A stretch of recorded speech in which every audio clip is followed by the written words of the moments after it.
David Copperfield. By Charles Dickens. The Personal History and Experience of David Copperfield the Younger. Chapter 1. I am born. Whether I shall turn out to be the hero of my own life, or whether that station will be held by anybody else, these pages must show. To begin my life with the beginning of my life, I record that I was born, as I have been informed and believe, on a Friday at 12 o'clock at night. It was remarked that the clock began to strike, and I began to cry. Simultaneously.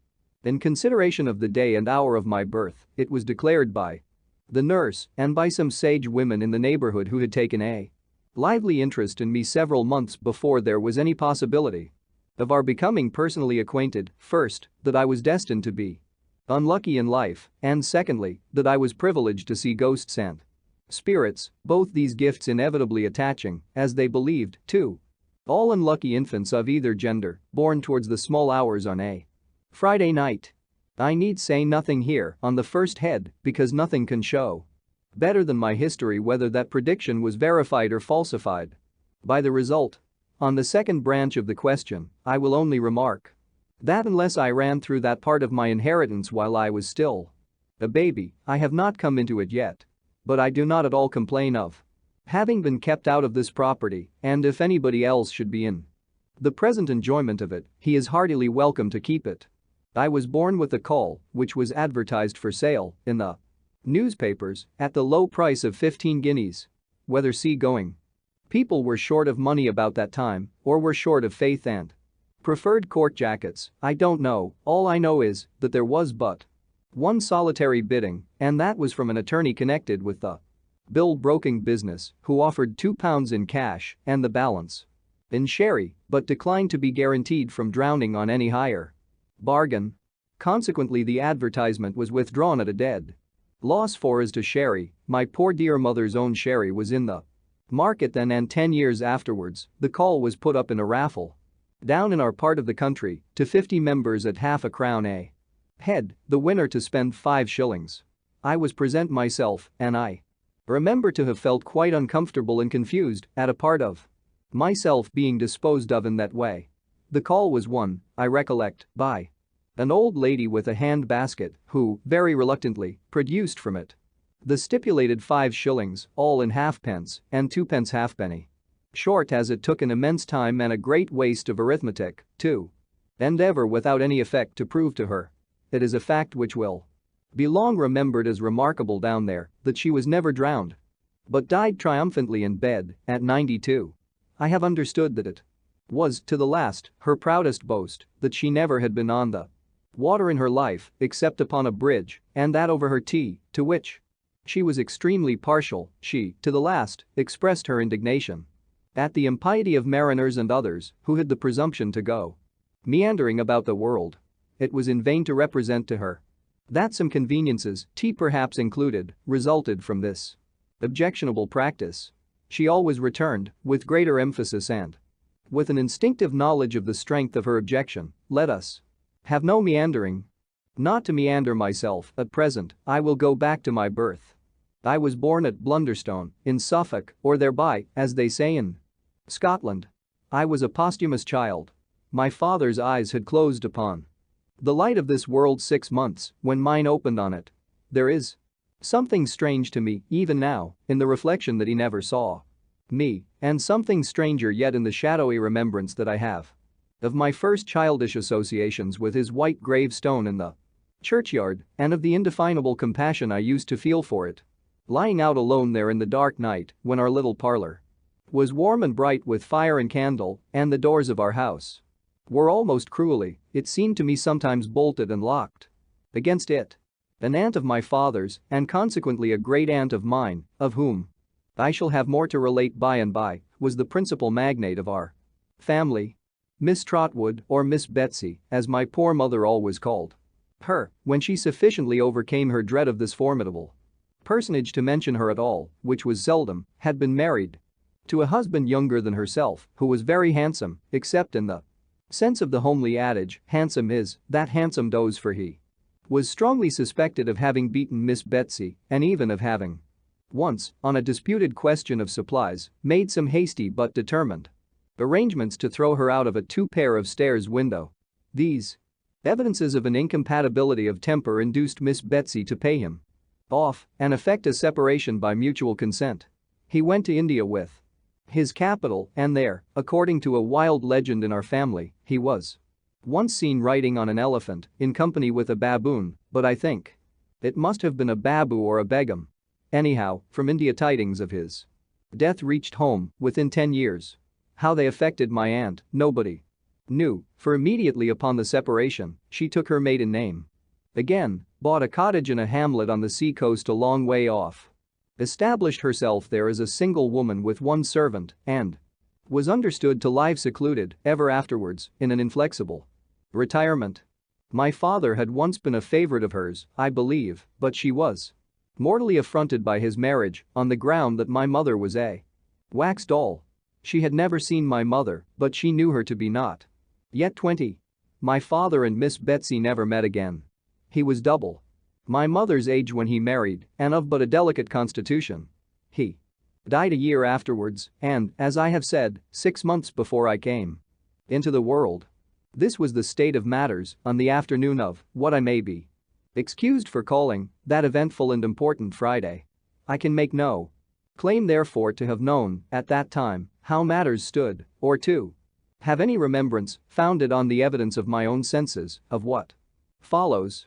My mother was sitting by the fire, but poorly in health and very low in spirits, looking at it through her tears and desponding heavily about herself and the fatherless little stranger who was already welcomed by some grosses of prophetic pins in a drawer upstairs to a world not at all excited on the subject of his arrival. My mother, I say, was sitting by the fire that bright windy March afternoon, very timid and sad and very doubtful of ever coming alive out of the trial that was before her. When, lifting her eyes as she dried them to the window opposite, she saw a strange lady coming up the garden. My mother had a sure foreboding at the second glance that it was Miss Betsey. The setting sun was glowing on the strange lady over the garden fence, and she came walking up to the door with a fell rigidity of figure and composure of countenance that could have belonged to nobody else. When she reached the house, she gave another proof of her identity. My father had often hinted that she seldom conducted herself like any ordinary Christian, and now, instead of ringing the bell, she came and looked in at that identical window, pressing the end of her nose against the glass to that extent that my poor dear mother used to say it became perfectly flat and white in a moment. She gave my mother such a turn that I have always been convinced I am indebted to Miss Betsey for having been born on a Friday. My mother had left her chair in her agitation and gone behind it in the corner. Miss Betsey, looking round the room slowly and inquiringly, began on the other side and carried her eyes on, like a Saracen's head in a Dutch clock, until they reached my mother. Then she made a frown and a gesture to my mother like one who was accustomed to be obeyed to come and open the door. My mother went. "Mrs. David Copperfield, I think," said Miss Betsey, the emphasis referring, perhaps, to my mother's morning weeds and her condition. "Yes," said my mother, faintly. "Miss Trotwood," said the visitor. "You have heard of her, I dare say?" My mother answered she had had that pleasure.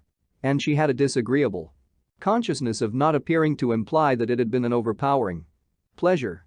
"Now you see her," said Miss Betsey. My mother bent her head and begged her to walk in. They went into the parlor. My mother had come from the fire in the best room on the other side of the passage, not being lighted, not having been lighted, indeed, since my father's funeral, and when they were both seated and Miss Betsey said nothing, my mother, after vainly trying to restrain herself, began to cry. "Oh, tut, tut, tut," said Miss Betsey in a hurry. "Don't do that. Come, come."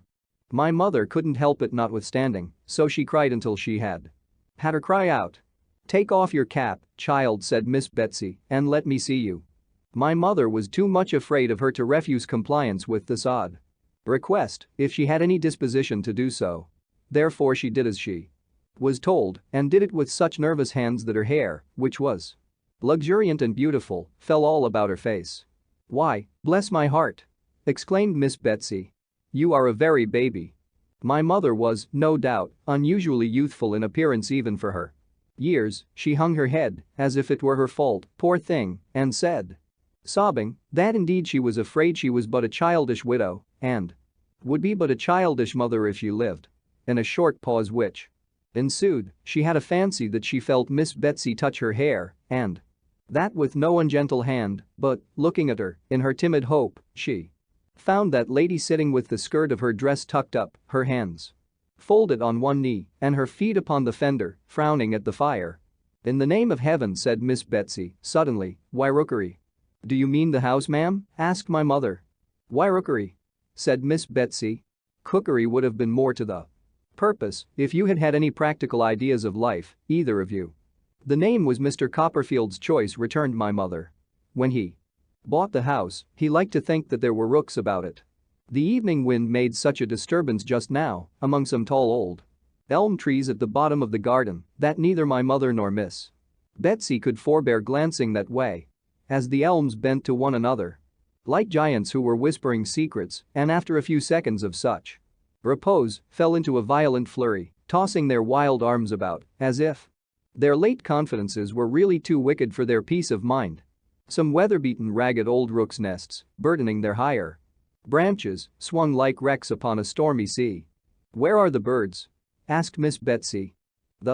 My mother had been thinking of something else. The rooks, what has become of them? Asked Miss Betsey. There have not been any since we have lived here, said my mother. We thought Mr. Copperfield thought it was quite a large rookery, but the nests were very old ones, and the birds have deserted them a long while. David Copperfield all over, cried Miss Betsey. David Copperfield from head to foot calls a house a rookery when there's not a rook near it, and takes the birds on trust because he sees the nests.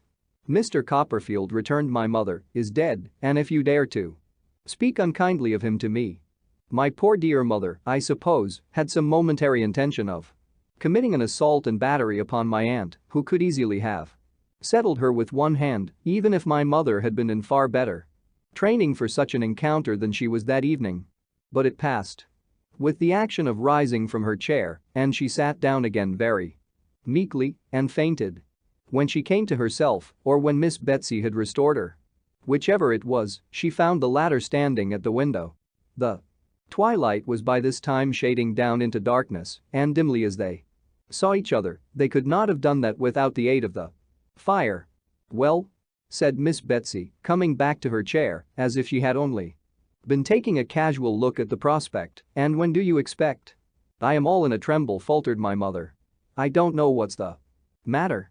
I shall die, I am sure. No, no, no, said Miss Betsey. Have some tea.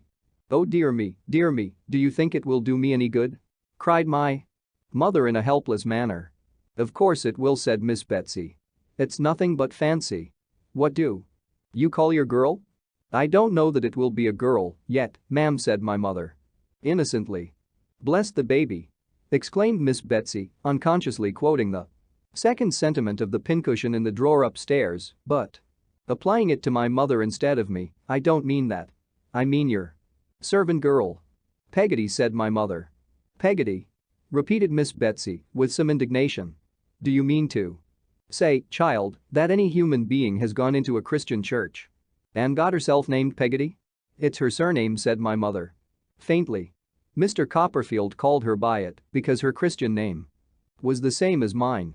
Here, Peggotty, cried Miss Betsey, opening the parlor door. Your mistress is a little unwell. Don't dawdle.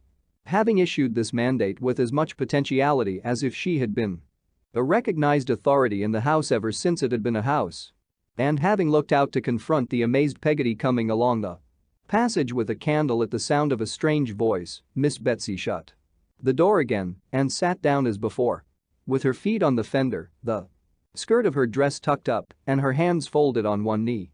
You were speaking about its being a girl, said Miss Betsey. I have no doubt it will be a girl. I have a presentiment that it must be a girl. Now, child, from the moment of the birth of this girl, perhaps boy, my mother took the liberty of putting in. I tell you I have a presentiment that it must be a girl, returned Miss Betsey. Don't contradict. From the moment of this girl's birth, child, I intend to be her friend. I intend to be her godmother, and I beg You'll call her Betsey Trotwood Copperfield. There must be no mistakes in life with this Betsey Trotwood. There must be no trifling with her affections, poor dear. She must be well brought up and well guarded from reposing any foolish confidences where they are not deserved. I must make that my care." There was a twitch of Miss Betsey's head after each of these sentences, as if her own old wrongs were working within her and she repressed any plainer reference to them by strong constraint. So my mother suspected. At least, as she observed her by the low glimmer of the fire. Too much scared by Miss Betsey, too uneasy in herself, and too subdued and bewildered altogether to observe anything very clearly or to know what to say. "And was David good to you, child?" asked Miss Betsey when she had been silent for a little while and these motions of her head had gradually ceased. "Were you comfortable together?" "We were very happy," said my mother. "Mr. Copperfield was only too good to me." "What, he spoilt you, I suppose?" returned Miss Betsey. "For being quite alone and dependent on myself in this rough world." "Again, yes, I fear he did indeed," sobbed my mother. "Well, don't cry," said Miss Betsey. "You were not equally matched." "Child, if any two people can be equally matched, and so I asked a question. You were an orphan, weren't you?" "Yes." "And a governess?" "I was nursery governess in a family where Mr. Copperfield came to visit. Mr. Copperfield was very kind to me and took a great deal of notice of me and paid me a good deal of attention and at last proposed to me. And I accepted him. And so we were married," said my mother. Simply. "Ha! Poor baby," mused Miss Betsey with her frown still bent upon the fire. "Do you know anything?" "I beg your pardon, ma'am," faltered my mother. "About keeping house, for instance," said Miss Betsey. "Not much, I fear," returned my mother. "Not so much as I could wish. But Mr. Copperfield was teaching me. Much he knew about it himself," said Miss Betsey in a parenthesis. "And I hope I should have improved, being very anxious to learn, and he very patient to teach me, if the great misfortune of his death." My mother broke down again here and could get no farther. "Well, well," said Miss Betsey. "I kept my housekeeping book regularly and balanced it with Mr. Copperfield every night," cried my mother in another burst of distress and breaking down again. "Well, well," said Miss Betsey. "Don't cry any more. And I am sure we never had a word of difference respecting it, except when Mr.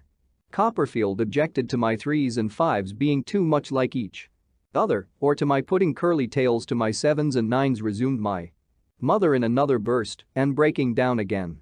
"You'll make yourself ill," said Miss Betsey, "and you know that will not be good either for you or for my goddaughter. Come. You mustn't do it." This argument had some share in quieting my mother, though her increasing indisposition had a larger one. There was an interval of silence, only broken by Miss Betsey's occasionally ejaculating "ha!" as she sat with her feet upon the fender.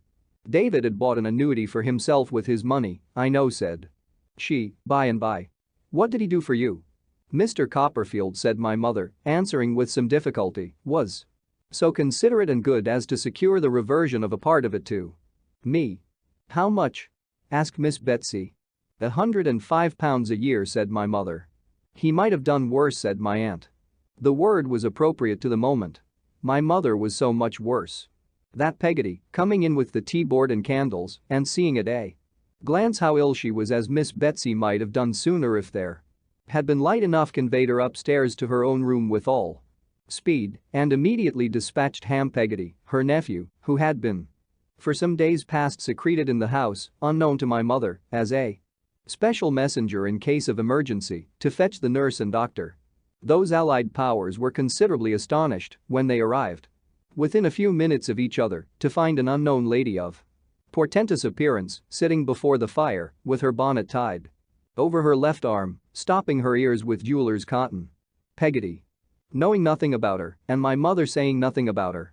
She was quite a mystery in the parlor, and the fact of her having a magazine of jeweler's cotton in her pocket and sticking the article in her ears in that way did not detract from the solemnity of her presence.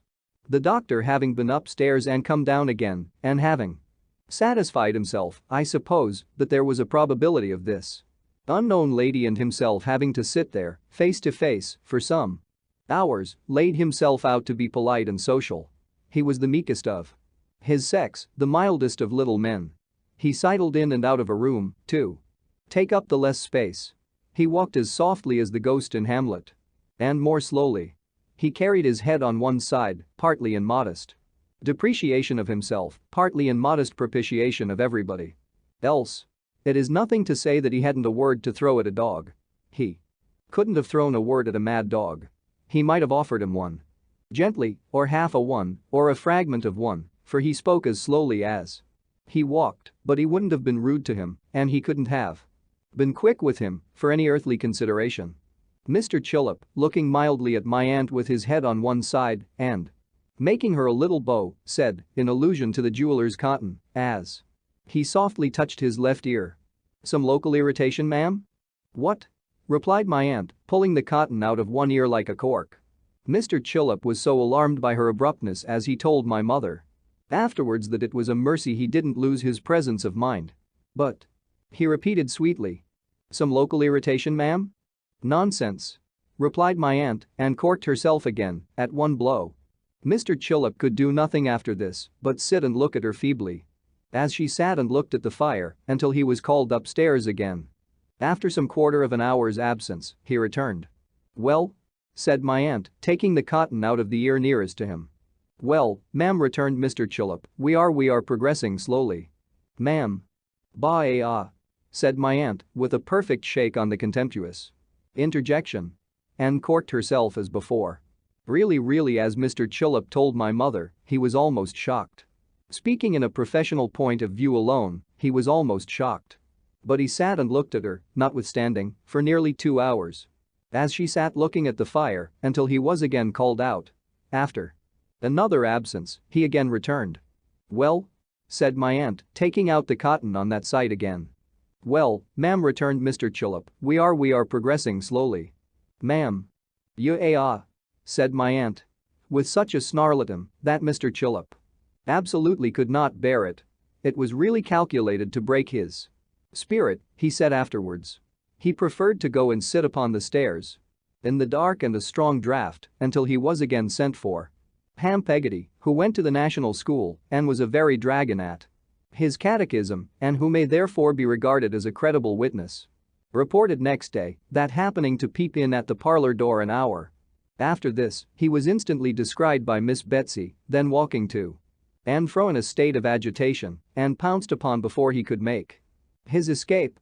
That there were now occasional sounds of feet and voices overhead which he inferred the cotton did not exclude from the circumstance of his evidently being clutched by the lady as a victim on whom to expend her superabundant agitation when the sounds were loudest. That, marching him constantly up and down by the collar as if he had been taking too much laudanum, she, at those times, shook him, rumpled his hair, made light of his linen, stopped his ears as if she confounded them with her own, and otherwise tousled and maltreated him. This was in part confirmed by his aunt, who saw him at 12:30 o'clock soon after his release and affirmed that he was then as red as I was. The mild Mr. Chillip could not possibly bear malice at such a time, if at any time. He sidled into the parlor as soon as he was at liberty and said to my aunt in his meekest manner, "Well, ma'am, I am happy to congratulate you." "What upon?" said my aunt sharply. Mr. Chillip was fluttered again by the extreme severity of my aunt's manner, so he made her a little bow and gave her a little smile, to mollify her. "Mercy on the man, what's he doing?" cried my aunt impatiently. "Can't he speak?" "Be calm, my dear ma'am," said Mr. Chillip in his softest accents. "There is no longer any occasion for uneasiness, ma'am. Be calm."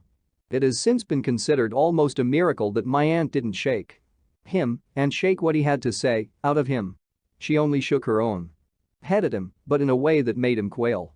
"Well, ma'am," resumed Mr. Chillip as soon as he had courage, "I am happy to congratulate you.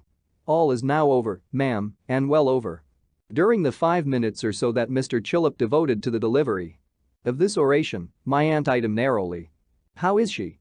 said my aunt, folding her arms with her bonnet still tied on one of them. "Well, ma'am, she will soon be quite comfortable, I hope," returned Mr. Chillip. quite as comfortable as we can expect a young mother to be. Under these melancholy domestic circumstances, there cannot be any objection to your seeing her presently, ma'am. It may do her good. And she? How is she?" said my aunt sharply. Mr. Chillip laid his head a little more on one side and looked at my aunt like an amiable bird. "The baby," said my aunt. "How is she?" "Ma'am," returned Mr. Chillip, "I apprehended you had known. It's a boy."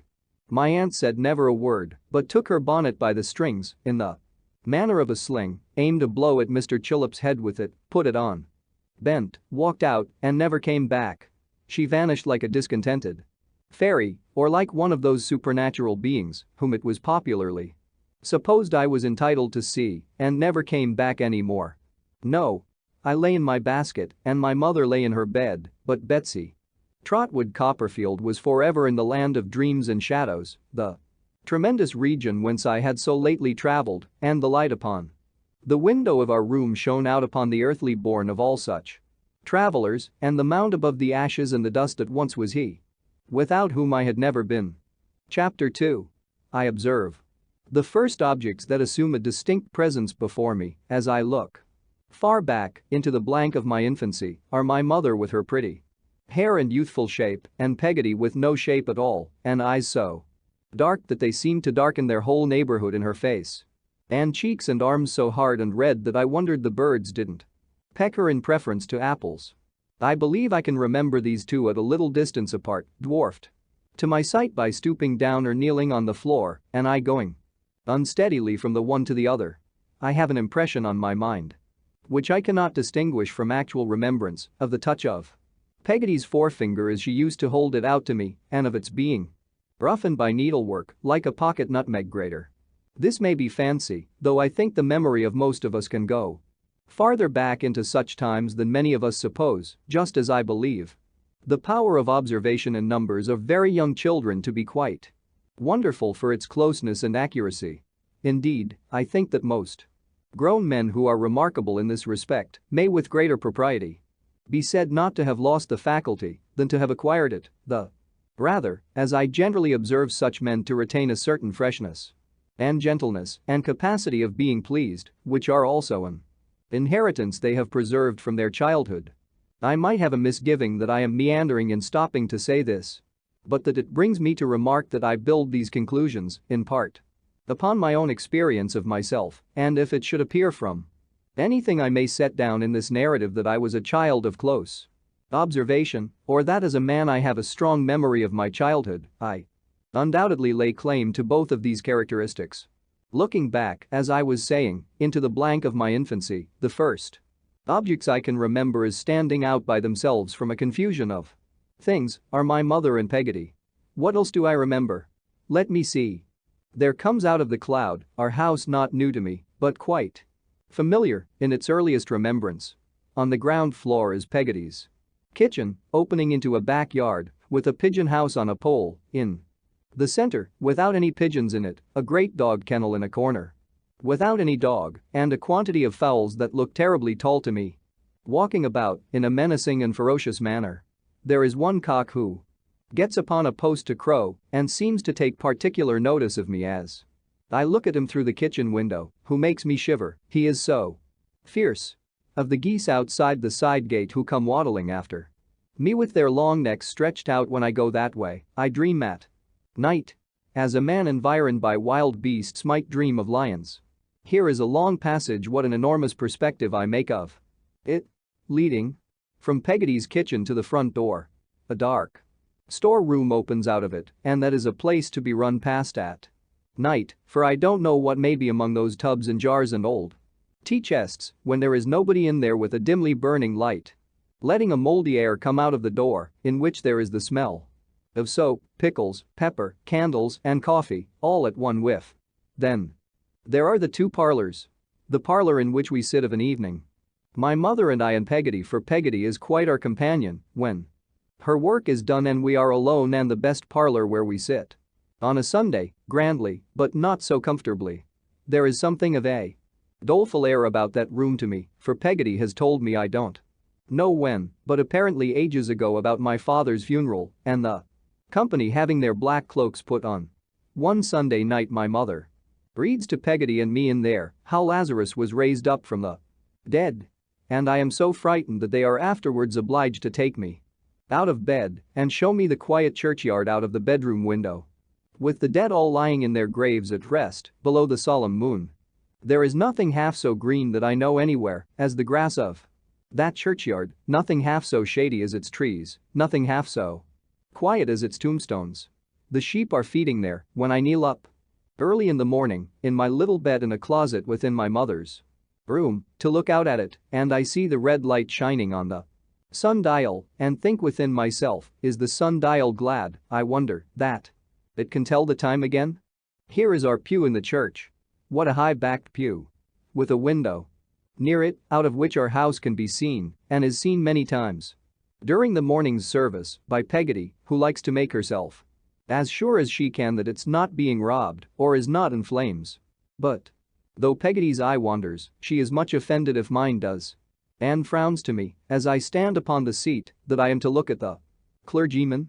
But I can't always look at him, I know him without that white thing on, and I am afraid of his wondering why I stare so, and perhaps stopping the service to inquire, and what am I to do?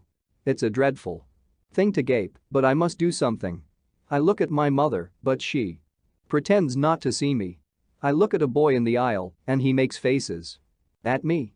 I look at the sunlight coming in at the open door through the porch, and there I see a stray sheep, I don't mean a sinner, but mutton, half making up his mind to come into the church. I feel that if I looked at him any longer, I might be tempted to say something out loud, and what would become of me then?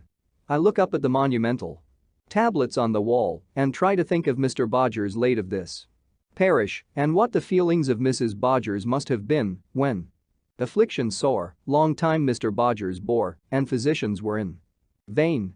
I wonder whether they called in Mr. Chillip and he was in vain. And if so, how he likes to be reminded of it once a week. I look from Mr. Chillip in his Sunday neckcloth to the pulpit and think what a good place it would be to play in, and what a castle it would make, with another boy coming up the stairs to attack it and having the velvet cushion with the tassels thrown down on his head. In time my eyes gradually shut up, and, from seeming to hear the clergyman singing a drowsy song in the heat, I hear nothing until I fall off the seat with a crash and am taken out, more dead than alive, by Peggotty. And now I see the outside of our house, with the latticed bedroom windows standing open to let in the sweet-smelling air, and the ragged old rook's nest still dangling in the elm trees at the bottom of the front garden. Now I am in the garden at the back, beyond the yard, where the empty pigeon house and og kennel are a very preserve of butterflies, as I remember it, with a high fence and a gate and padlock, where the fruit clusters on the trees, riper and richer than fruit has ever been since in any other garden, and where my mother gathers some in a basket while I stand by, bolting furtive gooseberries and trying to look unmoved. A great wind rises, and the summer is gone in a moment. We are playing in the winter twilight, dancing about the parlor.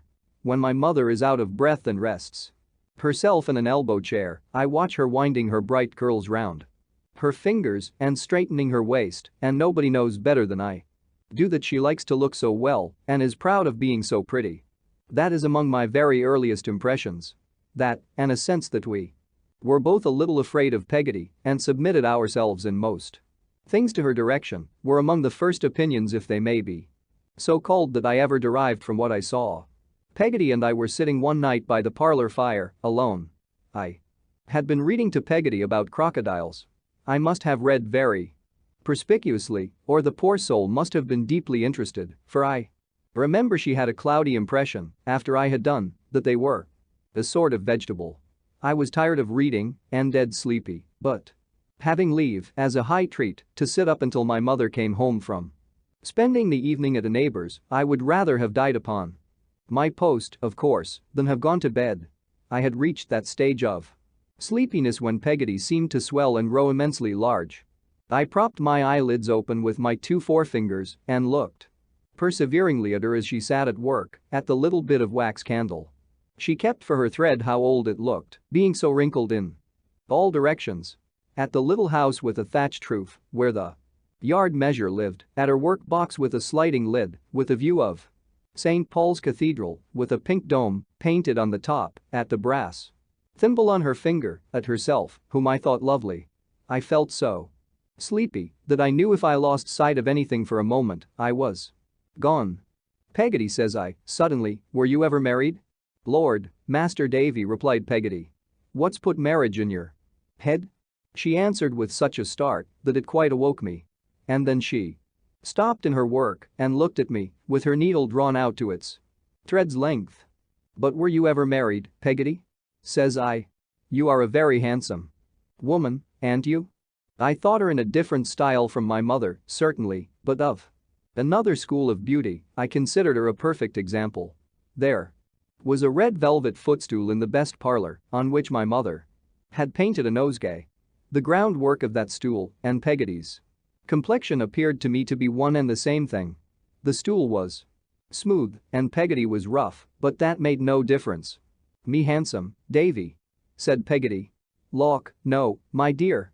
But what put marriage in your head? I don't know. You mustn't marry more than one person at a time, may you, Peggotty? Certainly not, says Peggotty, with the promptest decision. But if you marry a person and the person dies, why then you may marry another person, mayn't you, Peggotty? You may, says Peggotty, if you choose, my dear. That's a matter of opinion. But what is your opinion, Peggotty? Said I. I asked her and looked curiously at her because she looked so curiously at me. My opinion is, said Peggotty, taking her eyes from me after a little indecision and going on with her work, that I never was married myself, Master Davy, and that I don't expect to be. That's all I know about the subject. You ain't cross, I suppose, Peggotty, are you?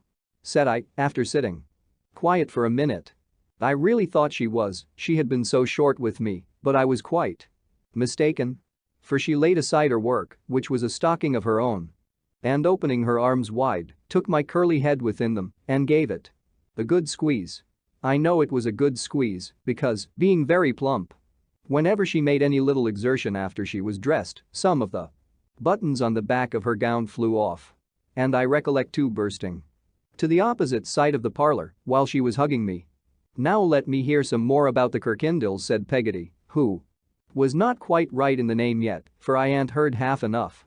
I couldn't quite understand why Peggotty looked so queer or why she was so ready to go back to the crocodiles.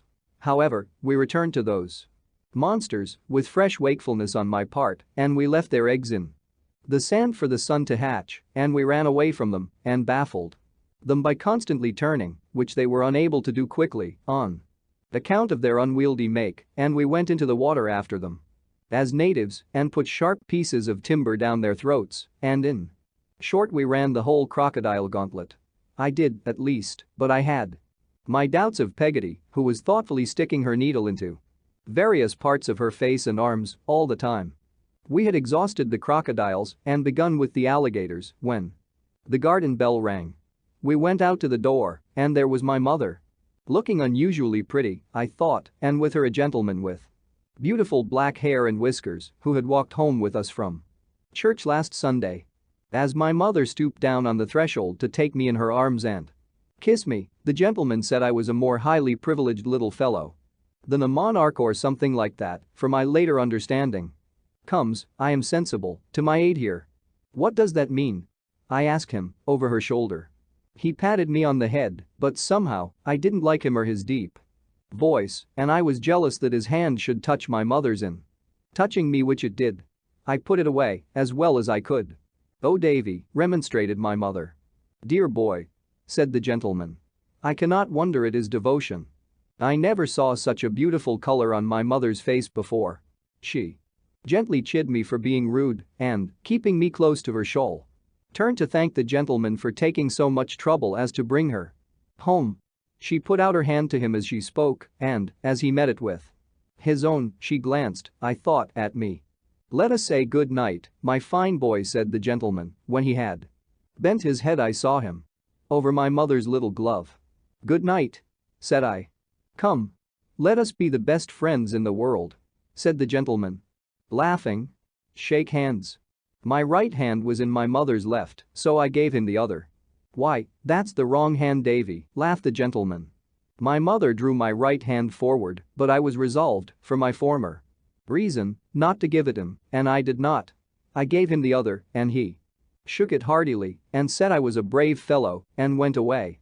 At this minute I see him turn round in the garden and give us a last look with his ill-omened black eyes before the door was shut. Peggotty, who had not said a word or moved a finger, secured the fastenings instantly, and we all went into the parlor. My mother, contrary to her usual habit, instead of coming to the elbow chair by the fire, remained at the other end of the room and sat singing to herself. "Hope you have had a pleasant evening, ma'am," said Peggotty, standing as stiff as a barrel in the center of the room, with a candlestick in her hand.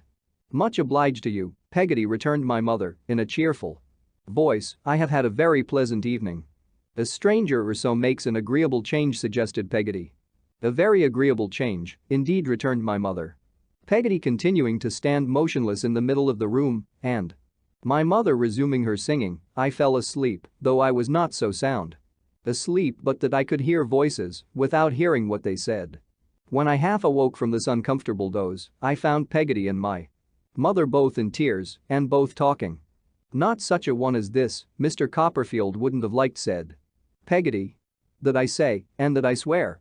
"Good heavens!" cried my mother, "you'll drive me mad. Was ever any poor girl so ill-used by her servants as I am? Why do I do myself the injustice of calling myself a girl? Have I never been married, Peggotty?"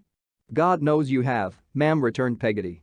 "Then, how can you dare?" said my mother. "You know I don't mean how can you dare, Peggotty, but how can you have the heart to make me so uncomfortable and say such bitter things to me when you are well aware that I haven't, out of this place, a single friend to turn to?" "The more's the reason," returned Peggotty, "for saying that it won't do. No. That it won't do. No. No price could make it do. No." I thought Peggotty would have thrown the candlestick away, she was so emphatic with it. "How can you be so aggravating," said my mother, shedding more tears than before, "as to talk in such an unjust manner? How can you go on as if it was all settled and arranged, Peggotty, when I tell you over and over again, you cruel thing, that beyond the commonest civilities nothing has passed? You talk of admiration. What am I to do? If people are so silly as to indulge the sentiment, is it my fault? What am I to do, I ask you? Would you wish me to shave my head and black my face, or disfigure myself with a burn, or a scald, or something of that sort? I dare say you would, Peggotty. I dare say you'd quite enjoy it." Peggotty seemed to take this aspersion very much to heart, I thought. "And my dear boy," cried my mother, coming to the elbow chair in which I was and caressing me, "my own little Davy. Is it to be hinted to me that I am wanting in affection for my precious treasure, the dearest little fellow that ever was?"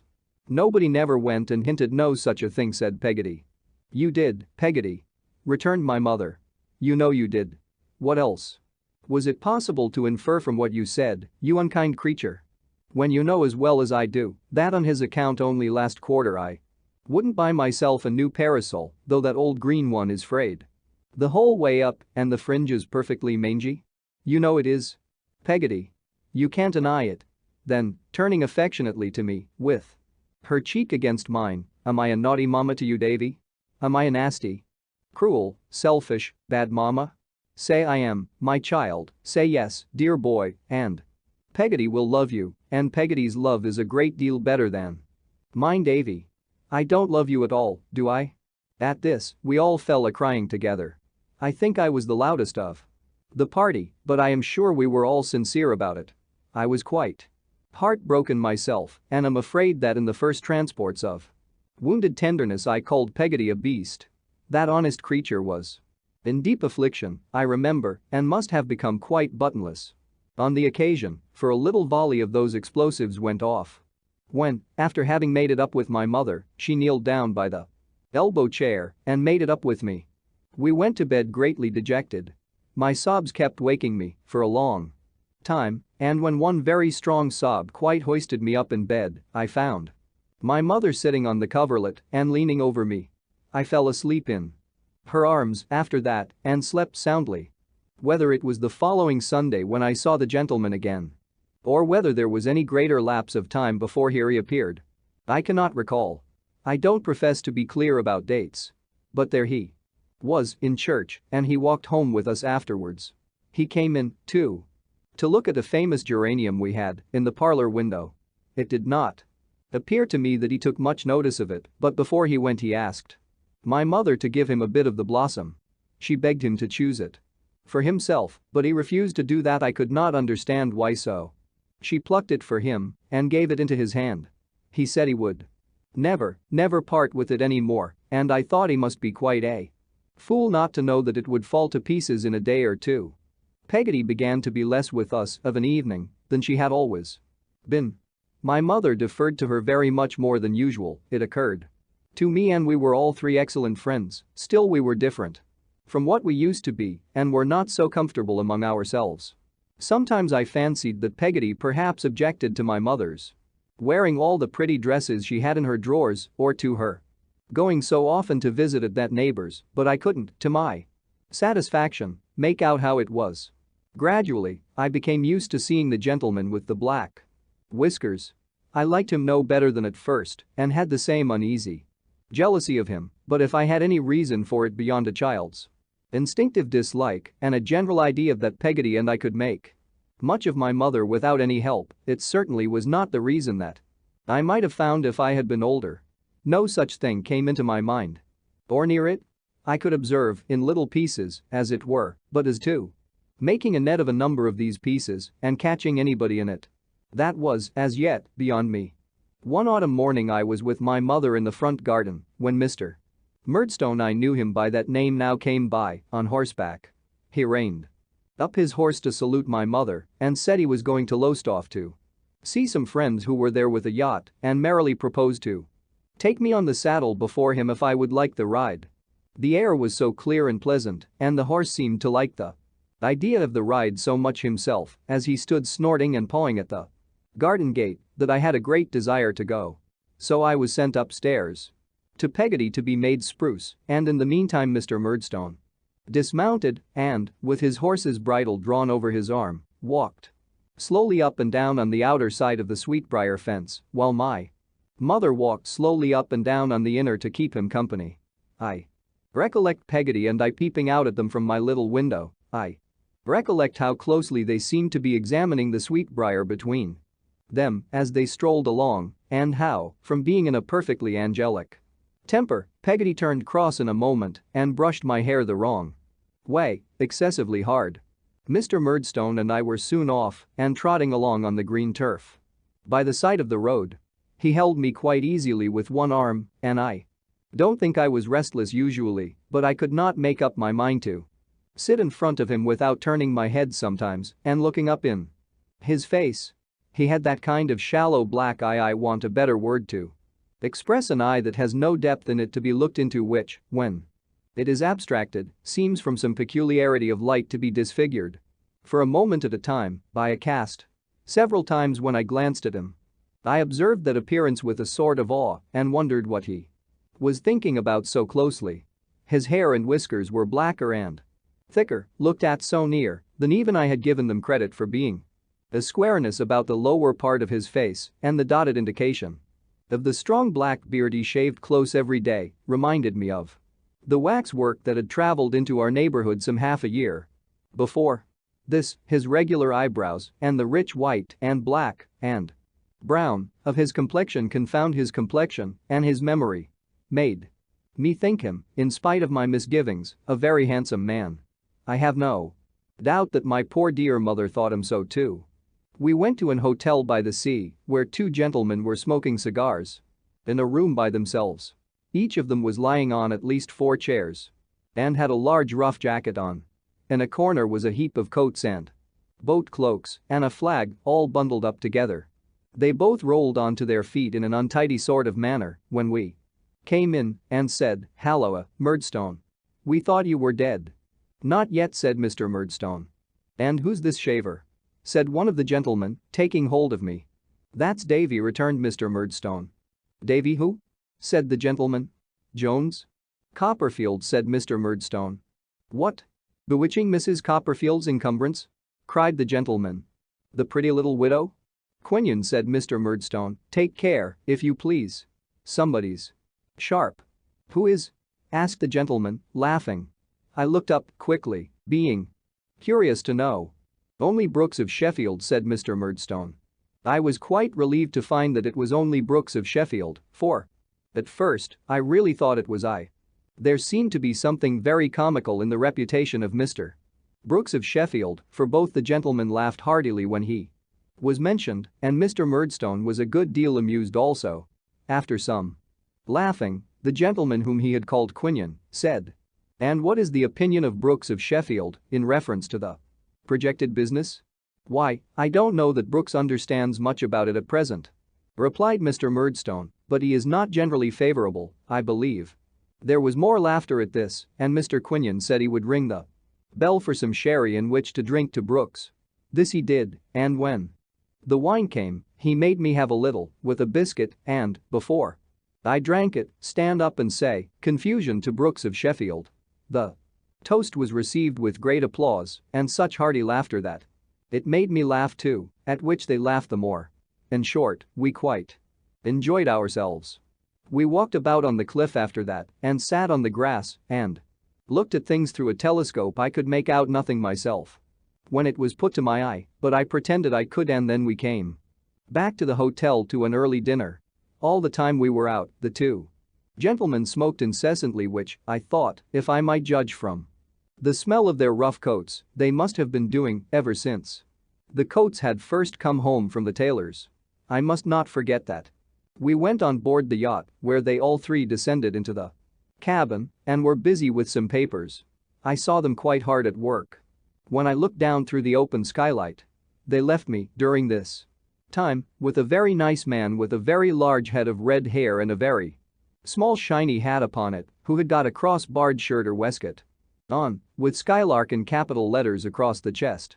I thought it was his name, and that as he lived on board ship and hadn't a street door to put his name on, he put it there instead, but when I called him Mr. Skylark, he said it meant the vessel. I observed all day that Mr. Murdstone was graver and steadier than the two gentlemen. They were very gay and careless. They joked freely with one another, but seldom with him. It appeared to me that he was more clever and cold than they were, and that they regarded him with something of my own feeling. I remarked that, once or twice when Mr. Quinion was talking, he looked at Mr. Murdstone sideways, as if to make sure of his not being displeased, and that once when Mr. Pasnage, the other gentleman, was in high spirits, he trod upon his foot and gave him a secret caution with his eyes to observe Mr. Murdstone, who was sitting stern and silent. Nor do I recollect that Mr. Murdstone laughed at all that day, except at the Sheffield joke, and that, by the by, was his own. We went home early in the evening. It was a very fine evening, and my mother and he had another stroll by the Sweetbriar while I was sent in to get my tea. When he was gone, my mother asked me all about the day I had had and what they had said and done. I mentioned what they had said about her, and she laughed and told me they were impudent fellows who talked nonsense, but I knew it pleased her. I knew it quite as well as I know it now. I took the opportunity of asking if she was at all acquainted with Mr. Brooks of Sheffield, but she answered no, only she supposed he must be a manufacturer in the knife and fork way.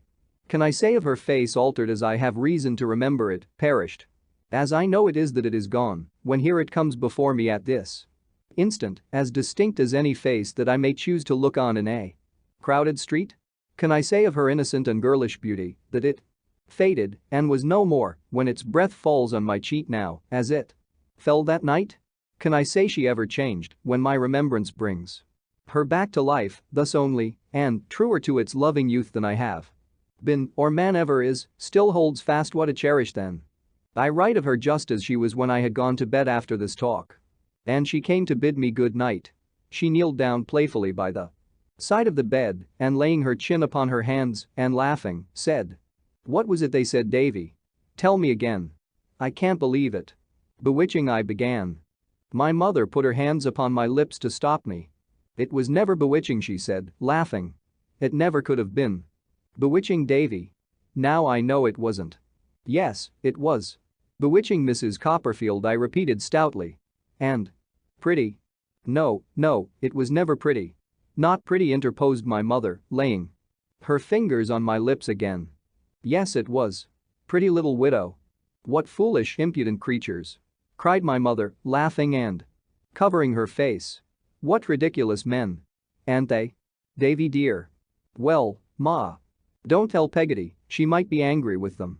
I am dreadfully angry with them myself, but I would rather Peggotty didn't know. I promised, of course, and we kissed one another over and over again. And I soon fell fast asleep. It seems to me, at this distance of time, as if it were the next day, when Peggotty broached the striking and adventurous proposition I am about to mention, but it was probably about 2 months afterwards. We were sitting as before, one evening, when my mother was out as before, in company with the stocking and the yard measure, and the bit of wax, and the box with St. Paul's on the lid, and the crocodile book. When Peggotty, after looking at me several times and opening her mouth as if she were going to speak, without doing it, which I thought was merely gaping, or I should have been rather alarmed, said coaxingly, "Master Davy, how should you like to go along with me and spend a fortnight at my brother's at Yarmouth? Wouldn't that be a treat? Is your brother an agreeable man, Peggotty?" I inquired, provisionally. "Oh, what an agreeable man he is!" cried Peggotty, holding up her hands. "Then there's the sea, and the boats and ships, and the fishermen, and the beach, and him to play with." Peggotty meant her nephew Ham, mentioned in my first chapter, but she spoke of him as a morsel of English grammar. I was flushed by her summary of delights and replied that it would indeed be a treat, but what would my mother say? "Why, then I'll as good as bet a guinea," said Peggotty, intent upon my face, "that she'll let us go. I'll ask her, if you like, as soon as ever she comes home. There now. But what's she to do while we're away?" said I, putting my small elbows on the table to argue the point. "She can't live by herself." If Peggotty were looking for a hole, all of a sudden, in the heel of that stocking, it must have been a very little one indeed, and not worth darning. I say, Peggotty. She can't live by herself, you know. "Oh, bless you," said Peggotty, looking at me again at last. "Don't you know? She's going to stay for a fortnight with Mrs. Graper. Mrs. Graper's going to have a lot of company." Oh. If that was it, I was quite ready to go. I waited, in the utmost impatience, until my mother came home from Mrs. Graper's, for it was that identical neighbor, to ascertain if we could get leave to carry out this great idea. Without being nearly so much surprised as I had expected, my mother entered into it readily, and it was all arranged that night, and my board and lodging during the visit were to be paid for. The day soon came for our going. It was such an early day that it came soon, even to me, who was in a fever of expectation and half afraid that an earthquake or a fiery mountain or some other great convulsion of nature might interpose to stop the expedition. We were to go in a carrier's cart, which departed in the morning after breakfast.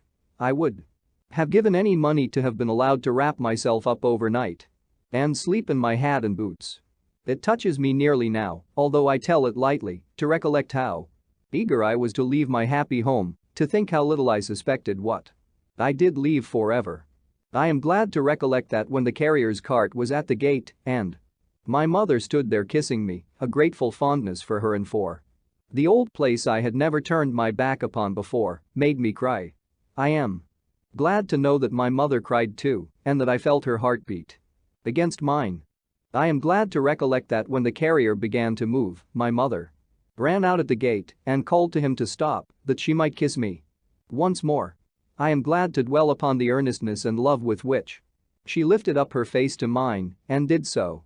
As we left her standing in the road, Mr. Murdstone came up to where she was and seemed to expostulate with her for being so moved. I was looking back round the awning of the cart and wondered what business it was of his. Peggotty, who was also looking back on the other side, seemed anything but satisfied, as the face she brought back in the cart denoted. I sat looking at Peggotty for some time, in a reverie on this supposititious case. Whether, if she were employed to lose me like the boy in the fairy tale, I should be able to track my way home again by the buttons she would shed. Chapter 3. I have a change. The carrier's horse was the laziest horse in the world, I should hope, and shuffled along, with his head down, as if he liked to keep people waiting to whom the packages were directed. I fancied, indeed, that he sometimes chuckled audibly over this reflection, but the carrier said he was only troubled with a cough. The carrier had a way of keeping his head down, like his horse, and of drooping sleepily forward as he drove, with one of his arms on each of his knees. I say drove, but it struck me that the cart would have gone to Yarmouth quite as well without him. For the horse did all that, and as to conversation, he had no idea of it. But whistling. Peggotty had a basket of refreshments on her knee, which would have lasted us out handsomely if we had been going to London by the same conveyance. We ate a good deal and slept a good deal. Peggotty always went to sleep with her chin upon the handle of the basket, her hold of which never relaxed, and I could not have believed unless I had heard her do it that one defenseless woman could have snored so much. We made so many deviations up and down lanes and were such a long time delivering a bedstead at a public house and calling at other places that I was quite tired and very glad when we saw Yarmouth. It looked rather spongy and soppy, I thought, as I carried my eye over the great dull waste that lay across the river, and I could not help wondering if the world were really as round as my geography book said, how any part of it came to be so flat. But I reflected that Yarmouth might be situated at one of the poles, which would account for it. As we drew a little nearer and saw the whole adjacent prospect lying a straight low line under the sky, I hinted to Peggotty that a mound or so might have improved it, and also that if the land had been a little more separated from the sea and the town and the tide had not been quite so much mixed up, like toast and water, it would have been nicer.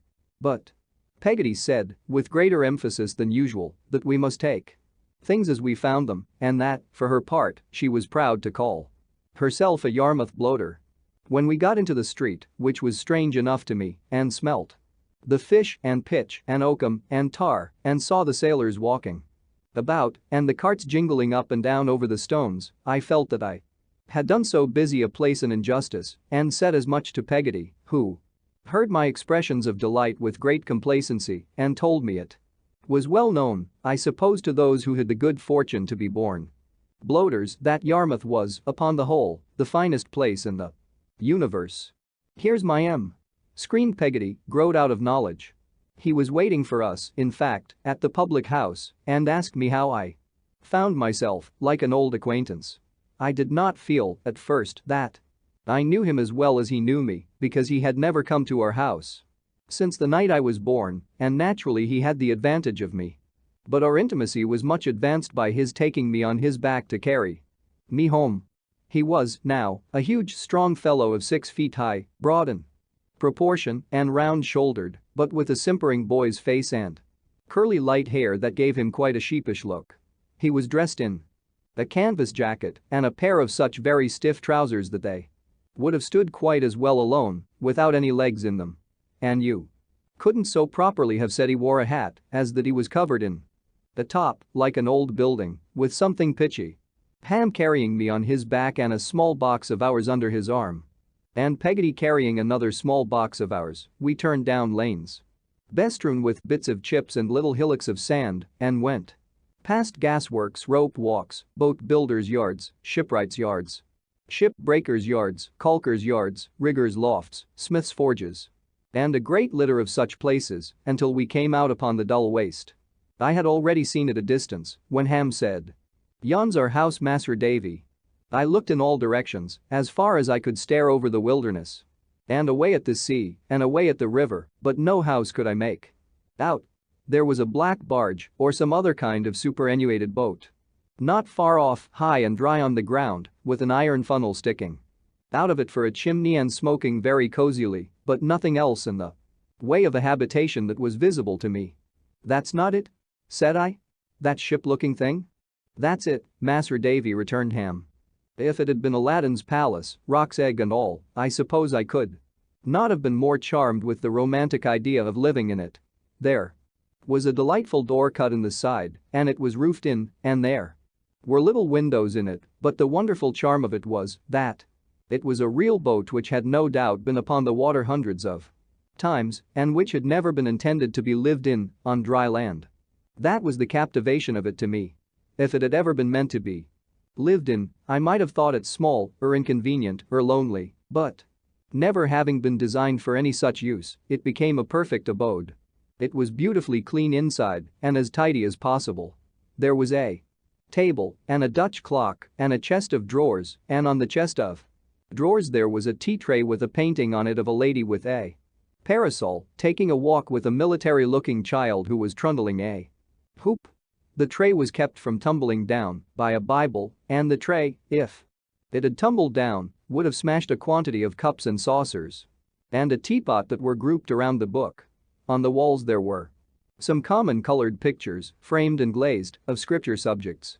Such as I have never seen since in the hands of peddlers, without seeing the whole interior of Peggotty's brother's house again, at one view. Abraham in red going to sacrifice Isaac in blue, and Daniel in yellow, cast into a den of green lions, were the most prominent of these. Over the little mantelshelf was a picture of the Sarah Jane Lugger, built at Sunderland, with a real little wooden stern stuck onto it, a work of art combining composition with carpentry, which I considered to be one of the most enviable possessions that the world could afford. There were some hooks in the beams of the ceiling, the use of which I did not divine then, and some lockers and boxes and conveniences of that sort, which served for seats and eked out the chairs. All this I saw in the first glance after I crossed the threshold childlike, according to my theory, and then Peggotty opened the little door and showed me my bedroom.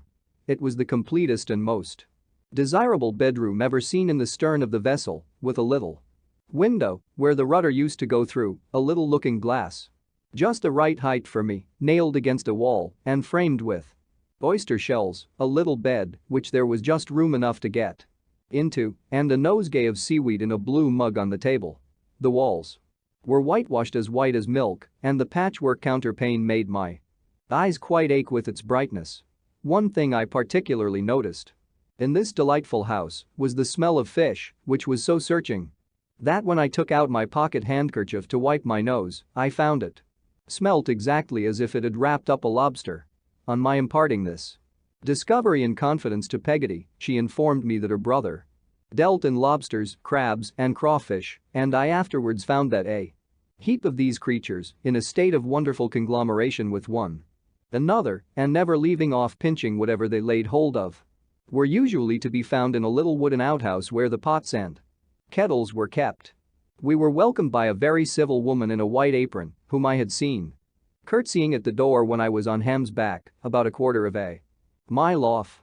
Likewise by a most beautiful little girl, or I thought her so, with a necklace of blue beads on, who wouldn't let me kiss her when I offered to, but ran away and hid herself. By and by, when we had dined in a sumptuous manner off boiled dabs, melted butter, and potatoes, with a chop for me, a hairy man with a very good-natured face came home. As he called Peggotty lass and gave her a hearty smack on the cheek, I had no doubt, from the general propriety of her conduct, that he was her brother, and so he turned out, being presently introduced to me as Mr. Peggotty, the master of the house. "Glad to see you, sir," said Mr. Peggotty. "You'll find us rough, sir. But you'll find us ready." I thanked him and replied that I was sure I should be happy in such a delightful place. "How's your ma, sir?" said Mr. Peggotty. "Did you leave her pretty jolly?" I gave Mr. Peggotty to understand that she was as jolly as I could wish, and that she desired her compliments, which was a polite fiction on my part. "I'm much obliged to her, I'm sure," said Mr. Peggotty. "Well, sir, if you can make out here for a fortnight long why her nodding at his sister and Ham and little Em'ly, we shall be proud of your company." Having done the honors of his house in this hospitable manner, Mr. Peggotty went out to wash himself in a kettleful of hot water, remarking that cold would never get his muck off. He soon returned, greatly improved in appearance, but so rubicund that I couldn't help thinking his face had this in common with the lobsters, crabs, and crawfish, that it went into the hot water very black and came out very red. After tea, when the door was shut and all was made snug, the nights being cold and misty now, it seemed to me the most delicious retreat that the imagination of man could conceive. To hear the wind getting up out at sea, to know that the fog was creeping over the desolate flat outside, and to look at the fire and think that there was no house near but this one, and this one a boat, was like enchantment. Little Em'ly had overcome her shyness and was sitting by my side upon the lowest and Least of the lockers, which was just large enough for us two, and just fitted into the chimney corner. Mrs. Peggotty with the white apron was knitting on the opposite side of the fire. Peggotty at her needlework was as much at home with St. Paul's and the bit of wax candle as if they had never known any other roof. Ham, who had been giving me my first lesson in all fours, was trying to recollect a scheme of telling fortunes with the dirty cards and was printing off fishy impressions of his thumb on all the cards he turned. Mr. Peggotty was smoking his pipe. I felt it was a time for conversation and confidence. "Mr. Peggotty," says I. "Sir," says he. "Did you give your son the name of Ham because you lived in a sort of ark?" Mr. Peggotty seemed to think it a deep idea, but answered, "No, sir. I never give him no name." "Who gave him that name, then?" said I, putting question number 2 of the catechism to Mr. Peggotty. "Why, sir, his father give it him," said Mr. Peggotty. "I thought you were his father." "My brother Joe was his father," said Mr. Peggotty. "Dead, Mr. Peggotty?" I hinted, after a respectful pause. "Drownded," said Mr. Peggotty. I was very much surprised that Mr. Peggotty was not Ham's father and began to wonder whether I was mistaken about his relationship to anybody else there. I was so curious to know that I made up my mind to have it out with Mr. Peggotty. "Little Emily," I said, glancing at her. "She is your daughter, isn't she, Mr. Peggotty?" "No, sir. My brother-in-law, Tom, was her father." I couldn't help it. "Dead, Mr. Peggotty?" I hinted, after another respectful silence. "Drownded," said Mr. Peggotty. I felt the difficulty of resuming the subject, but had not got to the bottom of it yet and must get to the bottom somehow. So I said, "Haven't you any children, Mr. Peggotty?" "No, master," he answered with a short laugh. "I'm a bachelor." "A bachelor?" I said, astonished. "Why, who's that, Mr. Peggotty?" pointing to the person in the apron who was knitting. "That's Mrs. Gummidge," said Mr. Peggotty. "Gummidge, Mr. Peggotty?" But at this point Peggotty, I mean my own peculiar Peggotty, made such impressive motions to me not to ask any more questions that I could only sit and look at all the silent company until it was time to go to bed. Then, in the privacy of my own little cabin, she informed me that Ham and Emily were an orphan nephew and niece whom my host had at different times adopted in their childhood when they were left destitute, and that Mrs. Gummidge was the widow of his partner in a boat who had died very poor. He was but a poor man himself, said Peggotty, but as good as gold and as true as steel. Those were her similes.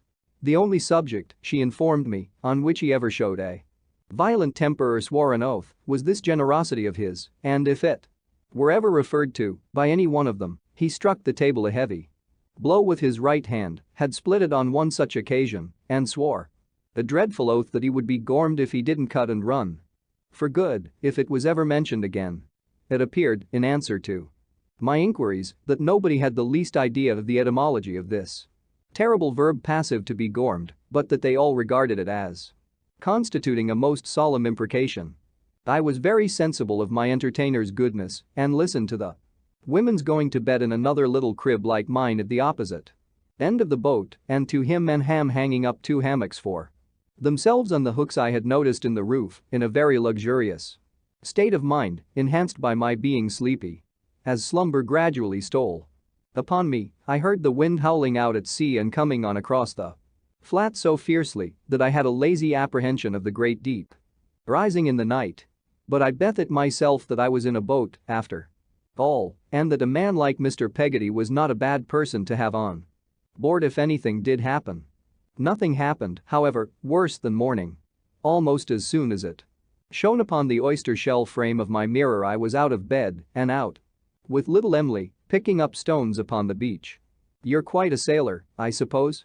I said to Emily. I don't know that I supposed anything of the kind, but I felt it an act of gallantry to say something, and a shining sail close to us made such a pretty little image of itself at the moment in her bright eye that it came into my head to say this. "No," replied Emily, shaking her head, "I'm afraid of the sea." "Afraid?" I said, with a becoming air of boldness and looking very big at the mighty ocean. "I ain't." "Ah. But it's cruel," said Emily. "I have seen it very cruel to some of our men. I have seen it tear a boat as big as our house, all to pieces. I hope it wasn't a boat that "That father was drowned in?" said Emily. "No. Not that one, I never see that boat." "Nor him?" I asked her. Little Emily shook her head. "Not to remember."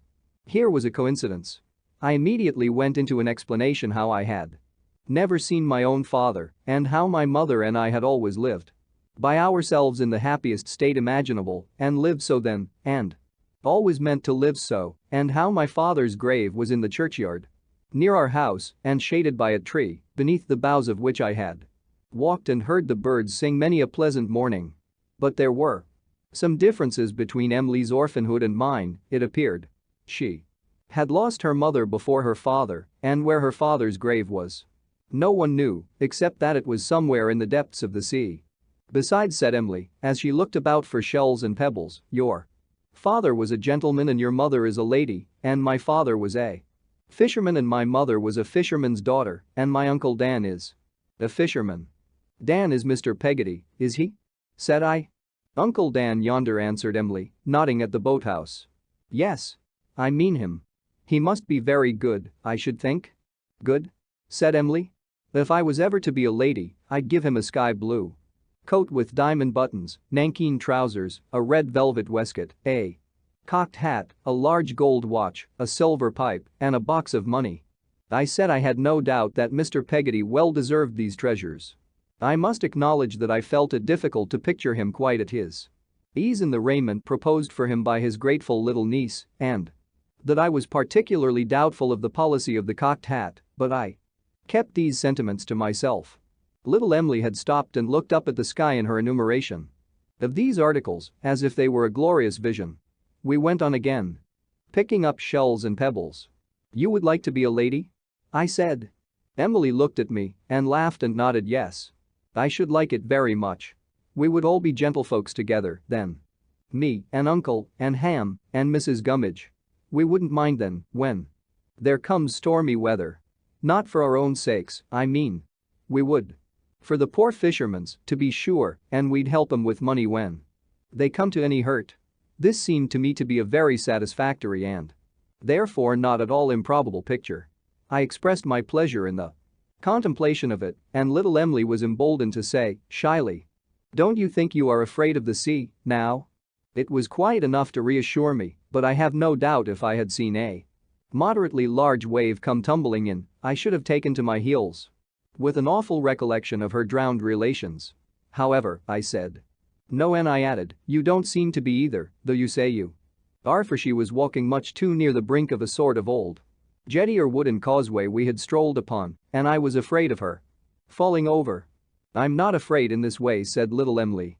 "But I wake when it blows and tremble to think of Uncle Dan and Ham and believe I hear 'em crying out for help. That's why I should like so much to be a lady. But I'm not afraid in this way. Not a bit. Look here."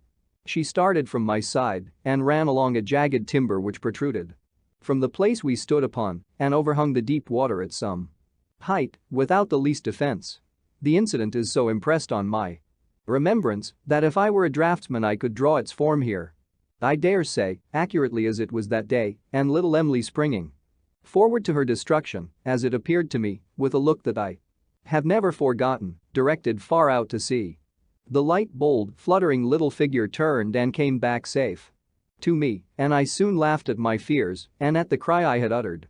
Fruitlessly in any case, for there was no one near.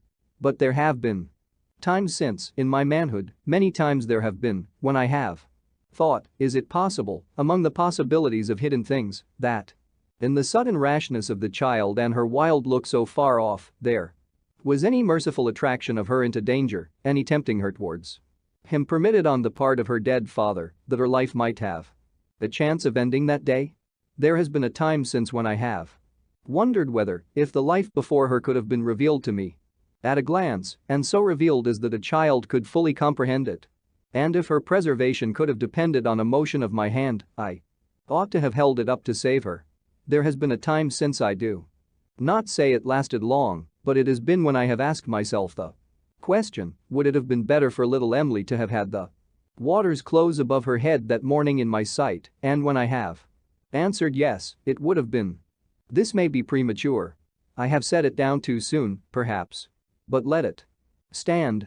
We strolled a long way and loaded ourselves with things that we thought curious and put some stranded starfish carefully back into the water. I hardly know enough of the race at this moment to be quite certain whether they had reason to feel obliged to us for doing so or the reverse, and then made our way home to Mr. Peggotty's dwelling.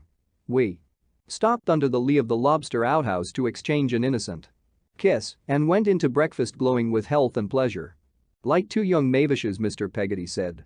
I knew this meant, in our local dialect, like two young thrushes, and received it as a compliment. Of course I was in love with little Emily. I am sure I loved that baby quite as truly, quite as tenderly, with greater purity and more disinterestedness than can enter into the best love of a later time of life, high and ennobling as it is. I am sure my fancy raised up something round that blue-eyed mite of a child, which etherealized and made a very angel of her. If, any sunny forenoon, she had spread a little pair of wings and flown away before my eyes, I don't think I should have regarded it as much more than I had had reason to expect. We used to walk about that dim old flat at Yarmouth in a loving manner. Hours and hours. The days sported by us as if time had not grown up himself yet, but were a child too, and always at play. I told Emily I adored her, and that unless she confessed she adored me I should be reduced to the necessity of killing myself with a sword. She said she did, and I have no doubt she did. As to any sense of inequality or youthfulness or other difficulty in our way, little Emily and I had no such trouble because we had no future. We made no more provision for growing older than we did for growing younger. We were the admiration of Mrs. Gummidge and Peggotty, who used to whisper of an evening when we sat, lovingly, on our little locker side by side, "Lor, wasn't it beautiful?" Mr. Peggotty smiled at us from behind his pipe, and Ham grinned all the evening and did nothing else. They had something of the sort of pleasure in us, I suppose, that they might have had in a pretty toy or a pocket model of the Colosseum. I soon found out that Mrs. Gummidge did not always make herself so agreeable as she might have been expected to do under the circumstances of her residence with Mr. Peggotty. Mrs. Gummidge's was rather a fretful disposition, and she whimpered more sometimes than was comfortable for other parties in so small an establishment. I was very sorry for her, but there were moments when it would have been more agreeable, I thought, if Mrs. Gummidge had had a convenient apartment of her own to retire to and had stopped there until her spirits revived. Mr. Peggotty went occasionally to a public house called the Willing Mind. I discovered this by his being out on the second or third evening of our visit and by Mrs. Gummidge's looking up at the Dutch clock between 8 and 9 and saying he was there and that, what was more, she had known in the morning he would go there. Mrs. Gummidge had been in a low state all day and had burst into tears in the forenoon when the fire smoked. I am a lone lorn creetur were Mrs. Gummidge's words when that unpleasant occurrence took place, and everything goes contrary with me. Oh, it'll soon leave off, said Peggotty. I again mean our Peggotty, and besides, you know, it's not more disagreeable to you than to us. I feel it more, said Mrs. Gummidge. It was a very cold day, with cutting blasts of wind. Mrs. Gummidge's peculiar corner of the fireside seemed to me to be the warmest and snuggest in the place, as her chair was certainly the easiest, but it didn't suit her that day at all. She was constantly complaining of the cold and of its occasioning a visitation in her back which she called the creeps. At last she shed tears on that subject and said again that she was a lone lorn creetur and everything went contrary with her. It is certainly very cold, said Peggotty. Everybody must feel it so. I feel it more than other people, said Mrs. Gummidge. So at dinner, when Mrs. Gummidge was always helped immediately after me, to whom the preference was given as a visitor of distinction. The fish were small and bony, and the potatoes were a little burnt. We all acknowledged that we felt this something of a disappointment, but Mrs. Gummidge said she felt it more than we did and shed tears again and made that former declaration with great bitterness. Accordingly, when Mr. Peggotty came home about 9 o'clock, this unfortunate Mrs. Gummidge was knitting in her corner in a very wretched and miserable condition. Peggotty had been working cheerfully. Ham had been patching up a great pair of water boots, and I, with little Emily by my side, had been reading to them. Mrs. Gummidge had never made any other remark than a forlorn sigh and had never raised her eyes since. Tea. Well, mate, said Mr. Peggotty, taking his seat, and how are you? We all said something, or looked something, to welcome him, except Mrs. Gummidge, who only shook her head over her knitting. What's amiss? Said Mr. Peggotty, with a clap of his hands. Cheer up. Old mother. Mr. Peggotty meant old girl. Mrs. Gummidge did not appear to be able to cheer up. She took out an old black silk handkerchief and wiped her eyes, but instead of putting it in her pocket, kept it out and wiped them again, and still kept it out. Ready for use. What's amiss, dame? Said Mr. Peggotty. Nothing, returned Mrs. Gummidge. You've come from the Willing Mind. Dan'l? Why yes, I've took a short spell at the Willing Mind tonight, said Mr. Peggotty. I'm sorry I should drive you there, said Mrs. Gummidge. Drive? I don't want no driving, returned Mr. Peggotty with an honest laugh. I only go too ready.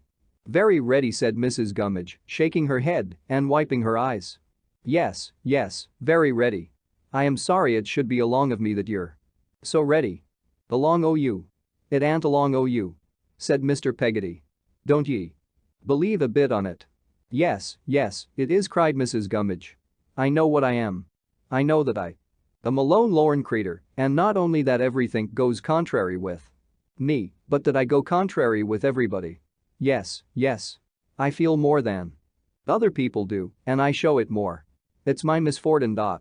I really couldn't help thinking, as I sat taking in all this, that the misfortune extended to some other members of that family besides Mrs. Gummidge. But Mr. Peggotty made no such retort, only answering with another entreaty to Mrs. Gummidge to cheer up. I ain't what I could wish myself to be, said Mrs. Gummidge. I am far from it. I know what I am. My troubles has made me contrary. I feel my troubles, and they make me contrary. I wish I didn't feel 'em, but I do. I wish I could be hardened to 'em, but I ain't. I make the house uncomfortable. I don't wonder at it. I've made your sister so all day. And Master Davy. Here I was suddenly melted and roared out, no, you haven't, Mrs. Gummidge, in great mental distress. It's far from right that I should do it, said Mrs. Gummidge. It ain't a fit return. I had better go into the house, and I am a lone lorn creetur, and had much better not make myself contrary here. If thinks must go contrary with me, and I must go contrary myself, let me go contrary in my parish. Dan'l, I'd better go into the house and die and be a riddance. Mrs. Gummidge retired with these words and betook herself to bed. When she was gone, Mr. Peggotty, who had not exhibited a trace of any feeling but the profoundest sympathy, looked round upon us and, nodding his head with a lively expression of that sentiment still animating his face, said in a whisper, she's been thinking of the old un. I did not quite understand what old one Mrs. Gummidge was supposed to have fixed her mind upon until Peggotty, on seeing me to bed, explained that it was the late Mr. Gummidge, and that her brother always took that for a received truth on such occasions, and that it always had a moving effect upon him. Some time after he was in his hammock that night, I heard him myself repeat to Ham, poor thing. She's been thinking of the old un. And whenever Mrs. Gummidge was overcome in a similar manner during the remainder of our stay, which happened some few times, he always said the same thing in extenuation of the circumstance, and always with the tenderest commiseration. So the fortnight slipped away, varied by nothing but the variation of the tide, which altered Mr. Peggotty's times of going out and coming in, and altered Ham's engagements also. When the latter was unemployed, he sometimes walked with us to show us the boats and ships, and once or twice he took us for a row. I don't know why one slight set of impressions should be more particularly associated with a place than another, though I believe this obtains with most people in reference especially to the associations of their childhood. I never hear the name or read the name of Yarmouth, but I am reminded of a certain Sunday morning on the beach, the bells ringing for church, little Emily leaning on my shoulder, Ham lazily dropping stones into the water, and the sun, away at sea, just breaking through the heavy mist and showing us the ships like their own shadows. At last the day came for going home. I bore up against a separation from Mr. Peggotty and Mrs. Gummidge, but my agony of mind at leaving little Emily was piercing. We went arm in arm to the public house where The carrier put up, and I promised, on the road, to write to her. I redeemed that promise afterwards in characters larger than those in which apartments are usually announced in manuscript as being to let. We were greatly overcome at parting, and if ever, in my life, I have had a void made in my heart, I had one made that day. Now, all the time I had been on my visit, I had been ungrateful to my home again and had thought little or nothing about it. But I was no sooner turned towards it than my reproachful young conscience seemed to point that way with a ready finger, and I felt all the more for the sinking of my spirits that it was my nest and that my mother was my comforter and friend. This gained upon me as we went along, so that the nearer we drew, the more familiar the objects became that we passed, the more excited I was to get there and to run into her arms. But Peggotty, instead of sharing in those transports, tried to check them, though very kindly, and looked confused and out of sorts. Blunderstone Rookery would come, however, in spite of her, when the carrier's horse pleased and did. How well I recollect it, on a cold grey afternoon, with a dull sky, threatening rain. The door opened, and I looked, half laughing and half crying in my pleasant agitation, for my mother. It was not she, but a strange servant. "Why, Peggotty," I said ruefully, "isn't she come home?" Yes, Master Davy," said Peggotty. "She's come home. Wait a bit. Master Davy, and I'll tell you something." Between her agitation and her natural awkwardness in getting out of the cart, Peggotty was making a most extraordinary festoon of herself, but I felt too blank and strange to tell her so. When she had got down, she took me by the hand, led me, wondering, into the kitchen, and shut the door. "Peggotty," said I, quite frightened. "What's the matter?" "Nothing's the matter, bless you, Master Davy dear," she answered, assuming an air of sprightliness. "Something's the matter, I'm sure. Where's Mama?" "Where's Mama, Master Davy?" repeated Peggotty. "Yes. Why hasn't she come out to the gate, and what have we come in here for?" "Oh, Peggotty." My eyes were full, and I felt as if I were going to tumble down. "Bless the precious boy," cried Peggotty, taking hold of me. "What is it? Speak, my pet. Not dead, too?" "Oh, she's not dead, Peggotty?" Peggotty cried out no, with an astonishing volume of voice, and then sat down and began to pant and said I had given her a turn. I gave her a hug to take away the turn, or to give her another turn in the right direction, and then stood before her, looking at her in anxious inquiry. "You see, dear, I should have told you before now," said Peggotty. "But I hadn't an opportunity. I ought to have made it, perhaps, but I couldn't exactly. That was always the substitute for exactly, in Peggotty's militia of words bring my mind to it." "Go on, Peggotty," said I, more frightened than before. "Master Davy," said Peggotty, untying her bonnet with a shaking hand and speaking in a breathless sort of way. "What do you think? You have got a paw." I trembled and turned white. Something I don't know what or how connected with the grave in the churchyard and the raising of the dead seemed to strike me like an unwholesome wind. "A new one," said Peggotty. "A new one?" I repeated. Peggotty gave a gasp, as if she were swallowing something that was very hard, and, putting out her hand, said, "Come and see him." "I don't want to see him." "And your mama," said Peggotty. I ceased to draw back, and we went straight to the best parlor, where she left me. On one side of the fire sat my mother, on the other Mr. Murdstone. My mother dropped her work and arose hurriedly but timidly. I thought. "Now, Clara, my dear," said Mr. Murdstone. "Recollect. Control yourself. Always control yourself. Davy boy, how do you do?" I gave him my hand. After a moment of suspense, I went and kissed my mother. She kissed me, patted me gently on the shoulder, and sat down again to her work. I could not look at her, I could not look at him. I knew quite well that he was looking at us both, and I turned to the window and looked out there at some shrubs that were drooping their heads in the cold. As soon as I could creep away, I crept upstairs. My old dear bedroom was changed, and I was to lie a long way off. I rambled downstairs to find anything that was like itself, so altered it all seemed, and roamed into the yard. I very soon started back from there, for the empty dog kennel was filled up with a great dog, deep-mouthed and black-haired like him, and he was very angry at the sight of me and sprang out to get at me. Chapter 4. I fall into disgrace. If the room to which my bed was removed were a sentient thing that could give evidence, I might appeal to it at this day who sleeps there now. I wonder. To bear witness for me what a heavy heart I carried to it. I went up there, hearing the dog in the yard bark after me all the way. While I climbed the stairs and, looking as blank and strange upon the room as the room looked upon me, sat down with my small hands crossed. And thought. I thought of the oddest things. Of the shape of the room, of the cracks in the ceiling, of the paper on the walls, of the flaws in the window glass making ripples and dimples on the prospect, of the washing stand being rickety on its 3 legs and having a discontented something about it which reminded me of Mrs. Gummidge under the influence of the old one. I was crying all the time, but, except that I was conscious of being cold and dejected, I am sure I never thought why I cried.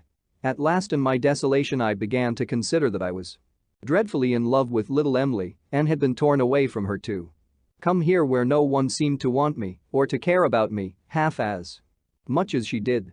This made such a very miserable piece of business of it that I rolled myself up in a corner of the counterpane and cried myself to sleep. I was awoke by somebody saying, "Here he is," and uncovering my hot head. My mother and Peggotty had come to look for me, and it was one of them who had done it. "Davy," said my mother. "What's the matter?" I thought it was very strange that she should ask me and answered, "Nothing." I turned over on my face, I recollect, to hide my trembling lip, which answered her with greater truth. "Davy," said my mother.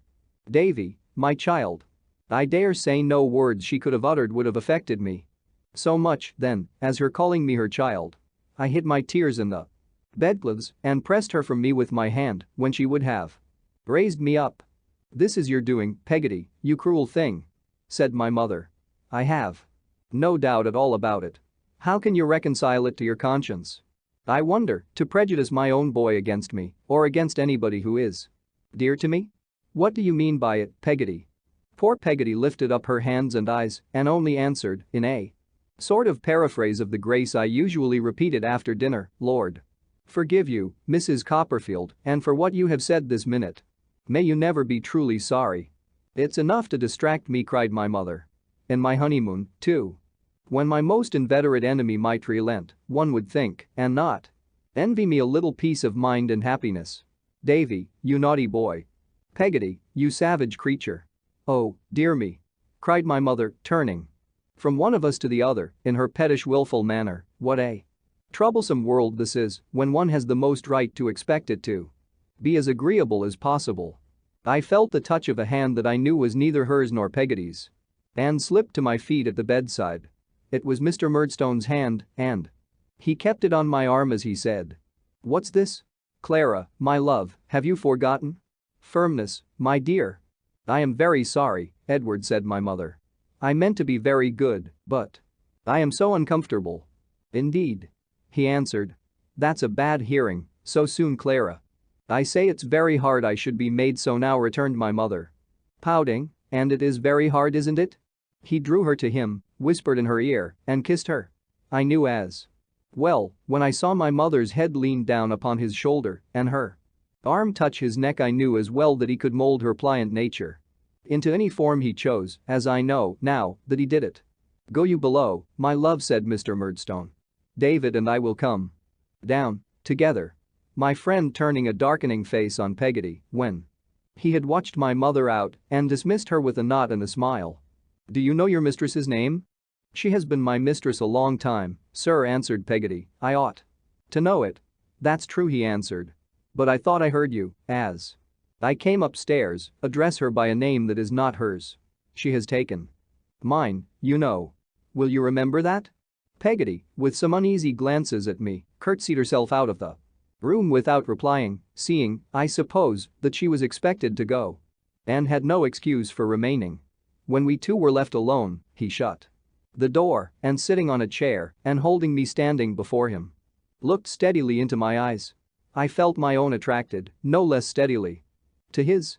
As I recall our being opposed thus, face to face, I seem again to hear my heart beat fast and high. "David," he said, making his lips thin by pressing them together, "if I have an obstinate horse or dog to deal with, what do you think I do?" I don't know. I beat him. I had answered in a kind of breathless whisper, but I felt, in my silence, that my breath was shorter now. I make him wince and smart. I say to myself, I'll conquer that fellow, and if it were to cost him all the blood he had, I should do it. What is that upon your face? Dirt, I said. He knew it was the mark of tears as well as I. But if he had asked the question 20 times, each time with 20 blows, I believe my baby heart would have burst before I would have told him so. You have a good deal of intelligence for a little fellow, he said. With a grave smile that belonged to him, and you understood me very well, I see. Wash that face, sir, and come down with me. He pointed to the washing stand, which I had made out to be like Mrs. Gummidge, and motioned me with his head to obey him directly. I had little doubt then, and I have less doubt now, that he would have knocked me down without the least compunction if I had hesitated. Clara, my dear, he said, when I had done his bidding, and he walked me into the parlor, with his hand still on my arm, you will not be made uncomfortable any more, I hope. We shall soon improve our youthful humors. God help me, I might have been improved for my whole life, I might have been made another creature perhaps for life by a kind word at that season. A word of encouragement and explanation, of pity for my childish ignorance, of welcome home, of reassurance to me that it was home, might have made me dutiful to him in my heart henceforth, instead of in my hypocritical outside, and might have made me respect instead of hate him. I thought my mother was sorry to see me standing in the room so scared and strange, and that presently, when I stole to a chair, she followed me with her eyes more sorrowfully, still missing, perhaps, some freedom in my childish tread, but the word was not spoken, and the time for it was gone. We dined alone, we three together. He seemed to be very fond of my mother. I am afraid I liked him none the better for that, and she was very fond of him. I gathered from what they said that an elder sister of his was coming to stay with them, and that she was expected that evening. I am not certain whether I found out then or afterwards that, without being actively concerned in any business, he had some share in or some annual charge upon the profits of a wine merchant's house in London, with which his family had been connected from his great-grandfather's time, and in which his sister had a similar interest, but I may mention it in this place, whether or no. After dinner, when we were sitting by the fire and I was meditating an escape to Peggotty without having the hardihood to slip away, lest it should offend the master of the house, a coach drove up to the garden gate and he went out to receive the visitor. My mother followed him. I was timidly following her when she turned round at the parlor door in the dusk and, taking me in her embrace as she had been used to do, whispered me to love my new father and be obedient to him. She did this hurriedly and secretly, as if it were wrong, but tenderly, and, putting out her hand behind her, held mine in it until we came near to where he was standing in the garden, where she let mine go and drew hers through his arm. It was Miss Murdstone who was arrived, and a gloomy-looking lady she was, dark, like her brother, whom she greatly resembled in face and voice, and with very heavy eyebrows, nearly meeting over her large nose. As if, being disabled by the wrongs of her sex from wearing whiskers, she had carried them to that account. She brought with her two uncompromising hard black boxes, with her initials on the lids in hard brass nails. When she paid the coachman, she took her money out of a hard steel purse, and she kept the purse in a very jail of a bag which hung upon her arm by a heavy chain and shut up like a bite. I had never, at that time, seen such a metallic lady altogether as Miss Murdstone was. She was brought into the parlor with many tokens of welcome, and there formally recognized my mother as a new and near relation. Then she looked at me and said, "Is that your boy, sister-in-law?" My mother acknowledged me. "Generally speaking," said Miss Murdstone, "I don't like boys." "How do you do, boy?" Under these encouraging circumstances, I replied that I was very well, and that I hoped she was the same, with such an indifferent grace that Miss Murdstone disposed of me in 2 words. "Wants manner."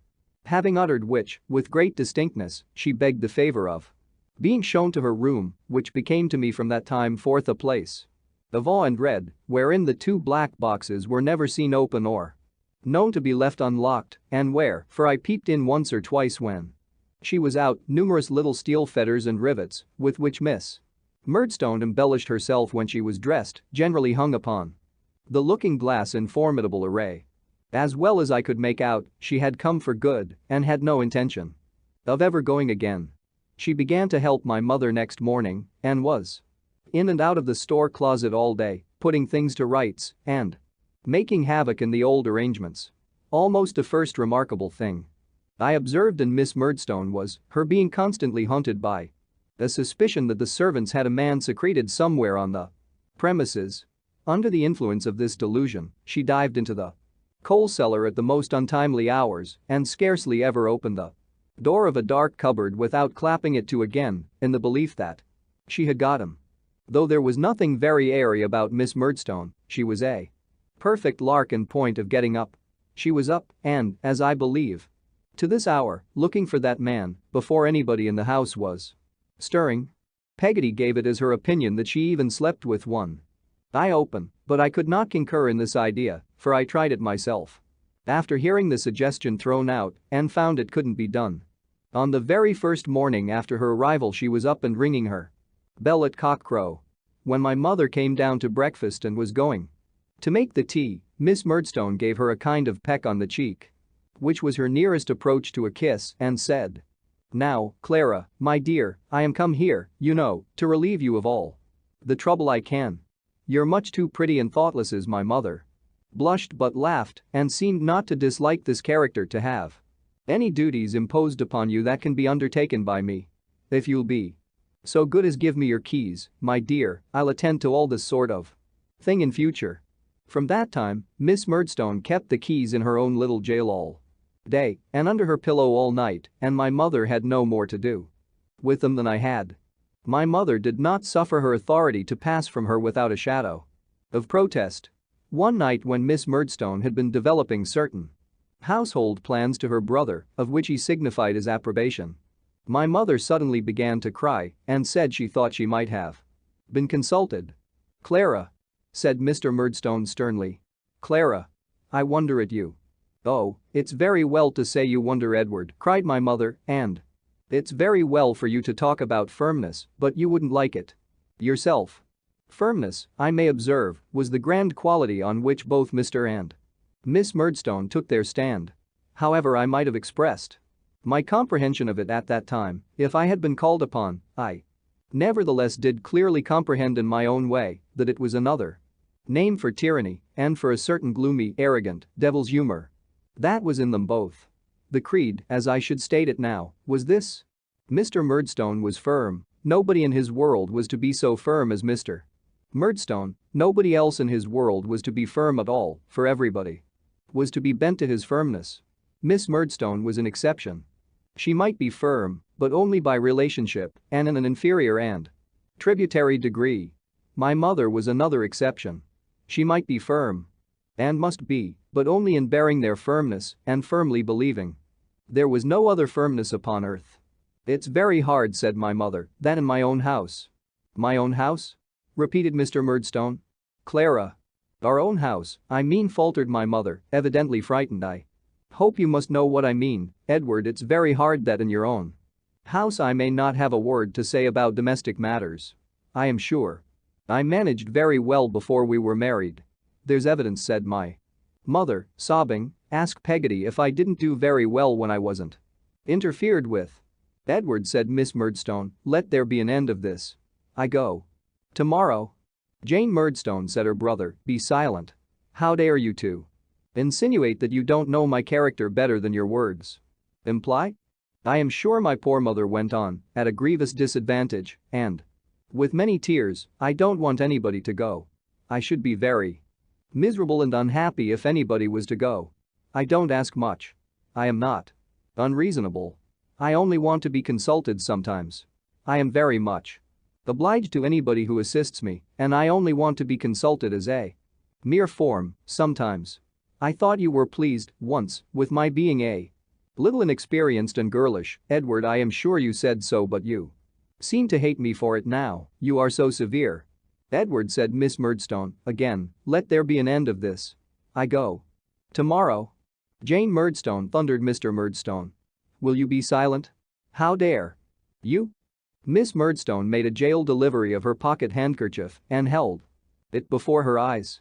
"Clara," he continued, looking at my mother, "you surprise me. You astound me. Yes, I had a satisfaction in the thought of marrying an inexperienced and artless person and forming her character and infusing into it some amount of that firmness and decision of which it stood in need. But when Jane Murdstone is kind enough to come to my assistance in this endeavor and to assume, for my sake, a condition something like a housekeeper's, and when she meets with a base return—" "Oh, pray, Edward," cried my mother, "don't accuse me of being ungrateful. I am sure I am not ungrateful. No one ever said I was before. I have many faults, but not that. Oh, don't, my dear.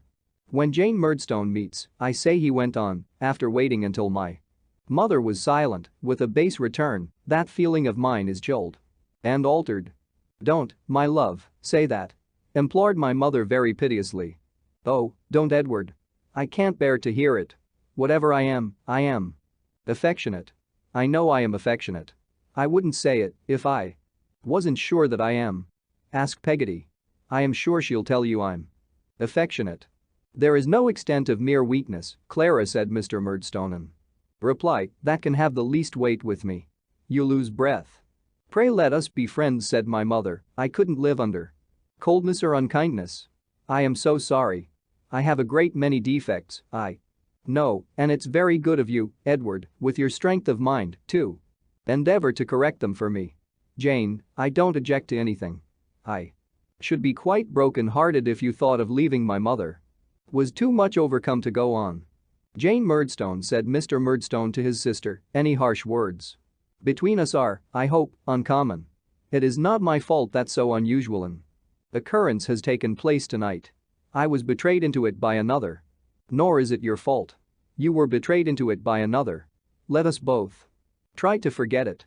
And as this he added, after these magnanimous words, "Is not a fit scene for the boy David, go to bed." I could hardly find the door through the tears that stood in my eyes. I was so sorry for my mother's distress, but I groped my way out and groped my way up to my room in the dark without even having the heart to say good night to Peggotty or to get a candle from her. When her coming up to look for me an hour or so afterwards awoke me, she said that my mother had gone to bed poorly and that Mr. and Miss Murdstone were sitting alone.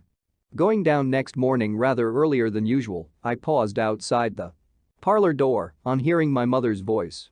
She was very earnestly and humbly entreating Miss Murdstone's pardon, which that lady granted, and a perfect reconciliation took place. I never knew my mother afterwards to give an opinion on any matter without first appealing to Miss Murdstone or without having first ascertained by some sure means what Miss Murdstone's opinion was, and I never saw Miss Murdstone, when out of temper, she was infirm that way, move her hand towards her bag as if she were going to take out the keys and offer to resign them to my mother, without seeing that my mother was in a terrible fright. The gloomy taint that was in the Murdstone blood darkened the Murdstone religion, which was austere and wrathful. I have thought, since, that its assuming that character was a necessary consequence of Mr.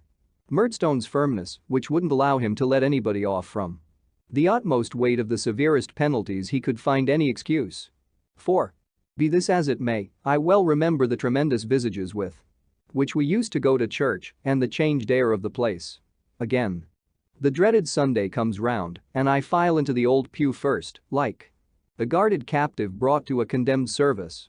Again, Miss Murdstone, in a black velvet gown that looks as if it had been made out of a pall, follows close upon me, then my mother, then her husband. There is no Peggotty now, as in the old time. Again, I listen to Miss Murdstone, mumbling the responses and emphasizing all the dread words with a cruel relish. Again, I see her dark eyes roll round the church when she says, "Miserable sinners," as if she were calling all the congregation names. Again, I catch rare glimpses of my mother, moving her lips timidly between the two, with one of them muttering at each ear like low thunder. Again, I wonder with a sudden fear whether it is likely that our good old clergyman can be wrong and Mr. and Miss Murdstone right, and that all the angels in heaven can be destroying angels. Again, if I move a finger or relax a muscle of my face, Miss Murdstone pokes me with her prayer book, and makes my sight ache. Yes, and again, as we walk home, I note some neighbors looking at my mother and at me and whispering. Again, as the three go on arm in arm. And I linger behind alone, I follow some of those looks and wonder if my mother's step be really not so light as I have seen it, and if the gaiety of her beauty be really almost worried away. Again, I wonder whether any of the neighbors call to mind, as I do, how we used to walk home together, she and I wonder stupidly about that all the dreary dismal day. There had been some talk on occasions of my going to boarding school. Mr. and Miss Murdstone had originated it, and my mother had of course agreed with them. Nothing, however, was concluded on the subject yet. In the meantime, I learnt lessons at home. Shall I ever forget those lessons? They were presided over nominally by my mother, but really by Mr. Murdstone and his sister, who were always present and found them a favorable occasion for giving my mother lessons in that miscalled firmness, which was the bane of both our lives. I believe I was kept at home for that purpose. I had been apt enough to learn and willing enough when my mother and I had lived alone together. I can faintly remember learning the alphabet at her knee. To this day, when I look upon the fat black letters in the primer, the puzzling novelty of their shapes and the easy good nature of O and Q and S seem to present themselves again before me as they used to do. But they recall no feeling of disgust or reluctance. On the contrary, I seem to have walked along a path of flowers as far as the crocodile book and to have been cheered by the gentleness of my mother's voice and manner all the way. But these solemn lessons which succeeded those, I remember as the death blow of my peace and a grievous daily drudgery and misery. They were very long, very numerous, very hard, perfectly unintelligible. Some of them, to me, and I was generally as much bewildered by them as I believe my poor mother was herself. Let me remember how it used to be and bring one morning back again. I come into the second best parlor after breakfast with my books and an exercise book and a slate. My mother is ready for me at her writing desk, but not half so ready as Mr. Murdstone in his easy chair by the window, though he pretends to be reading a book, or as Miss Murdstone, sitting near my mother stringing steel beads. The very sight of these two has such an influence over me that I begin to feel the words I have been at infinite pains to get into my head all sliding away and going I don't know where. I wonder where they do go, by the by. I hand the first book to my mother. Perhaps it is a grammar, perhaps a history or geography. I take a last drowning look at the page as I give it into her hand and start off aloud at a racing pace while I have got it fresh. I trip over a word. Mr. Murdstone looks up. I trip over another word. Miss Murdstone looks up. I redden, tumble over half a dozen words and stop. I think my mother would show me the book if she dared, but she does not dare, and she says softly, "Oh, Davy, Davy." "Now, Clara," says Mr. Murdstone, "be firm with the boy. Don't say, 'Oh, Davy, Davy.' That's childish. He knows his lesson, or he does not know it." "He does not know it," Miss Murdstone interposes awfully. "I am really afraid he does not," says my mother. "Then, you see, Clara," returns Miss Murdstone, "you should just give him the book back and make him know it." "Yes, certainly," says my mother, "that is what I intend to do, my dear Jane. Now, Davy, try once more and don't be stupid." I obey the first clause of the injunction by trying once more, but am not so successful with the second, for I am very stupid. I tumble down before I get to the old place, at a point where I was all right before, and stop to think. But I can't think about the lesson. I think of the number of yards of net in Miss Murdstone's cap, or of the price of Mr. Murdstone's dressing gown, or any such ridiculous problem that I have no business with and don't want to have anything at all to do with. Mr. Murdstone makes a movement of impatience which I have been expecting for a long time. Miss Murdstone does the same. My mother glances submissively at them, shuts the book, and lays it by as an arrear to be worked out when my other tasks are done. There is a pile of these arrears very soon, and it swells like a rolling snowball. The bigger it gets, the more stupid I get. The case is so hopeless, and I feel that I am wallowing in such a bog of nonsense that I give up all idea of getting out and abandon myself to my fate. The Despairing way in which my mother and I look at each other as I blunder on is truly melancholy. But the greatest effect in these miserable lessons is when my mother, thinking nobody is observing her, tries to give me the cue by the motion of her lips. At that instant Miss Murdstone, who has been lying in wait for nothing else all along, says in a deep warning voice, "Clara." My mother starts, colors, and smiles faintly. Mr. Murdstone comes out of his chair, takes the book, throws it at me or boxes my ears with it, and turns me out of the room by the shoulders. Even when the lessons are done, the worst is yet to happen, in the shape of an appalling sum. This is invented for me and delivered to me orally by Mr. Murdstone and begins, if I go into a cheesemonger's shop and buy 5,000 double Gloucester cheeses at 4 halfpenny each, present payment, at which I see Miss Murdstone secretly overjoyed. I pore over these cheeses without any result or enlightenment until dinner time, when, having made a mulatto of myself by getting the dirt of the slate into the pores of my skin, I have a slice of bread to help me out with the cheeses and am considered in disgrace for the rest of the evening. It seems to me, at this distance of time, as if my unfortunate studies generally took this course.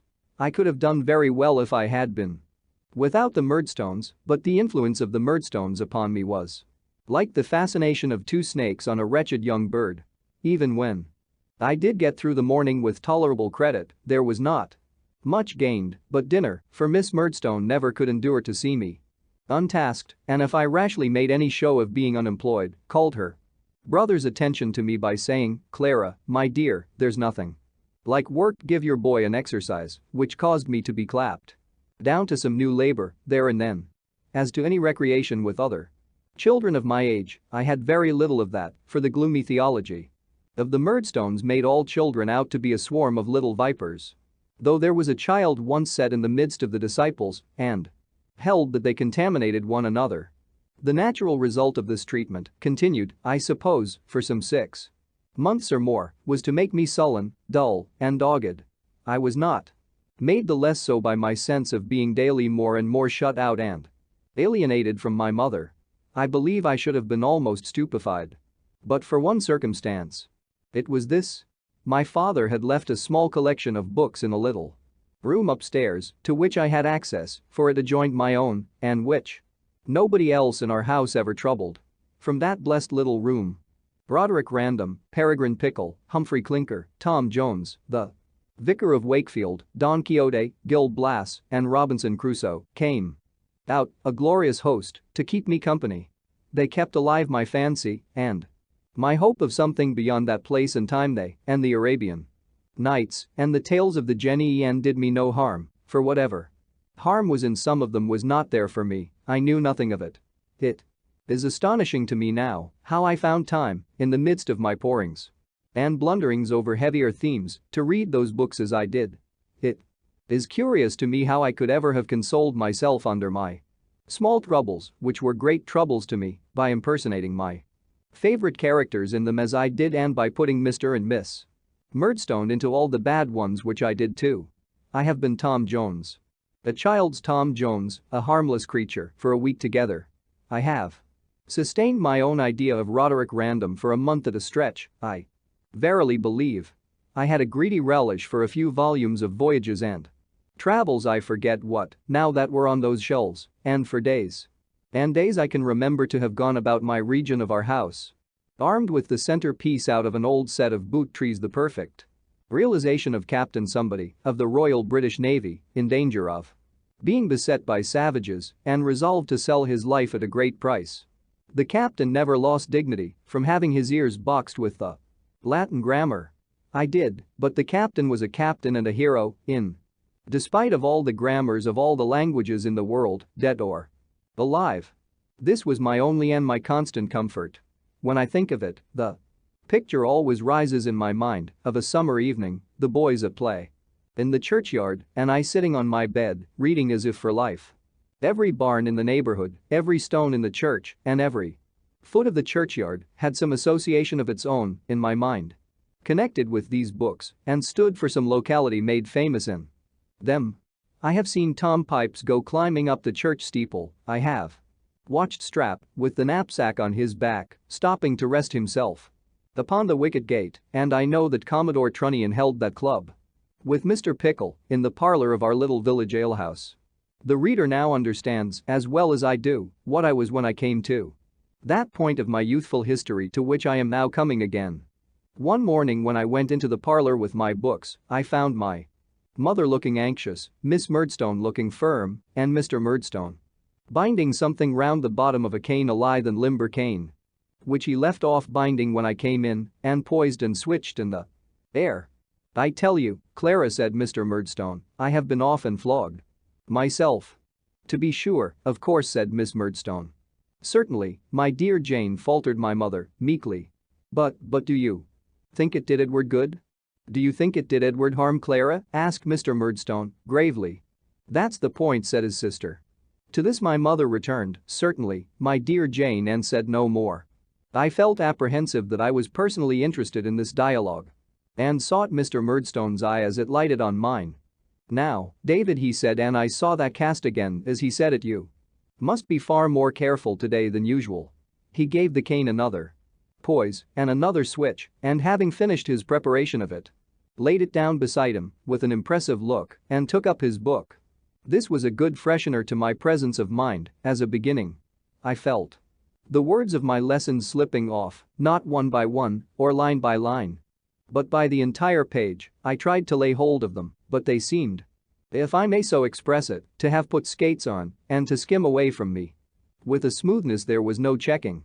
We began badly and went on worse. I had come in with an idea of distinguishing myself, rather, conceiving that I was very well prepared. But it turned out to be quite a mistake. Book after book was added to the heap of failures, Miss Murdstone being firmly watchful of us all the time. And when we came at last to the 5,000 cheeses, canes he made it that day, I remember, my mother burst out crying. "Clara," said Miss Murdstone in her warning voice. "I am not quite well, my dear Jane, I think," said my mother. I saw him wink solemnly at his sister as he rose and said, taking up the cane, "Why, Jane, we can hardly expect Clara to bear, with perfect firmness, the worry and torment that David has occasioned her today. That would be stoical. Clara is greatly strengthened and improved, but we can hardly expect so much from her. David, you and I will go upstairs, boy." As he took me out at the door, my mother ran towards us. "Miss Murdstone," said Clara, "are you a perfect fool?" and interfered. I saw my mother stop her ears then, and I heard her crying. He walked me up to my room slowly and gravely. I am certain he had a delight in that formal parade of executing justice, and when we got there, suddenly twisted my head under his arm. "Mr. Murdstone?" "Sir?" I cried to him. Pray don't beat me. I have tried to learn, sir, but I can't learn while you and Miss Murdstone are by. I can't indeed." "Can't you, indeed, David?" he said. "We'll try that." He had my head as in a vice, but I twined round him somehow and stopped him for a moment, entreating him not to beat me. It was only a moment that I stopped him, for he cut me heavily an instant afterwards, and in the same instant I caught the hand with which he held me in my mouth between my teeth and bit it through. It sets my teeth on edge to think of it. He beat me then, as if he would have beaten me to death. Above all the noise we made, I heard them running up the stairs and crying out. I heard my mother crying out, "Aunt Peggotty." Then he was gone, and the door was locked outside, and I was lying, fevered and hot and torn and sore and raging in my puny way, upon the floor. How well I recollect, when I became quiet, what an unnatural stillness seemed to reign through the whole house. How well I remember, when my smart and passion began to cool, how wicked I began to feel. I sat listening for a long while, but there was not a sound. I crawled up from the floor and saw my face in the glass, so swollen, red, and ugly that it almost frightened me. My stripes were sore and stiff and made me cry afresh when I moved, but they were nothing to the guilt I felt. It lay heavier on my breast than if I had been a most atrocious criminal, I dare say. It had begun to grow dark, and I had shut the window. I had been lying, for the most part, with my head upon the sill, by turns crying, dozing, and looking listlessly out, when the key was turned and Miss Murdstone came in with some bread and meat and milk. These she put down upon the table without a word, glaring at me the while with exemplary firmness. And then retired, locking the door after her. Long after it was dark I sat there, wondering whether anybody else would come. When this appeared improbable for that night, I undressed and went to bed, and there, I began to wonder fearfully what would be done to me. Whether it was a criminal act that I had committed? Whether I should be taken into custody and sent to prison? Whether I was at all in danger of being hanged? I never shall forget the waking next morning, the being cheerful and fresh for the first moment, and then the being weighed down by the stale and dismal oppression of remembrance. Miss Murdstone reappeared before I was out of bed, told me, in so many words, that I was free to walk in the garden for half an hour and no longer, and retired, leaving the door open, that I might avail myself of that permission. I did so, and did so every morning of my imprisonment, which lasted 5 days. If I could have seen my mother alone, I should have gone down on my knees to her and besought her forgiveness, but I saw no one. Miss Murdstone accepted, during the whole time except at evening prayers in the parlor, to which I was escorted by Miss Murdstone after everybody else was placed, where I was stationed, a young outlaw, all alone by myself near the door, and whence I was solemnly conducted by my jailer. Before anyone arose from the devotional posture, I only observed that my mother was as far off from me as she could be and kept her face another way so that I never saw it, and that Mr. Murdstone's hand was bound up in a large linen wrapper. The length of those 5 days I can convey no idea of to anyone. They occupy the place of years in my remembrance. The way in which I listened to all the incidents of the house that made themselves audible to me.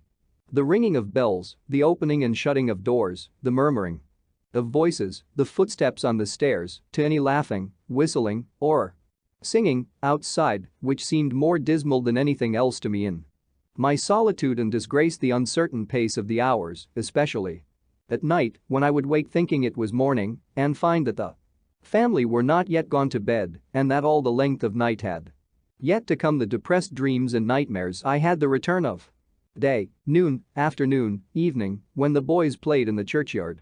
And I watched them from a distance within the room, being ashamed to show myself at the window lest they should know I was a prisoner. The strange sensation of never hearing myself speak, the fleeting intervals of something like cheerfulness which came with eating and drinking and went away with it, the setting in of rain one evening with a fresh smell, and its coming down faster and faster between me and the church until it and gathering night seemed to quench me in gloom and fear and remorse. All this appears to have gone round and round for years instead of days. It is so vividly and strongly stamped on my remembrance.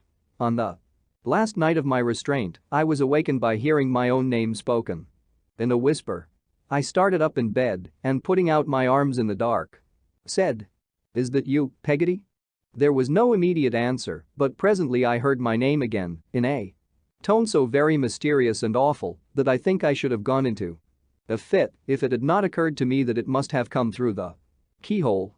I groped my way to the door and, putting my own lips to the keyhole, whispered, "Is that you, Peggotty dear?" "Yes, my own precious Davy," she replied. "Be as soft as a mouse, or the cat'll hear us." I understood this to mean Miss Murdstone and was sensible of the urgency of the case, her room being close by. "How's Mama, dear Peggotty? Is she very angry with me?" I could hear Peggotty crying softly on her side of the keyhole, as I was doing on mine, before she answered, "No. Not very." "What is going to be done with me, Peggotty dear? Do you know?" "School. Near London," was Peggotty's answer. I was obliged to get her to repeat it, for she spoke it the first time quite down my throat. In consequence of my having forgotten to take my mouth away from the keyhole and put my ear there, and though her words tickled me a good deal, I didn't hear them. "When, Peggotty? Tomorrow? Is that the reason why Miss Murdstone took the clothes out of my drawers?" Which she had done, though I have forgotten to mention it. "Yes," said Peggotty. "Box. Shan't I see Mama?" "Yes," said Peggotty. "Morning." Then Peggotty fitted her mouth close to the keyhole and delivered these words through it with as much feeling and earnestness as a keyhole has ever been the medium of communicating, I will venture to assert, shooting in each broken little sentence in a convulsive little burst of its own. "Davy, Dear. If I ain't been exactly as intimate with you lately as I used to be, it ain't because I don't love you just as well and more, my pretty poppet. It's because I thought it better for you. And for someone else besides. Davy, my darling, are you listening? Can you hear? Yes, Peggotty. I sobbed. My own, said Peggotty with infinite compassion. What I want to say is that you must never forget me. For I'll never forget you. And I'll take as much care of your mama Davy as ever I took of you. And I won't leave her. The day may come when she'll be glad to lay her poor head on her stupid, cross old Peggotty's arm again. And I'll write to you. My dear. Though I ain't no scholar. And I'll Peggotty fell to kissing the keyhole as she couldn't kiss me. Thank you, dear Peggotty. Said I. Oh, thank you. Thank you. Will you promise me one thing, Peggotty? Will you write and tell Mr. Peggotty and little Emily and Mrs. Gummidge and Ham that I am not so bad as they might suppose and that I sent 'em all my love especially to little Emily? Will you, if you please, Peggotty? The kind soul promised and we both of us kissed the keyhole with the greatest affection. I patted it with my hand, I recollect, as if it had been her honest face and parted. From that night there grew up in my breast a feeling for Peggotty which I cannot very well define. She did not replace my mother, no one could do that, but she came into a vacancy in my heart which closed upon her and I felt towards her something I have never felt for any other human being. It was a sort of comical affection, too, and yet if she had died, I cannot think what I should have done or how I should have acted out the tragedy it would have been to me. In the morning Miss Murdstone appeared as usual and told me I was going to school, which was not altogether such news to me as she supposed. She also informed me that when I was dressed, I was to come downstairs into the parlor and have my breakfast. There, I found my mother, very pale and with red eyes, into whose arms I ran and begged her pardon from my suffering soul. Oh, Davy, she said, that you could hurt anyone I love. Try to be better, pray to be better. I forgive you, but I am so grieved, Davy, that you should have such bad passions in your heart. They had persuaded her that I was a wicked fellow, and she was more sorry for that than for my going away. I felt it sorely. I tried to eat my parting breakfast, but my tears dropped upon my bread and butter and trickled into my tea. I saw my mother look at me sometimes and then glance at the watchful Miss Murdstone and then look down or look away. Master Copperfield's box there, said Miss Murdstone when wheels were heard at the gate. I looked for Peggotty, but it was not she, neither she nor Mr. Murdstone appeared. My former acquaintance, the carrier, was at the door. The box was taken out to his cart and lifted in. Clara, said Miss Murdstone in her warning note. Ready, my dear Jane, returned my mother. Goodbye, Davy. You are going for your own good. Goodbye, my child. You will come home in the holidays and be a better boy. Clara, Miss Murdstone repeated. Certainly, my dear Jane, replied my mother, who was holding me. I forgive you, my dear boy. God bless you. Clara, Miss Murdstone repeated. Miss Murdstone was good enough to take me out to the cart and to say on the way that she hoped I would repent before I came to a bad end, and then I got into the cart and the lazy horse walked off with it. Chapter 5. I am sent away from home. We might have gone about half a mile and my pocket handkerchief was quite wet through when the carrier stopped short. Looking out to ascertain for what I saw, to my amazement, Peggotty burst from a hedge and climbed into the cart. She took me in both her arms and squeezed me to her stays until the pressure on my nose was extremely painful, though I never thought of that till afterwards when I found it very tender. Not a single word did Peggotty speak. Releasing one of her arms, she put it down in her pocket to the elbow and brought out some paper bags of cakes which she crammed into my pockets and a purse which she put into my hand, but not one word did she say.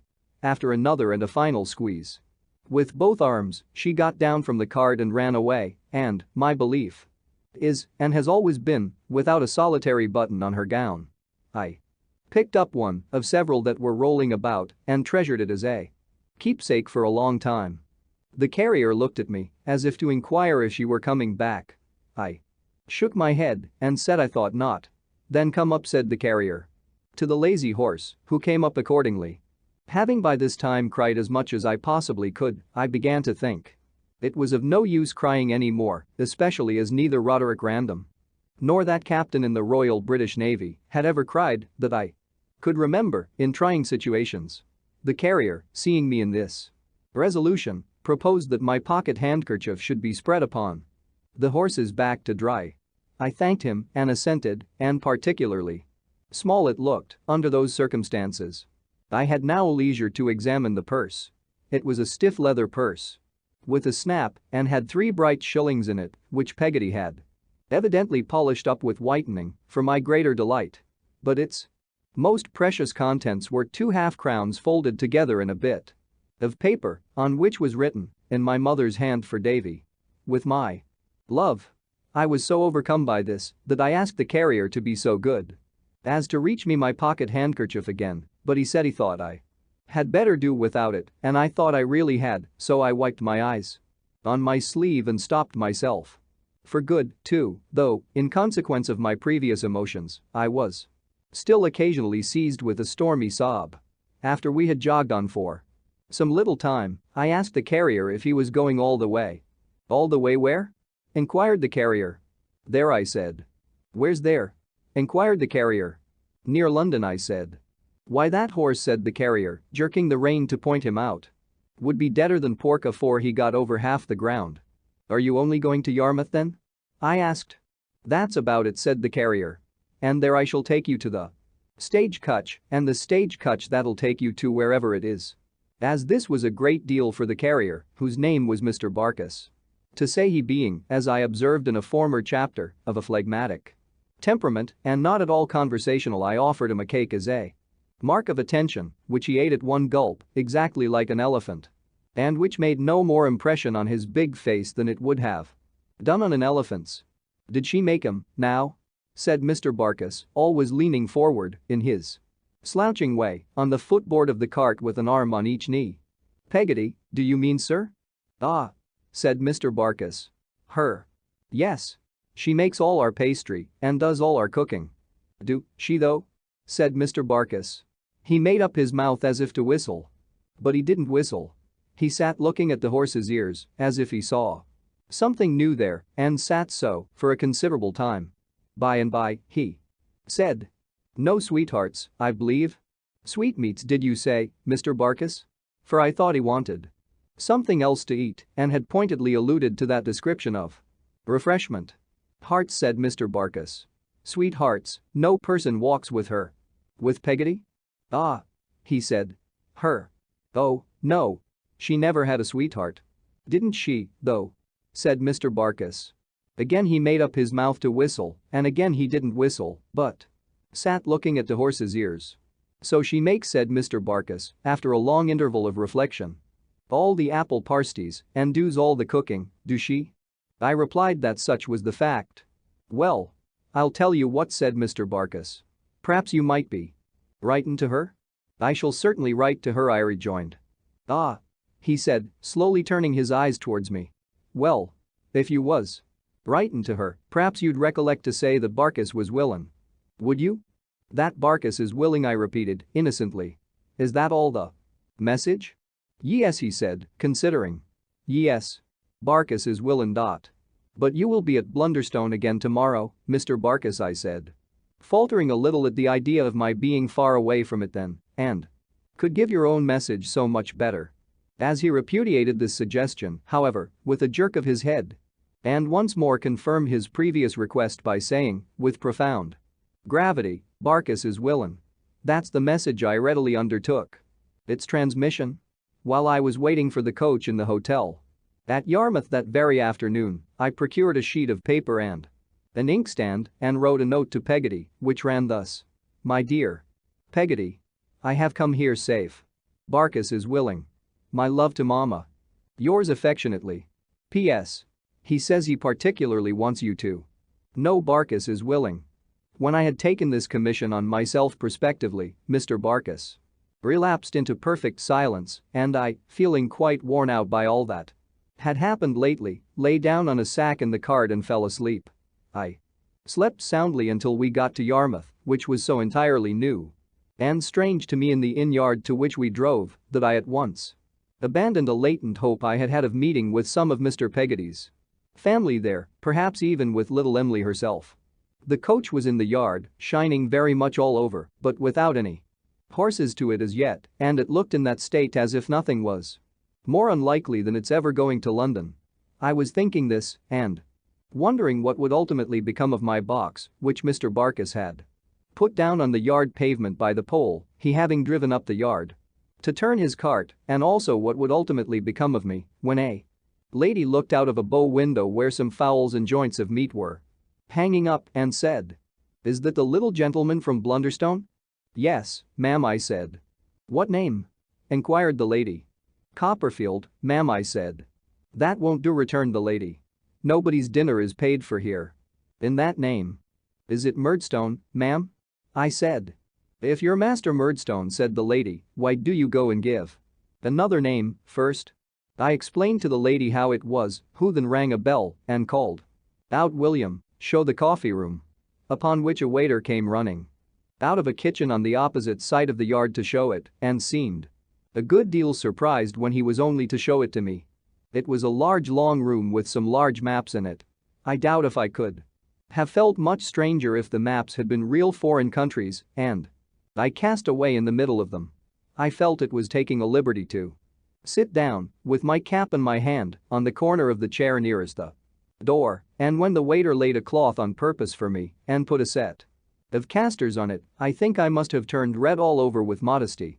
He brought me some chops and vegetables and took the covers off in such a bouncing manner that I was afraid I must have given him some offense. But he greatly relieved my mind by putting a chair for me at the table and saying, very affably, "Now, 6 foot. Come on." I thanked him and took my seat at the board, but found it extremely difficult to handle my knife and fork with anything like dexterity, or to avoid splashing myself with the gravy while he was standing opposite, staring so hard and making me blush in the most dreadful manner every time I caught his eye. After watching me into the second chop, he said, "There's half a pint of ale for you. Will you have it now?" I thanked him and said, "Yes."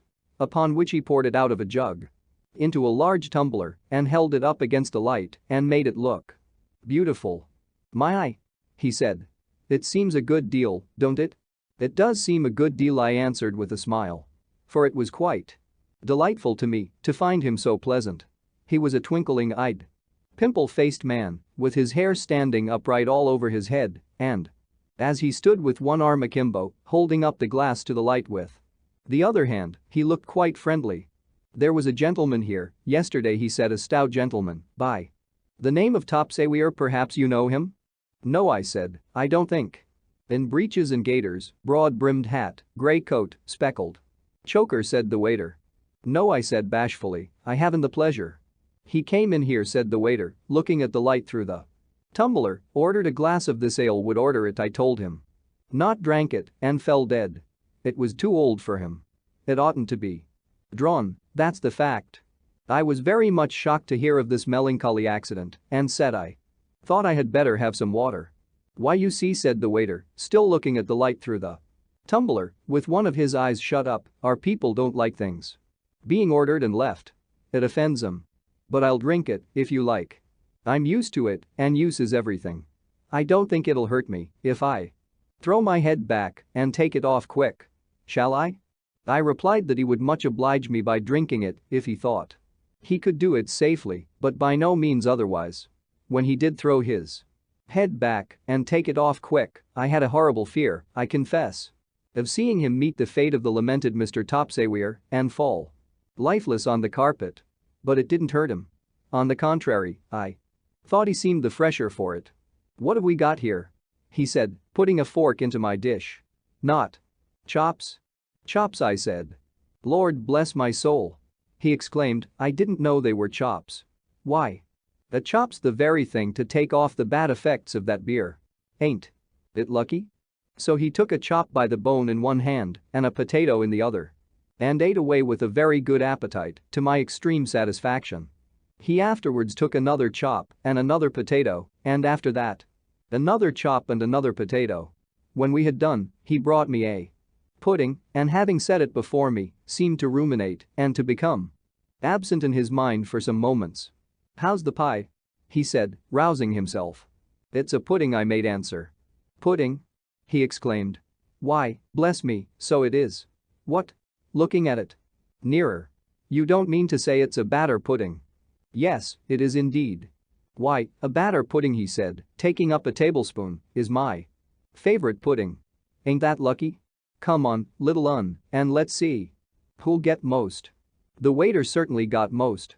He entreated me more than once to come in and win, but what with his tablespoon to my teaspoon, his dispatch to my dispatch, and his appetite to my appetite, I was left far behind at the first mouthful and had no chance with him. I never saw anyone enjoy a pudding so much, I think, and he laughed when it was all gone, as if his enjoyment of it lasted still. Finding him so very friendly and companionable, it was then that I asked for the pen and ink and paper to write to Peggotty. He not only brought it immediately, but was good enough to look over me while I wrote the letter. When I had finished it, he asked me where I was going to school. I said, near London, which was all I knew. "Oh. My, he said, looking very low-spirited, "I am sorry for that." "Why?" I asked him. "Oh, Lord," he said, shaking his head, "that's the school where they broke the boy's ribs, 2 ribs, a little boy he was. I should say he was. Let me see, how old are you, about?" I told him between 8 and 9. "That's just his age," he said. He was 8 years and 6 months old when they broke his first rib, 8 years and 8 months old when they broke his second, and did for him. I could not disguise from myself or from the waiter that this was an uncomfortable coincidence and inquired how it was done. His answer was not cheering to my spirits, for it consisted of 2 dismal words, with whopping. The blowing of the coach horn in the yard was a seasonable diversion, which made me get up and hesitatingly inquire, in the mingled pride and diffidence of having a purse, which I took out of my pocket, if there were anything to pay. "There's a sheet of letter paper," he returned. "Did you ever buy a sheet of letter paper?" I could not remember that I ever had. "It's dear," he said, "on account of the duty. 3 pence. That's the way we're taxed in this country. There's nothing else except the waiter. Never mind the ink. I lose by that." What should I, how much should I to, what would it be?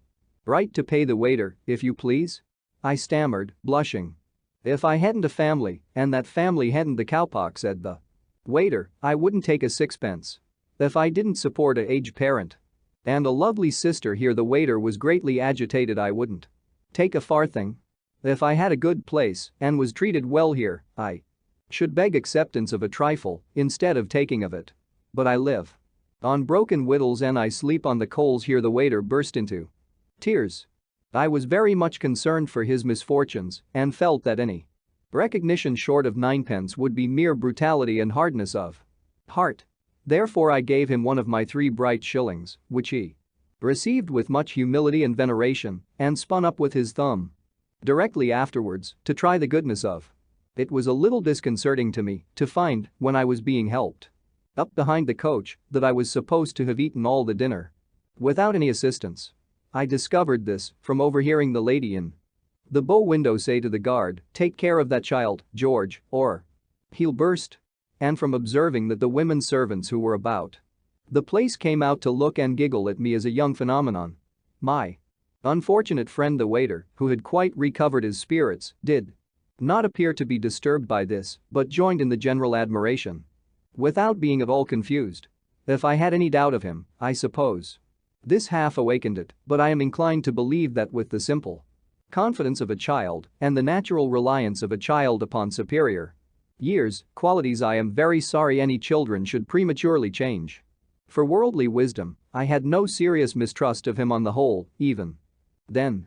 I felt it rather hard, I must own, to be made, without deserving it, the subject of jokes between the coachman and guard as to the coach drawing heavy behind on account of my sitting there, and as to the greater expediency of my traveling by wagon.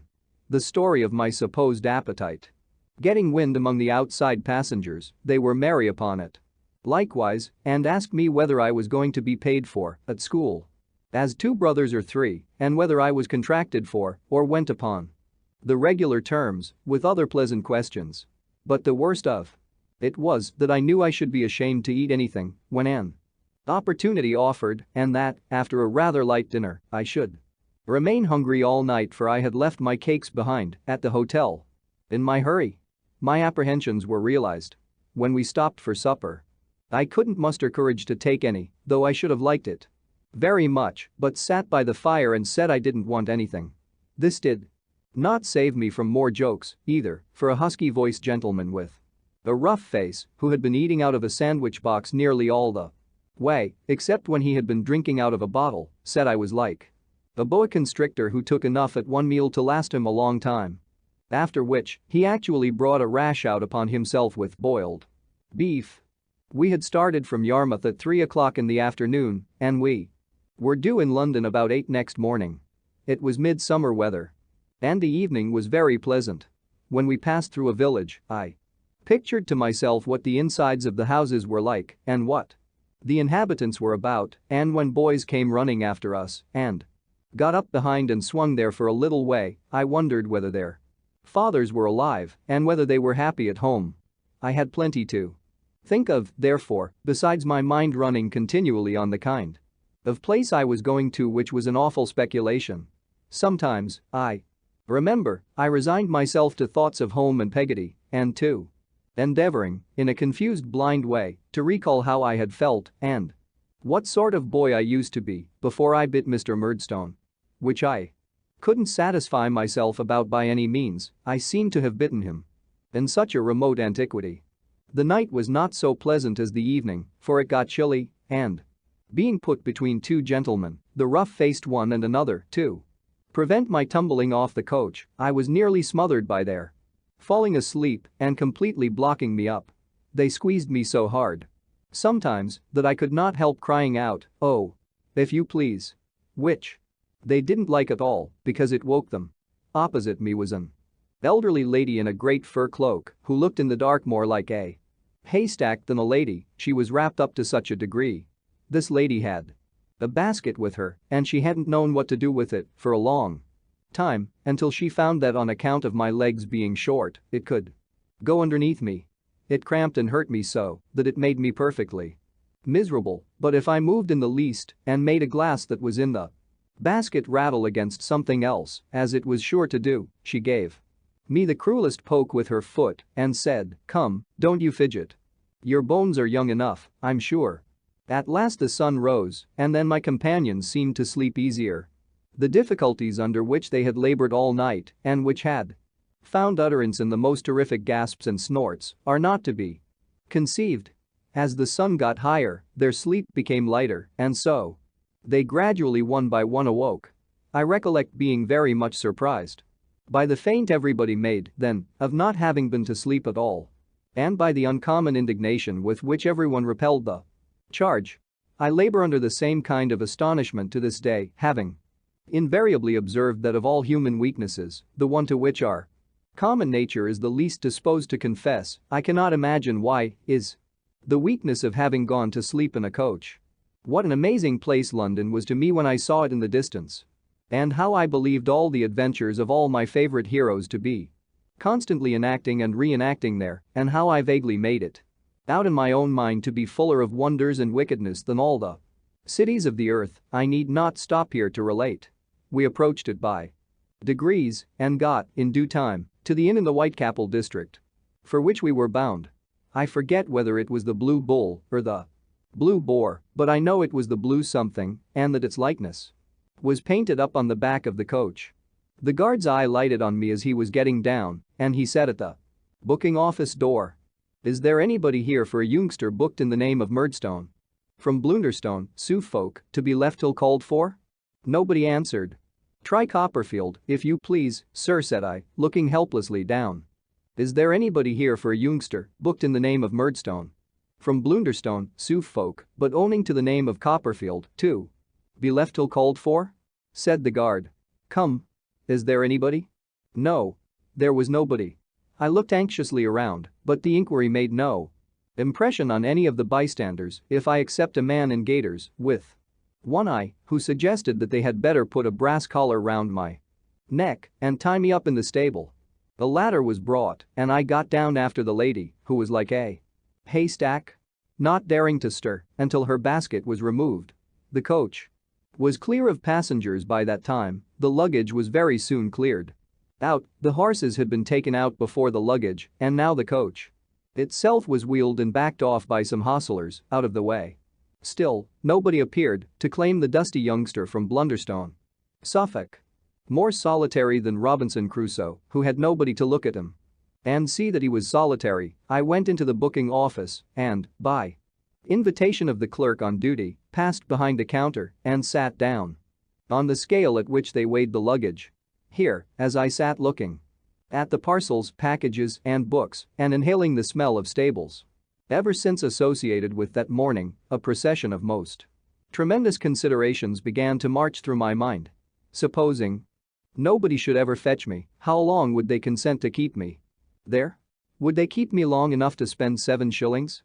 Should I sleep at night in one of those wooden bins with the other luggage and wash myself at the pump in the yard in the morning, or should I be turned out every night and expected to come again to be left till called for when the office opened next day?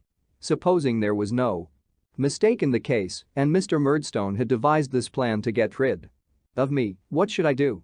If they allowed me to remain there until my 7 shillings were spent, I couldn't hope to remain there when I began to starve. That would obviously be inconvenient and unpleasant to the customers, besides entailing on the Blue whatever it was, the risk of funeral expenses. If I started off at once and tried to walk back home, how could I ever find my way? How could I ever hope to walk so far? How could I make sure of anyone but Peggotty, even if I got back? If I found out the nearest proper authorities and offered myself to go for a soldier or a sailor, I was such a little fellow that it was most likely they wouldn't take me in. These thoughts, and 100 other such thoughts, turned me burning hot and made me giddy with apprehension and dismay. I was in the height of my fever when a man entered and whispered to the clerk, who presently slanted me off the scale and pushed me over to him as if I were weighed, bought, delivered, and paid for. As I went out of the office, hand in hand with this new acquaintance, I stole a look at him. He was a gaunt, sallow young man with hollow cheeks and a chin almost as black as Mr. Murdstone's, but there the likeness ended, for his whiskers were shaved off and his hair, instead of being glossy, was rusty and dry. He was dressed in a suit of black clothes which were rather rusty and dry too, and rather short in the sleeves and legs, and he had a white neckkerchief on that was not over clean. I did not and do not suppose that this neckkerchief was all the linen he wore, but it was all he showed or gave any hint of. "You're the new boy?" he said. "Yes, sir," I said. "I supposed I was. I didn't know. I'm one of the masters at Salem House," he said. I made him a bow and felt very much overawed. I was so ashamed to allude to a commonplace thing like my box to a scholar and a master at Salem House that we had gone some little distance from the yard before I had the hardihood to mention it. We turned back on my humbly insinuating that it might be useful to me hereafter, and he told the clerk that the carrier had instructions to call for it at noon. "If you please, sir," I said, when we had accomplished about the same distance as before. "Is it far?" "It's down by Blackheath," he said. "Is that far, sir?" I diffidently asked. "It's a good step," he said. "We shall go by the stagecoach. It's about 6 miles. I was so faint and tired that the idea of holding out for 6 miles more was too much for me. I took heart to tell him that I had had nothing all night and that if he would allow me to buy something to eat, I should be very much obliged to him. He appeared surprised at this. I see him stop and look at me now, and after considering for a few moments, said he wanted to call on an old person who lived not far off, and that the best way would be for me to buy some bread or whatever I liked best that was wholesome and make my breakfast at her house, where we could get some milk. Accordingly, we looked in at a baker's window, and after I had made a series of proposals to buy everything that was bilious in the shop, and he had rejected them one by one, we decided in favor of a nice little loaf of brown bread, which cost me 3 pence. Then, at a grocer's shop, we bought an egg and a slice of streaky bacon, which still left what I thought a good deal of change out of the second of the bright shillings and made me consider London a very cheap place. These provisions laid in, we went on through a great noise and uproar that confused my weary head beyond description and over a bridge which, no doubt, was London Bridge. Indeed, I think he told me so, but I was half asleep until we came to the poor person's house, which was a part of some almshouses, as I knew by their look and by an inscription on a stone over the gate which said they were established for 25 poor women. The master at Salem House lifted the latch of one of a number of little black doors that were all alike and had each a little diamond-paned window on one side and another little diamond-paned window above, and we went into the little house of one of these poor old women, who was blowing a fire to make a little saucepan boil. On seeing the master enter, the old woman stopped with the bellows on her knee and said something that I thought sounded like "My Charlie." But on seeing me come in too, she got up and rubbing her hands made a confused sort of half curtsy. "Can you cook this young gentleman's breakfast for him, if you please?" said the master at Salem House. "Can I?" said the old woman. "Yes, can I, sure. How's Mrs. Fibbitson today?" said the master, looking at another old woman in a large chair by the fire, who was such a bundle of clothes that I feel grateful to this hour for not having sat upon her by mistake. "Ah, she's poorly," said the first old woman. "It's one of her bad days. If the fire was to go out through any accident, I verily believe she'd go out too and never come to life again." As they looked at her, I looked at her also. Although it was a warm day, she seemed to think of nothing but the fire. I fancied she was jealous even of the saucepan on it, and I have reason to know that she took its impressment into the service of boiling my egg and broiling my bacon in dudgeon, for I saw her, with my own discomfited eyes, shake her fist at me once when those culinary operations were going on and no one else was looking. The sun streamed in at the little window, but she sat with her own back and the back of the large chair towards it, screening the fire as if she were sedulously keeping it warm instead of it keeping her warm, and watching it in a most distrustful manner. The completion of the preparations for my breakfast, by relieving the fire, gave her such extreme joy that she laughed aloud, and a very unmelodious laugh she had, I must say. I sat down to my brown loaf, my egg, and my rasher of bacon, with a basin of milk besides, and made a most delicious meal. While I was yet in the full enjoyment of it, the old woman of the house said to the master, "Have you got your flute with you?" "Yes," he returned. "Have a blow at it," said the old woman, coaxingly. "Do." The master, upon this, put his hand underneath the skirts of his coat and brought out his flute in 3 pieces, which he screwed together and began immediately to play.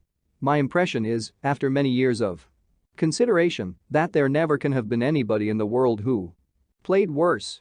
He made the most dismal sounds I have ever heard produced. By any means, natural or artificial. I don't know what the tunes were, if there were such things in the performance at all, which I doubt, but the influence of the strain upon me was, first, to make me think of all my sorrows until I could hardly keep my tears back, then to take away my appetite, and lastly, to make me so sleepy that I couldn't keep my eyes open. They begin to close again, and I begin to nod as the recollection rises fresh upon me. Once more the little room, with its open corner cupboard and its square back chairs and its angular little staircase leading to the room above and its 3 peacocks' feathers displayed over the mantelpiece. I remember wondering when I first went in what that peacock would have thought if he had known what his finery was doomed to come 2 fades from before me, and I nod and sleep. The flute becomes inaudible, the wheels of the coach are heard instead, and I am on my journey. The coach jolts, I wake with a start. And the flute has come back again, and the master at Salem House is sitting with his legs crossed, playing it dolefully, while the old woman of the house looks on delighted. She fades in her turn, and he fades. And all fades, and there is no flute, no master, no Salem House, no David Copperfield, no anything but heavy sleep. I dreamed, I thought, that once while he was blowing into this dismal flute, the old woman of the house, who had gone nearer and nearer to him in her ecstatic admiration, leaned over the back of his chair and gave him an affectionate squeeze round the neck, which stopped his playing. For a moment, I was in the middle state between sleeping and waking. Either then or immediately afterwards, for, as he resumed, it was a real fact that he had stopped playing. I saw and heard the same old woman ask Mrs. Fibbitson if it wasn't delicious, meaning the flute, to which Mrs. Fibbitson replied, yes, and nodded at the fire. To which I am persuaded she gave the credit of the whole performance. When I seemed to have been dozing a long while, the master at Salem House unscrewed his flute into the 3 pieces, put them up as before, and took me away. We found the coach very near at hand and got upon the roof, but I was so dead sleepy that when we stopped on the road to take up somebody else, they put me inside where there were no passengers and where I slept profoundly until I found the coach going at a footpace up a steep hill among green leaves. Presently, it stopped and had come to its destination. A short walk brought us, I mean the master and me, to Salem House, which was enclosed with a high brick wall and looked very dull. Over a door in this wall was a board with Salem House upon it, and through a grating in this door we were surveyed when we rang the bell by a surly face, which I found, on the door being opened, belonged to a stout man with a bull neck, a wooden leg, overhanging temples, and his hair cut close all round his head. "The new boy," said the master. The man with the wooden leg eyed me all over. It didn't take long, for there was not much of me, and locked the gate behind us and took out the key.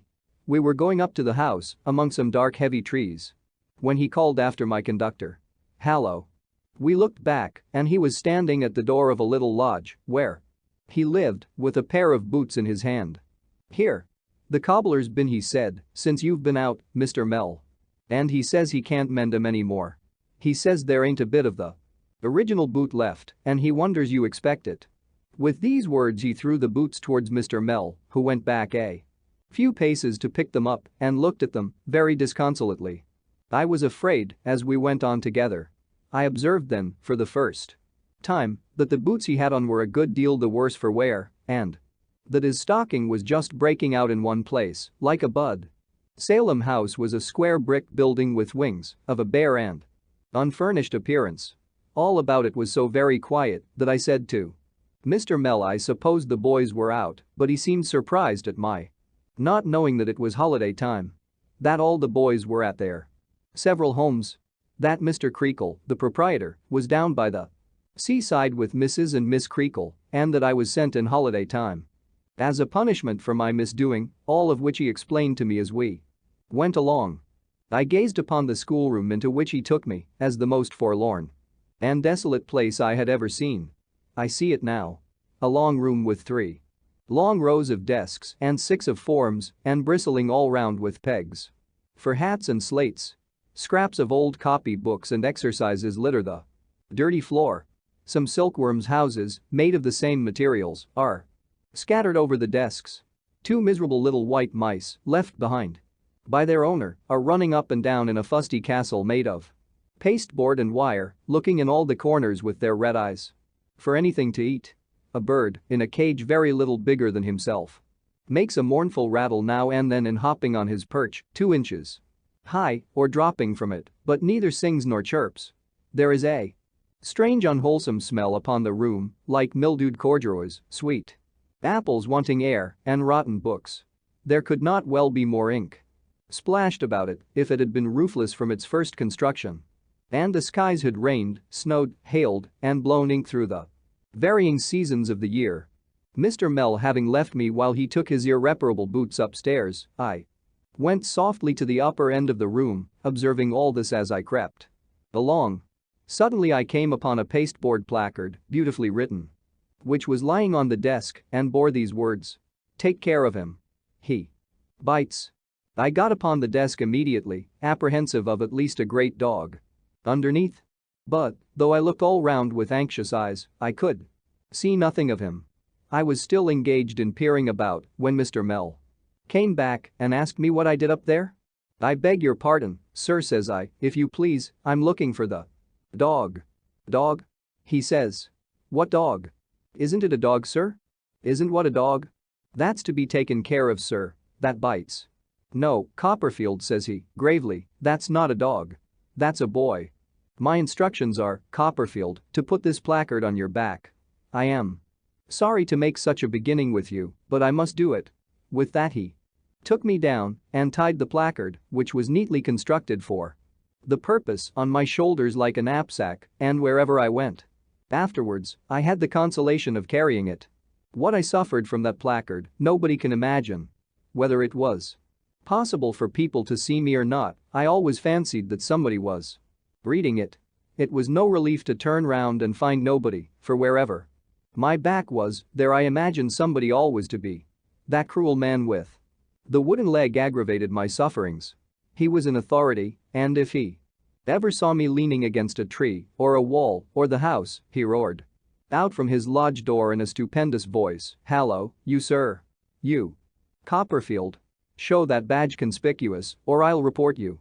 The playground was a bare gravelled yard, open to all the back of the house and the offices, and I knew that the servants read it, and the butcher read it, and the baker read it, that everybody, in a word, who came backwards and forwards to the house of a morning when I was ordered to walk there, read that I was to be taken care of, for I recollect that I positively began to have a dread of myself as a kind of wild boy who did bite. There was an old door in this playground on which the boys had a custom of carving their names. It was completely covered with such inscriptions. In my dread of the end of the vacation and their coming back, I could not read a boy's name without inquiring in what tone and with what emphasis he would read, "Take care of him. He bites." There was one boy, a certain J. Steerforth, who cut his name very deep and very often, who, I conceived, would read it in a rather strong voice and afterwards pull my hair. There was another boy, one Tommy Traddles, who I dreaded would make game of it and pretend to be dreadfully frightened of me. There was a third, George Demple, who I fancied would sing it. I have looked, a little shrinking creature, at that door until the owners of all the names, there were 45 of them in the school then, Mr. Mell said, seemed to send me to Coventry by general acclamation and to cry out, each in his own way, "Take care of him. He bites." It was the same with the places at the desks and forms. It was the same with the groves of deserted bedsteads I peeped at on my way to, and when I was in my own bed. I remember dreaming night after night of being with my mother as she used to be, or of going to a party at Mr. Peggotty's, or of traveling outside the stagecoach, or of dining again with my unfortunate friend the waiter, and in all these circumstances making people scream and stare by the unhappy disclosure that I had nothing on but my little night shirt and that placard. In the monotony of my life and in my constant apprehension of the reopening of the school, it was such an insupportable affliction. I had long tasks every day to do with Mr. Mell, but I did them, there being no Mr. and Miss Murdstone here, and got through them without disgrace. Before and after them, I walked about supervised, as I have mentioned, by the man with the wooden leg. How vividly I call to mind the damp about the house, the green cracked flagstones in the court, an old leaky water butt, and the discolored trunks of some of the grim trees, which seemed to have dripped more in the rain than other trees, and to have blown less in the sun. At one we dined, Mr. Mell and I, at the upper end of a long bare dining room, full of deal tables and smelling of fat. Then, we had more tasks until tea, which Mr. Mell drank out of a blue teacup and I out of a tin pot. All day long, and until 7 or 8. In the evening, Mr. Mell, at his own detached desk in the schoolroom, worked hard with pen, ink, ruler, books, and writing paper, making out the bills, as I found, for last half year. When he had put up his things for the night, he took out his flute and blew at it until I almost thought he would gradually blow his whole being into the large hole at the top and ooze away at the keys. I picture my small self in the dimly lighted rooms, sitting with my head upon my hand, listening to the doleful performance of Mr. Mell and conning tomorrow's lessons. I picture myself with my books shut up, still listening to the doleful performance of Mr. Mell and listening through it to what used to be at home and to the blowing of the wind on Yarmouth Flats, and feeling very sad and solitary. I picture myself going up to bed among the unused rooms and sitting on my bedside, crying for a comfortable word from Peggotty. I picture myself coming downstairs in the morning and looking through a long ghastly gash of a staircase window at the school bell hanging on the top of an outhouse with a weathercock above it and dreading the time when it shall ring. J. Steerforth and the rest to work, which is only second in my foreboding apprehensions to the time when the man with the wooden leg shall unlock the rusty gate to give admission to the awful Mr. Creakle. I cannot think I was a very dangerous character in any of these aspects, but in all of them I carried the same warning on my back. Mr. Mell never said much to me, but he was never harsh to me. I suppose we were company to each other without talking. I forgot to mention that he would talk to himself sometimes and grin and clench his fist and grind his teeth and pull his hair in an unaccountable manner. But he had these peculiarities, and at first they frightened me, though I soon got used to them. Chapter 6. I enlarge my circle of acquaintance. I had led this life about a month when the man with the wooden leg began to stump about with a mop and a bucket of water, from which I inferred that preparations were making to receive Mr. Creakle and the boys. I was not mistaken, for the mop came into the schoolroom before long and turned out Mr. Mell and me, who lived where we could and got on how we could for some days, during which we were always in the way of 2 or 3 young women who had rarely shown themselves before and were so continually in the midst of dust that I sneezed almost as much as if Salem House had been a great snuff box. One day I was informed by Mr. Mell that Mr. Creakle would be home that evening. In the evening, after tea, I heard that he was come. Before bedtime, I was fetched by the man with the wooden leg to appear before him. Mr. Creakle's part of the house was a good deal more comfortable than ours, and he had a snug bit of garden that looked pleasant after the dusty playground, which was such a desert in miniature that I thought no one but a camel or a dromedary could have felt at home in it. It seemed to me a bold thing even to take notice that the passage looked comfortable as I went on my way, trembling, to Mr. Creakle's presence, which so abashed me when I was ushered into it that I hardly saw Mrs. Creakle or Miss Creakle, who were both there in the parlor, or anything but Mr. Creakle, a stout gentleman with a bunch of watch chain and seals, in an armchair with a tumbler and bottle beside him. "So," said Mr. Creakle, "this is the young gentleman whose teeth are to be filed. Turn him round." The wooden-legged man turned me about so as to exhibit the placard and, having afforded time for a full survey of it, turned me about again with my face to Mr. Creakle and posted himself at Mr. Creakle's side. Mr. Creakle's face was fiery and his eyes were small and deep in his head. He had thick veins in his forehead, a little nose, and a large chin. He was bald on the top of his head and had some thin wet-looking hair that was just turning gray, brushed across each temple so that the 2 sides interlaced on his forehead. But the circumstance about him which impressed me most was that he had no voice but spoke in a whisper. The exertion this cost him, or the consciousness of talking in that feeble way, made his angry face so much more angry and his thick veins so much thicker when he spoke that I am not surprised, on looking back, at this peculiarity striking me as his chief one. "Now," said Mr. Creakle, "what's the report of this boy?" "There's nothing against him yet," returned the man with the wooden leg. "There has been no opportunity." I thought Mr. Creakle was disappointed.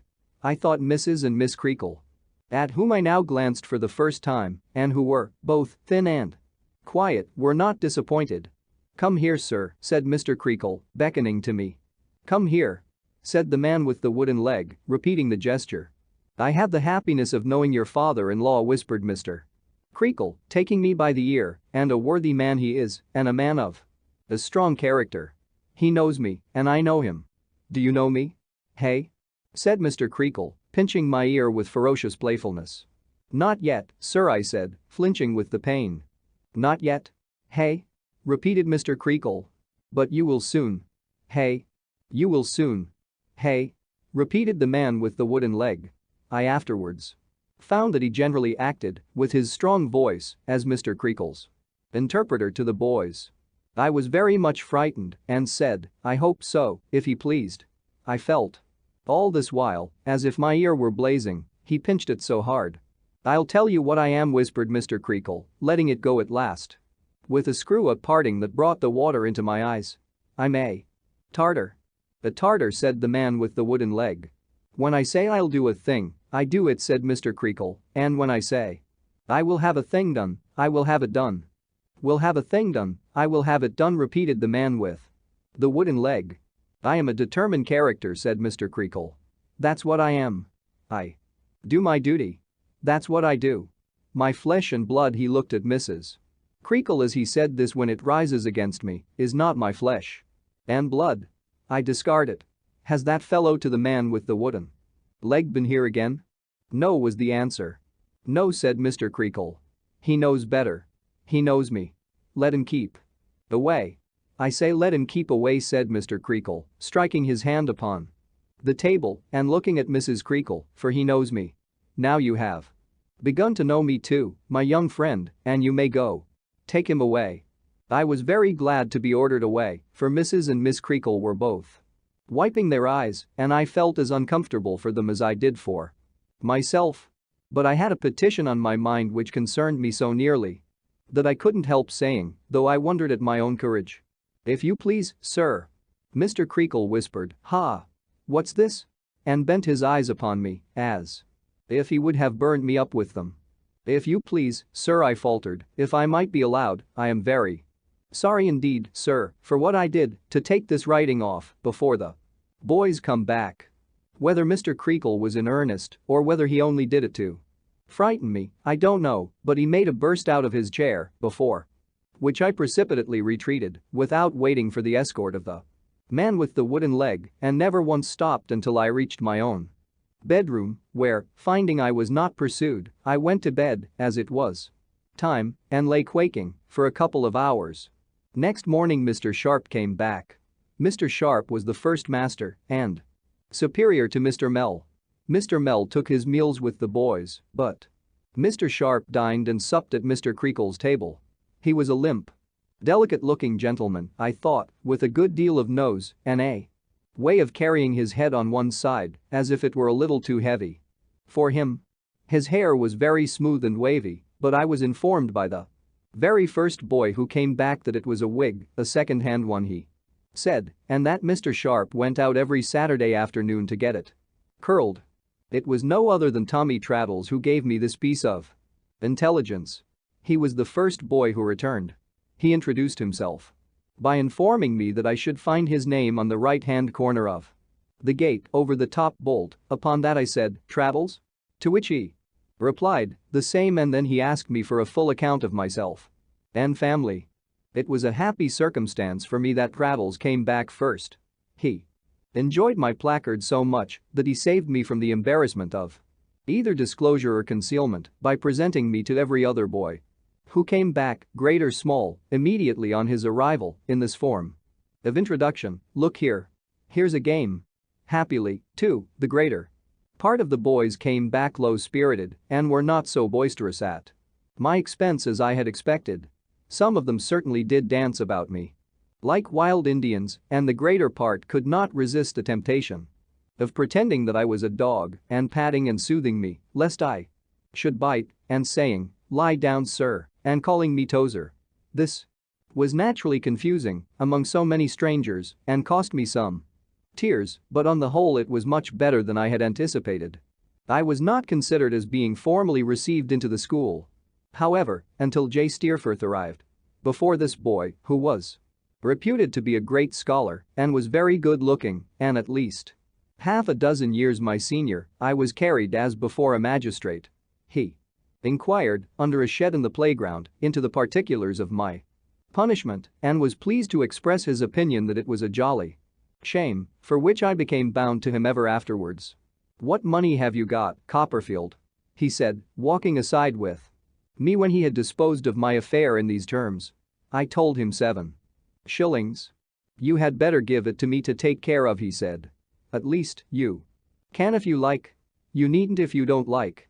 I hastened to comply with his friendly suggestion and, opening Peggotty's purse, turned it upside down into his hand.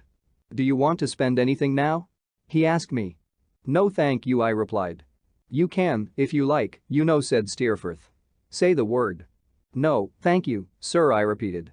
Perhaps you'd like to spend a couple of shillings or so in a bottle of currant wine by and by, up in the bedroom? Said Steerforth. You belong to my bedroom, I find. It certainly had not occurred to me before, but I said, yes, I should like that. Very good, said Steerforth. You'll be glad to spend another shilling or so in almond cakes, I dare say?" I said, "Yes, I should like that too. And another shilling or so in biscuits and another in fruit, eh?" said Steerforth. "I say, young Copperfield, you're going it." I smiled because he smiled, but I was a little troubled in my mind, too.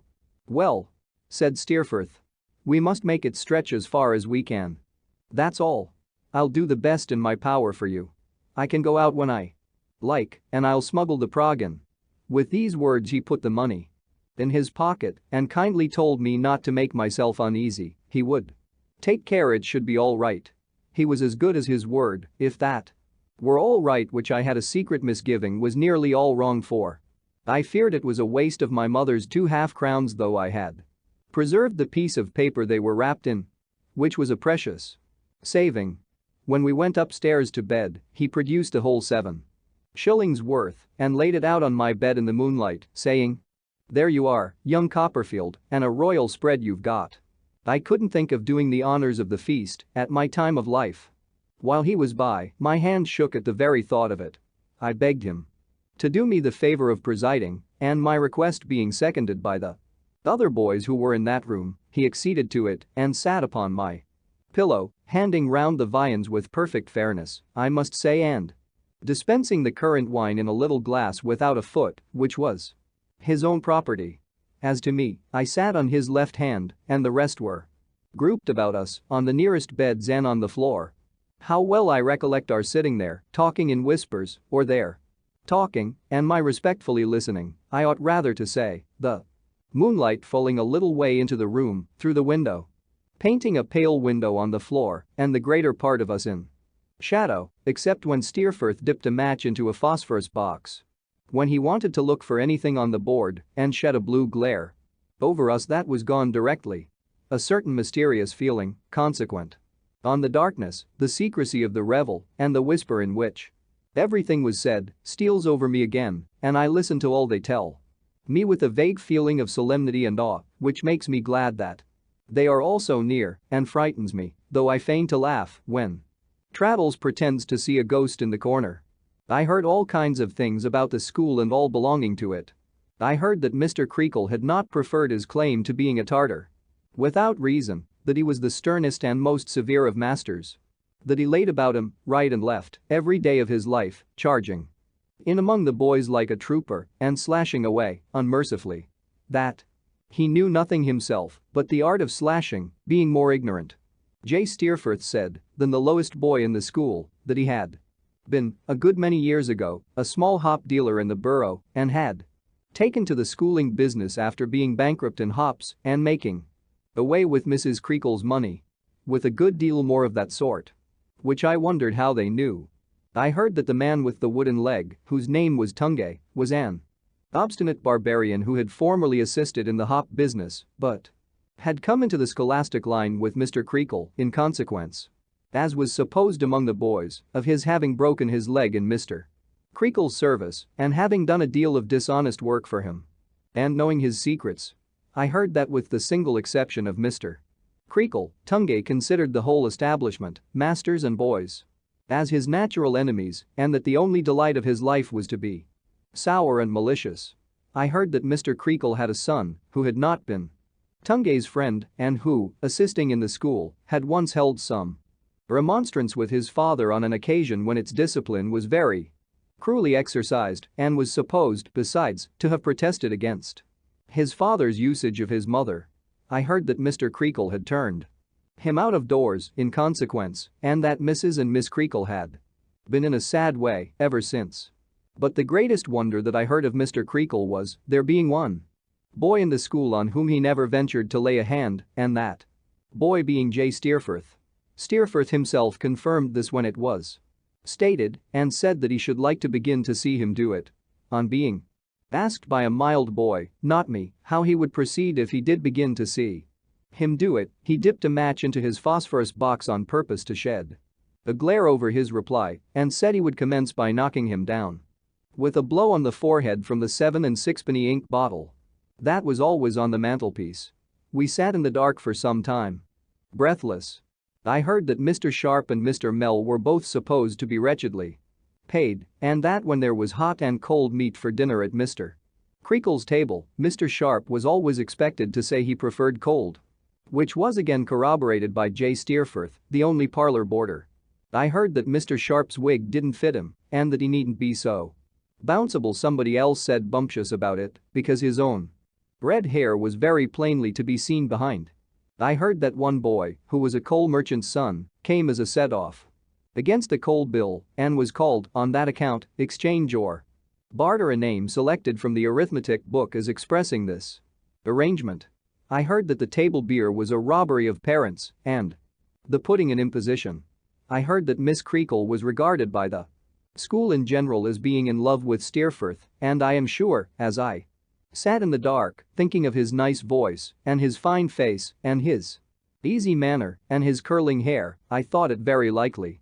I heard that Mr. Mell was not a bad sort of fellow, but hadn't a sixpence to bless himself with, and that there was no doubt that old Mrs. Mell, his mother, was as poor as Job. I thought of my breakfast then, and what had sounded like my Charlie. But I am glad to remember, as mute as a mouse about it. The hearing of all this, and a good deal more, outlasted the banquet. Some time. The greater part of the guests had gone to bed as soon as the eating and drinking were over, and we, who had remained whispering and listening half undressed, at last betook ourselves to bed, too. "Good night, young Copperfield," said Steerforth. "I'll take care of you." "You're very kind," I gratefully returned. "I am very much obliged to you." "You haven't got a sister, have you?" said Steerforth, yawning. "No," I answered. "That's a pity," said Steerforth. "If you had had one, I should think she would have been a pretty, timid, little, bright-eyed sort of girl. I should have liked to know her. Good night, young Copperfield." "Good night, sir," I replied.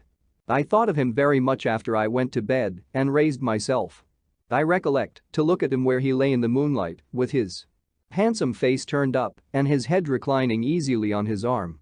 He was a person of great power in my eyes. That was, of course, the reason of my mind running on him. No veiled future dimly glanced upon him in the moonbeams. There was no shadowy picture of his footsteps in the garden that I dreamed of walking in all night. Chapter 7. My first half at Salem House. School began in earnest next day. A profound impression was made upon me, I remember, by the roar of voices in the schoolroom suddenly becoming hushed as death when Mr. Creakle entered after breakfast and stood in the doorway looking round upon us like a giant in a story book, surveying his captives. Tungay stood at Mr. Creakle's elbow. He had no occasion, I thought, to cry out silence so ferociously, for the boys were all struck speechless and motionless. Mr. Creakle was seen to speak, and Tungay was heard, to this effect: "Now, boys, this is a new half. Take care what you're about in this new half. Come fresh up to the lessons, I advise you, for I come fresh up to the punishment. I won't flinch. It will be of no use your rubbing yourselves, you won't rub the marks out that I shall give you. Now get to work, every boy." When this dreadful exordium was over and Tungay had stumped out again, Mr. Creakle came to where I sat and told me that if I were famous for biting, he was famous for biting, too. He then showed me the cane and asked me what I thought of that for a tooth. Was it a sharp tooth, hey? Was it a double tooth, hey? Had it a deep prong, hey? Did it bite, hey? Did it bite? At every question he gave me a fleshy cut with it that made me writhe, so I was very soon made free of Salem House, as Steerforth said, and was very soon in tears also. Not that I mean to say these were special marks of distinction, which only I received.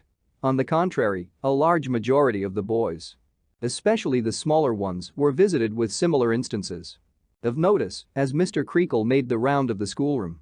Half the establishment was writhing and crying before the day's work began, and how much of it had writhed and cried before the day's work was over, I am really afraid to recollect, lest I should seem to exaggerate. I should think there never can have been a man who enjoyed his profession more than Mr. Creakle did. He had a delight in cutting at the boys, which was like the satisfaction of a craving appetite. I am confident that he couldn't resist a chubby boy, especially, that there was a fascination in such a subject which made him restless in his mind until he had scored and marked him for the day. I was chubby myself and ought to know. I am sure when I think of the fellow now, my blood rises against him with the disinterested indignation I should feel if I could have known all about him without having ever been in his power, but it rises hotly because I know him to have been an incapable brute who had no more right to be possessed of the great trust he held than to be Lord High Admiral or Commander-in-Chief in either of which capacities it is probable that he would have done infinitely less mischief. Miserable little propitiators of a remorseless idol, how abject we were to him. What a launch in life I think it now, on looking back, to be so mean and servile to a man of such parts and pretensions. Here I sit at the desk again, watching his eye, humbly watching his eye, as he rules a ciphering book for another victim whose hands have just been flattened by that identical ruler and who is trying to wipe the sting out with a pocket handkerchief. I have plenty to do. I don't watch his eye in idleness, but because I am morbidly attracted to it in a dread desire to know what he will do next and whether it will be my turn to suffer or somebody else's. A lane of small boys beyond me, with the same interest in his eye, watch it too. I think he knows it, though he pretends he don't. He makes dreadful mouths as he rules the ciphering book, and now he throws his eye sideways down our lane, and we all droop over our books and tremble. A moment afterwards we are again eyeing him. An unhappy culprit, found guilty of imperfect exercise, approaches at his command. The culprit falters excuses and professes a determination to do better tomorrow. Mr. Creakle cuts a joke before he beats him, and we laugh at it. Miserable little dogs, we laugh, with our visages as white as ashes and our hearts sinking into our boots. Here I sit at the desk again, on a drowsy summer afternoon. A buzz and hum go up around me, as if the boys were so many bluebottles. A cloggy sensation of the lukewarm fat of meat is upon me. We dined an hour or two ago, and my head is as heavy as so much lead. I would give the world to go to sleep. I sit with my eye on Mr. Creakle, blinking at him. Like a young owl, when sleep overpowers me for a minute, he still looms through my slumber, ruling those ciphering books, until he softly comes behind me and wakes me to plainer perception of him, with a red ridge across my back. Here I am in the playground, with my eye still fascinated by him, though I can't see him. The window at a little distance from which I know he is having his dinner stands for him, and I eye that instead. If he shows his face near it, mine assumes an imploring and submissive expression. If he looks out through the glass, the boldest boy, Steerforth excepted, stops in the middle of a shout or yell and becomes contemplative. One day, Traddles, the most unfortunate boy in the world, breaks that window accidentally with a ball. I shudder at this moment with the tremendous sensation of seeing it done and feeling that the ball has bounded onto Mr. Creakle's sacred head. Poor Traddles. In a tight sky blue suit that made his arms and legs like German sausages or roly-poly puddings, he was the merriest and most miserable of all the boys. He was always being caned. I think he was caned every day that half year, except one holiday Monday when he was only ruler it on both hands and was always going to write to his uncle about it and never did.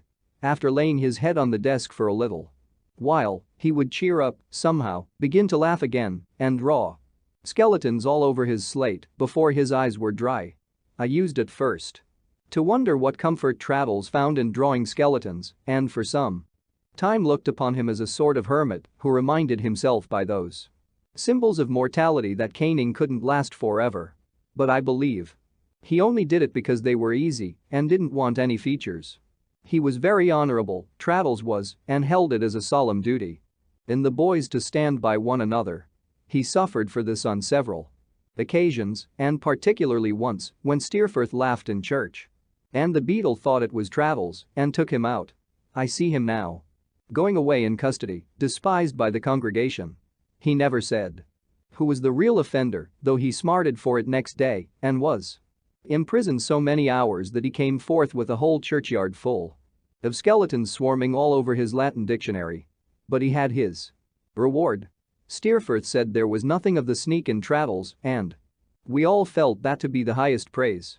For my part, I could have gone through a good deal, though I was much less brave than Traddles. And nothing like so old to have won such a recompense.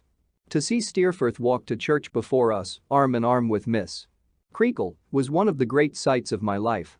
I didn't think Miss Creakle equal to little Emily in point of beauty, and I didn't love her, I didn't dare, but I thought her a young lady of extraordinary attractions and in point of gentility not to be surpassed. When Steerforth, in white trousers, carried her parasol for her, I felt proud to know him and believed that she could not choose but adore him with all her heart. Mr. Sharp and Mr. Mell were both notable personages in my eyes, but Steerforth was to them what the sun was to two stars. Steerforth continued his protection of me and proved a very useful friend, since nobody dared to annoy one whom he honored with his countenance. He couldn't, or at all events he didn't, defend me from Mr. Creakle, who was very severe with me, but whenever I had been treated worse than usual, he always told me that I wanted a little of his pluck and that he wouldn't have stood it himself, which I felt he intended for encouragement and considered to be very kind of him. There was one advantage, and only one that I know of, in Mr. Creakle's severity. He found my placard in his way when he came up or down behind the form on which I sat and wanted to make a cut at me in passing. For this reason, it was soon taken off and I saw it no more. An accidental circumstance cemented the intimacy between Steerforth and me in a manner that inspired me with great pride and satisfaction, though it sometimes led to inconvenience. It happened on one occasion when he was doing me the honor of talking to me in the playground that I hazarded the observation that something or somebody, I forget what now, was like something or somebody in Peregrine Pickle. He said nothing at the time, but when I was going to bed at night, asked me if I had got that book. I told him no and explained how it was that I had read it and all those other books of which I have made mention. "And do you recollect them?" Steerforth said. "Oh yes," I replied, "I had a good memory and I believed I recollected them very well." "Then I tell you what, young Copperfield," said Steerforth, "you shall tell 'em to me. I can't get to sleep very early at night and I generally wake rather early in the morning. We'll go over 'em one after another. We'll make some regular Arabian Nights of it." I felt extremely flattered by this arrangement and we commenced carrying it into execution that very evening. What ravages I committed on my favorite authors in the course of my interpretation of them, I am not in a condition to say and should be very unwilling to know, but I had a profound faith in them and I had, to the best of my belief, a simple, earnest manner of narrating what I did narrate, and these qualities went a long way. The drawback was that I was often sleepy at night or out of spirits and indisposed to resume the story, and then it was rather hard work. And it must be done, for to disappoint or to displease Steerforth was of course out of the question. In the morning, too, when I felt weary and should have enjoyed another hour's repose very much, it was a tiresome thing to be roused, like the Sultana Scheherazade, and forced into a long story before the getting up bell rang, but Steerforth was resolute. And as he explained to me, in return, my sums and exercises, and anything in my tasks that was too hard for me, I was no loser by the transaction. Let me do myself justice, however. I was moved by no interested or selfish motive, nor was I moved by fear of him. I admired and loved him, and his approval was return enough. It was so precious to me that I look back on these trifles now with an aching heart. Steerforth was considerate, too, and showed his consideration, in one particular instance, in an unflinching manner that was a little tantalizing, I suspect, to poor Traddles and the rest. Peggotty's promised letter, what a comfortable letter it was, arrived before the half was many weeks old, and with it a cake and a perfect nest of oranges and 2 bottles of cowslip wine.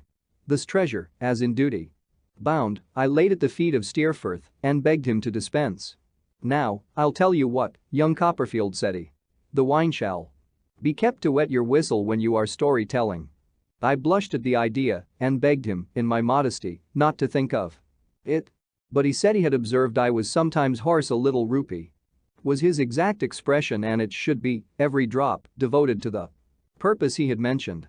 Accordingly, it was locked up in his box and drawn off by himself in a phial and administered to me through a piece of quill in the cork when I was supposed to be in want of a restorative. Sometimes, to make it a more sovereign specific, he was so kind as to squeeze orange juice into it, or to stir it up with ginger, or dissolve a peppermint drop in it, and although I cannot assert that The flavor was improved by these experiments, or that it was exactly the compound one would have chosen for a stomachic, the last thing at night and the first thing in the morning. I drank it gratefully and was very sensible of his attention. We seem, to me, to have been months over Peregrine, and months more over the other stories. The institution never flagged for want of a story, I am certain, and the wine lasted out almost as well as the matter. Poor Traddles, I never think of that boy, but with a strange disposition to laugh, and with tears in my eyes was a sort of chorus, in general. And affected to be convulsed with mirth at the comic parts, and to be overcome with fear when there was any passage of an alarming character in the narrative. This rather put me out very often. It was a great jest of his, I recollect, to pretend that he couldn't keep his teeth from chattering whenever mention was made of an alguazil in connection with the adventures of Gil Blas, and I remember that when Gil Blas met the captain of the robbers in Madrid, this unlucky joker counterfeited such an ague of terror that he was overheard by Mr. Creakle, who was prowling about the passage and handsomely flogged for disorderly conduct in the bedroom. Whatever I had within me that was romantic and dreamy was encouraged by so much storytelling in the dark, and in that respect the pursuit may not have been very profitable to me. But the being cherished as a kind of plaything in my room, and the consciousness that this accomplishment of mine was bruited about among the boys and attracted a good deal of notice to me, though I was the youngest there, stimulated me to exertion. In a school carried on by sheer cruelty, whether it is presided over by a dunce or not, there is not likely to be much learnt. I believe our boys were, generally, as ignorant a set as any schoolboys in existence. They were too much troubled and knocked about to learn. They could no more do that to advantage than anyone can do anything to advantage in a life of constant misfortune, torment, and worry. But my little vanity and Steerforth's help urged me on. Somehow, and without saving me from much, if anything, in the way of punishment, made me, for the time I was there, an exception to the general body, insomuch that I did steadily pick up some crumbs of knowledge. In this I was much assisted by Mr. Mell, who had a liking for me that I am grateful to remember. It always gave me pain to observe that Steerforth treated him with systematic disparagement and seldom lost an occasion of wounding his feelings or inducing others to do so. This troubled me the more for a long time because I had soon told Steerforth, from whom I could no more keep such a secret than I could keep a cake or any other tangible possession, about the two old women Mr. Mell had taken me to see, and I was always afraid that Steerforth would let it out and twit him with it. We little thought, any one of us, I dare say, when I ate my breakfast that first morning and went to sleep under the shadow of the peacock's feathers to the sound of the flute, what consequences would come of the introduction into those almshouses of my insignificant person. But the visit had its unforeseen consequences, and of a serious sort, too, in their way. One day when Mr. Creakle kept the house from indisposition, which naturally diffused a lively joy through the school, there was a good deal of noise in the course of the morning's work. The great relief and satisfaction experienced by the boys made them difficult to manage, and though the dreaded Tungay brought his wooden leg in twice or thrice and took notes of the principal offenders' names, no great impression was made by it, as they were pretty sure of getting into trouble tomorrow. Do what they would, and thought it wise, no doubt, to enjoy themselves. Today it was, properly, a half-holiday, being Saturday. But as the noise in the playground would have disturbed Mr. Creakle, and the weather was not favorable for going out walking, we were ordered into school in the afternoon and set some lighter tasks than usual, which were made for the occasion. It was the day of the week on which Mr. Sharp went out to get his wig curled, so Mr. Mell, who always did the drudgery, whatever it was, kept school by himself. If I could associate the idea of a bull or a bear with anyone so mild as Mr. Mell, I should think of him in connection with that afternoon when the uproar was at its height, as of one of those animals baited by 1,000 dogs. I recall him bending his aching head, supported on his bony hand, over the book on his desk and wretchedly endeavoring to get on with his tiresome work amidst an uproar that might have made the Speaker of the House of Commons giddy. Boys started in and out of their places, playing at puss in the corner with other boys. There were laughing boys, singing boys, talking boys. Dancing boys, howling boys, boys shuffled with their feet, boys whirled about him, grinning, making faces, mimicking him behind his back and before his eyes, mimicking his poverty, his boots, his coat, his mother. Everything belonging to him that they should have had consideration for. "Silence!" cried Mr. Mell, suddenly rising up and striking his desk with the book. "What does this mean? It's impossible to bear it. It's maddening. How can you do it to me, boys?"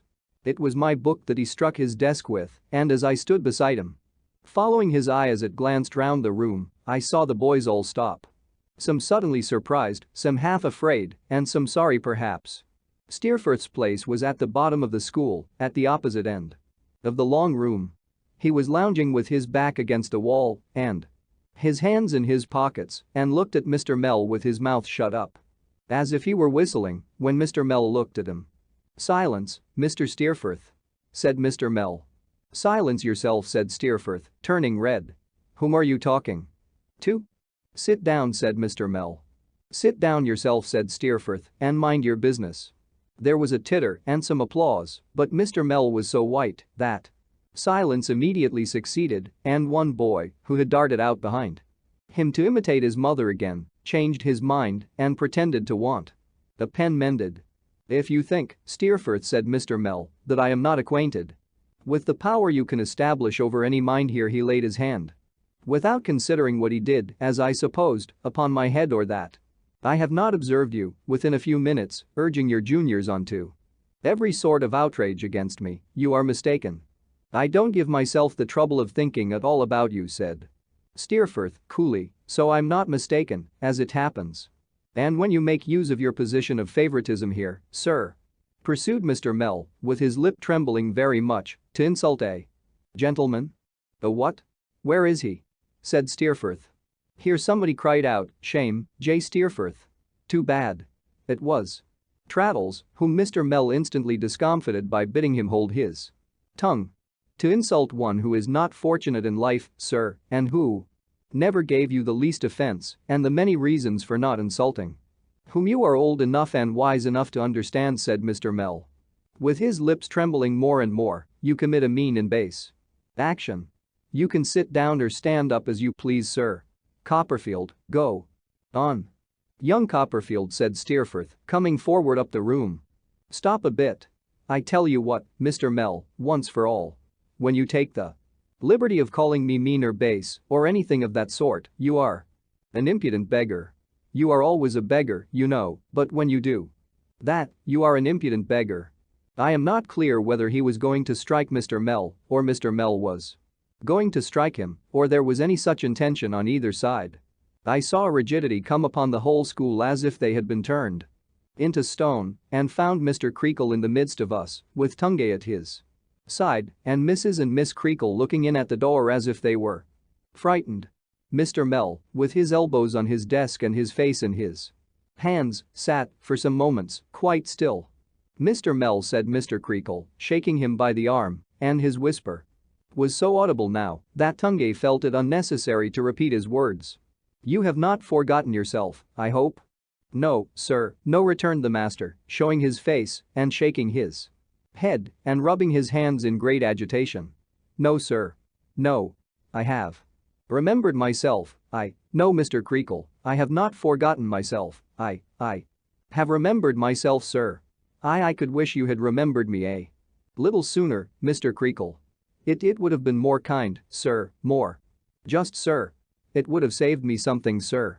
Mr. Creakle, looking hard at Mr. Mell, put his hand on Tungay's shoulder and got his feet upon the form close by and sat upon the desk. After still looking hard at Mr. Mell from his throne, as he shook his head and rubbed his hands and remained in the same state of agitation, Mr. Creakle turned to Steerforth and said, "Now, sir, as he don't condescend to tell me, what is this?" Steerforth evaded the question for a little while, looking in scorn and anger on his opponent and remaining silent. I could not help thinking, even in that interval, I remember, what a noble fellow he was in appearance and how homely and plain Mr. Mell looked opposed to him. "What did he mean by talking about favorites, then?" said Steerforth at length. "Favorites? repeated Mr. Creakle, with the veins in his forehead swelling quickly. Who talked about favorites?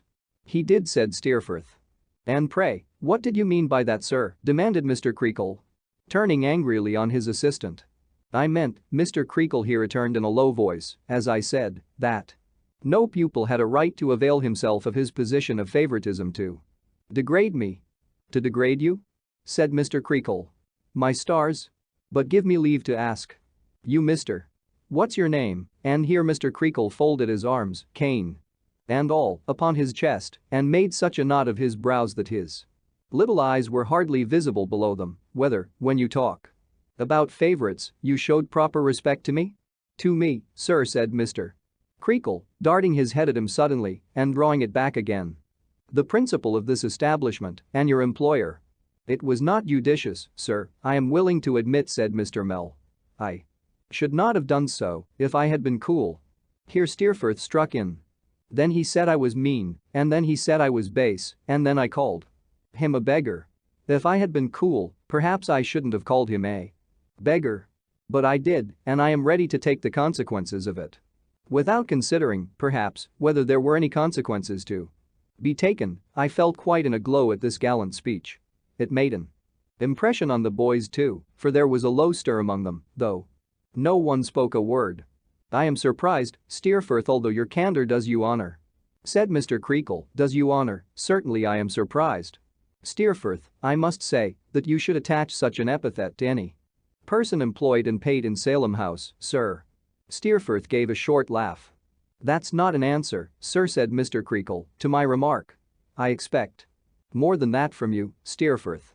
If Mr. Mell looked homely, in my eyes, before the handsome boy, it would be quite impossible to say how homely Mr. Creakle looked. Let him deny it, said Steerforth. Deny that he is a beggar, Steerforth? Cried Mr. Creakle. Why, where does he go a-begging? If he is not a beggar himself, his near relations, one said. Steerforth. It's all the same. He glanced at me, and Mr. Mell's hand gently patted me upon the shoulder. I looked up with a flush upon my face and remorse in my heart. But Mr. Mell's eyes were fixed on Steerforth. He continued to pat me kindly on the shoulder, but he looked at him. Since you expect me, Mr. Creakle, to justify myself, said Steerforth. And to say what I mean, what I have to say is that his mother lives on charity in an almshouse. Mr. Mell still looked at him and still patted me kindly on the shoulder and said to himself in a whisper, if I heard right. Yes, I thought so. Mr. Creakle turned to his assistant with a severe frown and labored politeness. Now, you hear what this gentleman says, Mr. Mell. Have the goodness, if you please, to set him right before the assembled school. He is right, sir, without correction, returned Mr. Mell, in the midst of a dead silence. What he has said is true. Be so good then as declare publicly, will you, said Mr. Creakle, putting his head on one side and rolling his eyes round the school. Whether it ever came to my knowledge until this moment? I believe not, directly he returned. Why, you know not, said Mr. Creakle. Don't you, man? I apprehend you never supposed my worldly circumstances to be very good, replied the assistant. You know what my position is, and always has been, here. I apprehend, if you come to that, said Mr. Creakle, with his veins swelling again bigger than ever, that you've been in a wrong position altogether and mistook this for a charity school. Mr. Mell, we'll part. If you please. The sooner the better. There is no time, answered Mr. Mell, rising, like the present. Sir, to you. Said Mr. Creakle. I take my leave of you, Mr. Creakle, and all of you, said Mr. Mell, glancing round the room and again patting me gently on the shoulders. James Steerforth, the best wish I can leave you is that you may come to be ashamed of what you have done today. At present I would prefer to see you anything rather than a friend to me or to anyone in whom I feel an interest. Once more he laid his hand upon my shoulder and then, taking his flute and a few books from his desk and leaving the key in it for his successor, he went out of the school with his property under his arm. Mr. Creakle then made a speech through Tungay in which he thanked Steerforth for asserting, though perhaps too warmly, the independence and respectability of Salem House, and which he wound up by shaking hands with Steerforth. While we gave 3 cheers, I did not quite know what for, but I supposed for Steerforth, and so joined in them ardently. Though I felt miserable. Mr. Creakle then caned Tommy Traddles for being discovered in tears instead of cheers on account of Mr. Mell's departure and went back to his sofa or his bed or wherever he had come from. We were left to ourselves now and looked very blank, I recollect, on one another. For myself, I felt so much self-reproach and contrition for my part in what had happened that nothing would have enabled me to keep back my tears but the fear that Steerforth, who often looked at me, I saw, might think it unfriendly or, I should rather say, considering our relative ages and the feeling with which I regarded him, undutiful if I showed the emotion which distressed me. He was very angry with Traddles and said he was glad he had caught it. Poor Traddles, who had passed the stage of lying with his head upon the desk and was relieving himself as usual with a burst of skeletons, said he didn't care. Mr. Mell was ill-used. Who has ill-used him, you girl? Said Steerforth. Why, you have, returned Traddles. What have I done? Said Steerforth. What have you done? Retorted Traddles. Hurt his feelings and lost him his situation. His feelings? Repeated Steerforth disdainfully.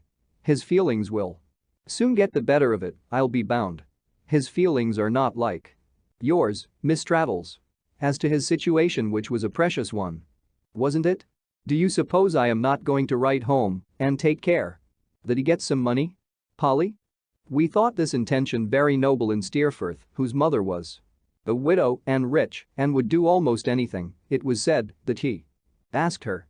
We were all extremely glad to see Traddles so put down and exalted Steerforth to the skies. Especially when he told us, as he condescended to do, that what he had done had been done expressly for us and for our cause, and that he had conferred a great boon upon us by unselfishly doing it. But I must say that when I was going on with a story in the dark that night, Mr. Mell's old flute seemed more than once to sound mournfully in my ears, and that when at last Steerforth was tired and I lay down in my bed, I fancied it playing so sorrowfully somewhere that I was quite wretched. I soon forgot him in the contemplation of Steerforth, who, in an easy, amateur way and without any book, he seemed to me to know everything by heart, took some of his classes until a new master was found. The new master came from a grammar school and before he entered on his duties, dined in the parlor one day to be introduced to Steerforth. Steerforth approved of him highly and told us he was a brick. Without exactly understanding what learned distinction was meant by this, I respected him greatly for it and had no doubt whatever of his superior knowledge. Though he never took the pains with me, not that I was anybody that Mr. Mell had taken. There was only one other event in this half-year, out of the daily school life, that made an impression upon me which still survives.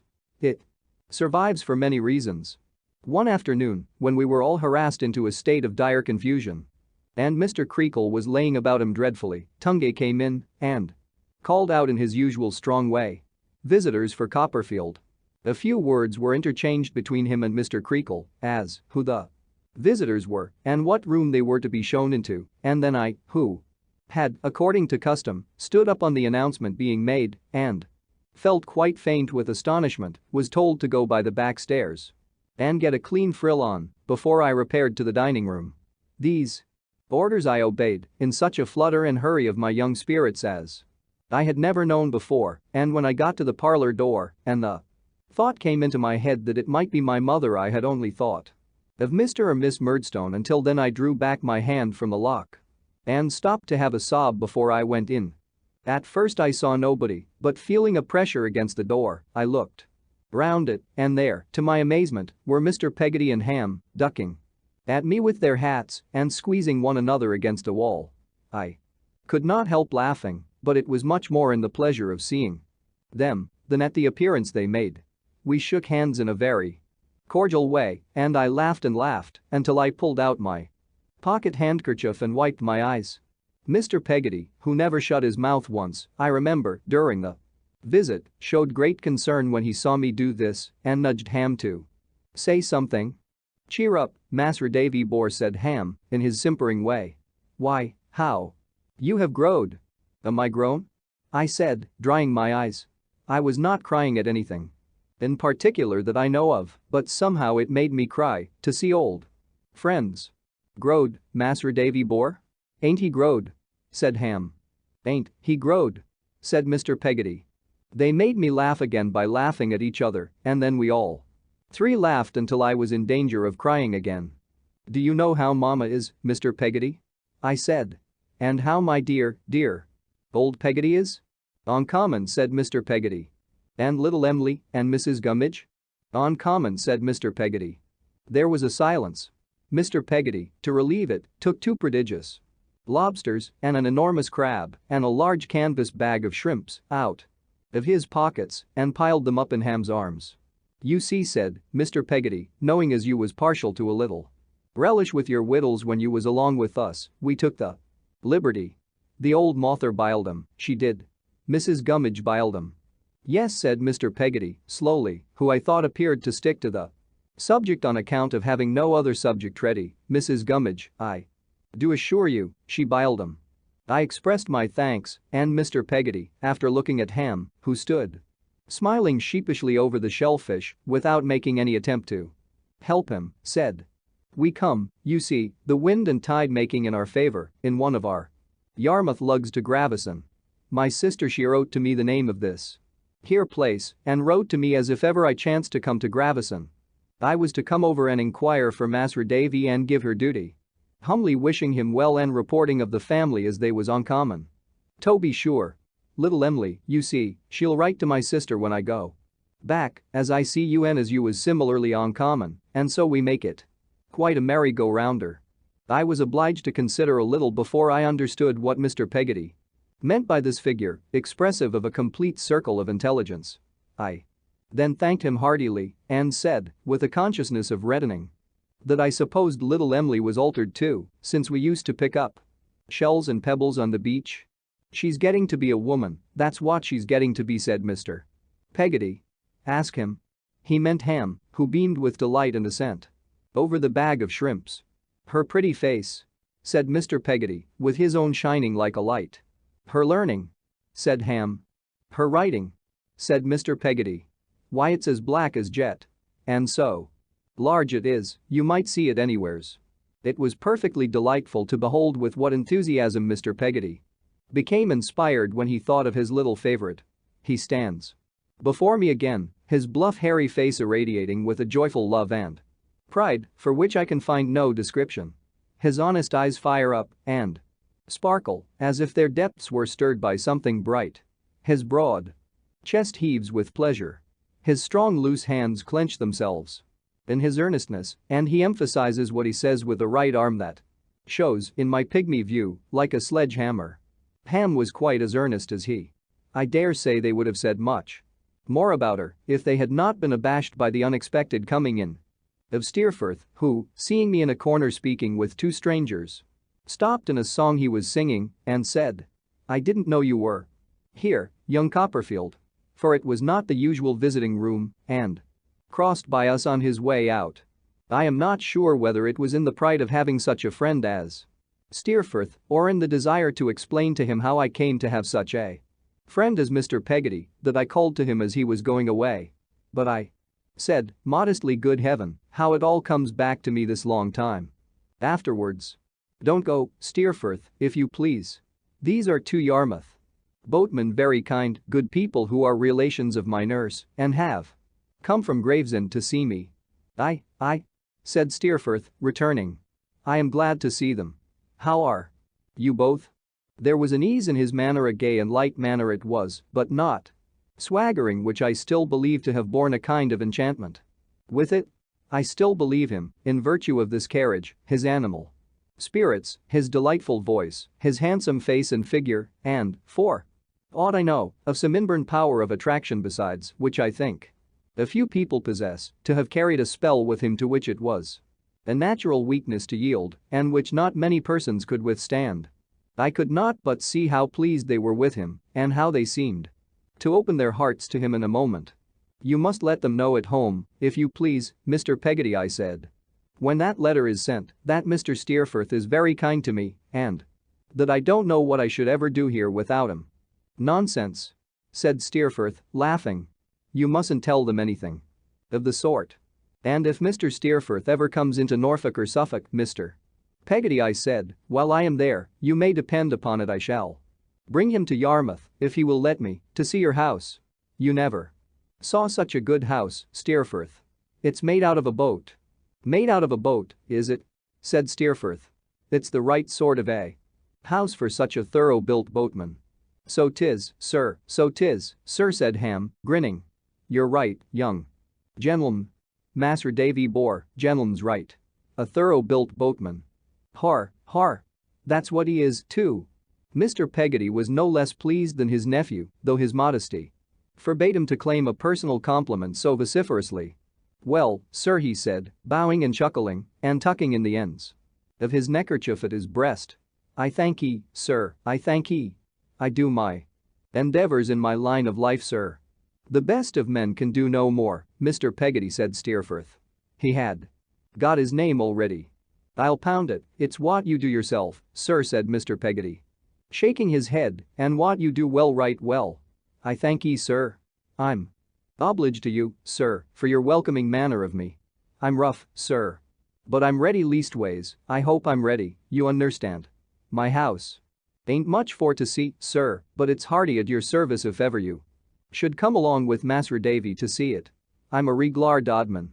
I am, said Mr. Peggotty, by which he meant snail, and this was in allusion to his being slow to go, for he had attempted to go after every sentence and had somehow or other come back again, but I wish you both well, and I wish you happy.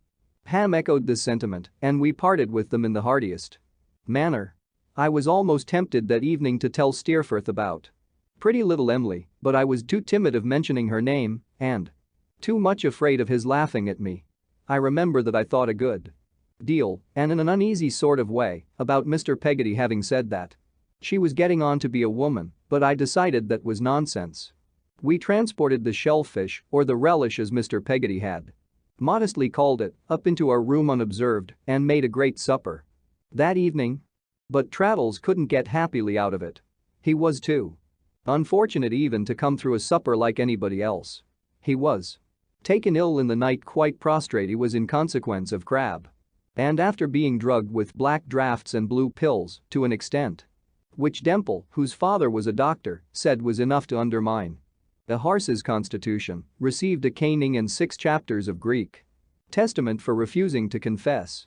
The rest of the half-year is a jumble in my recollection of the daily strife and struggle of our lives, of the waning summer and the changing season, of the frosty mornings when we were wrung out of bed, and the cold, cold smell of the dark nights when we were wrung into bed again, of the evening schoolroom dimly lighted and indifferently warmed, and the morning schoolroom which was nothing but a great shivering machine, of the alternation of boiled beef with roast beef and boiled mutton with roast mutton, of clods of bread and butter, dog's-eared lesson books, cracked slates, tear-blotted copy-books, canings, rulerings, hair-cuttings, rainy Sundays, suet puddings, and a dirty atmosphere of ink surrounding all.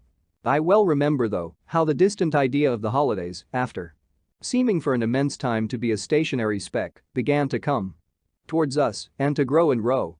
How from counting months we came to weeks and then to days, and how I then began to be afraid that I should not be sent for, and when I learned from Steerforth that I had been sent for and was certainly to go home, had dim forebodings that I might break my leg first. How the breaking up day changed its place fast, at last, from the week after next to next week, this week, the day after tomorrow, today, tonight, when I was inside the Yarmouth mail and going home.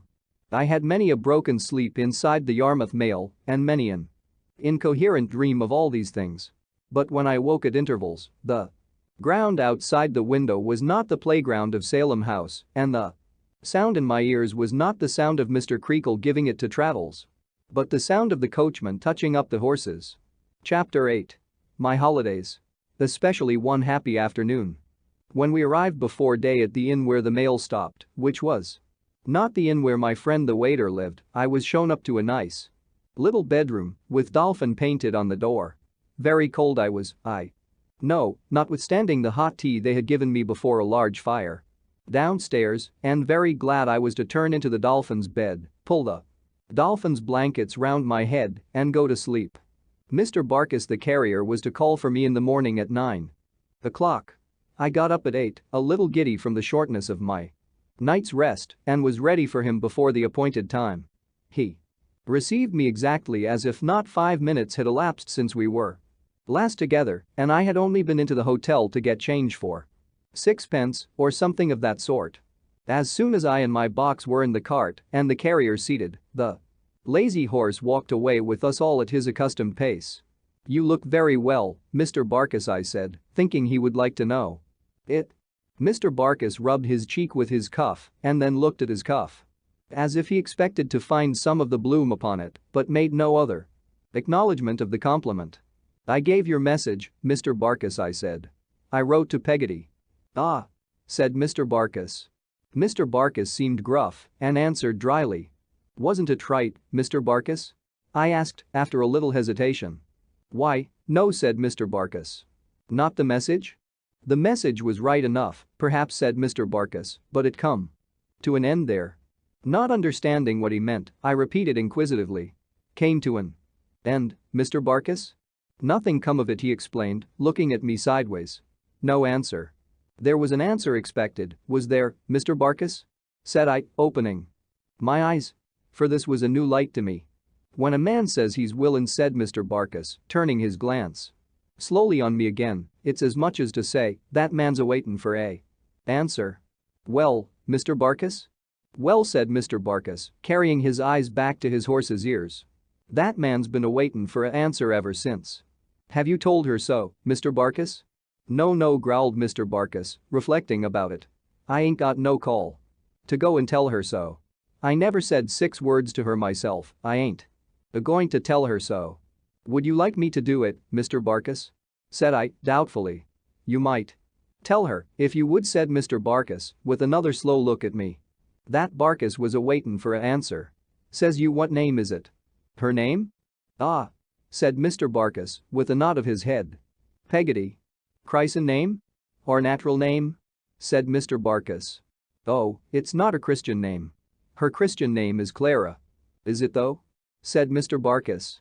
He seemed to find an immense fund of reflection in this circumstance and sat pondering and inwardly whistling for some time. "Well," he resumed at length. "Says you, Peggotty. Barkis is waitin' for a answer. Says she, perhaps, answer to what? Says you, to what I told you. What is that? Says she. Barkis is willin', says you." This extremely artful suggestion Mr. Barkis accompanied with a nudge of his elbow that gave me quite a stitch in my side. After that, he slouched over his horse in his usual manner and made no other reference to the subject except, half an hour afterwards, taking a piece of chalk from his pocket and writing up, inside the tilt of the cart, Clara Peggotty, apparently as a private memorandum. Ah, what a strange feeling it was to be going home when it was not home. And to find that every object I looked at reminded me of the happy old home, which was like a dream I could never dream again. The days when my mother and I and Peggotty were all in all to one another, and there was no one to come between us, rose up before me so sorrowfully on the road that I am not sure I was glad to be there, not sure, but that I would rather have remained away and forgotten it in Steerforth's company. But there I was, and soon I was at our house, where the bare old elm trees wrung their many hands in the bleak wintry air, and shreds of the old rook's nests drifted away upon the wind. The carrier put my box down at the garden gate and left me. I walked along the path towards the house, glancing at the windows and fearing at every step to see Mr. Murdstone or Miss Murdstone lowering out of one of them.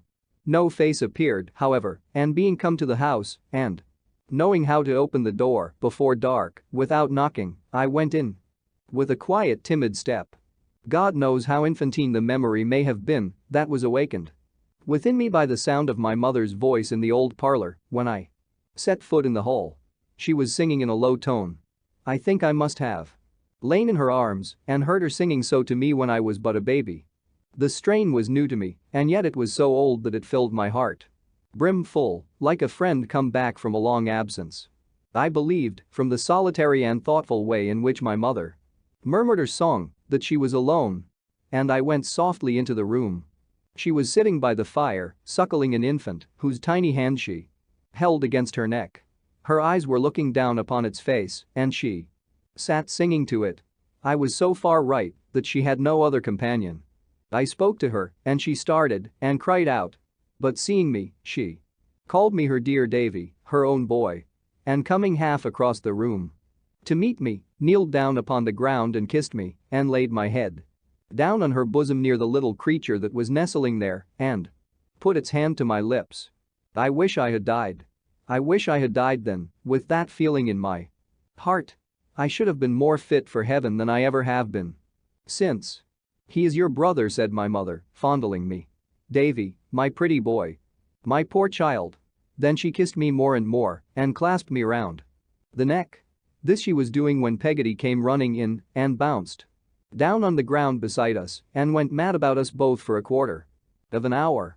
It seemed that I had not been expected so soon, the carrier being much before his usual time. It seemed, too, that Mr. and Miss Murdstone had gone out upon a visit in the neighborhood and would not return before night. I had never hoped for this. I had never thought it possible that we three could be together undisturbed once more, and I felt, for the time, as if the old days were come back. We dined together by the fireside. Peggotty was in attendance to wait upon us, but my mother wouldn't let her do it and made her dine with us. I had my own old plate with a brown view of a man of war in full sail upon it, which Peggotty had hoarded somewhere all the time I had been away and would not have had broken, she said, for £100. I had my own old mug with David on it and my own old little knife and fork that wouldn't cut. While we were at table, I thought it a favorable occasion to tell Peggotty about Mr. Barkis, who, before I had finished what I had to tell her, began to laugh and throw her apron over her face. Peggotty, said my mother. What's the matter? Peggotty only laughed the more and held her apron tight over her face. When my mother tried to pull it away and sat as if her head were in a bag. What are you doing, you stupid creature? Said my mother, laughing. Oh, drat the man! Cried Peggotty. He wants to marry me. It would be a very good match for you, wouldn't it? Said my mother. Oh. I don't know, said Peggotty. Don't ask me. I wouldn't have him if he was made of gold. Nor I wouldn't have anybody. Then, why don't you tell him so, you ridiculous thing? Said my mother. Tell him so, retorted Peggotty, looking out of her apron. He has never said a word to me about it. He knows better. If he was to make so bold as say a word to me, I should slap his face. Her own was as red as ever I saw it, or any other face, I think, but she only covered it again, for a few moments at a time, when she was taken with a violent fit of laughter, and after 2 or 3 of those attacks, went on with her dinner. I remarked that my mother, though she smiled when Peggotty looked at her, became more serious and thoughtful. I had seen at first that she was changed. Her face was very pretty still, but it looked careworn and too delicate, and her hand was so thin and white that it seemed to me to be almost transparent. But the change to which I now refer was superadded to this. It was in her manner, which became anxious and fluttered. At last she said, putting out her hand and laying it affectionately on the hand of her old servant. Peggotty, dear, you are not going to be married? Me, ma'am? Returned Peggotty, staring. Lord bless you, no. Not just yet? Said my mother, tenderly. Never. Cried Peggotty. My mother took her hand and said. Don't leave me, Peggotty. Stay with me. It will not be for long. Perhaps. What should I ever do without you? Me leave you, my precious. Cried Peggotty. Not for all the world. And his wife. Why, what's put that in your silly little head? For Peggotty had been used of old to talk to my mother sometimes like a child. But my mother made no answer except to thank her, and Peggotty went running on in her own fashion. Me leave you? I think I see myself. Peggotty go away from you? I should like to catch her at it. No, no, no, said Peggotty, shaking her head and folding her arms. Not she, my dear. It isn't that there ain't some cats that would be well enough pleased if she did, but they shan't be pleased. They shall be aggravated. I'll stay with you till I am a cross, cranky old woman.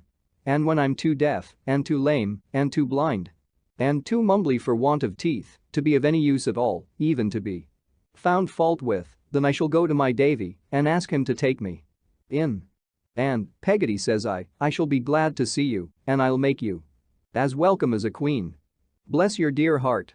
cried Peggotty. "I know you will." And she kissed me beforehand in grateful acknowledgement of my hospitality. After that, she covered her head up with her apron again and had another laugh about Mr. Barkis. After that, she took the baby out of its little cradle and nursed it. After that, she cleared the dinner table.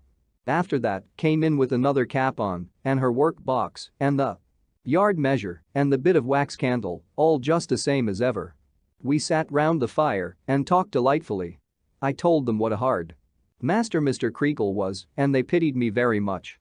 I told them what a fine fellow Steerforth was and what a patron of mine, and Peggotty said she would walk a score of miles to see him. I took the little baby in my arms when it was awake and nursed it lovingly. When it was asleep again, I crept close to my mother's side according to my old custom. Broken now a long time, and sat with my arms embracing her waist and my little red cheek on her shoulder, and once more felt her beautiful hair drooping over me like an angel's wing as I used to think. I recollect and was very happy indeed. While I sat thus, looking at the fire and seeing pictures in the red-hot coals, I almost believed that I had never been away, that Mr. and Miss Murdstone were such pictures and would vanish when the fire got low, and that there was nothing real in all that I remembered, save my mother, Peggotty, and I. Peggotty darned away at a stocking as long as she could see, and then sat with it drawn on her left hand like a glove and her needle in her right, ready to take another stitch whenever there was a blaze. I cannot conceive whose stockings they can have been that Peggotty was always darning, or where such an unfailing supply of stockings in want of darning can have come from. From my earliest infancy she seems to have been always employed in that class of needlework and never by any chance in any other. I wonder, said Peggotty, who was sometimes seized with a fit of wondering on some most unexpected topic, what's become of Davy's great-aunt? Lor, Peggotty, observed my mother, rousing herself from a reverie, what nonsense you talk. Well, but I really do wonder, ma'am, said Peggotty. What can have put such a person in your head? Inquired my mother. Is there nobody else in the world to come there? I don't know how it is, said Peggotty, unless it's on account of being stupid, but my head never can pick and choose its people. They come and they go, and they don't come and they don't go, just as they like. I wonder what's become of her? How absurd you are, Peggotty, returned my mother. One would suppose you wanted a second visit from her. Lord forbid, cried Peggotty.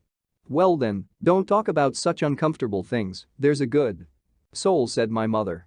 Miss Betsey is shut up in her cottage by the sea, no doubt, and will remain there. At all events, she is not likely ever to trouble us again. No, mused Peggotty. No, that ain't likely at all.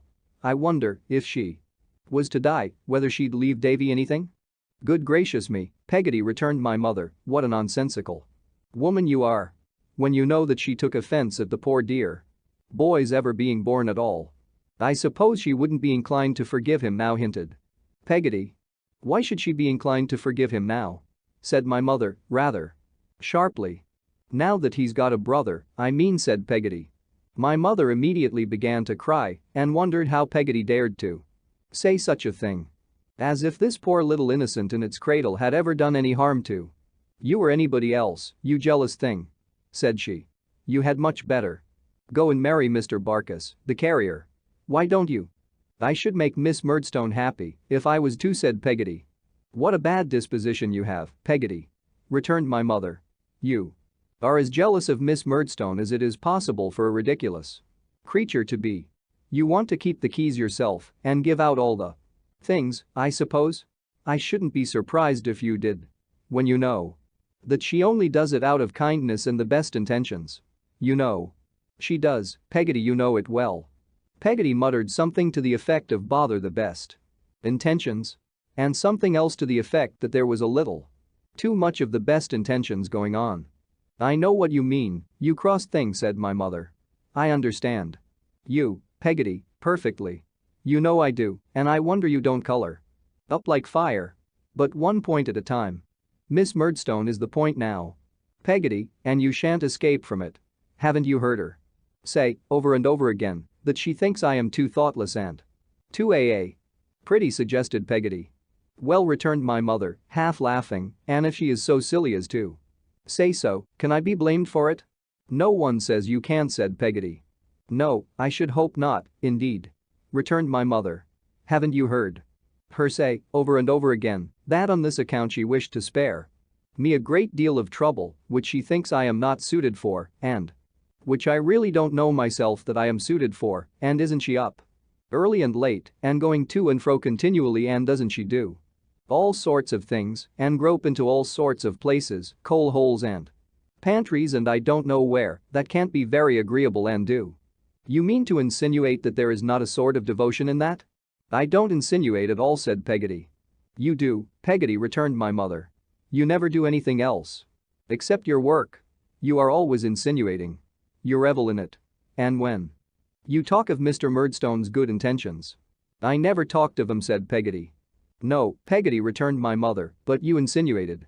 That's what I told you just now. That's the worst of you. You will insinuate. I said. At the moment that I understood you, and you see I did. When you talk of Mr. Murdstone's good intentions and pretend to slight them, for I don't believe you really do, in your heart, Peggotty, you must be as well convinced as I am how good they are and how they actuate him in everything. If he seems to have been at all stern with a certain person. Peggotty, you understand, and so I am sure does Davy, that I am not alluding to anybody present. It is solely because he is satisfied that it is for a certain person's benefit. He naturally loves a certain person on my account and acts solely for a certain person's good. He is better able to judge of it than I am, for I very well know that I am a weak, light, girlish creature, and that he is a firm, grave, serious man. And he takes, said my mother, with the tears which were engendered in her affectionate nature stealing down her face, he takes great pains with me, and I ought to be very thankful to him and very submissive to him even in my thoughts, and when I am not, Peggotty, I worry and condemn myself and feel doubtful of my own heart and don't know what to do. Peggotty sat with her chin on the foot of the stocking, looking silently at the fire.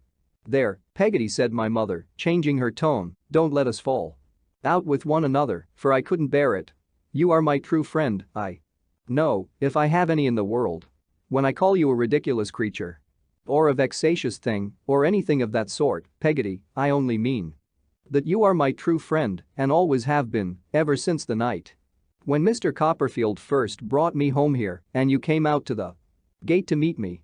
Peggotty was not slow to respond and ratify the treaty of friendship by giving me one of her best hugs. I think I had some glimpses of the real character of this conversation at the time, but I am sure, now, that the good creature originated it and took her part in it, merely that my mother might comfort herself with the little contradictory summary in which she had indulged. The design was efficacious, for I remember that my mother seemed more at ease during the rest of the evening and that Peggotty observed her less. When we had had our tea and the ashes were thrown up and the candles snuffed, I read Peggotty a chapter out of the Crocodile book. In remembrance of old times she took it out of her pocket. I don't know whether she had kept it there ever since, and then we talked about Salem House, which brought me round again to Steerforth, who was my great subject. We were very happy, and that evening, as the last of its race and destined evermore to close that volume of my life, will never pass out of my memory. It was almost 10 o'clock before we heard the sound of wheels. We all got up then, and my mother said hurriedly that, as it was so late and Mr. and Miss Murdstone approved of early hours for young people, perhaps I had better go to bed. I kissed her and went upstairs with my candle.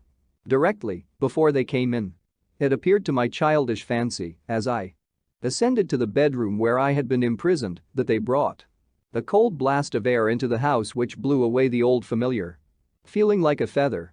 I felt uncomfortable about going down to breakfast in the morning, as I had never set eyes on Mr. Murdstone since the day when I committed my memorable offense.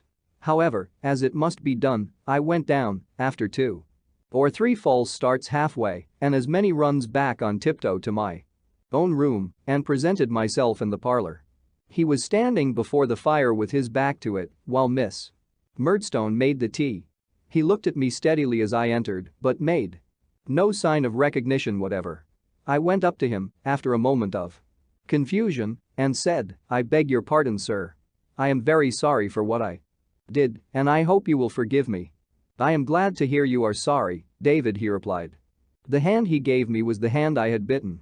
I could not restrain my eye from resting for an instant on a red spot upon it, but it was not so red as I turned when I met that sinister expression in his face. "How do you do, ma'am?" I said to Miss Murdstone. "Ah, dear me," sighed Miss Murdstone, giving me the tea caddy scoop instead of her fingers. "How long are the holidays?" "A month, ma'am." "Counting from when?" "From today, ma'am." "Oh," said Miss Murdstone. "Then here's one day off." She kept a calendar of the holidays in this way, and every morning checked a day off in exactly the same manner.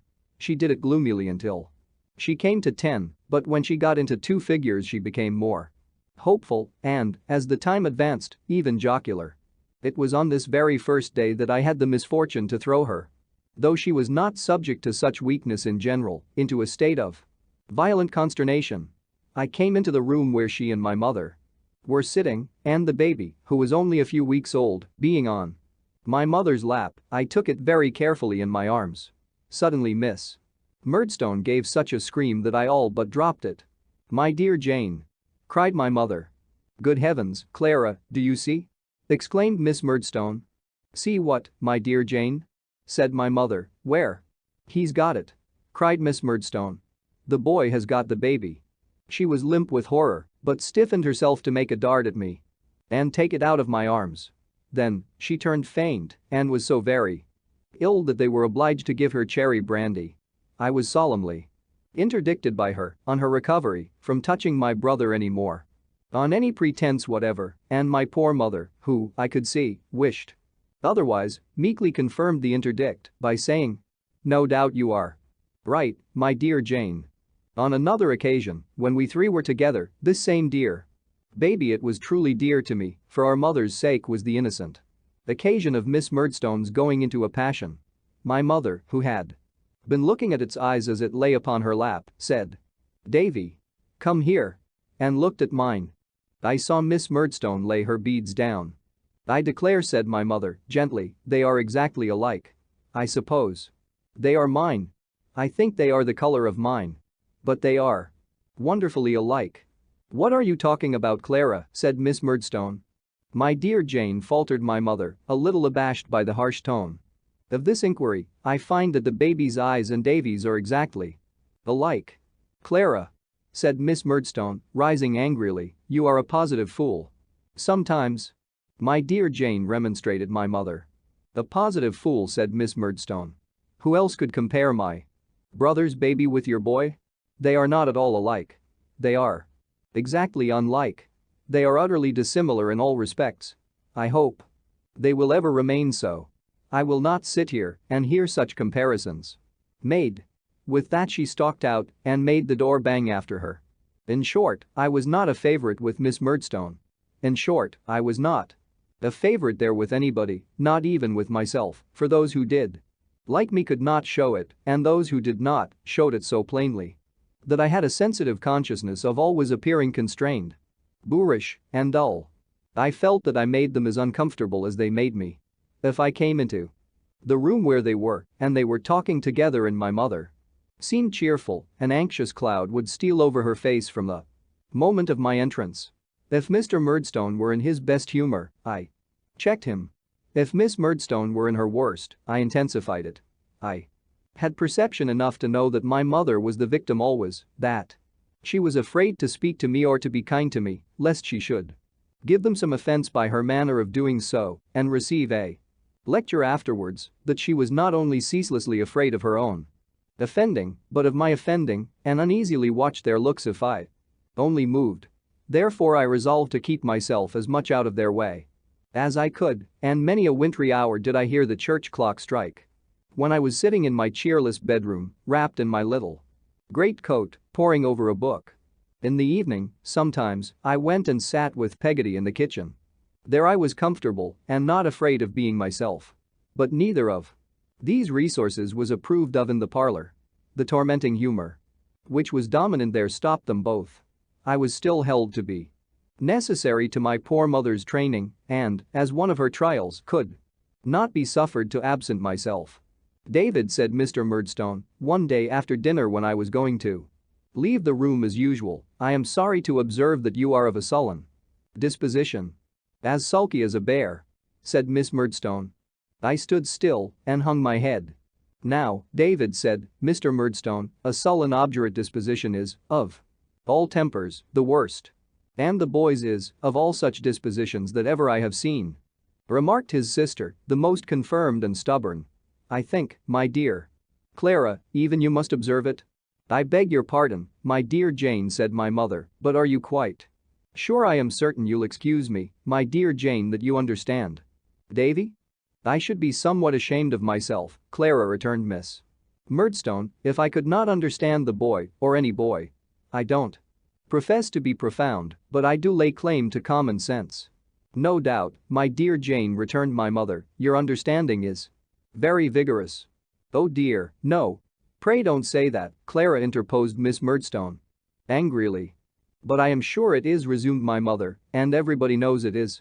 I profit so much by it myself, in many ways at least I ought to that no one can be more convinced of it than myself, and therefore I speak with great diffidence, my dear Jane, I assure you.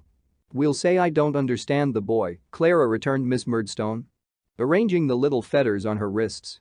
We'll agree, if you please, that I don't understand him at all. He is much too deep for me. But perhaps my brother's penetration may enable him to have some insight into his character.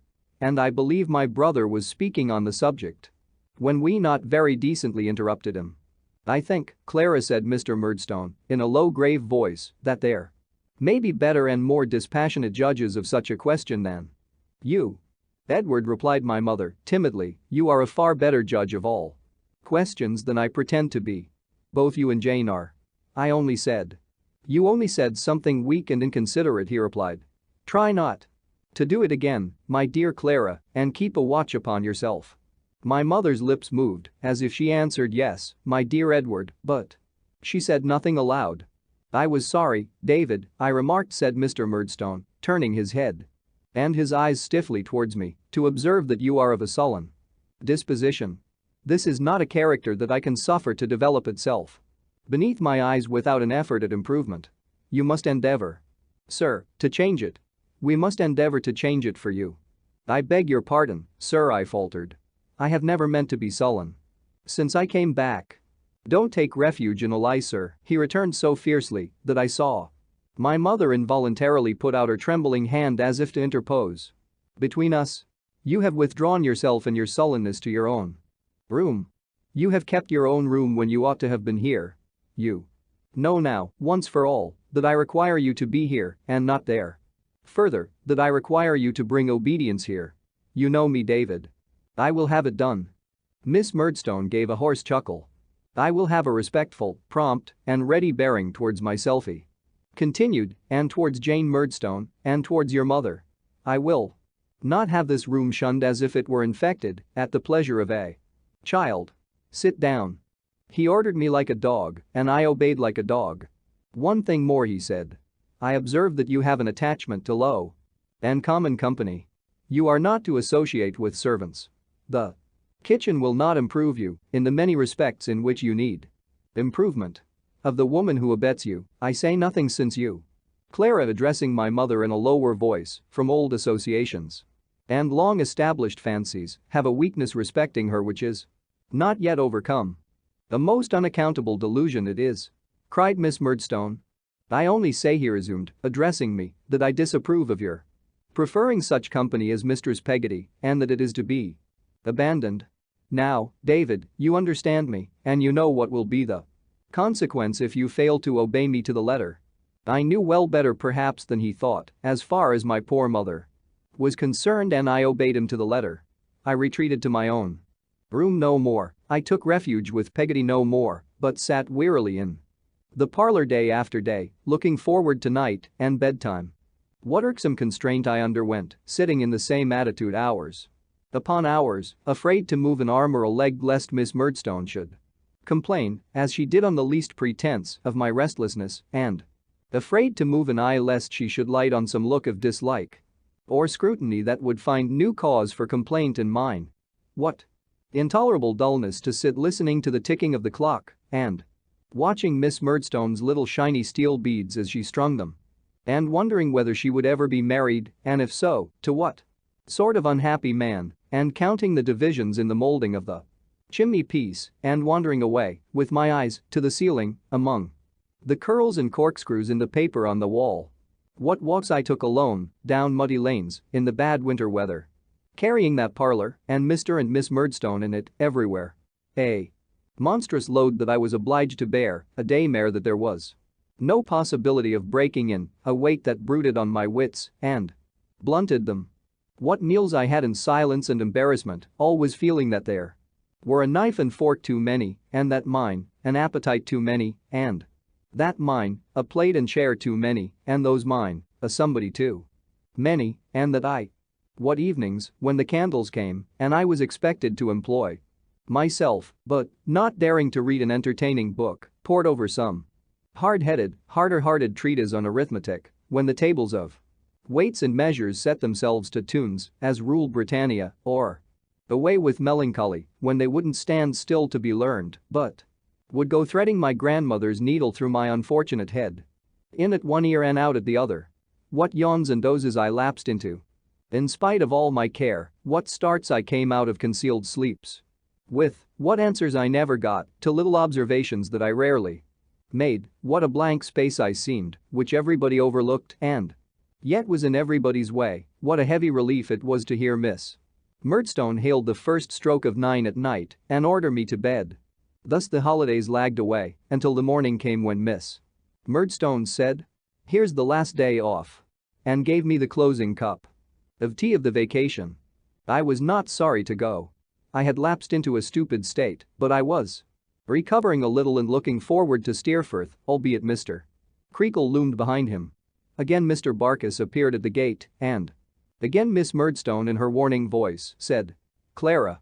When my mother bent over me to bid me farewell, I kissed her and my baby brother and was very sorry then, but not sorry to go away, for the gulf between us was there and the parting was there every day.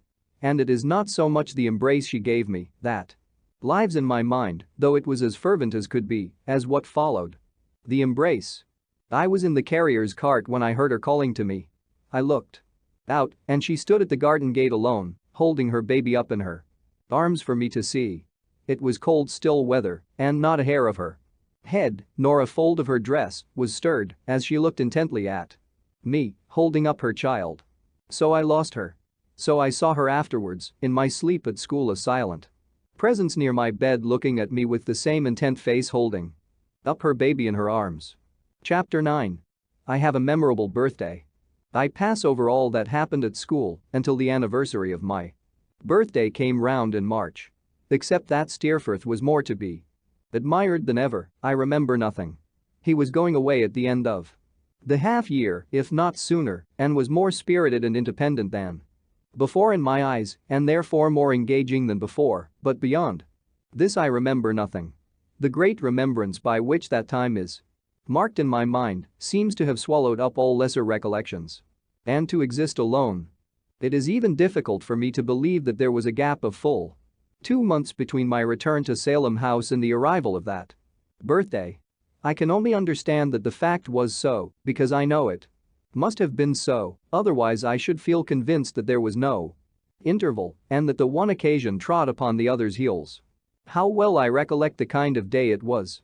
I smell the fog that hung about the place, I see the hoar frost, ghostly, through it, I feel my grimy hair fall clammy on my cheek, I look along the dim perspective of the schoolroom, with a sputtering candle here and there to light up the foggy morning, and the breath of the boys wreathing and smoking in the raw cold as they blow upon their fingers and tap their feet upon the floor. It was after breakfast, and we had been summoned in from the playground when Mr. Sharp entered and said, "David Copperfield is to go into the parlor." I expected a hamper from Peggotty and brightened at the order. Some of the boys about me put in their claim not to be forgotten in the distribution of the good things as I got out of my seat with great alacrity. "Don't hurry," David, said Mr. Sharp. There's time enough, my boy.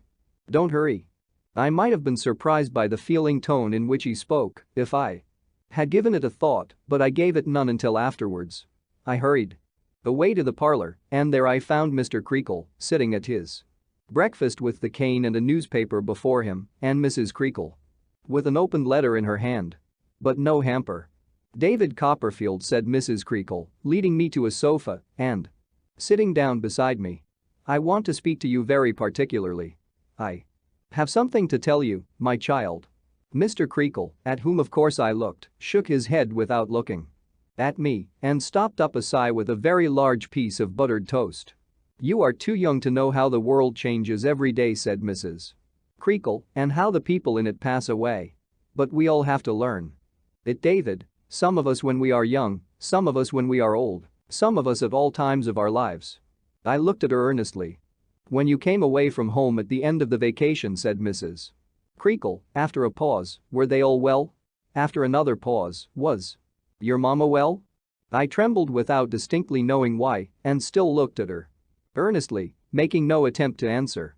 Because, said she, I grieve to tell you that I hear this morning your mama is very ill. A mist rose between Mrs. Creakle and me, and her figure seemed to move in it for an instant. Then I felt the burning tears run down my face. And it was steady again. She is very dangerously ill, she added. I knew all now. She is dead.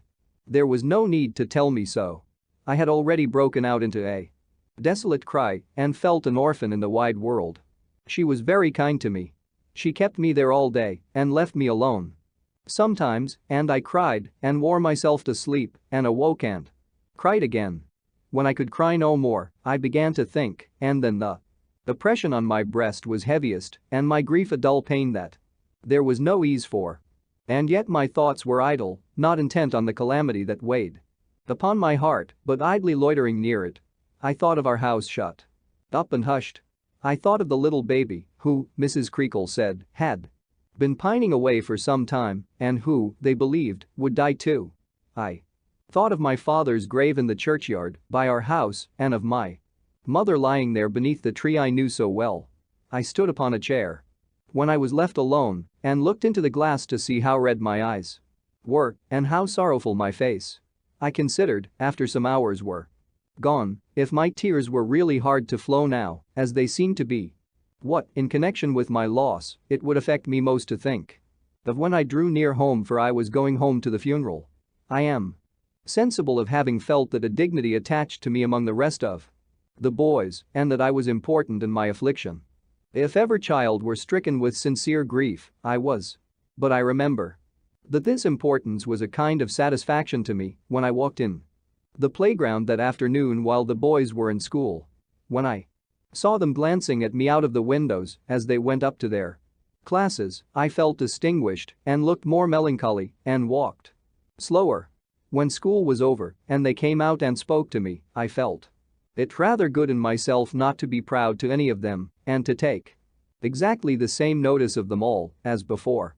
I was to go home next night, not by the mail but by the heavy night coach, which was called the Farmer and was principally used by country people traveling short intermediate distances upon the road. We had no storytelling that evening, and Traddles insisted on lending me his pillow. I don't know what good he thought it would do me, for I had one of my own. But it was all he had to lend, poor fellow, except a sheet of letter paper full of skeletons, and that he gave me at parting as a soother of my sorrows and a contribution to my peace of mind. I left Salem House upon the morrow afternoon. I little thought then that I left it, never to return. We traveled very slowly all night and did not get into Yarmouth before 9 or 10 o'clock in the morning. I looked out for Mr. Barkis, but he was not there, and instead of him a fat, short-winded, merry-looking, little old man in black, with rusty little bunches of ribbons at the knees of his breeches, black stockings, and a broad-brimmed hat, came puffing up to the coach window and said, "Master Copperfield?" "Yes, sir." "Will you come with me, young sir, if you please," he said, opening the door, "and I shall have the pleasure of taking you home." I put my hand in his, wondering who he was, and we walked away to a shop in a narrow street on which was written Omer, Draper, Tailor. haberdasher, funeral furnisher, and c. It was a close and stifling little shop full of all sorts of clothing, made and unmade, including one window full of beaver hats and bonnets. We went into a little back parlor behind the shop where we found 3 young women at work on a quantity of black materials which were heaped upon the table and little bits and cuttings of which were littered all over the floor. There was a good fire in the room and a breathless smell of warm black crepe. I did not know what the smell was then, but I know now. The 3 young women, who appeared to be very industrious and comfortable, raised their heads to look at me and then went on with their work. Stitch, stitch, stitch. At the same time there came from a workshop across a little yard outside the window a regular sound of hammering that kept a kind of tune. Rat-tat-tat, rat-tat-tat, rat-tat-tat, without any variation. "Well," said my conductor to one of the 3 young women. "How do you get on, Minnie?" "We shall be ready by the trying on time," she replied gaily, without looking up. "Don't you be afraid, father." Mr. Omer took off his broad-brimmed hat and sat down and panted. He was so fat that he was obliged to pant some time before he could say, "That's right, father," said Minnie, playfully. "What a porpoise you do grow." "Well, I don't know how it is, my dear," he replied, considering about it. "I am rather so." "You are such a comfortable man, you see," said Minnie. "You take things so easy." "No use taking 'em otherwise, my dear," said Mr. Omer. "No, indeed," returned his daughter. "We are all pretty gay here, thank heaven. Ain't we, father?" "I hope so, my dear," said Mr. Omer. "As I have got my breath now, I think I'll measure this young scholar. Would you walk into the shop, Master Copperfield?" I preceded Mr. Omer in compliance with his request, and after showing me a roll of cloth which he said was extra super and too good morning for anything short of parents, he took my various dimensions and put them down in a book. While he was recording them he called my attention to his stock and trade and to certain fashions which he said had just come up and to certain other fashions which he said had just gone out. "And by that sort of thing we very often lose a little mint of money," said Mr. Omer. "But fashions are like human beings. They come in, nobody knows when, why, or how, and they go out, nobody knows when, why, or how. Everything is like life, in my opinion, if you look at it in that point of view." I was too sorrowful to discuss the question, which would possibly have been beyond me under any circumstances, and Mr. Omer took me back into the parlor, breathing with some difficulty on the way. He then called down a little breakneck range of steps behind a door. "Bring up that tea and bread and butter." Which, after some time, during which I sat looking about me and thinking and listening to the stitching in the room and the tune that was being hammered across the yard, appeared on a tray and turned out to be for me. "I have been acquainted with you," said Mr. Omer, after watching me for some minutes, during which I had not made much impression on the breakfast, for the black things destroyed my appetite. "I have been acquainted with you a long time, my young friend." "Have you, sir?" "All your life," said Mr. Omer. "I may say before it. I knew your father before you. He was 5'9.5" and he lays in 25 foot of ground. Rat-tat-tat, rat-tat-tat, rat-tat-tat across the yard. "He lays in 25 foot of ground if he lays in a fraction," said Mr. Omer, pleasantly. It was either his request or her direction. I forget which. "Do you know how my little brother is, sir?" I inquired. Mr. Omer shook his head. "Rat-tat-tat, rat-tat-tat, rat-tat-tat. He is in his mother's arms," said he. "Oh, poor little fellow. Is he dead?" "Don't mind it more than you can help," said Mr. Omer. "Yes. The baby's dead." My wounds broke out afresh at this intelligence. I left the scarcely tasted breakfast and went and rested my head on another table in the corner of the little room, which Minnie hastily cleared, lest I should spot the morning that was lying there with my tears. She was a pretty good-natured girl and put my hair away from my eyes with a soft, kind touch, but she was very cheerful at having nearly finished her work and being in good time, and was so different from me. Presently the tune left off and a good-looking young fellow came across the yard into the room. He had a hammer in his hand and his mouth was full of little nails, which he was obliged to take out before he could speak. "Well, Joram," said Mr. Omer. "How do you get on?" "All right," said Joram. "Done, sir." Minnie colored a little, and the other two girls smiled at one another. "What? You were at it by candlelight last night when I was at the club, then? Were you?" said Mr. Omer, shutting up one eye. "Yes," said Joram. "As you said, we could make a little trip of it and go over together if it was done, Minnie and me and you." "Oh. I thought you were going to leave me out altogether," said Mr. Omer, laughing till he coughed. "As you was so good as to say that," resumed the young man, "why I turn to with a will, you see. Will you give me your opinion of it?" "I will," said Mr. Omer, rising. "My dear," and he stopped and turned to me. "Would you like to see her?" "No, father," Minnie interposed. "I thought it might be agreeable, my dear," said Mr. Omer. "But perhaps you're right.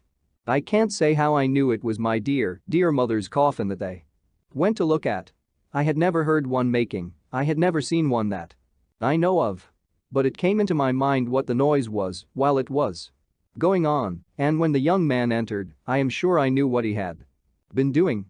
The work being now finished, the two girls, whose names I had not heard, brushed the shreds and threads from their dresses and went into the shop to put that to rights and wait for customers. Minnie stayed behind to fold up what they had made and pack it in 2 baskets. This she did upon her knees, humming a lively little tune the while. Joram, who I had no doubt was her lover, came in and stole a kiss from her while she was busy. He didn't appear to mind me at all and said her father was gone for the chaise and he must make haste and get himself ready. Then he went out again, and then she put her thimble and scissors in her pocket and stuck a needle threaded with black thread neatly in the bosom of her gown and put on her outer clothing smartly at a little glass behind the door, in which I saw the reflection of her pleased face. All this I observed, sitting at the table in the corner with my head leaning on my hand and my thoughts running on very different things. The chaise soon came round to the front of the shop, and the baskets being put in first, I was put in next, and those 3 followed.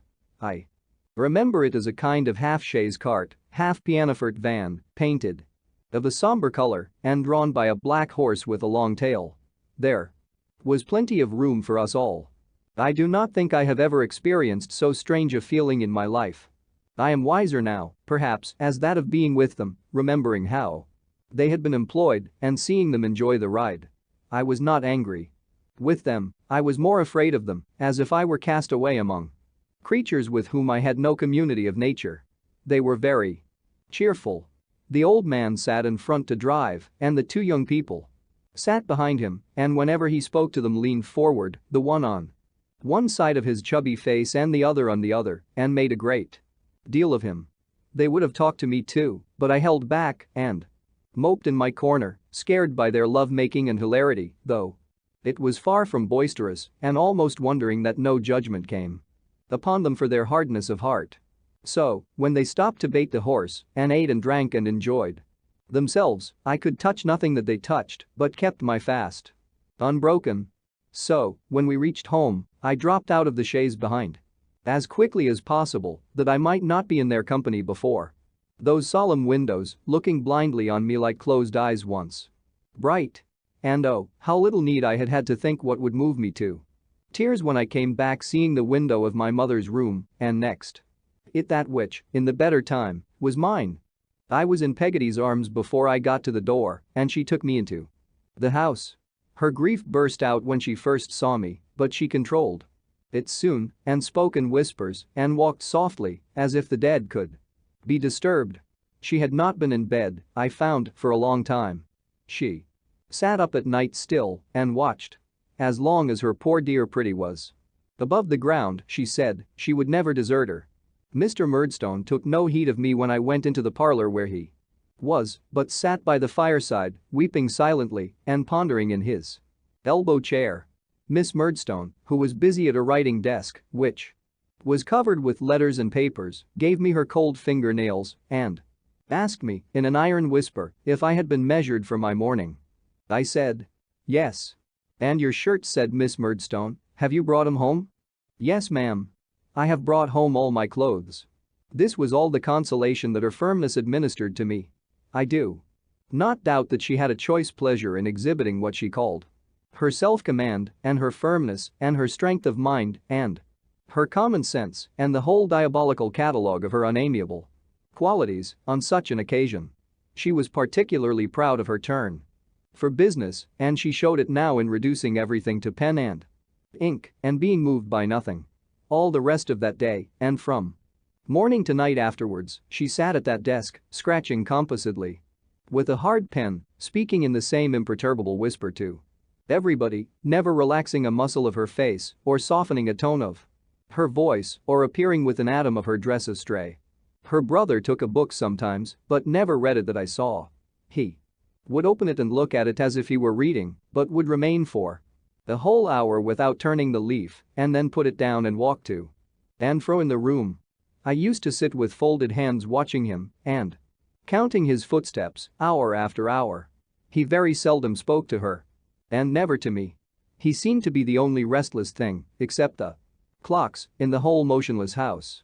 In these days before the funeral, I saw but little of Peggotty, except that, in passing up or down stairs, I always found her close to the room where my mother and her baby lay, and except that she came to me every night and sat by my bed's head while I went to sleep. A day or two before the burial, I think it was a day or two before, but I am conscious of confusion in my mind about that heavy time, with nothing to mark its progress. She took me into the room. I only recollect that underneath some white covering on the bed, with a beautiful cleanliness and freshness all around it, there seemed to me to lie embodied the solemn stillness that was in the house, and that when she would have turned the cover gently back, I cried, "Oh no. Oh, no," and held her hand. If the funeral had been yesterday, I could not recollect it better. The very air of the best parlor, when I went in at the door, the bright condition of the fire, the shining of the wine in the decanters, the patterns of the glasses and plates, the faint sweet smell of cake, the odor of Miss Murdstone's dress and our black clothes. Mr. Chillip is in the room and comes to speak to me. "And how is Master David?" he says, kindly. I cannot tell him very well. I give him my hand, which he holds in his. "Dear me," says Mr. Chillip, meekly smiling, with something shining in his eye. "Our little friends grow up around us. They grow out of our knowledge, ma'am?" This is to Miss Murdstone, who makes no reply. "There is a great improvement here, ma'am," says Mr. Chillip. Miss Murdstone merely answers with a frown and a formal bend. Mr. Chillip, discomfited, goes into a corner, keeping me with him, and opens his mouth no more. I remark this because I remark everything that happens, not because I care about myself or have done since I came home. And now the bell begins to sound, and Mr. Omer and another come to make us ready. As Peggotty was wont to tell me, long ago, the followers of my father to the same grave were made ready in the same room. There are Mr. Murdstone, our neighbor Mr. Graper, Mr. Chillip, and I. When we go out to the door, the bearers and their load are in the garden, and they move before us down the path and past the elms and through the gate and into the churchyard, where I have so often heard the birds sing on a summer morning. We stand around the grave. The day seems different to me from every other day, and the light not of the same color, of a sadder color. Now there is a solemn hush, which we have brought from home with what is resting in the mold, and while we stand bareheaded, I hear the voice of the clergyman, sounding remote in the open air, and yet distinct and plain, saying, "I am the resurrection and the life, saith the Lord." Then I hear sobs, and, standing apart among the lookers-on, I see that good and faithful servant, whom of all the people upon earth I love the best, and unto whom my childish heart is certain that the Lord will one day say, "Well done." There are many faces that I know, among the little crowd, faces that I knew in church, when mine was always wandering there, faces that first saw my mother, when she came to the village in her youthful bloom. I do not mind them, I mind nothing but my grief, and yet I see and know them all, and even in the background, far away, see Minnie looking on, and her eye glancing on her sweetheart, who is near me. It is over, and the earth is filled in, and we turn to come away. Before us stands our house, so pretty and unchanged, so linked in my mind with the young idea of what is gone, that all my sorrow has been nothing to the sorrow it calls forth.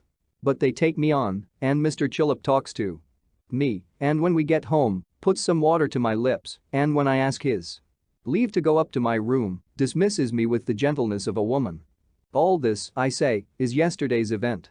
Events of later date floated from me to the shore where all forgotten things will reappear, but this stands like a high rock in the ocean. I knew that Peggotty would come to me in my room. The Sabbath stillness of the time, the day was so like Sunday. I have forgotten that was suited to us both. She sat down by my side upon my little bed and, holding my hand and sometimes putting it to her lips and sometimes smoothing it with hers as she might have comforted my little brother, told me, in her way, all that she had to tell concerning what had happened. She was never well, said Peggotty, for a long time. She was uncertain in her mind and not happy. When her baby was born, I thought at first she would get better, but she was more delicate and sunk a little every day. She used to like to sit alone before her baby came, and then she cried, but afterwards she used to sing to it so soft that I once thought, when I heard her, it was like a voice up in the air that was rising away. I think she got to be more timid and more frightened like, of late. And that a hard word was like a blow to her. But she was always the same to me. She never changed to her foolish Peggotty, didn't my sweet girl. Here Peggotty stopped and softly beat upon my hand a little while. The last time that I saw her like her own old self was the night when you came home, my dear. The day you went away, she said to me, I never shall see my pretty darling again. Something tells me so, that tells the truth, I know. She tried to hold up after that, and many a time, when they told her she was thoughtless and light-hearted, made believe to be so, but it was all a bygone then. She never told her husband what she had told me. She was afraid of saying it to anybody else till one night, a little more than a week before it happened, when she said to him, my dear, I think I am dying. It's off my mind now, Peggotty, she told me, when I laid her in her bed that night. He will believe it more and more, poor fellow, every day for a few days to come, and then it will be past. I am very tired. If this is sleep, sit by me while I sleep. Don't leave me. God bless both my children. God protect and keep my fatherless boy. I never left her afterwards, said Peggotty.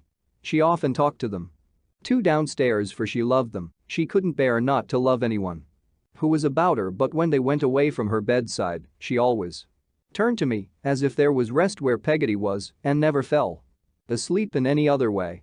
On the last night, in the evening, she kissed me and said, if my baby should die too, Peggotty, please let them lay him in my arms and bury us together.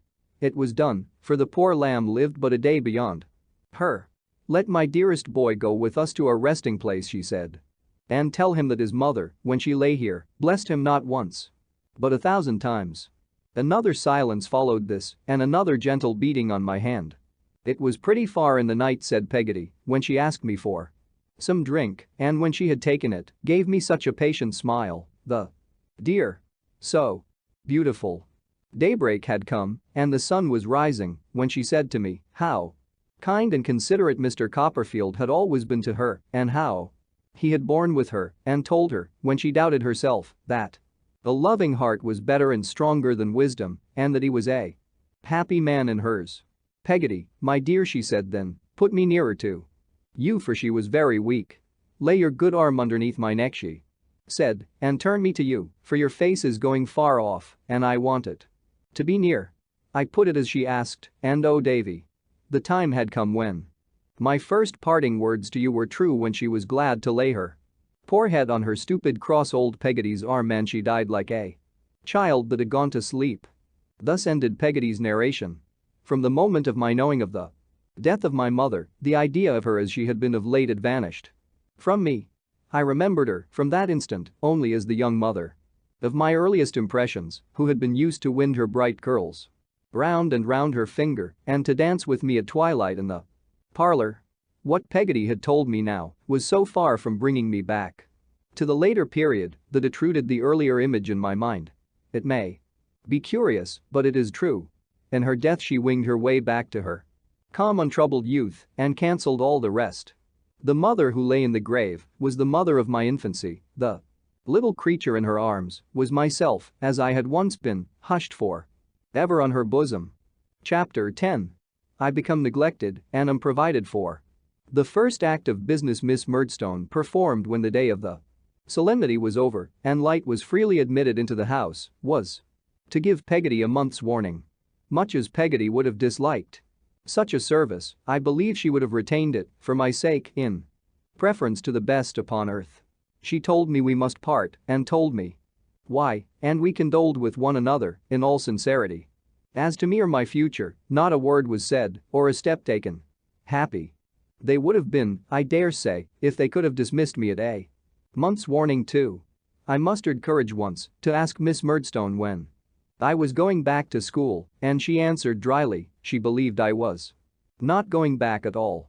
I was told nothing more. I was very anxious to know what was going to be done with me, and so was Peggotty, but neither she nor I could pick up any information on the subject. There was one change in my condition which, while it relieved me of a great deal of present uneasiness, might have made me, if I had been capable of considering it closely, yet more uncomfortable about the future. It was this. The constraint that had been put upon me was quite abandoned. I was so far from being required to keep my dull post in the parlor that on several occasions, when I took my seat there Miss Murdstone frowned to me to go away. I was so far from being warned off from Peggotty's society that, provided I was not in Mr. Murdstone's, I was never sought out or inquired for. At first I was in daily dread of his taking my education in hand again, or of Miss Murdstone's devoting herself to it, but I soon began to think that such fears were groundless and that all I had to anticipate was neglect. I do not conceive that this discovery gave me much pain then. I was still giddy with the shock of my mother's death and in a kind of stunned state as to all tributary things. I can recollect, indeed, to have speculated at odd times on the possibility of my not being taught any more or cared for any more and growing up to be a shabby, moody man, lounging an idle life away about the village, as well as on the feasibility of my getting rid of this picture by going away somewhere, like the hero in a story, to seek my fortune.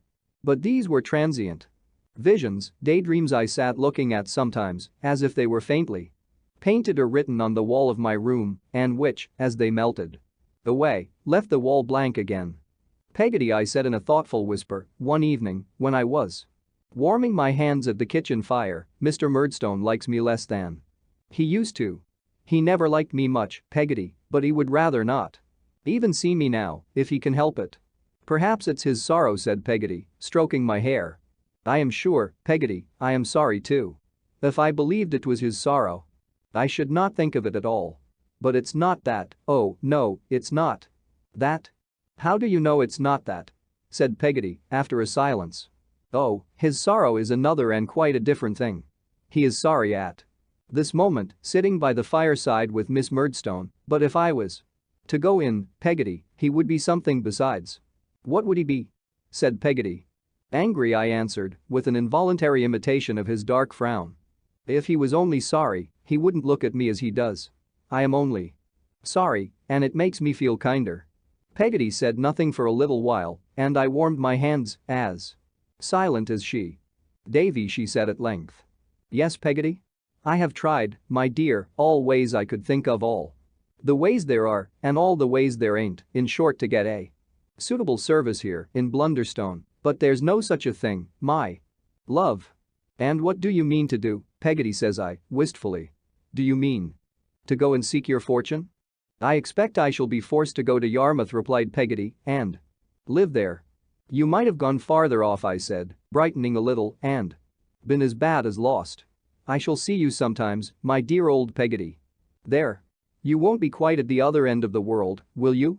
Contrary ways, please God, cried Peggotty, with great animation. As long as you are here, my pet, I shall come over every week of my life to see you.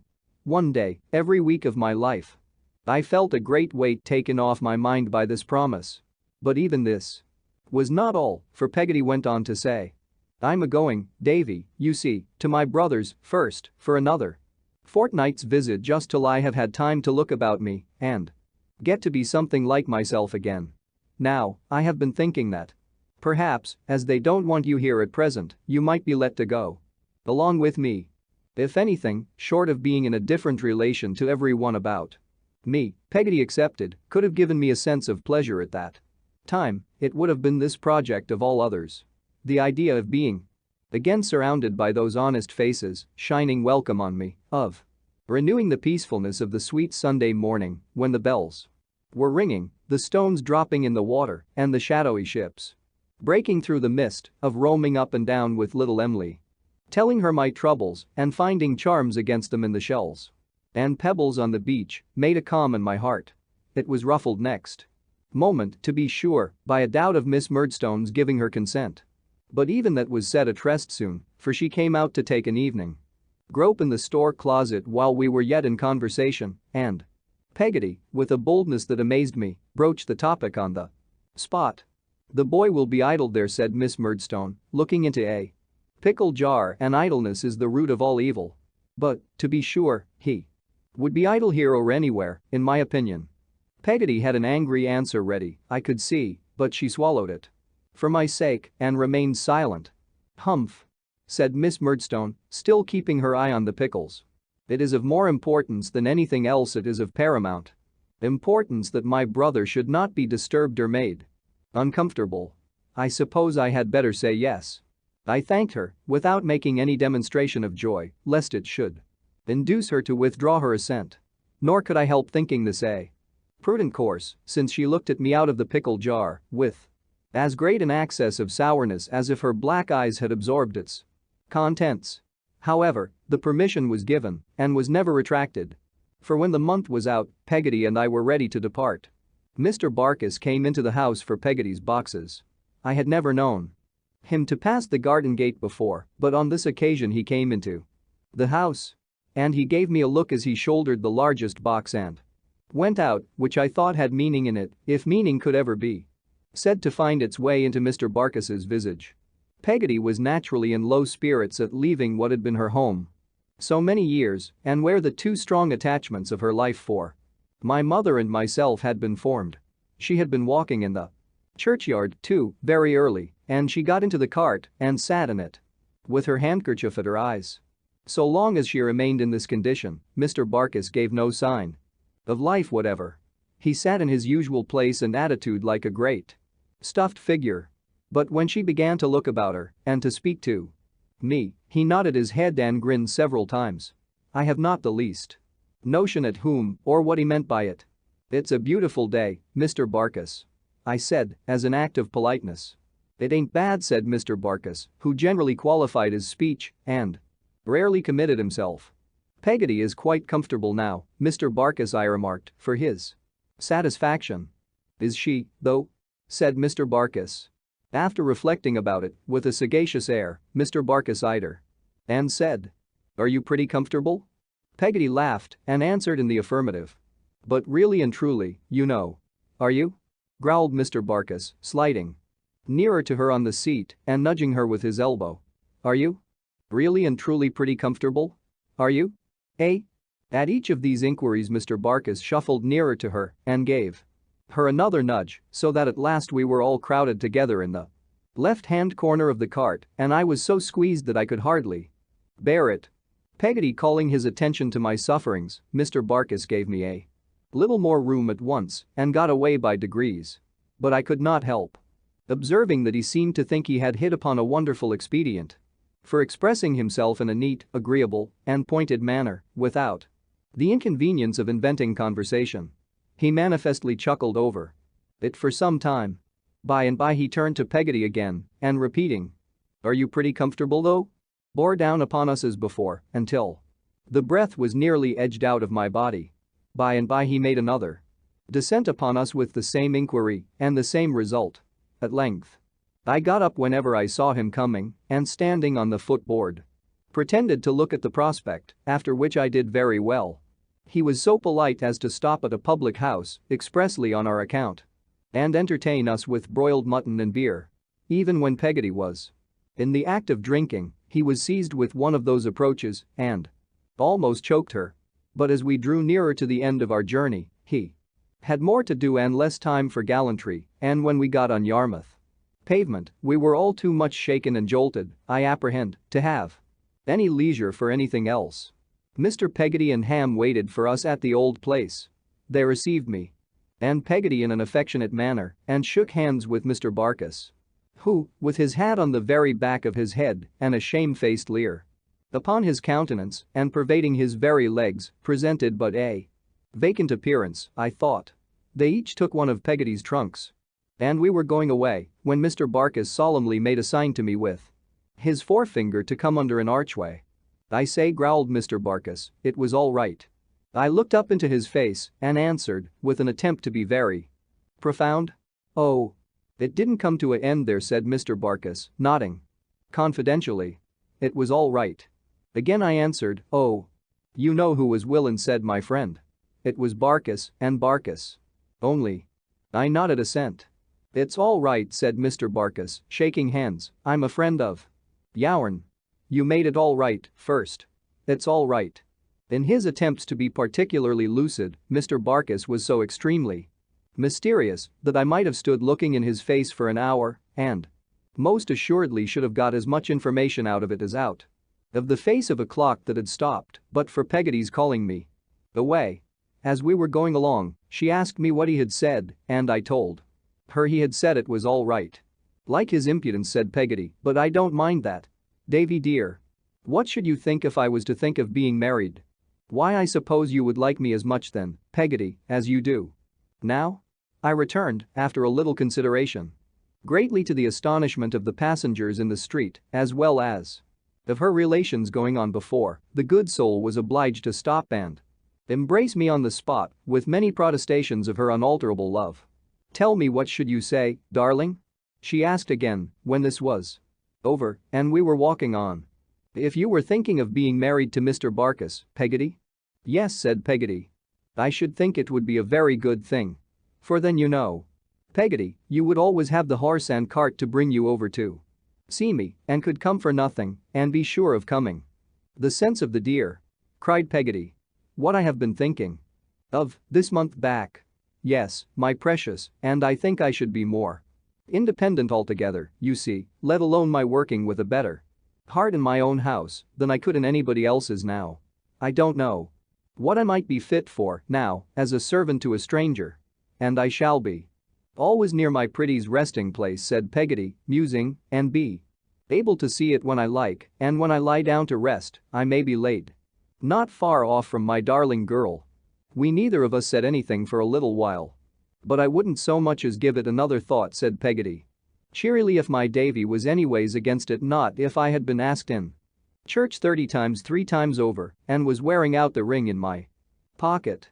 "Look at me, Peggotty," I replied, "and see if I am not really glad and don't truly wish it. As indeed I did, with all my heart." "Well, my life," said Peggotty, giving me a squeeze, "I have thought of it night and day, every way I can, and I hope the right way, but I'll think of it again and speak to my brother about it, and in the meantime we'll keep it to ourselves, Davy, you and me. Barkis is a good plain creature," said Peggotty, "and if I tried to do my duty by him, I think it would be my fault if I wasn't pretty comfortable," said Peggotty, laughing heartily. This quotation from Mr. Barkis was so appropriate and tickled us both so much that we laughed again and were quite in a pleasant humor when we came within view of Mr. Peggotty's cottage. It looked just the same, except that it may, perhaps, have shrunk a little in my eyes, and Mrs. Gummidge was waiting at the door as if she had stood there ever since. All within was the same, down to the seaweed in the blue mug in my bedroom. I went into the outhouse to look about me, and the very same lobsters, crabs, and crawfish possessed by the same desire to pinch the world in general appeared to be in the same state of conglomeration in the same old corner. But there was no little Emily to be seen, so I asked Mr. Peggotty where she was. "She's at school, sir," said Mr. Peggotty, wiping the heat consequent on the porterage of Peggotty's box from his forehead. "She'll be home," looking at the Dutch clock, "in from 20 minutes to half an hour's time. We all on us feel the loss of her, bless ye." Mrs. Gummidge moaned. "Cheer up, Mawther," cried Mr. Peggotty. "I feel it more than anybody else," said Mrs. Gummidge. "I'm alone. Lorn creeter, and she used to be amiss the only thing that didn't go contrary with me." Mrs. Gummidge, whimpering and shaking her head, applied herself to blowing the fire. Mr. Peggotty, looking round upon us while she was so engaged, said in a low voice, which he shaded with his hand. The old un. From this I rightly conjectured that no improvement had taken place since my last visit in the state of Mrs. Gummidge's spirits. Now, the whole place was, or it should have been, quite as delightful a place as ever, and yet it did not impress me in the same way. I felt rather disappointed with it. Perhaps it was because little Emily was not at home. I knew the way by which she would come, and presently found myself strolling along the path to meet her. A figure appeared in the distance before long, and I soon knew it to be Emily, who was a little creature still in stature, though she was grown. But when she drew nearer, and I saw her blue eyes looking bluer, and her dimpled face looking brighter, and her whole self prettier and gayer, a curious feeling came over me that made me pretend not to know her and pass by as if I were looking at something a long way off. I have done such a thing since in later life, or I am mistaken. Little Emily didn't care a bit. She saw me well enough, but instead of turning round and calling after me, ran away laughing. This obliged me to run after her, and she ran so fast that we were very near the cottage before I caught her. "Oh, it's you, is it?" said little Emily. "Why, you knew who it was, Emily," said I. "And didn't you know who it was?" said Emily. I was going to kiss her. But she covered her cherry lips with her hands and said she wasn't a baby now and ran away, laughing more than ever, into the house. She seemed to delight in teasing me, which was a change in her I wondered at very much. The tea table was ready and our little locker was put out in its old place, but instead of coming to sit by me, she went and bestowed her company upon that grumbling Mrs. Gummidge.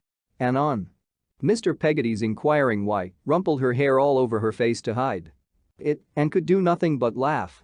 "The little puss, it is," said Mr. Peggotty, patting her with his great hand. "So sh is. So sh is," cried Ham. "Mas'r Davy bore, so sh is." And he sat and chuckled at her for some time, in a state of mingled admiration and delight that made his face a burning red. Little Emily was spoiled by them all, in fact, and by no one more than Mr. Peggotty himself, whom she could have coaxed into anything by only going and laying her cheek against his rough whisker. That was my opinion, at least, when I saw her do it, and I held Mr. Peggotty to be thoroughly in the right. But she was so affectionate and sweet-natured and had such a pleasant manner of being both sly and shy at once that she captivated me more than ever.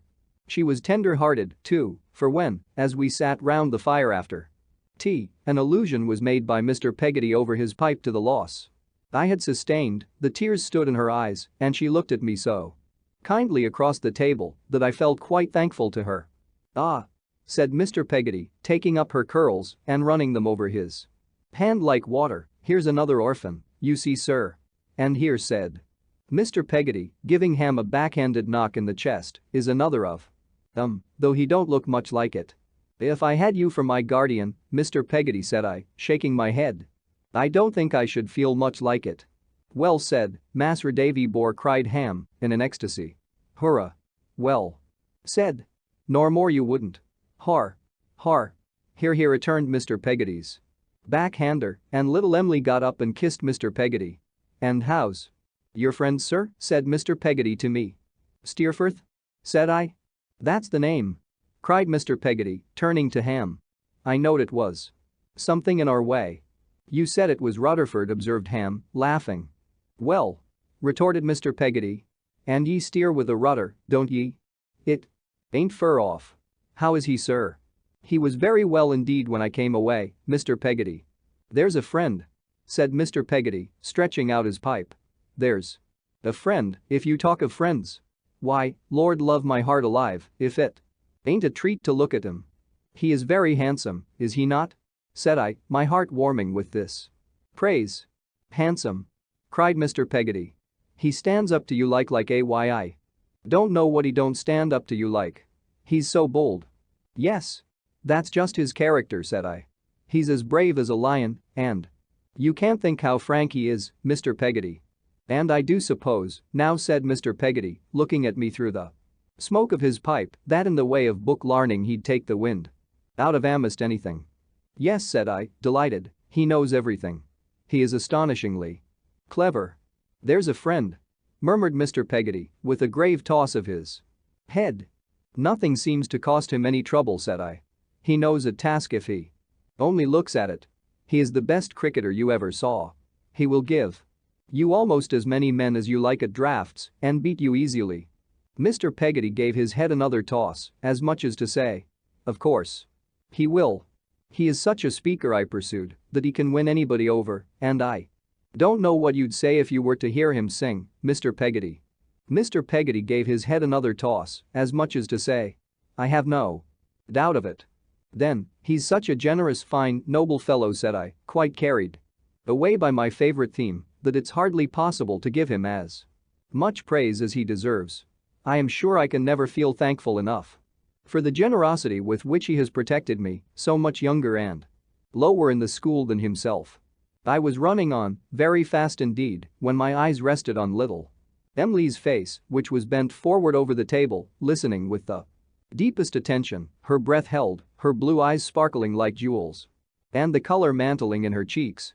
She looked so extraordinarily earnest and pretty that I stopped in a sort of wonder, and they all observed her at the same time, for as I stopped, they laughed and looked at her. "Emily is like me," said Peggotty, "and would like to see him." Emily was confused by our all observing her and hung down her head. And her face was covered with blushes. Glancing up presently through her straight curls and seeing that we were all looking at her still, I am sure I, for one, could have looked at her for hours, she ran away and kept away till it was nearly bedtime.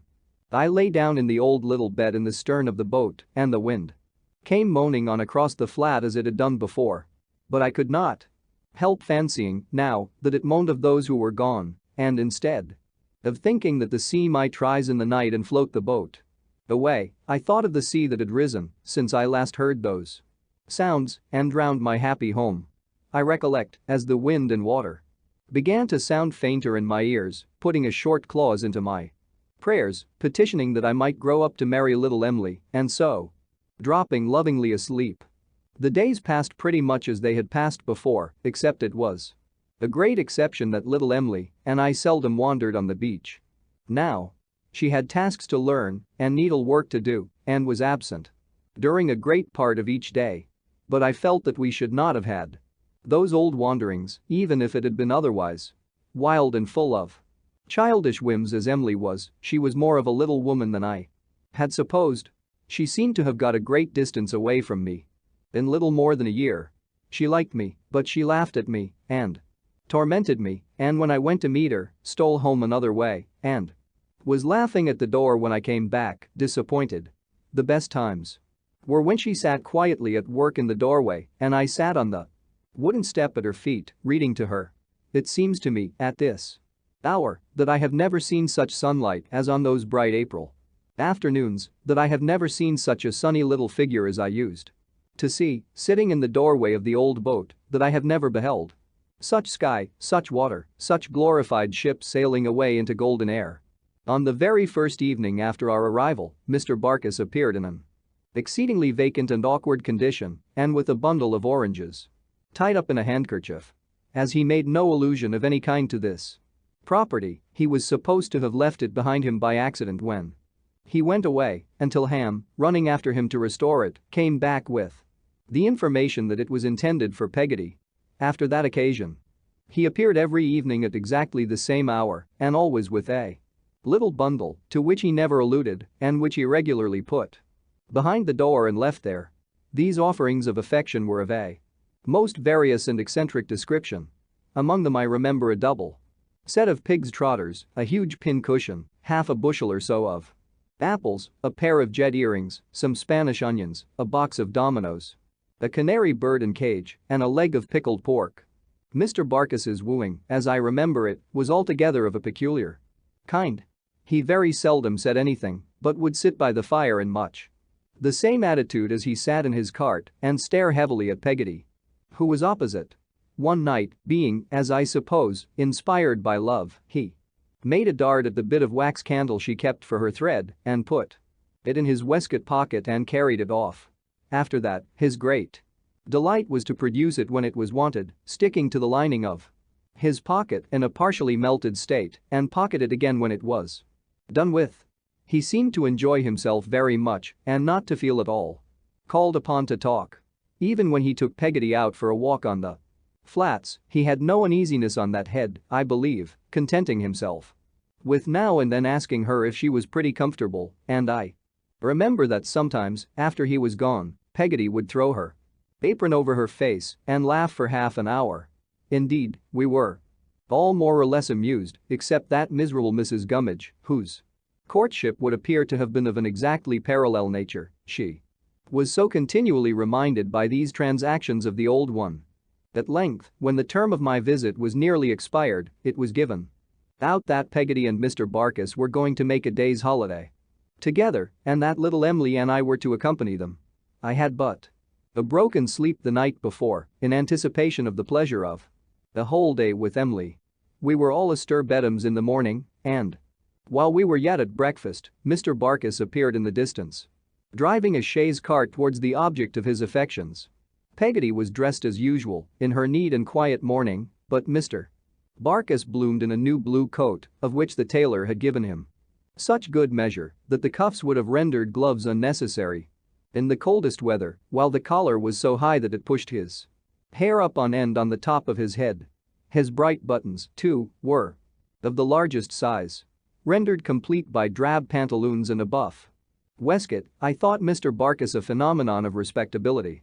When we were all in a bustle outside the door, I found that Mr. Peggotty was prepared with an old shoe, which was to be thrown after us for luck, and which he offered to Mrs. Gummidge for that purpose. "No.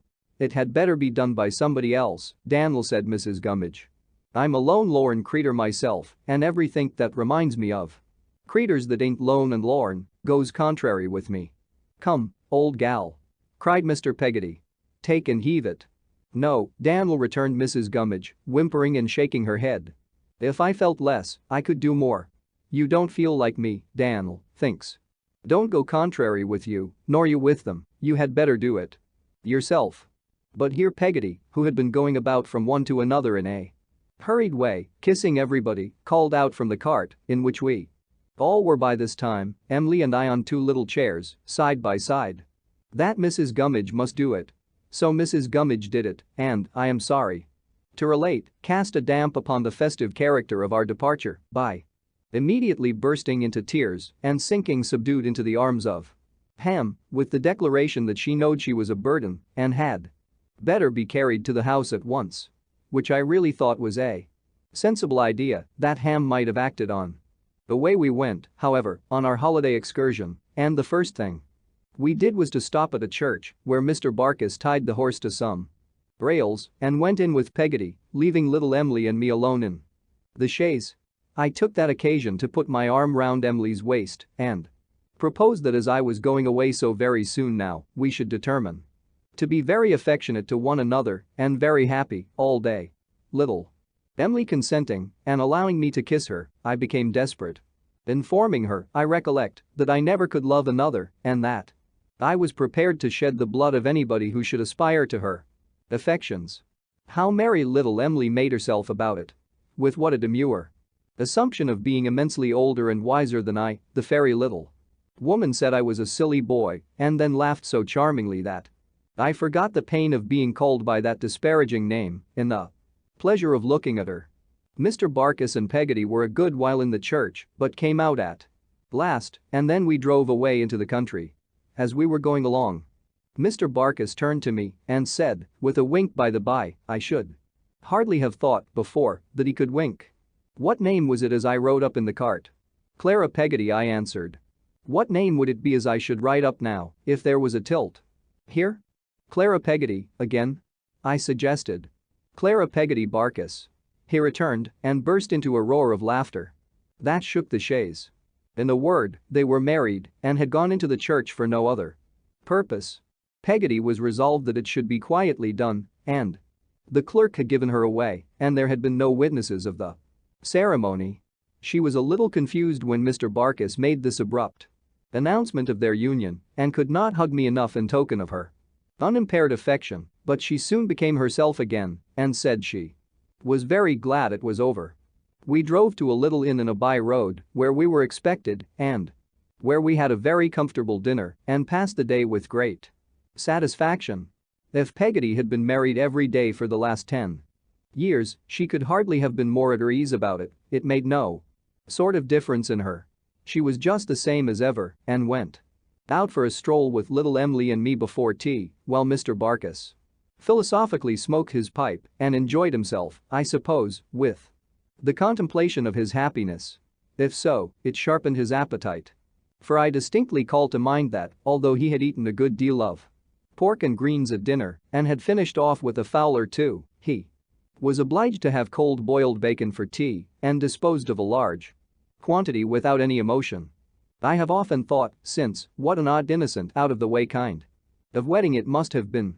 We got into the chaise again soon after dark and drove cozily back, looking up at the stars and talking about them.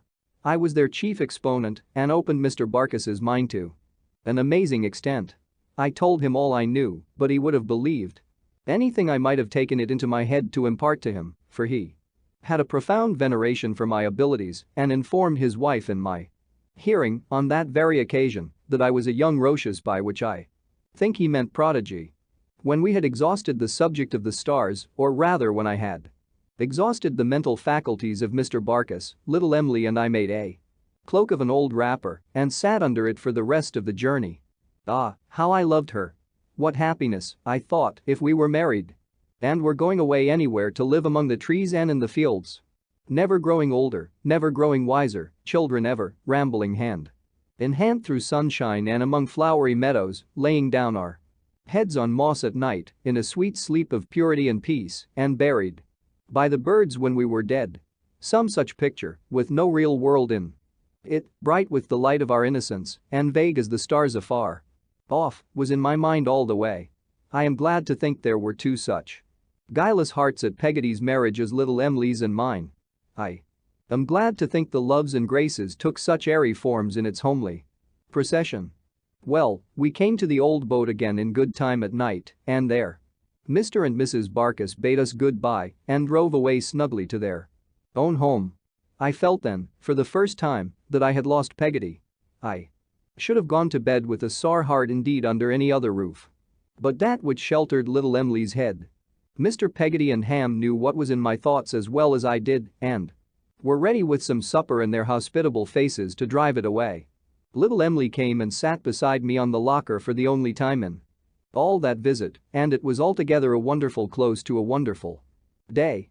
It was a night tide, and soon after we went to bed, Mr. Peggotty and Ham went out to fish. I felt very brave at being left alone in the solitary house, the protector of Emily and Mrs. Gummidge, and only wished that a lion or a serpent or any ill-disposed monster would make an attack upon us, that I might destroy him and cover myself with glory. But as nothing of the sort happened to be walking about on Yarmouth Flats that night, I provided the best substitute I could by dreaming of dragons. Until morning. With morning came Peggotty, who called to me, as usual, under my window. As if Mr. Barkis the carrier had been from first to last a dream too. After breakfast she took me to her own home, and a beautiful little home it was. Of all the movables in it, I must have been impressed by a certain old bureau of some dark wood in the parlor. The tile-floored kitchen was the general sitting room, with a retreating top which opened, let down, and became a desk, within which was a large quarto edition of Fox's Book of Martyrs. This precious volume, of which I do not recollect one word, I immediately discovered and immediately applied myself to, and I never visited the house afterwards, but I kneeled on a chair, opened the casket where this gem was enshrined, spread my arms over the desk, and fell to devouring the book afresh. I was chiefly edified, I am afraid, by the pictures, which were numerous and represented all kinds of dismal horrors, but the Martyrs and Peggotty's house have been inseparable in my mind ever since and are now. I took leave of Mr. Peggotty and Ham and Mrs. Gummidge and little Emily that day and passed the night at Peggotty's in a little room in the roof with the crocodile book on a shelf by the bed's head, which was to be always mine, Peggotty said, and should always be kept for me in exactly the same state. Young or old, Davy dear, as long as I am alive and have this house over my head, said Peggotty, you shall find it as if I expected you here. Directly minute. I shall keep it every day, as I used to keep your old little room, my darling, and if you was to go to China, you might think of it as being kept just the same, all the time you were away. I felt the truth and constancy of my dear old nurse with all my heart and thanked her as well as I could. That was not very well, for she spoke to me thus, with her arms round my neck, in the morning, and I was going home in the morning, and I went home in the morning, with herself and Mr. Barkis in the cart. They left me at the gate, not easily or lightly, and it was a strange sight to me to see the cart go on, taking Peggotty away and leaving me under the old elm trees looking at the house, in which there was no face to look on mine with love or liking any more. And now I fell into a state of neglect, which I cannot look back upon without compassion.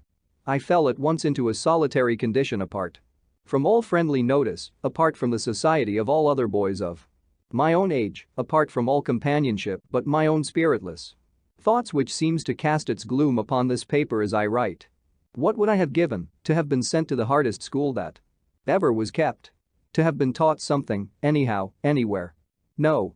Such hope dawned upon me. They disliked me, and they sullenly, sternly, steadily overlooked me. I think Mr. Murdstone's means were straitened at about this time, but it is little to the purpose. He could not bear me, and in putting me from him he tried, as I believe, to put away the notion that I had any claim upon him, and succeeded. I was not actively ill-used. I was not beaten or starved, but the wrong that was done to me had no intervals of relenting and was done in a systematic, passionless manner. Day after day, week after week, month after month, I was coldly neglected. I wonder sometimes, when I think of it, what they would have done if I had been taken with an illness.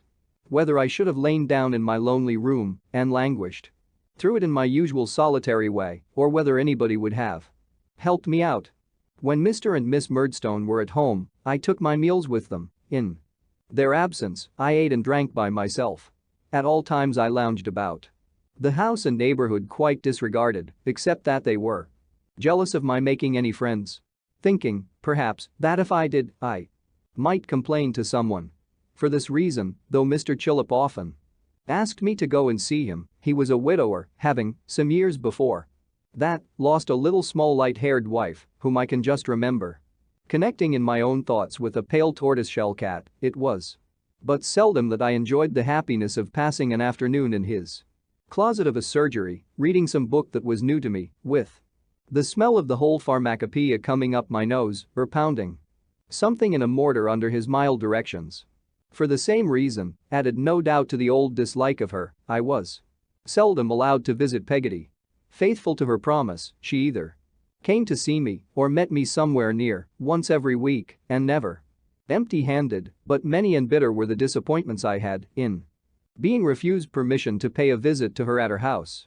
Some few times, however, at long intervals, I was allowed to go there, and then I found out that Mr. Barkis was something of a miser, or as Peggotty dutifully expressed it, was a little near and kept a heap of money in a box under his bed, which he pretended was only full of coats and trousers. In this coffer, his riches hid themselves with such a tenacious modesty that the smallest installments could only be tempted out by artifice, so that Peggotty had to prepare a long and elaborate scheme, a very gunpowder plot, for every Saturday's expenses. All this time I was so conscious of the waste of any promise I had given, and of my being utterly neglected, that I should have been perfectly miserable, I have no doubt, but for the old books. They were my only comfort, and I was as true to them as they were to me, and read them over and over I don't know how many times more. I now approach a period of my life which I can never lose the remembrance of, while I remember anything, and the recollection of which has often, without my invocation, come before me like a ghost, and haunted happier times. I had been out, one day, loitering somewhere, in the listless, meditative manner that my way of life engendered, when, turning the corner of a lane near our house, I came upon Mr. Murdstone walking with a gentleman. I was confused and was going by them when the gentleman cried, "What? Brooks?" "No, sir, David Copperfield," I said. "Don't tell me." "You are Brooks," said the gentleman. "You are Brooks of Sheffield. That's your name." At these words, I observed the gentleman more attentively. His laugh coming to my remembrance too, I knew him to be Mr. Quinion, whom I had gone over to Lowestoft with Mr. Murdstone to see, before it is no matter I need not recall when. "And how do you get on, and where are you being educated, Brooks?" said Mr. Quinion. He had put his hand upon my shoulder and turned me about to walk with them. I did not know what to reply and glanced dubiously at Mr. Murdstone. "He is at home at present," said the latter. "He is not being educated anywhere. I don't know what to do with him. He is a difficult subject." That old double look was on me for a moment and then his eyes darkened with a frown as it turned in its aversion elsewhere. "Humph," said Mr. Quinion, looking at us both, I thought. "Fine weather." Silence ensued and I was considering how I could best disengage my shoulder from his hand and go away when he said, "I suppose you are a pretty sharp fellow still? Eh, Brooks?" "Aye. He is sharp enough," said Mr. Murdstone impatiently. "You had better let him go. He will not thank you for troubling him." On this hint, Mr. Quinion released me and I made the best of my way home. Looking back as I turned into the front garden, I saw Mr. Murdstone leaning against a wicket of the churchyard and Mr. Quinion talking to him. They were both looking after me and I felt that they were speaking of me. Mr. Quinion lay at our house that night. After breakfast, the next morning, I had put my chair away and was going out of the room when Mr. Murdstone called me back. He then gravely repaired to another table where his sister sat herself at her desk. Mr. Quinion, with his hands in his pockets, stood looking out of window and I stood looking at them all. "David," said Mr. Murdstone, "to the young this is a world for action. Not for moping and droning in. As you do," added his sister. Jane Murdstone, "Leave it to me, if you please. I say, David, to the young this is a world for action and not for moping and droning in. It is especially so for a young boy of your disposition, which requires a great deal of correcting and to which no greater service can be done than to force it to conform to the ways of the working world and to bend it and break it. For stubbornness won't do here," said his sister. "What it wants is to be crushed. And crushed it must be. Shall be, too." He gave her a look, half in remonstrance, half in approval, and went on. "I suppose you know, David, that I am not rich. At any rate, you know it. Now. You have received some considerable education already. Education is costly, and even if it were not, and I could afford it, I am of opinion that it would not be at all advantageous to you to be kept at school. What is before you is a fight with the world, and the sooner you begin it, the better." I think it occurred to me that I had already begun it, in my poor way. But it occurs to me now, whether or no. "You have heard the counting house mentioned sometimes," said Mr. Murdstone. "The counting house, sir?" I repeated. "Of Murdstone and Grinby, in the wine trade," he replied. I suppose I looked uncertain, for he went on hastily. "You have heard the counting house mentioned, or the business, or the cellars, or the wharf, or something about it." "I think I have heard the business mentioned, sir," I said, remembering what I vaguely knew of his and his sister's resources. "But I don't know when." "It does not matter when," he returned. "Mr. Quinion manages that business." I glanced at the latter deferentially as he stood looking out of window. "Mr. Quinion suggests that it gives employment to some other boys. And that he sees no reason why it shouldn't, on the same terms, give employment to you." He having Mr. Quinion observed in a low voice and half turning round, "No other prospect, Murdstone."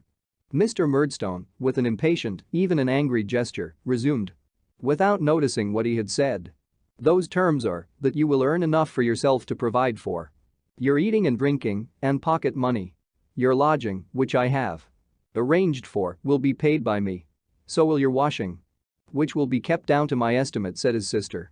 "Your clothes will be looked after for you, too," said Mr. Murdstone. "As you will not be able, yet awhile, to get them for yourself. So you are now going to London, David, with Mr. Quinion, to begin the world on your own account. In short, you are provided for," observed his sister, "and will please to do your duty." Though I quite understood that the purpose of this announcement was to get rid of me, I have no distinct remembrance whether it pleased or frightened me. My impression is that I was in a state of confusion about it and, oscillating between the 2 points, touched neither. Nor had I much time for the clearing of my thoughts, as Mr. Quinion was to go upon the morrow. Behold me, on the morrow, in a much worn little white hat, with a black crepe round it for my mother, a black jacket, and a pair of hard, stiff corduroy trousers which Miss Murdstone considered the best armor for the legs in that fight with the world which was now to come off. Behold me so attired, and with my little worldly all before me in a small trunk, sitting, a lone lorn child, as Mrs. Gummidge might have said, in the post-chaise that was carrying Mr. Quinion to the London coach at Yarmouth. See how our house and church are lessening in the distance. How the grave beneath the tree is blotted out by intervening objects. How the spire points upwards from my old playground no more, and the sky is empty. Chapter 11. I begin life on my own account and don't like it. I know enough of the world now to have almost lost the capacity of being much surprised by anything, but it is matter of some surprise to me, even now, that I can have been so easily thrown away at such an age. A child of excellent abilities and with strong powers of observation. Quick, eager, delicate, and soon hurt bodily or mentally, it seems wonderful to me that nobody should have made any sign in my behalf. But none was made, and I became, at 10 years old, a little laboring hind in the service of Murdstone and Grinby. Murdstone and Grinby's warehouse was at the waterside. It was down in Blackfriars. Modern improvements have altered the place, but it was the last house at the bottom of a narrow street, curving downhill to the river, with some stairs at the end, where people took boat. It was a crazy old house with a wharf of its own, abutting on the water when the tide was in and on the mud when the tide was out, and literally overrun with rats. Its paneled rooms, discolored with the dirt and smoke of 100 years, I dare say, its decaying floors and staircase, the squeaking and scuffling of the old grey rats down in the cellars, and the dirt and rottenness of the place are things not of many years ago in my mind, but of the present instant. They are all before me, just as they were in the evil hour when I went among them for the first time with my trembling hand in Mr. Quinion's. Murdstone and Grinby's trade was among a good many kinds of people, but an important branch of it was the supply of wines and spirits to certain packet ships. I forget now where they chiefly went, but I think there were some among them that made voyages both to the East and West Indies. I know that a great many empty bottles were one of the consequences of this traffic, and that certain men and boys were employed to examine them against the light and reject those that were flawed, and to rinse and wash them. When the empty bottles ran short, there were labels to be pasted on full ones, or corks to be fitted to them, or seals to be put upon the corks, or finished bottles to be packed in casks. All this work was my work, and of the boys employed upon it I was one. There were 3 or 4 of us, counting me. My working place was established in a corner of the warehouse where Mr. Quinion could see me when he chose to stand up on the bottom rail of his stool in the counting house and look at me through a window above the desk. Hither.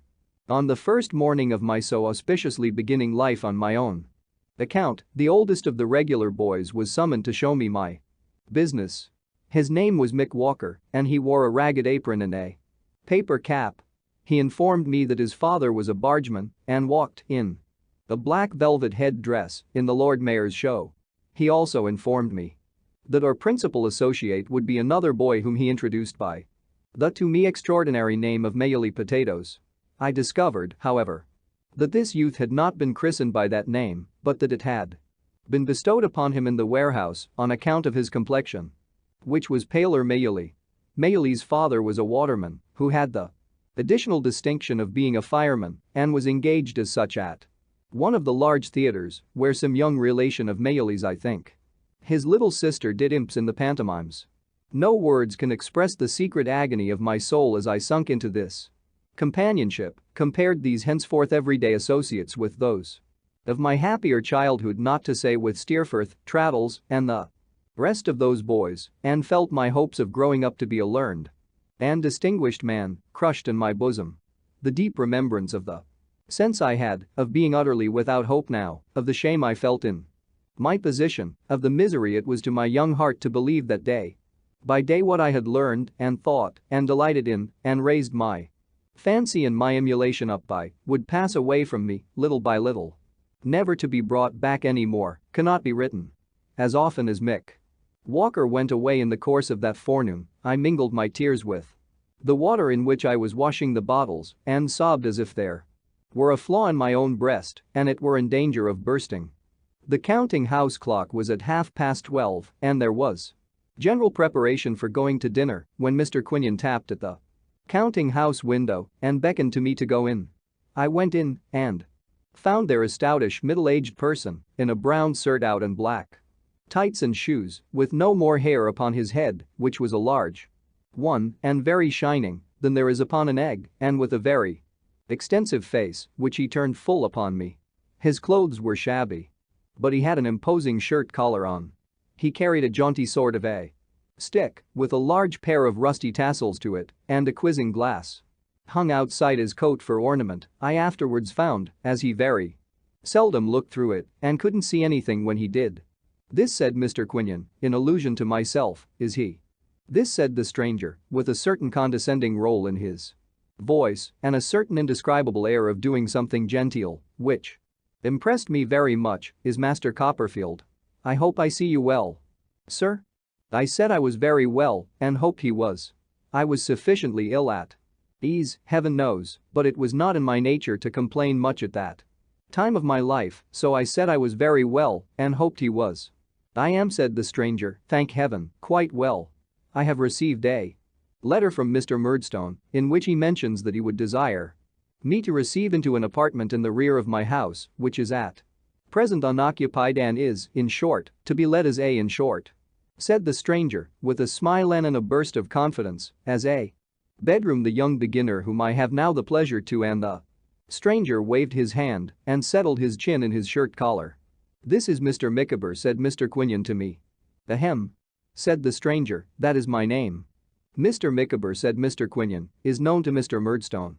He takes orders for us on commission when he can get any. He has been written to by Mr. Murdstone on the subject of your lodgings and he will receive you as a lodger." "My address," said Mr. Micawber, "is Windsor Terrace, City Road." "In short," said Mr. Micawber, with the same genteel air, and in another burst of confidence, "I live there." I made him a bow.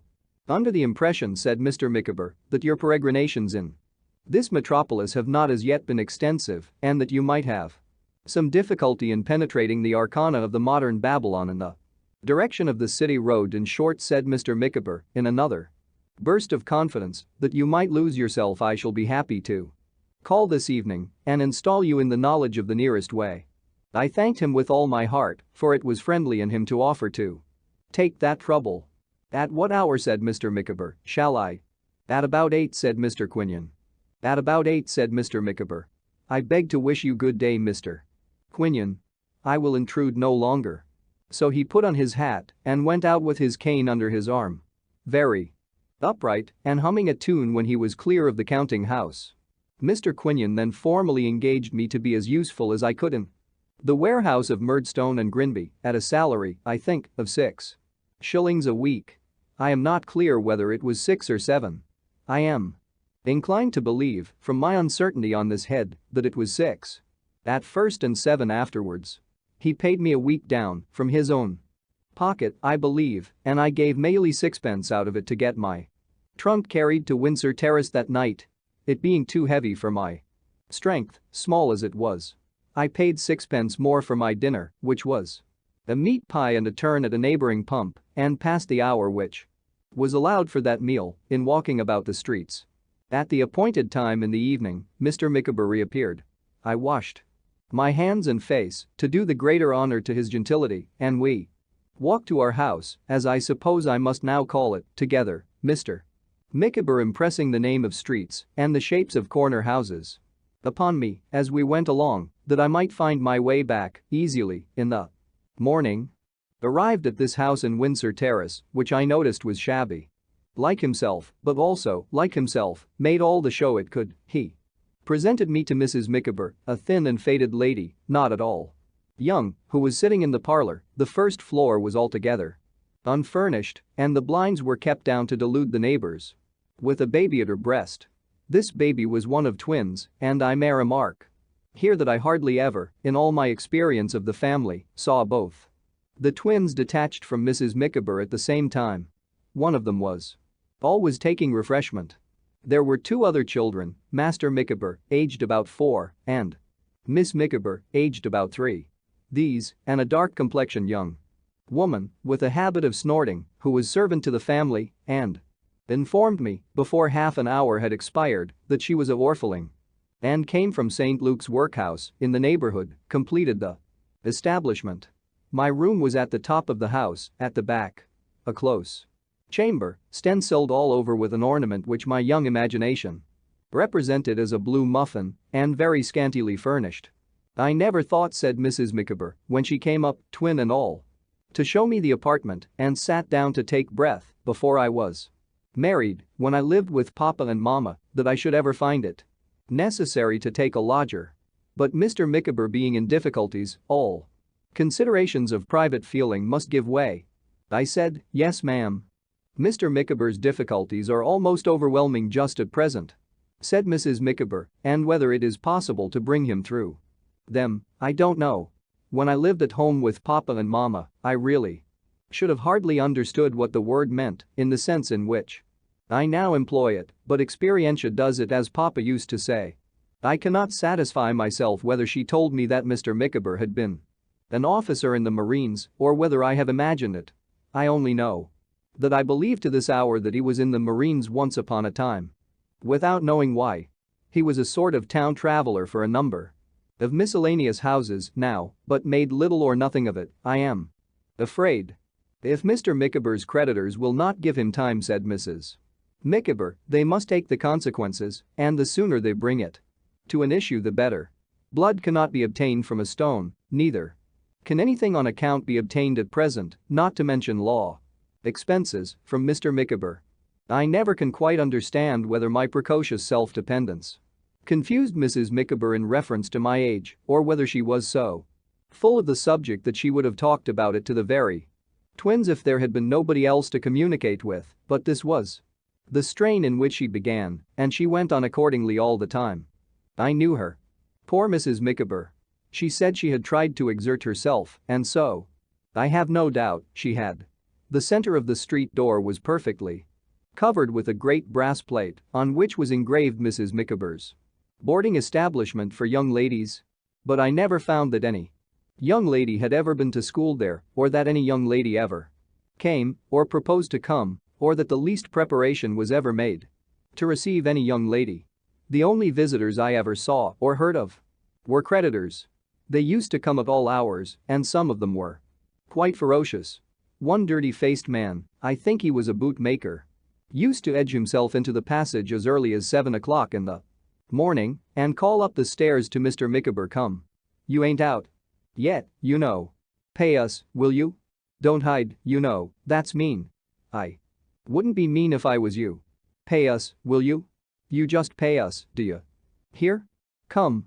Receiving no answer to these taunts, he would mount in his wrath to the words swindlers and robbers, and these being ineffectual too, would sometimes go to the extremity of crossing the street and roaring up at the windows of the second floor, where he knew Mr. Micawber was.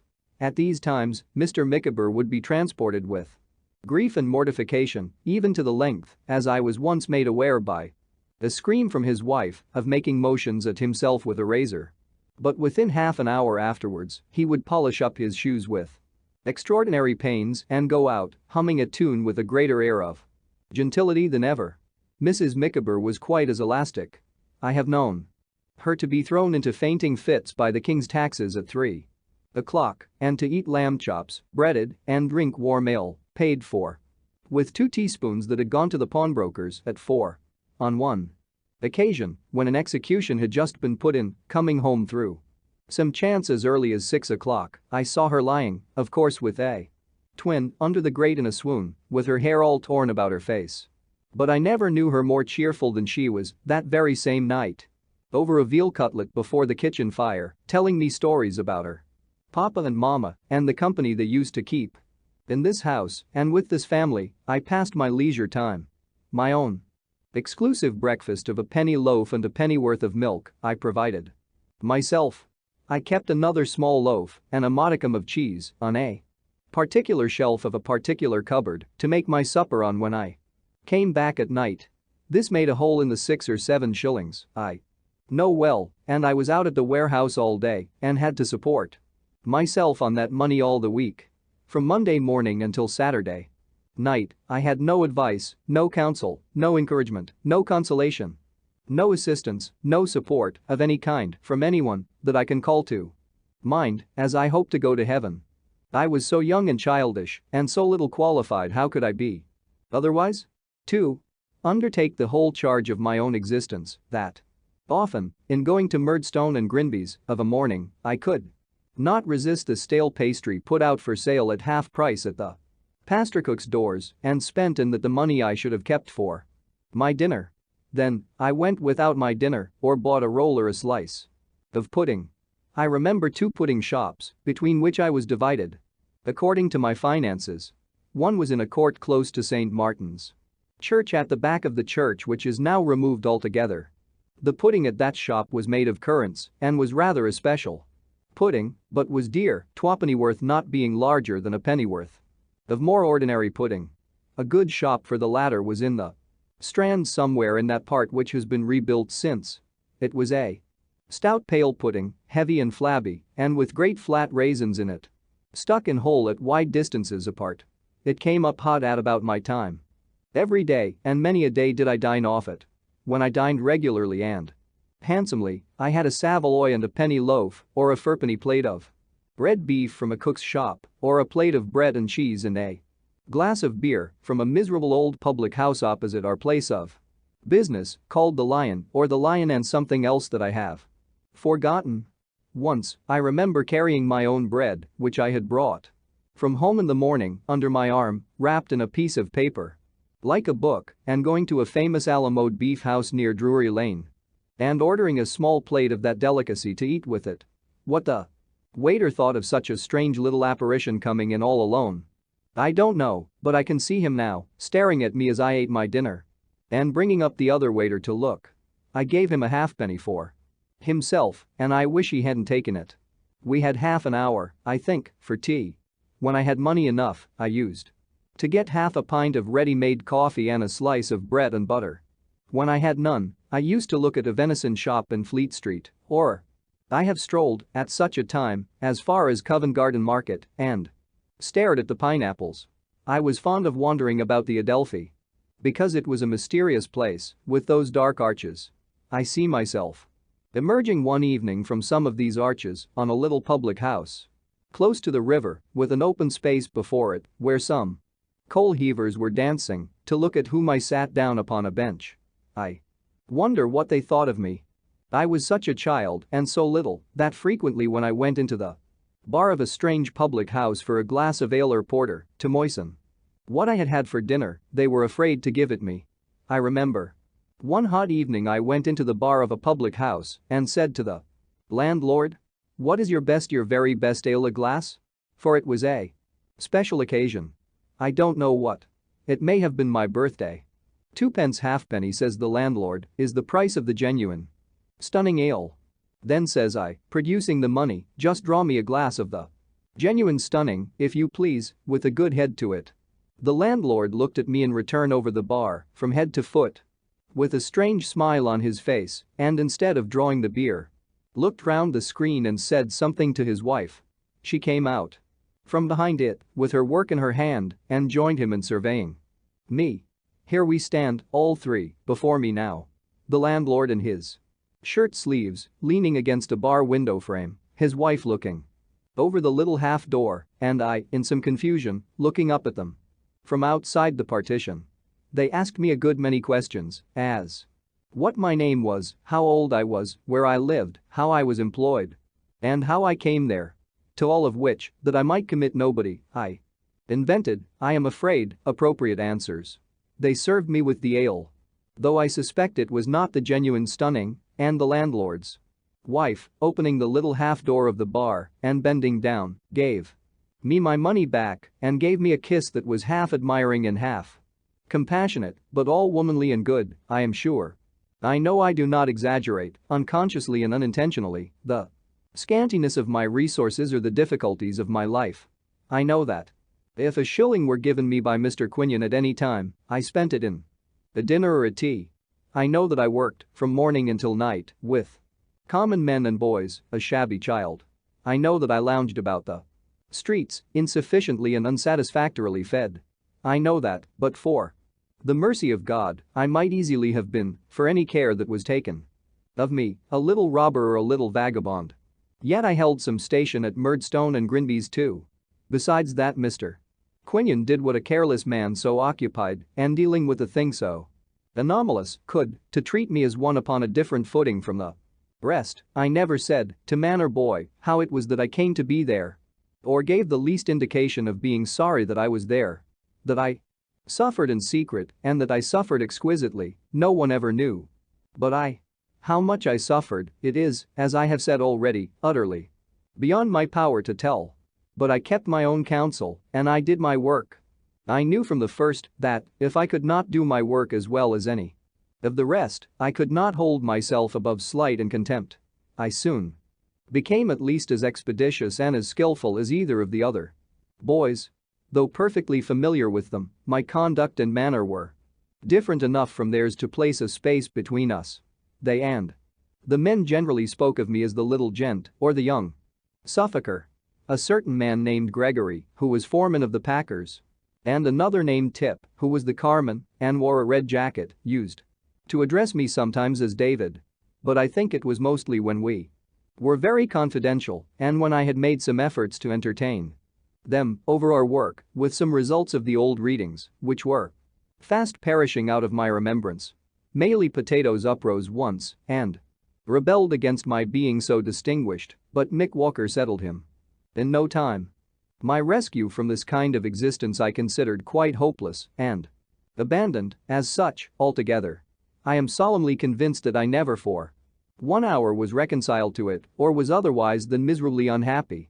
But I bore it, and even to Peggotty, partly for the love of her and partly for shame. Never in any letter, though many passed between us, revealed the truth.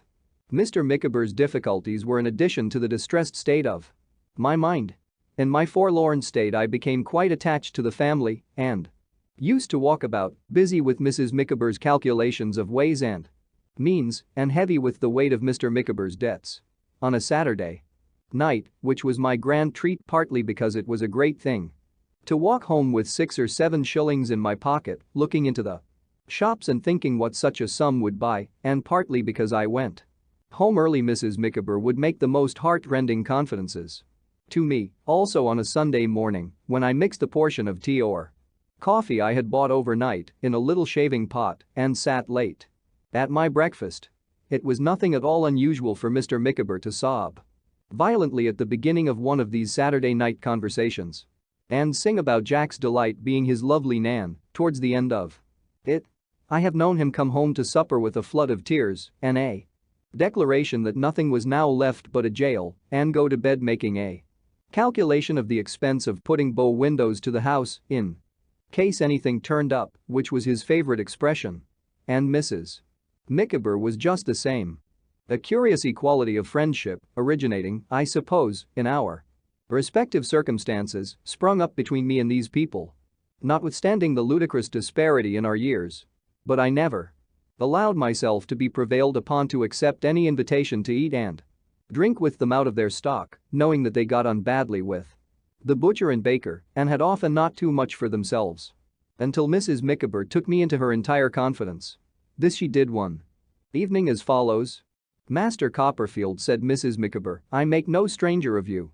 And therefore do not hesitate to say that Mr. Micawber's difficulties are coming to a crisis."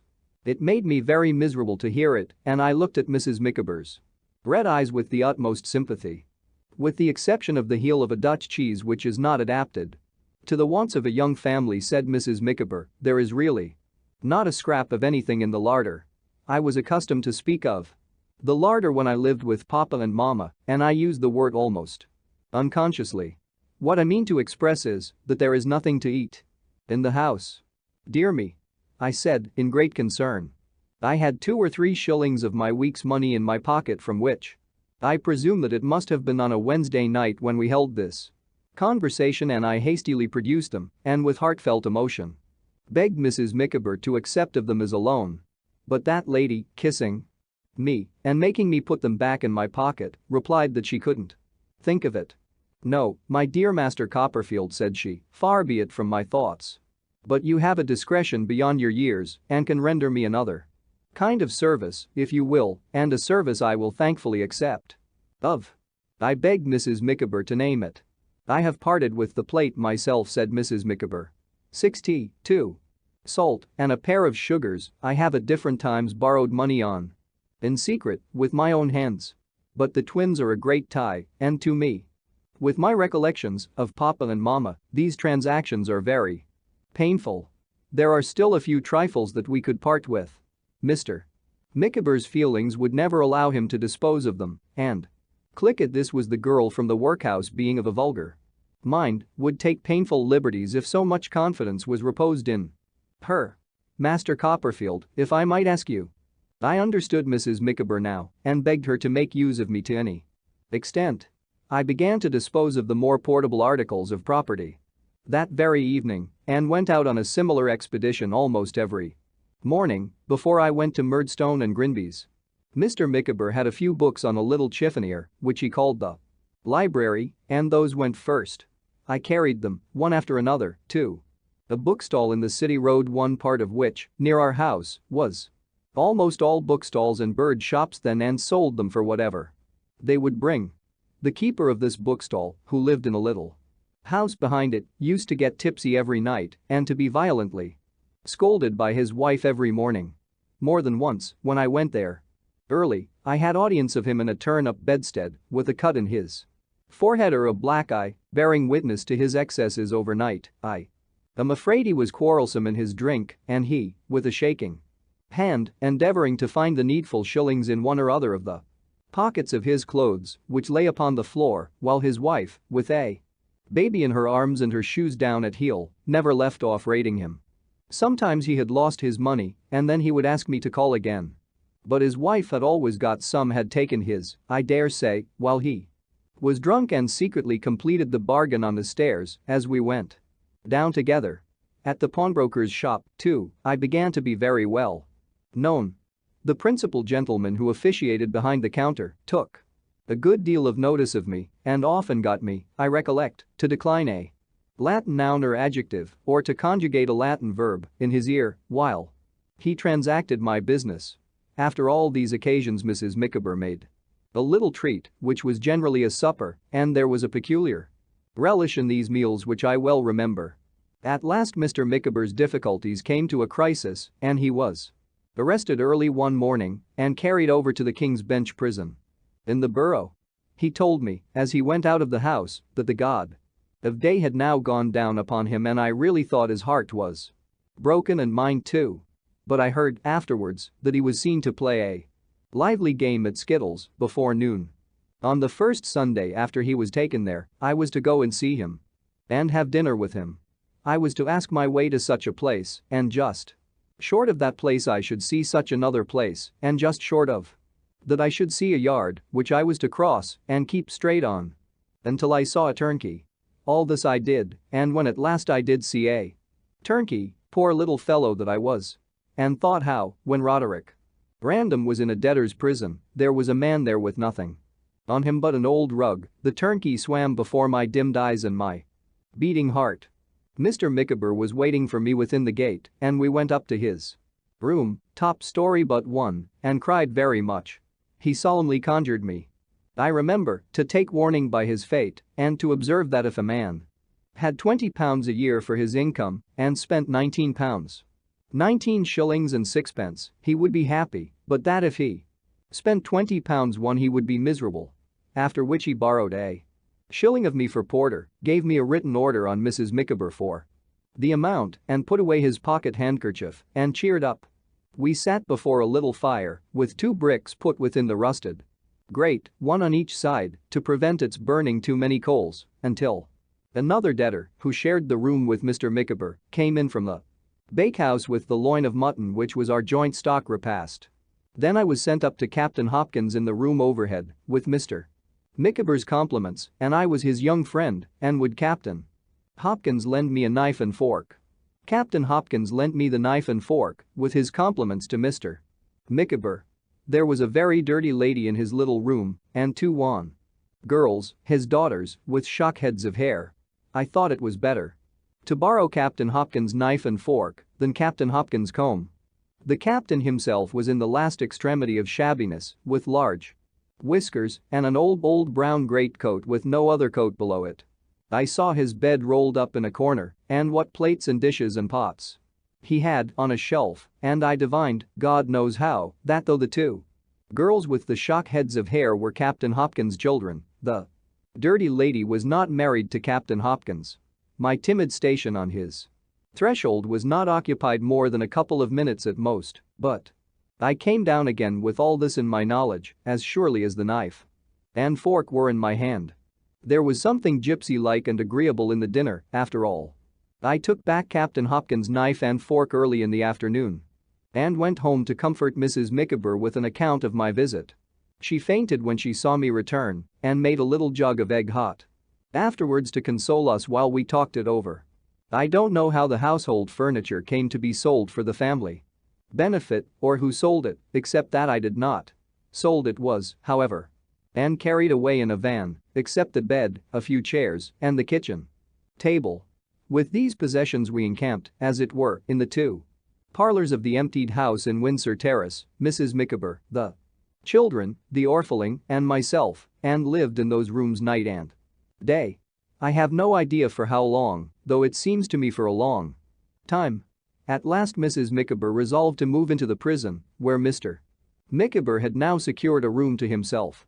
So I took the key of the house to the landlord, who was very glad to get it, and the beds were sent over to the King's Bench, except mine, for which a little room was hired outside the walls in the neighborhood of that institution, very much to my satisfaction, since the Micawbers and I had become too used to one another in our troubles to part. The orphaling was likewise accommodated with an inexpensive lodging in the same neighborhood. Mine was a quiet back garret with a sloping roof, commanding a pleasant prospect of a timber yard, and when I took possession of it, with the reflection that Mr. Micawber's troubles had come to a crisis at last, I thought it quite a paradise. All this time I was working at Murdstone and Grinby's in the same common way, and with the same common companions, and with the same sense of unmerited degradation as at first. But I never, happily for me no doubt, made a single acquaintance or spoke to any of the many boys whom I saw daily in going to the warehouse, in coming from it, and in prowling about the streets at meal times. I led the same secretly unhappy life.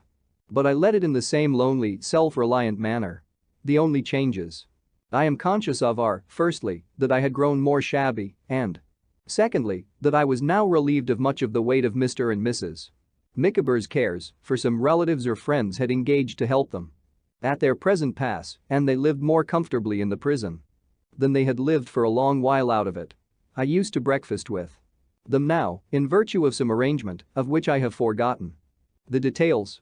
I forget, too, at what hour the gates were opened in the morning, admitting of my going in, but I know that I was often up at 6 o'clock, and that my favorite lounging place in the interval was Old London Bridge, where I was wont to sit in one of the stone recesses, watching the people going by, or to look over the balustrades at the sun shining in the water and lighting up the golden flame on the top of the monument.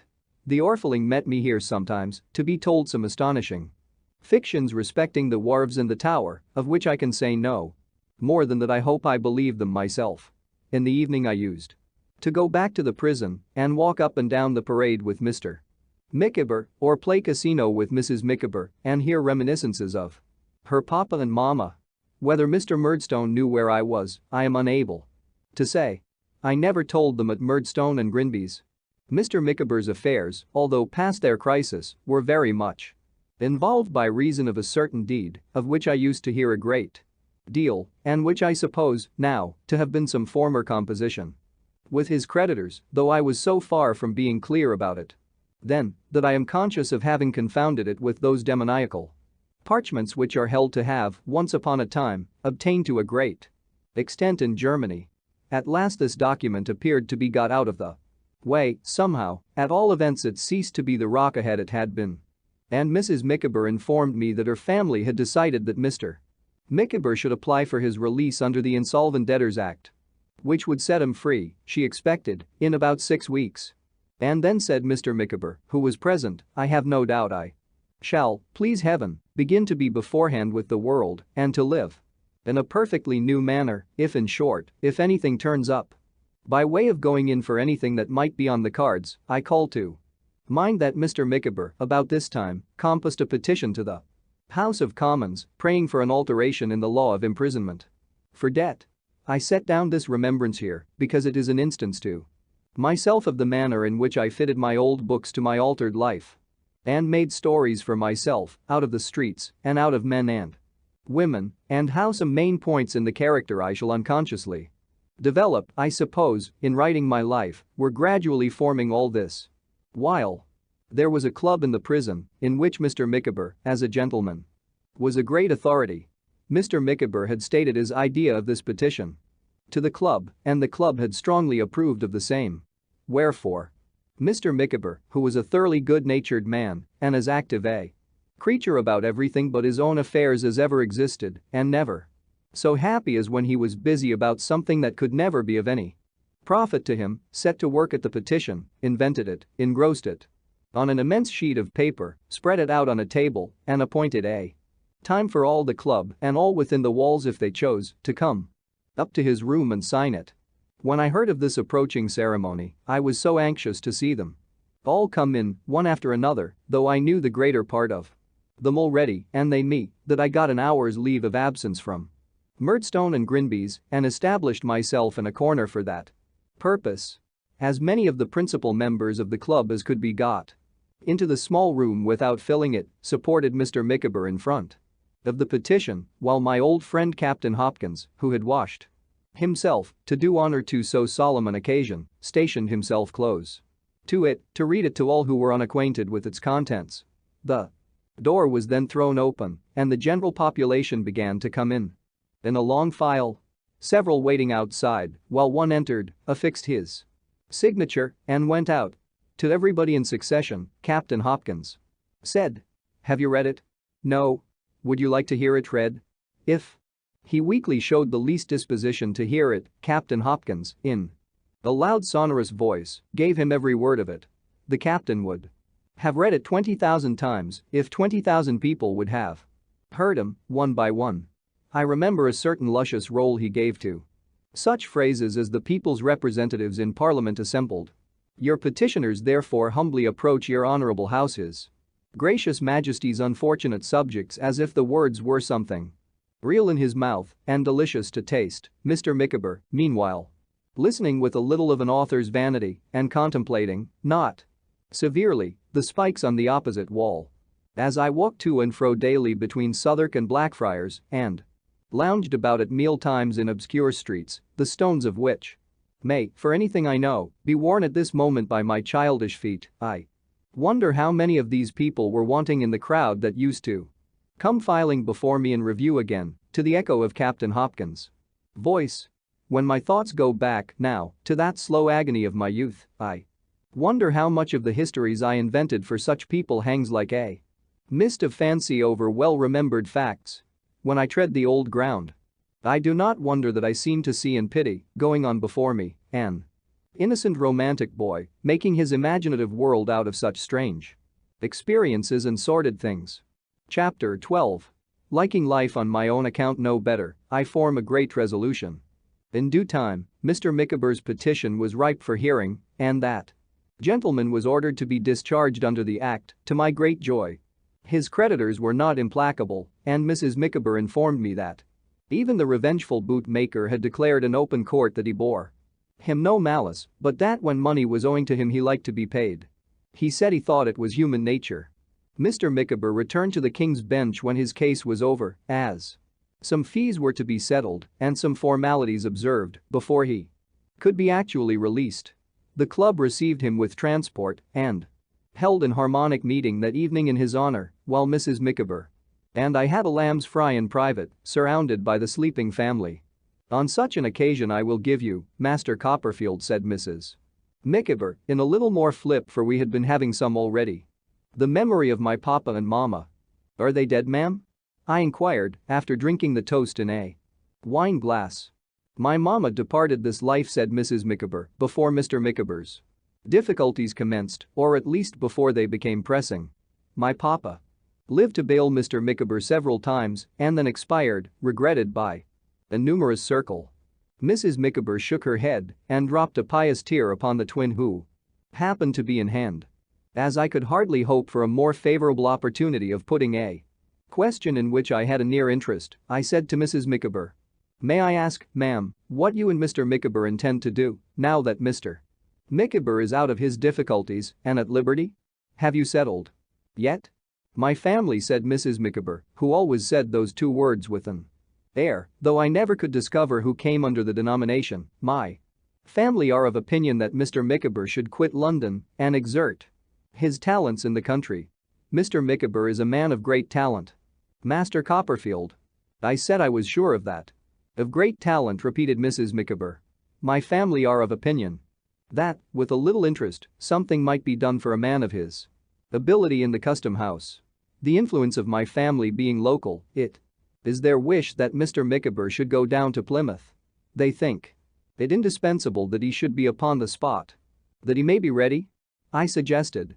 "Exactly," returned Mrs. Micawber. "That he may be ready in case of anything turning up." "And do you go too, ma'am?" The events of the day, in combination with the twins, if not with the flip, had made Mrs. Micawber hysterical, and she shed tears as she replied, "I never will desert Mr. Micawber.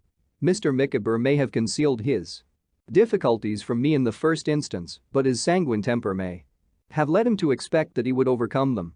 The pearl necklace and bracelets which I inherited from Mama have been disposed of for less than half their value, and the set of coral, which was the wedding gift of my papa, has been actually thrown away for nothing. But I never will desert Mr. Micawber. No," cried Mrs. Micawber, more affected than before, "I never will do it. It's of no use asking me." I felt quite uncomfortable, as if Mrs. Micawber supposed I had asked her to do anything of the sort, and sat looking at her in alarm. "Mr. Micawber has his faults. I do not deny that he is improvident. I do not deny that he has kept me in the dark as to his resources and his liabilities both," she went on, looking at the wall, "but I never will desert Mr. Micawber." Mrs. Micawber having now raised her voice into a perfect scream, I was so frightened that I ran off to the club room and disturbed Mr. Micawber in the act of presiding at a long table and leading the chorus of "Gee up, Dobbin. Gee ho, Dobbin. Gee up, Dobbin.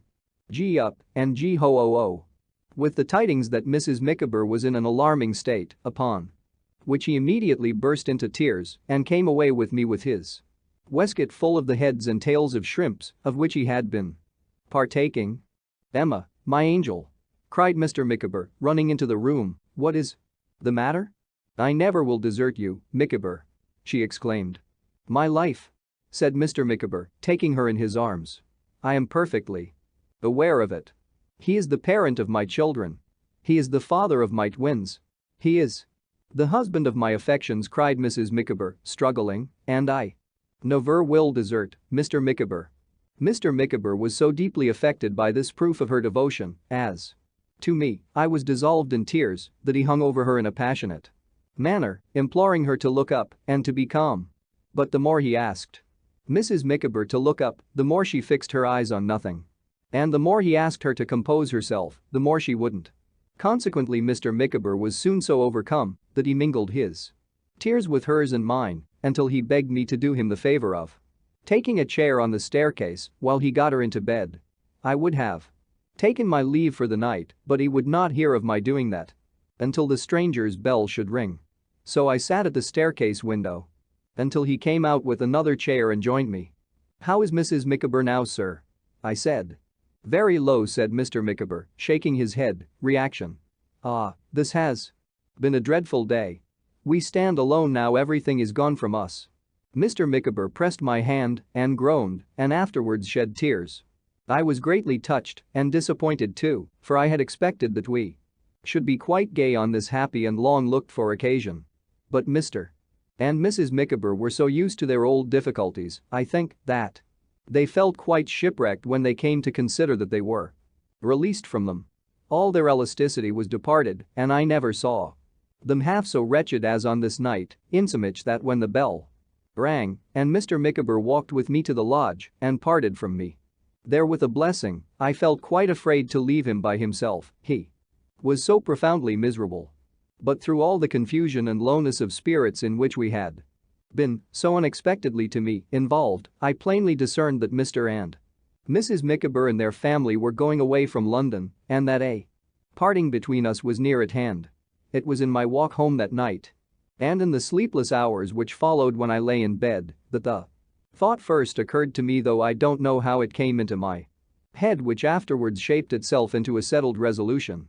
I had grown to be so accustomed to the Micawbers and had been so intimate with them in their distresses and was so utterly friendless without them that the prospect of being thrown upon some new shift for a lodging and going once more among unknown people was like being that moment turned adrift into my present life with such a knowledge of it ready-made as experience had given me.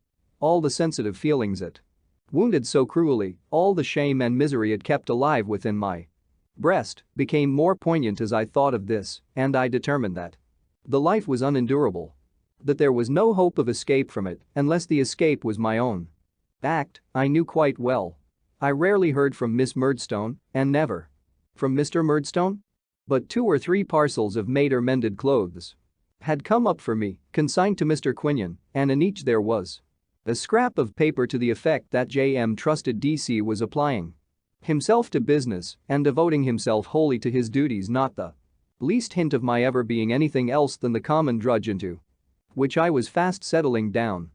The very next day showed me, while my mind was in the first agitation of what it had conceived, that Mrs. Micawber had not spoken of their going away without warrant. They took a lodging in the house where I lived for a week, at the expiration of which time they were to start for Plymouth. Mr. Micawber himself came down to the counting house in the afternoon to tell Mr. Quinion that he must relinquish me on the day of his departure and to give me a high character, which I am sure I deserved. And Mr. Quinion, calling in Tip the carman, who was a married man and had a room to let, quartered me prospectively on him by our mutual consent, as he had every reason to think, for I said nothing, though my resolution was now taken. I passed my evenings with Mr. and Mrs. Micawber during the remaining term of our residence under the same roof, and I think we became fonder of one another as the time went on. On the last Sunday, they invited me to dinner, and we had a loin of pork and applesauce and a pudding. I had bought a spotted wooden horse overnight as a parting gift to little Wilkins Micawber, that was the boy, and a doll for little Emma. I had also bestowed a shilling on the orphaling, who was about to be disbanded. We had a very pleasant day, though we were all in a tender state about our approaching separation. I shall never, Master Copperfield, said Mrs. Micawber, revert to the period when Mr. Micawber was in difficulties without thinking of you. Your conduct has always been of the most delicate and obliging description. You have never been a lodger. You have been a friend. My dear, said Mr. Micawber, Copperfield, for so he had been accustomed to call me of late, has a heart to feel for the distresses of his fellow creatures when they are behind a cloud, and a head to plan, and a hand to, in short, a general ability to dispose of such available property as could be made away with. I expressed my sense of this commendation and said I was very sorry we were going to lose one another. My dear young friend, said Mr. Micawber, I am older than you, a man of some experience in life and of some experience, in short, in difficulties, generally speaking. At present, and until something turns up, which I am, I may say, hourly expecting, I have nothing to bestow but advice.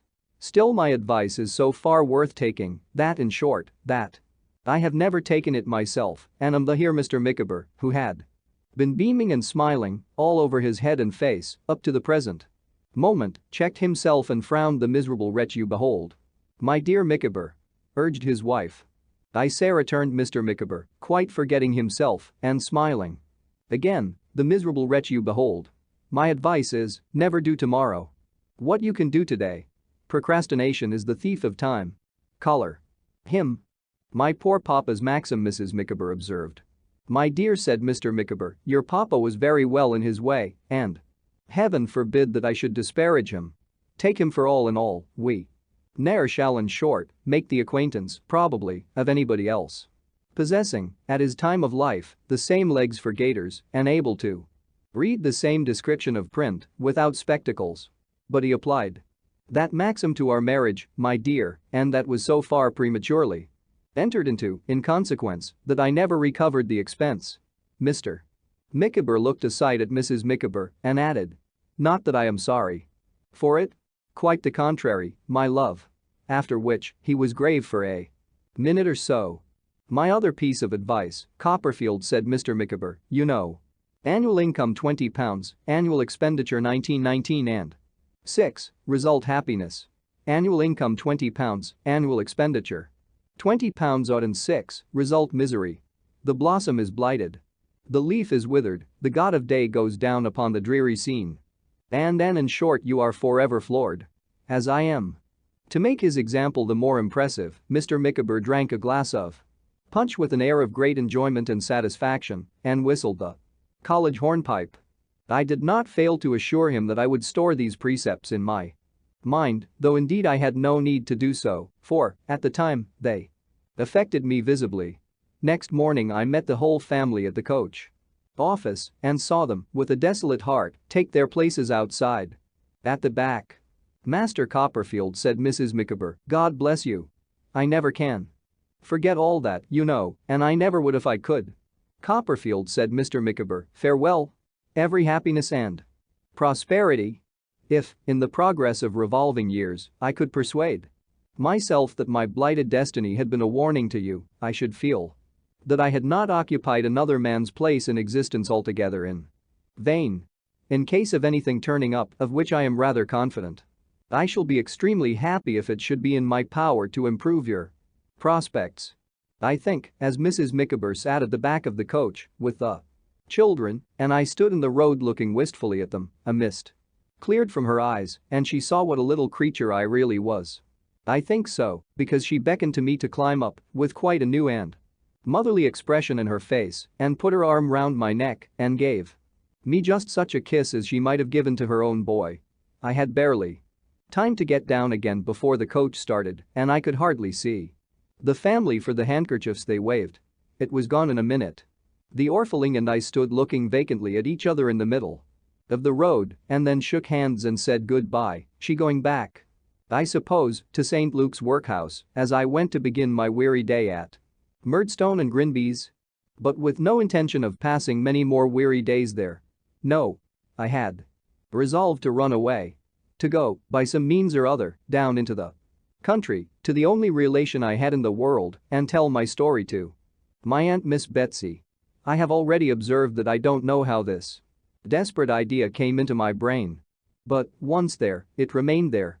And hardened into a purpose than which I have never entertained a more determined purpose in my life. I am far from sure that I believed there was anything hopeful in it, but my mind was thoroughly made up that it must be carried into execution. Again, and 100 times again, since the night when the thought had first occurred to me in banished sleep, I had gone over that old story of my poor mother's about my birth, which it had been one of my great delights in the old time to hear her tell, and which I knew by heart. My aunt walked into that story and walked out of it, a dread and awful personage, but there was one little trait in her behavior which I liked to dwell on and which gave me some faint shadow of encouragement. I could not forget how my mother had thought that she felt her touch her pretty hair with no ungentle hand, and though it might have been altogether my mother's fancy and might have had no foundation whatever, in fact, I made a little picture out of it of my terrible aunt relenting towards the girlish beauty that I recollected so well and loved so much, which softened the whole narrative. It is very possible that it had been in my mind a long time and had gradually engendered my determination.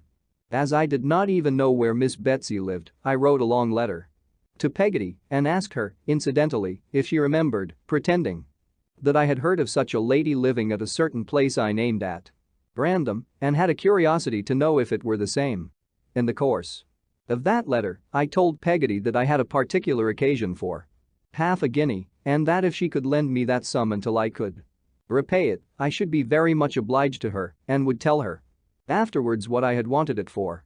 Peggotty's answer soon arrived and was, as usual, full of affectionate devotion. She enclosed the half-guinea. I was afraid she must have had a world of trouble to get it out of Mr. Barkis's box and told me that Miss Betsey lived near Dover, but whether at Dover itself, at Hythe, Sandgate or Folkestone, she could not say. One of our men, however, informing me on my asking him about these places that they were all close together, I deemed this enough for my object and resolved to set out at the end of that week. Being a very honest little creature and unwilling to disgrace the memory I was going to leave behind me at Murdstone and Grinby's, I considered myself bound to remain until Saturday night and, as I had been paid a week's wages in advance when I first came there, not to present myself in the counting house at the usual hour to receive my stipend. For this express reason, I had borrowed the half-guinea that I might not be without a fund for my traveling expenses.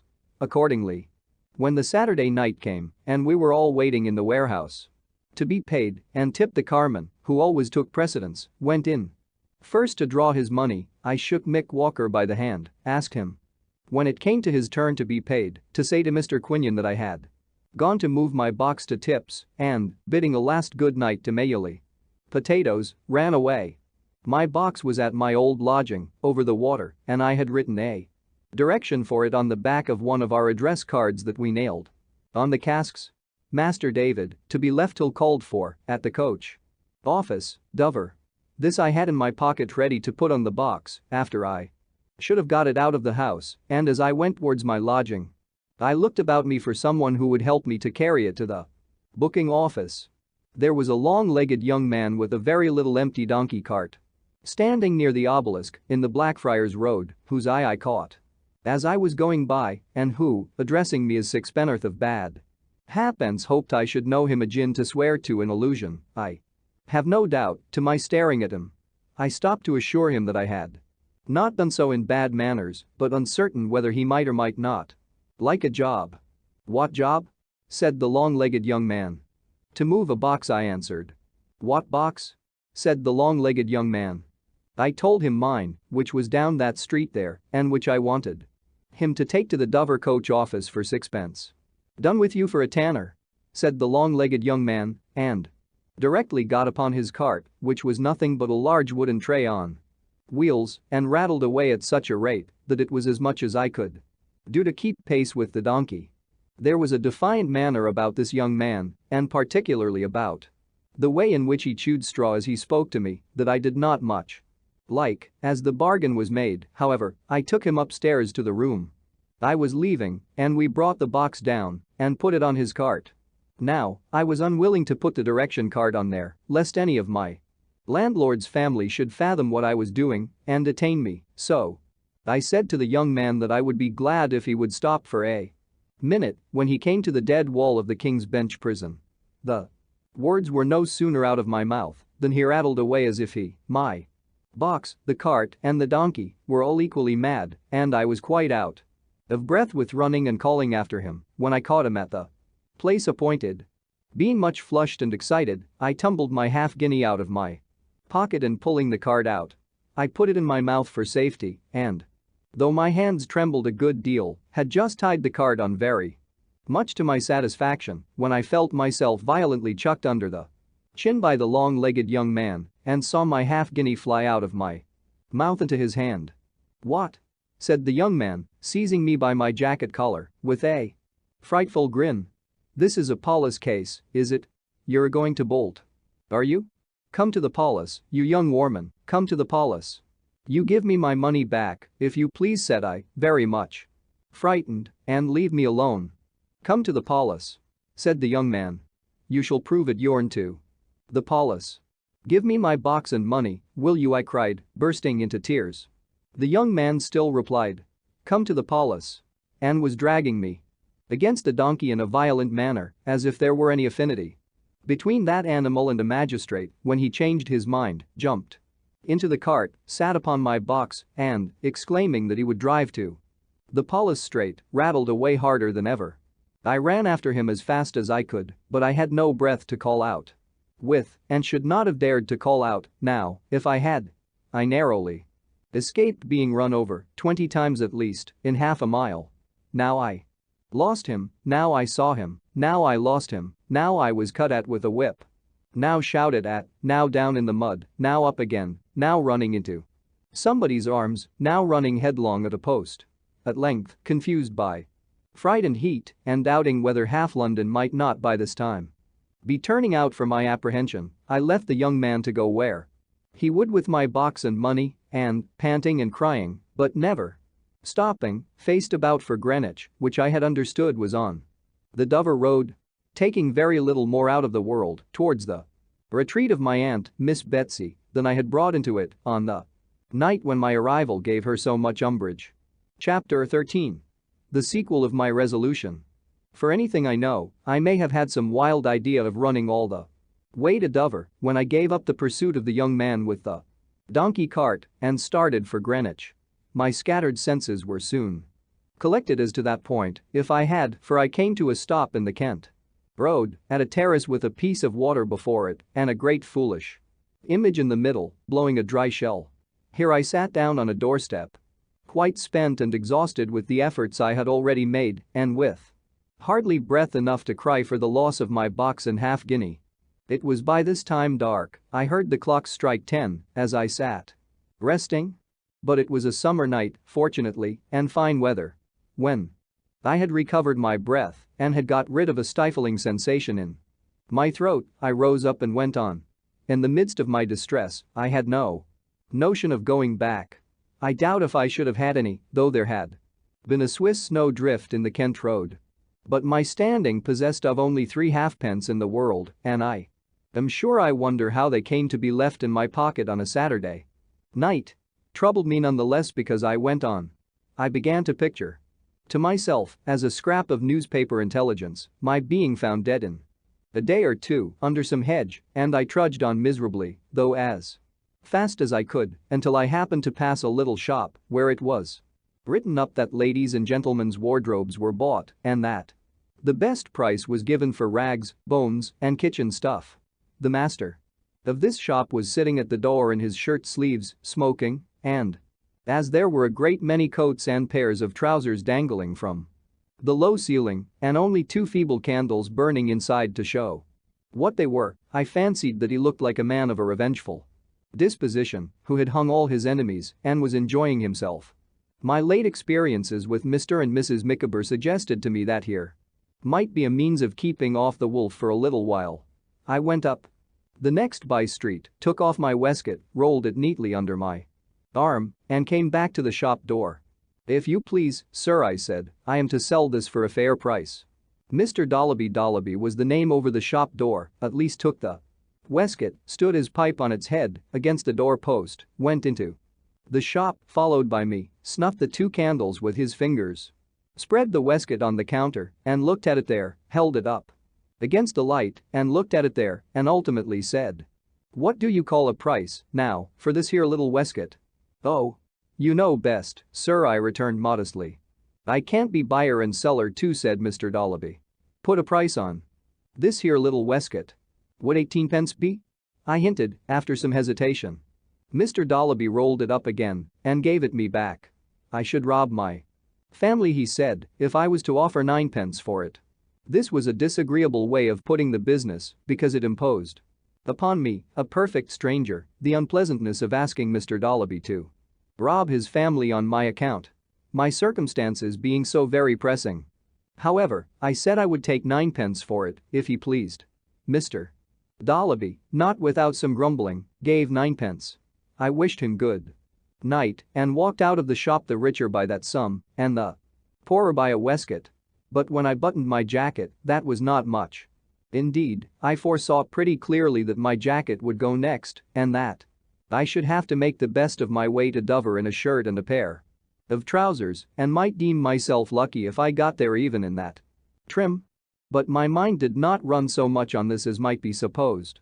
Beyond a general impression of the distance before me and of the young man with the donkey cart having used me cruelly, I think I had no very urgent sense of my difficulties when I once again set off with my ninepence in my pocket.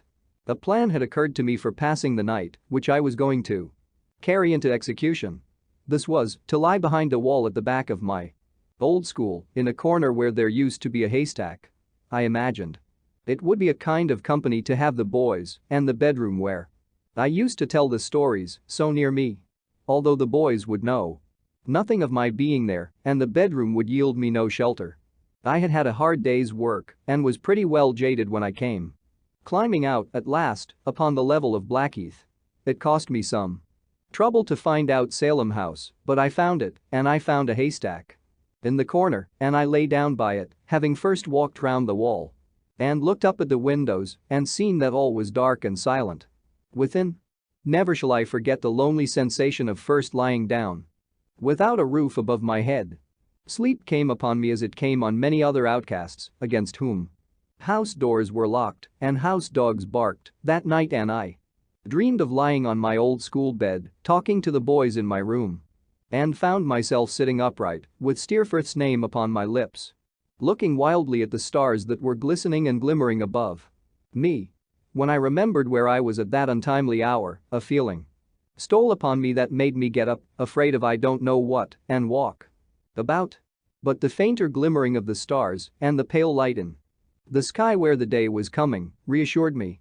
And my eyes being very heavy, I lay down again and slept, though with a knowledge in my sleep that it was cold until the warm beams of the sun and the ringing of the getting up bell at Salem House awoke me.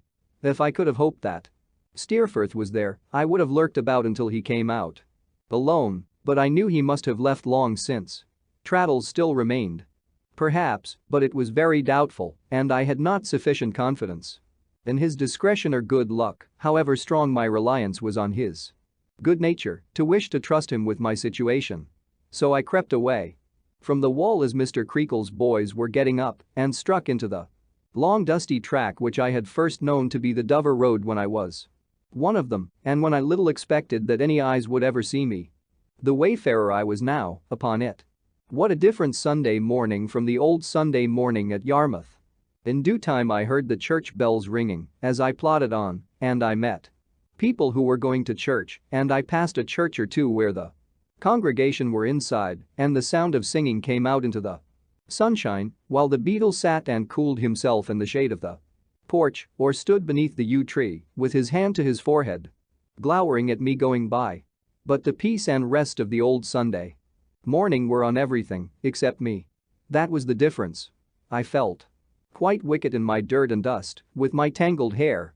But for the quiet picture I had conjured up of my mother in her youth and beauty, weeping by the fire, and my aunt relenting to her, I hardly think I should have had the courage to go on until next day. But it always went before me, and I followed. I got, that Sunday, through 23 miles on the straight road, though not very easily, for I was new to that kind of toil. I see myself, as evening closes in, coming over the bridge at Rochester, footsore and tired, and eating bread that I had bought for supper. One or two little houses, with the notice, lodgings for travelers, hanging out, had tempted me, but I was afraid of spending the few pence I had, and was even more afraid of the vicious looks of the trampers I had met or overtaken.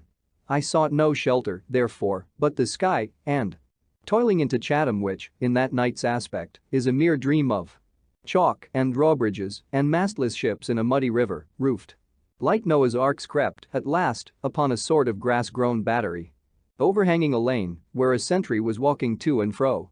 Here I lay down, near a cannon, and happy in the society of the sentry's footsteps, though he knew no more of my being above him than the boys at Salem House had known of my lying by the wall, slept soundly until morning. Very stiff and sore of foot I was in the morning, and quite dazed by the beating of drums and marching of troops, which seemed to hem me in on every side when I went down towards the long narrow street, feeling that I could go but a very little way that day if I were to reserve any strength for getting to my journey's end. I resolved to make the sale of my jacket its principal business. Accordingly, I took the jacket off that I might learn to do without it, and carrying it under my arm, began a tour of inspection of the various slop shops. It was a likely place to sell a jacket in, for the dealers in second-hand clothes were numerous and were, generally speaking, on the lookout for customers at their shop doors. But as most of them had hanging up among their stock an officer's coat or two, epaulets and all, I was rendered timid by the costly nature of their dealings and walked about for a long time without offering my merchandise to anyone. This modesty of mine directed my attention to the marine store shops and such shops as Mr. Dolloby's in preference to the regular dealers. At last I found one that I thought looked promising at the corner of a dirty lane ending in an enclosure full of stinging nettles, against the palings of which some second-hand sailors' clothes that seemed to have overflowed the shop were fluttering among some cots and rusty guns and oilskin hats and certain trays full of so many old rusty keys of so many sizes that they seemed various enough to open all the doors in the world. Into this shop, which was low and small and which was darkened rather than lighted by a little window overhung with clothes and was descended into by some steps, I went with a palpitating heart, which was not relieved when an ugly old man, with the lower part of his face all covered with a stubbly gray beard, rushed out of a dirty den behind it and seized me by the hair of my head. He was a dreadful old man to look at, in a filthy flannel waistcoat and smelling terribly of rum. His bedstead, covered with a tumbled and ragged piece of patchwork, was in the den he had come from, where another little window showed a prospect of more stinging nettles and a lame donkey. "Oh, what do you want?" grinned this old man, in a fierce monotonous whine. "Oh, my eyes and limbs, what do you want? Oh, my lungs and liver. What do you want? Oh, guru, guru." I was so much dismayed by these words, and particularly by the repetition of the last unknown one, which was a kind of rattle in his throat, that I could make no answer. Hereupon the old man, still holding me by the hair, repeated, "Oh, what do you want? Oh, my eyes and limbs, what do you want? Oh, my lungs and liver, what do you want? Oh, guru." Which he screwed out of himself with an energy that made his eyes start in his head. "I wanted to know," I said, trembling, "if you would buy a jacket." "Oh, let's see the jacket," cried the old man. "Oh, my heart on fire.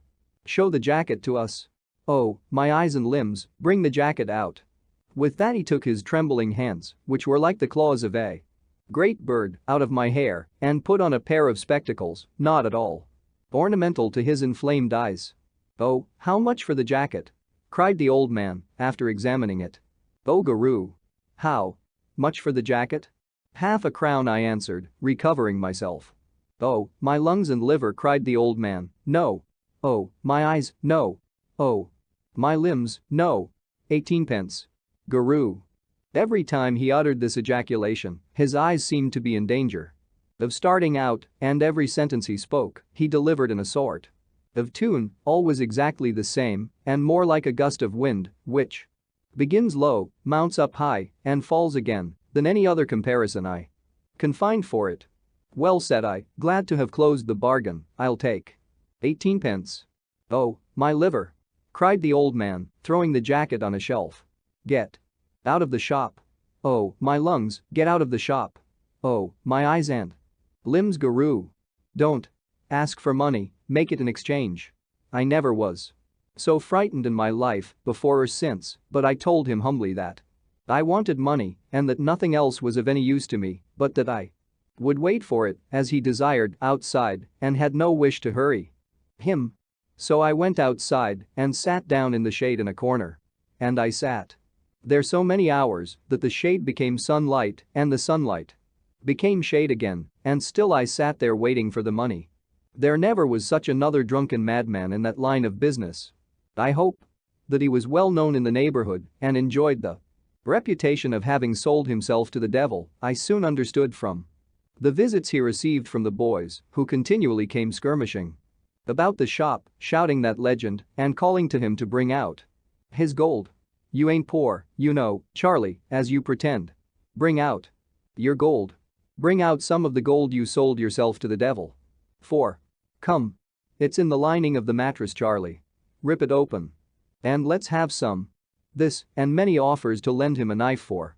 The purpose exasperated him to such a degree that the whole day was a succession of rushes on his part and flights on the part of the boys.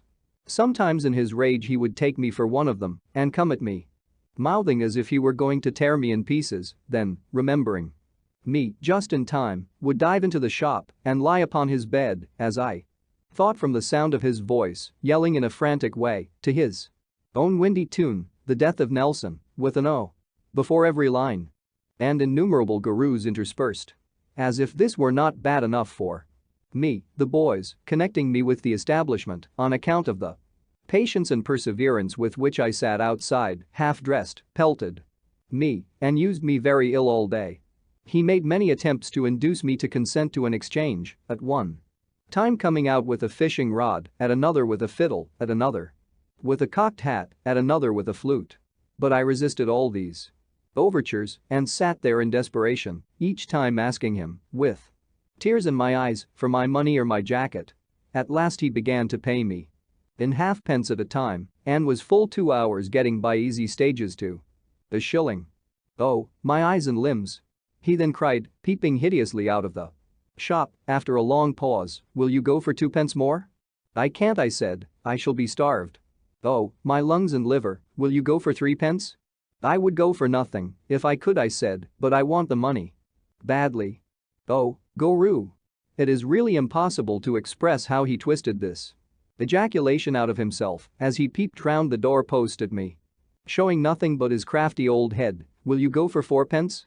I was so faint and weary that I closed with this offer and, taking the money out of his claw, not without trembling, went away more hungry and thirsty than I had ever been, a little before sunset. But at an expense of 3 pence I soon refreshed myself completely and, being in better spirits then, limped 7 miles upon my road. My bed at night was under another haystack where I rested comfortably after having washed my blistered feet in a stream and dressed them as well as I was able with some cool leaves. When I took the road again next morning, I found that it lay through a succession of hop grounds and orchards. It was sufficiently late in the year for the orchards to be ruddy with ripe apples, and in a few places the hop pickers were already at work. I thought it all extremely beautiful and made up my mind to sleep among the hops that night, imagining some cheerful companionship in the long perspectives of poles with the graceful leaves twining round them. The trampers were worse than ever that day and inspired me with a dread that is yet quite fresh in my mind. Some of them were most ferocious-looking ruffians who stared at me as I went by and stopped, perhaps, and called after me to come back and speak to them, and when I took to my heels, stoned me. I recollect one young fellow, a tinker, I suppose, from his wallet and brazier, who had a woman with him and who faced about and stared at me thus and then roared to me in such a tremendous voice to come back that I halted and looked round. "Come here when you're called," said the tinker, "or I'll rip your young body open." I thought it best to go back. As I drew nearer to them, trying to propitiate the tinker by my looks, I observed that the woman had a black eye. "Where are you going?" said the tinker, gripping the bosom of my shirt with his blackened hand. "I am going to Dover," I said. "Where do you come from?" asked the tinker, giving his hand another turn in my shirt to hold me more securely. "I come from London," I said. "What lay are you upon?" asked the tinker. "Are you a prig?" "And no," I said. "Ain't you, by G? If you make a brag of your honesty to me," said the tinker, "I'll knock your brains out." With his disengaged hand he made a menace of striking me and then looked at me from head to foot. "Have you got the price of a pint of beer about you?" said the tinker. "If you have, out with it, afore I take it away."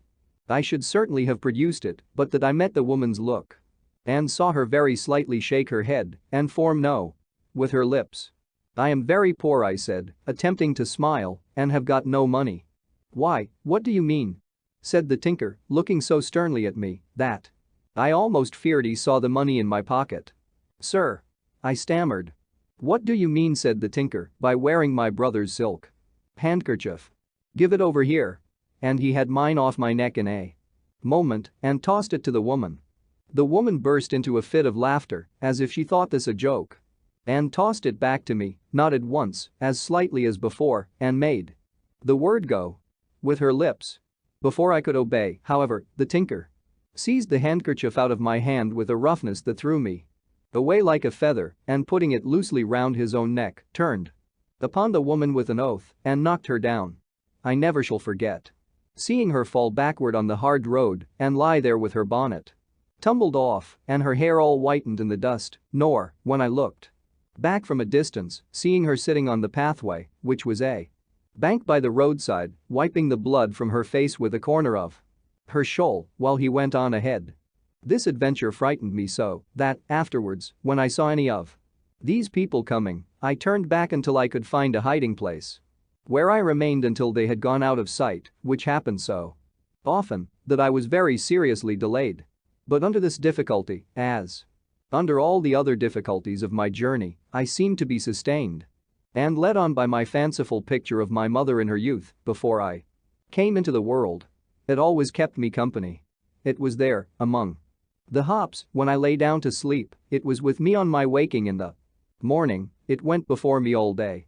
I have associated it ever since with the sunny street of Canterbury, dozing as it were in the hot light, and with the sight of its old houses and gateways, and the stately grey cathedral, with the rooks sailing round the towers.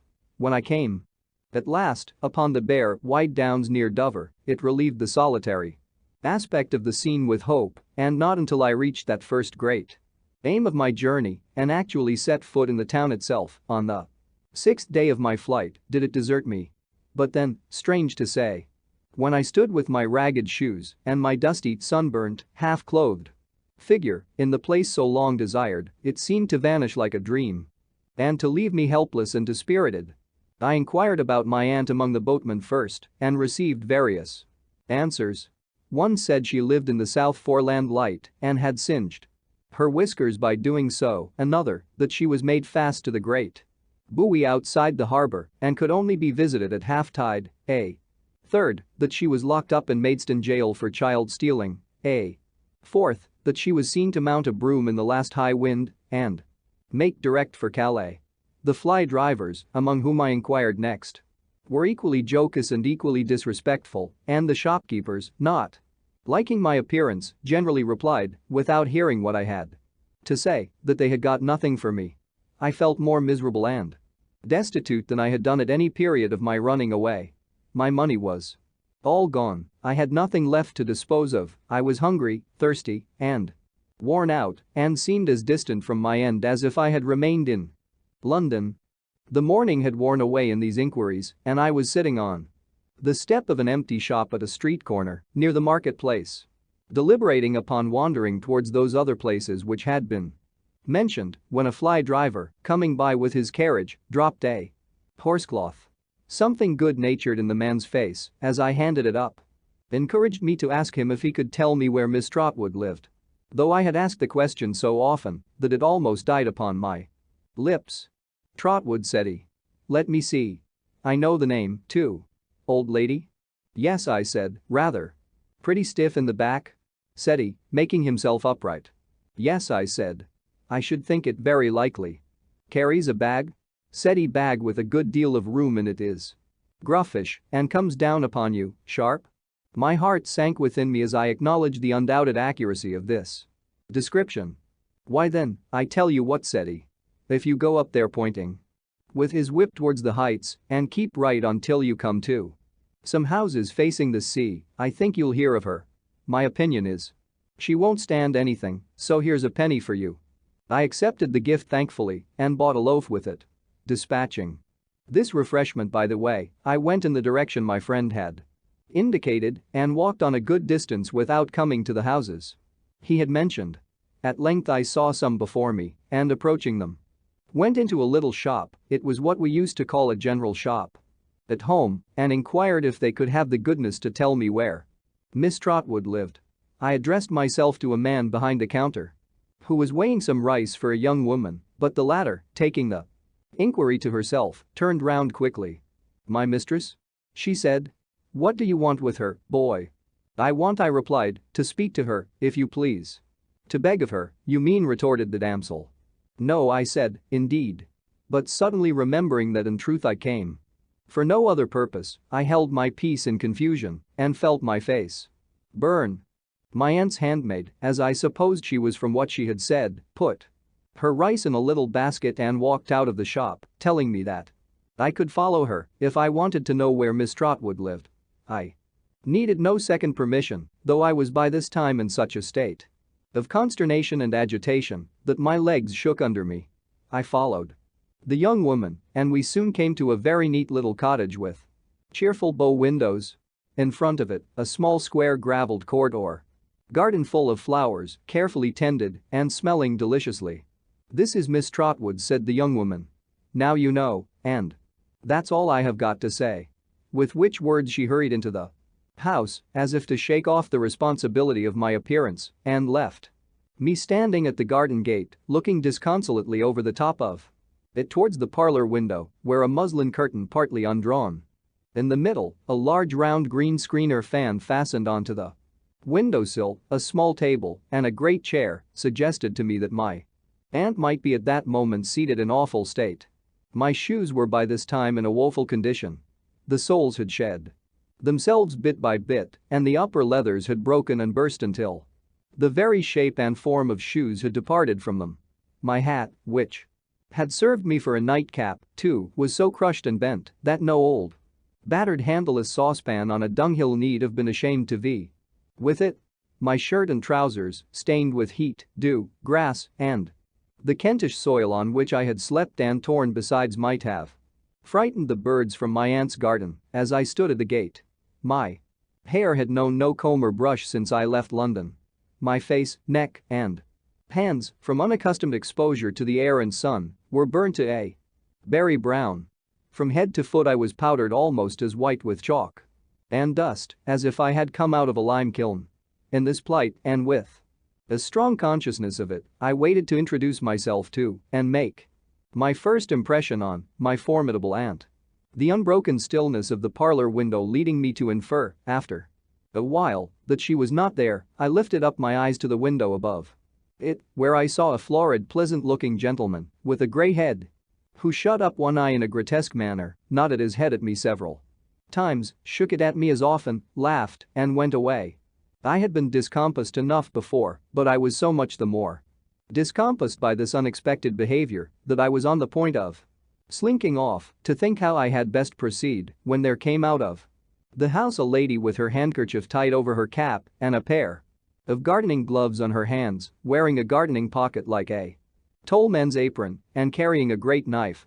I knew her immediately to be Miss Betsey, for she came stalking out of the house exactly as my poor mother had so often described her stalking up our garden at Blunderstone Rookery. "Go away," said Miss Betsey, shaking her head and making a distant chop in the air with her knife. "Go along. No boys here." I watched her, with my heart at my lips, as she marched to a corner of her garden and stooped to dig up some little root there. Then, without a scrap of courage, but with a great deal of desperation, I went softly in and stood beside her, touching her with my finger. "If you please, ma'am," I began. She started and looked up. "If you please, aunt." "Eh?" exclaimed Miss Betsey in a tone of amazement I have never heard. Approached. "If you please, aunt, I am your nephew."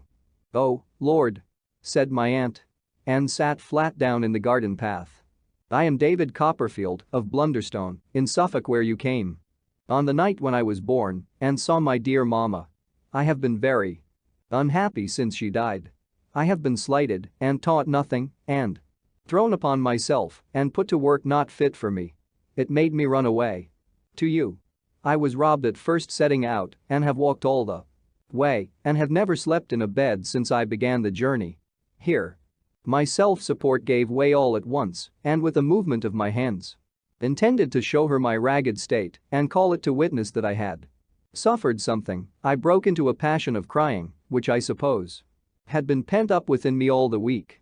My aunt, with every sort of expression but wonder discharged from her countenance, sat on the gravel, staring at me until I began to cry. When she got up in a great hurry, collared me, and took me into the parlor.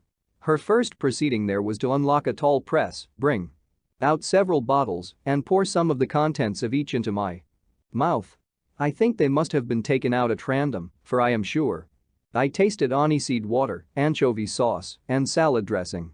When she had administered these restoratives, as I was still quite hysterical and unable to control my sobs, she put me on the sofa with a shawl under my head and the handkerchief from her own head under my feet, lest I should sully the cover, and then, sitting herself down behind the green fan or screen I have already mentioned, so that I could not see her face, ejaculated at intervals, "Mercy on us," letting those exclamations off like minute guns. After a time she rang the bell. "Janet," said my aunt when her servant came in. "Go upstairs, give my compliments to Mr. Dick, and say I wish to speak to him." Janet looked a little surprised to see me lying stiffly on the sofa. I was afraid to move lest it should be displeasing to my aunt, but went on her errand. My aunt, with her hands behind her, walked up and down the room until the gentleman who had squinted at me from the upper window came in laughing. "Mr. Dick," said my aunt, "don't be a fool, because nobody can be more discreet than you can when you choose. We all know that. So don't be a fool, whatever you are." The gentleman was serious immediately and looked at me, I thought, as if he would entreat me to say nothing about the window. "Mr. Dick," said my aunt, "you have heard me mention David Copperfield?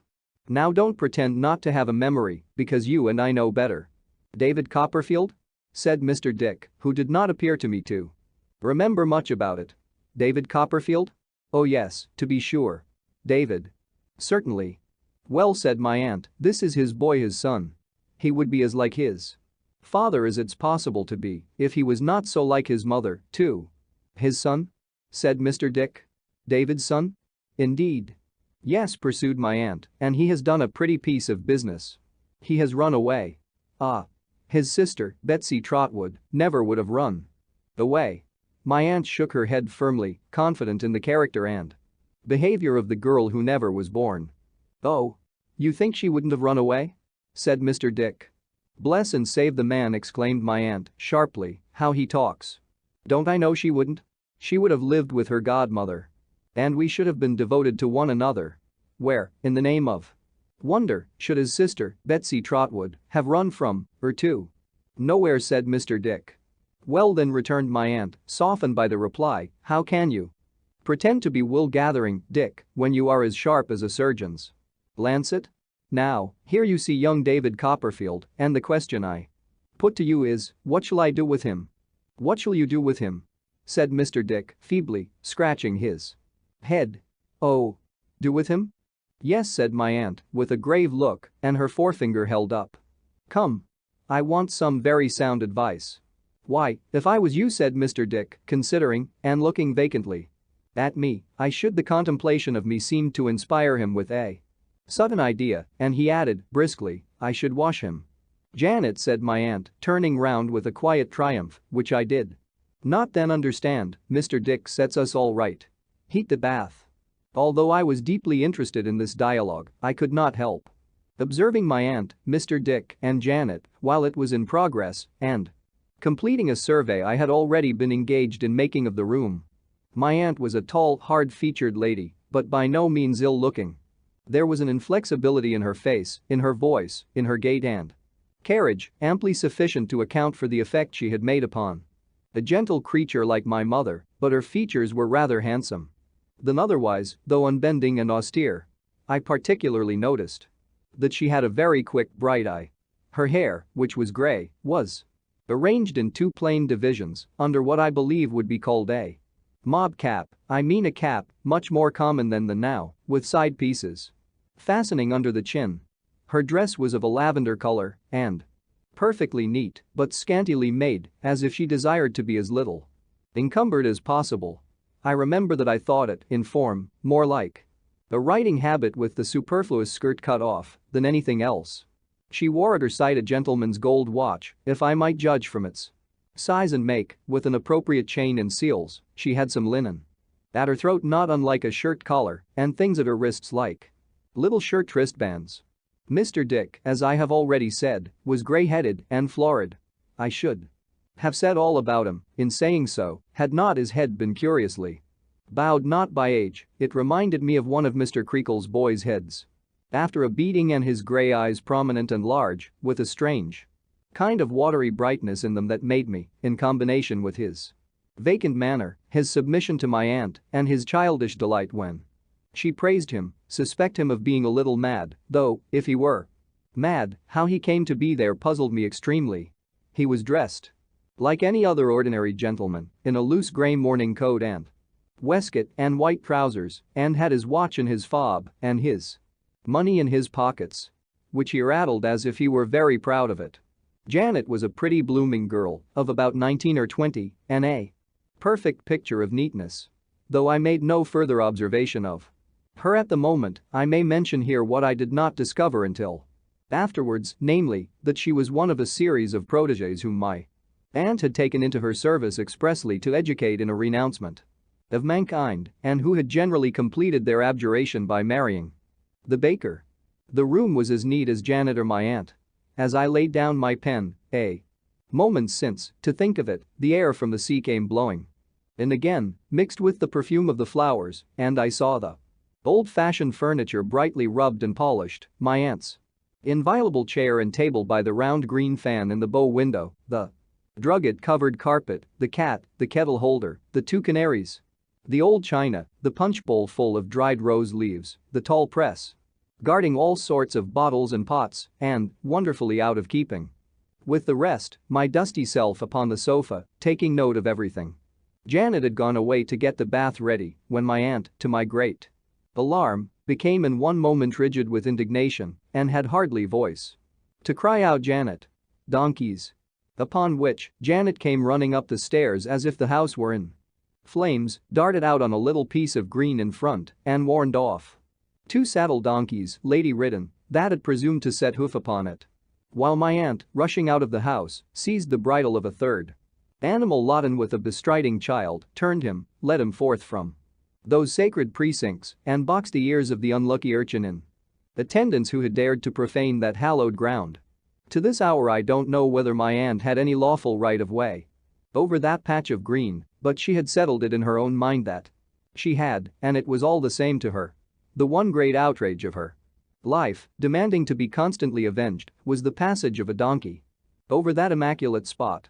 In whatever occupation she was engaged, however interesting to her the conversation in which she was taking part, a donkey turned the current of her ideas in a moment, and she was upon him straight.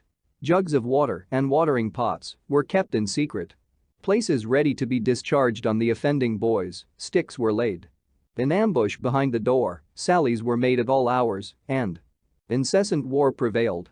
Perhaps this was an agreeable excitement to the donkey boys, or perhaps the more sagacious of the donkeys, understanding how the case stood, delighted with constitutional obstinacy in coming that way. I only know that there were 3 alarms before the bath was ready, and that on the occasion of the last and most desperate of all, I saw my aunt engage, single-handed, with a sandy-headed lad of 15 and bump his sandy head against her own gate before he seemed to comprehend what was the matter. These interruptions were of the more ridiculous to me because she was giving me broth out of a tablespoon at the time, having firmly persuaded herself that I was actually starving and must receive nourishment at first in very small quantities, and, while my mouth was yet open to receive the spoon, she would put it back into the basin, cry Janet, donkeys, and go out to the assault.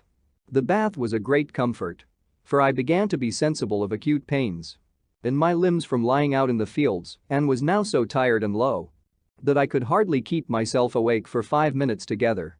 When I had bathed, I mean my aunt and Janet, enwrapped me in a shirt and a pair of trousers belonging to Mr. Dick, and tied me up in 2 or 3 great shawls. What sort of bundle I looked like, I don't know, but I felt a very hot one. Feeling also very faint and drowsy, I soon lay down on the sofa again and fell asleep. It might have been a dream, originating in the fancy which had occupied my mind so long, but I awoke with the impression that my aunt had come and bent over me and had put my hair away from my face and laid my head more comfortably and had then stood looking at me. The words "pretty fellow" or "poor fellow" seemed to be in my ears too, but certainly there was nothing else, when I awoke, to lead me to believe that they had been uttered by my aunt, who sat in the bow window gazing at the sea from behind the green fan, which was mounted on a kind of swivel and turned any way. We dined soon after I awoke, off a roast fowl and a pudding, I sitting at table, not unlike a trussed bird myself, and moving my arms with considerable difficulty. But as my aunt had swathed me up, I made no complaint of being inconvenienced. All this time I was deeply anxious to know what she was going to do with me, but she took her dinner in profound silence, except when she occasionally fixed her eyes on me, sitting opposite, and said, "Mercy upon us," which did not by any means relieve my anxiety. The cloth being drawn and some sherry put upon the table, of which I had a glass, my aunt sent up for Mr. Dick again, who joined us and looked as wise as he could when she requested him to attend to my story, which she elicited from me, gradually, by a course of questions. During my recital, she kept her eyes on Mr. Dick, who I thought would have gone to sleep but for that, and who, whensoever he lapsed into a smile, was checked by a frown from my aunt. Whatever possessed that poor unfortunate baby, that she must go and be married again, said my aunt, when I had finished. I can't conceive. Perhaps she fell in love with her second husband, Mr. Dick suggested. Fell in love? Repeated my aunt. What do you mean? What business had she to do it? Perhaps, Mr. Dick simpered, after thinking a little, she did it for pleasure. Pleasure, indeed, replied my aunt. A mighty pleasure for the poor baby to fix her simple faith upon any dog of a fellow, certain to ill-use her in some way or other. What did she propose to herself? I should like to know. She had had one husband. She had seen David Copperfield out of the world, who was always running after wax dolls. From his cradle. She had got a baby. Oh, there were a pair of babies when she gave birth to this child sitting here that Friday night. And what more did she want? Mr. Dick secretly shook his head at me, as if he thought there was no getting over this. She couldn't even have a baby like anybody else, said my aunt. Where was this child's sister, Betsey Trotwood? Not forthcoming. Don't tell me. Mr. Dick seemed quite frightened. That little man of a doctor, with his head on one side, said my aunt. Jellops, or whatever his name was, what was he about? All he could do was to say to me, like a robin redbreast as he is, it's a boy. A boy. Yah, the imbecility of the whole set of 'em. The heartiness of the ejaculation startled Mr. Dick exceedingly, and me too, if I am to tell the truth. And then, as if this was not enough, and she had not stood sufficiently in the light of this child's sister, Betsey Trotwood, said my aunt. She marries a second time, goes and marries a murderer or a man with a name like it, and stands in this child's light. And the natural consequence is, as anybody but a baby might have foreseen, that he prowls and wanders. He's as like Cain before he was grown up as he can be. Mr. Dick looked hard at me, as if to identify me in this character. And then there's that woman with the pagan name, said my aunt, that Peggotty, she goes and gets married next. Because she has not seen enough of the evil attending such things, she goes and gets married next, as the child relates. I only hope, said my aunt, shaking her head, that her husband is one of those poker husbands who abound in the newspapers and will beat her well with one. I could not bear to hear my old nurse so decried and made the subject of such a wish. I told my aunt that indeed she was mistaken. That Peggotty was the best, the truest, the most faithful, most devoted, and most self-denying friend and servant in the world who had ever loved me dearly, who had ever loved my mother dearly, who had held my mother's dying head upon her arm, on whose face my mother had imprinted her last grateful kiss. And my remembrance of them both, choking me, I broke down. As I was trying to say that her home was my home, and that all she had was mine, and that I would have gone to her for shelter, but for her humble station, which made me fear that I might bring some trouble on her. I broke down, I say, as I was trying to say so, and laid my face in my hands upon the table. Well, well, said my aunt, the child is right to stand by those who have stood by him, Janet. Donkeys. I thoroughly believe that but for those unfortunate donkeys, we should have come to a good understanding, for my aunt had laid her hand on my shoulder, and the impulse was upon me, thus emboldened, to embrace her and beseech her protection. But the interruption and the disorder she was thrown into by the struggle outside put an end to all softer ideas for the present and kept my aunt indignantly declaiming to Mr. Dick. about her determination to appeal for redress to the laws of her country and to bring actions for trespass against the whole donkey proprietorship of Dover until tea time. After tea, we sat at the window on the lookout, as I imagined, from my aunt's sharp expression of face for more invaders until dusk, when Janet set candles and a backgammon board on the table and pulled down the blinds. "Now, Mr. Dick," said my aunt, with her grave look and her forefinger up as before, "I am going to ask you another question. Look at this child." "David's son?" said Mr. Dick, with an attentive, puzzled face. "Exactly so," returned my aunt. "What would you do with him, now?" "Do with David's son?" said Mr. Dick. Replied my aunt, "with David's son." "Oh," said Mr. Dick. "Yes. Do with I should put him to bed." "Janet," cried my aunt, with the same complacent triumph that I had remarked before, "Mr. Dick sets us all right. If the bed is ready, we'll take him up to it." Janet reporting it to be quite ready, I was taken up to it, kindly, but in some sort like a prisoner, my aunt going in front and Janet bringing up the rear. The only circumstance which gave me any new hope was my aunt stopping on the stairs to inquire about a smell of fire that was prevalent there, and Janet's replying that she had been making tinder down in the kitchen of my old shirt. But there were no other clothes in my room than the odd heap of things I wore, and when I was left there with a little taper which my aunt forewarned me would burn exactly 5 minutes, I heard them lock my door on the outside. Turning these things over in my mind, I deemed it possible that my aunt, who could know nothing of me, might suspect I had a habit of running away and took precautions on that account to have me in safekeeping. The room was a pleasant one, at the top of the house, overlooking the sea, on which the moon was shining brilliantly. After I had said my prayers and the candle had burned out, I remember how I still sat looking at the moonlight on the water, as if I could hope to read my fortune in it, as in a bright book, or to see my mother with her child coming from heaven along that shining path to look upon me as she had looked when I last saw her sweet face. I remember how the solemn feeling with which at length I turned my eyes away yielded to the sensation of gratitude and rest which the sight of the white curtained bed, and how much more the lying softly down upon it, nestling in the snow-white sheets, inspired. I remember how I thought of all the solitary places under the night sky where I had slept, and how I prayed that I never might be houseless anymore and never might forget the houseless. I remember how I seemed to float, then, down the melancholy glory of that track upon the sea, away into the world of dreams. Chapter 14. My aunt makes up her mind about me.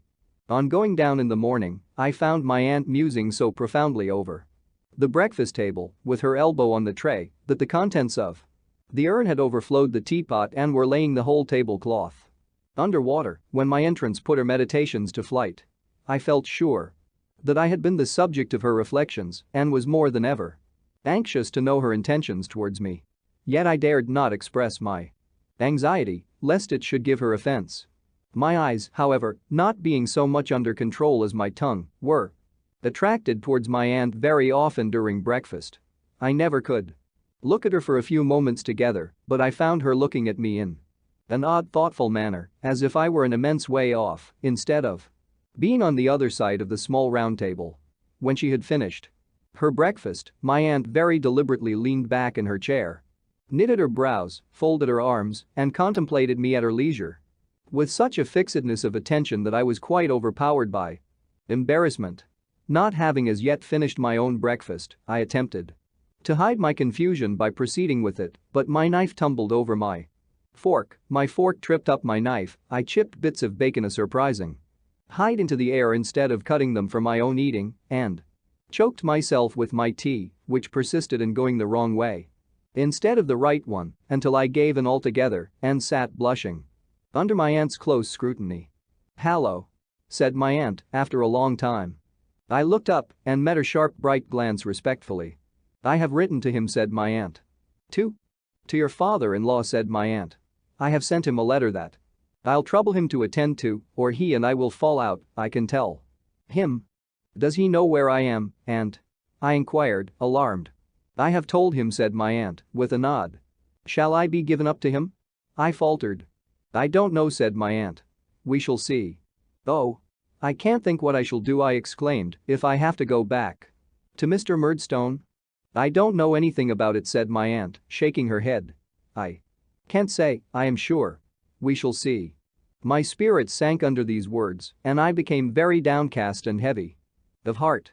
My aunt, without appearing to take much heed of me, put on a coarse apron with a bib, which she took out of the press, washed up the teacups with her own hands, and, when everything was washed and set in the tray again, and the cloth folded and put on the top of the hole, rang for Janet to remove it. She next swept up the crumbs with a little broom, putting on a pair of gloves first, until there did not appear to be one microscopic speck left on the carpet, next dusted and arranged the room, which was dusted and arranged to a hair's breadth already. When all these tasks were performed to her satisfaction, she took off the gloves and apron, folded them up, put them in the particular corner of the press from which they had been taken, brought out her work box to her own table in the open window, and sat down, with the green fan between her and the light, to work. "I wish you'd go upstairs," said my aunt, as she threaded her needle, "and give my compliments to Mr. Dick, and I'll be glad to know how he gets on with his memorial." I rose with all alacrity to acquit myself of this commission. "I suppose," said my aunt, eyeing me as narrowly as she had eyed the needle and threading it, "you think Mr. Dick a short name, eh?"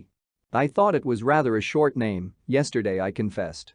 "You are not to suppose that he hasn't got a longer name, if he chose to use it," said my aunt, with a loftier air. "Babley, Mr. Richard. Babley, that's the gentleman's true name." I was going to suggest, with a modest sense of my youth and the familiarity I had been already guilty of, that I had better give him the full benefit of that name, when my aunt went on to say, "But don't you call him by it, whatever you do. He can't bear his name. That's a peculiarity of his. Though I don't know that it's much of a peculiarity, either, for he has been ill-used enough by some that bear it to have a mortal antipathy for it, heaven knows. Mr. Dick is his name here and everywhere else, now if he ever went anywhere else. Which he don't. So take care, child, you don't call him anything but Mr. Dick." I promised to obey and went upstairs with my message, thinking, as I went, that if Mr. Dick had been working at his memorial long, at the same rate as I had seen him working at it through the open door, when I came down, he was probably getting on very well indeed. I found him still driving at it with a long pen and his head almost laid upon the paper. He was so intent upon it that I had ample leisure to observe the large paper kite in a corner, the confusion of bundles of manuscript, the number of pens and, above all, the quantity of ink which he seemed to have in half-gallon jars by the dozen before he observed my being present. "Ha! Phobos," said Mr. Dick, laying down his pen. "How does the world go? I'll tell you what," he added, in a lower tone, "I shouldn't wish it to be mentioned, but it's a," here he beckoned to me and put his lips close to my ear, "it's a mad world. Mad as bedlam, boy," said Mr. Dick, taking snuff from a round box on the table and laughing heartily. Without presuming to give my opinion on this question, I delivered my message. "Well," said Mr. Dick in answer, "my compliments to her, and I believe I have made a start." "I think I have made a start," said Mr.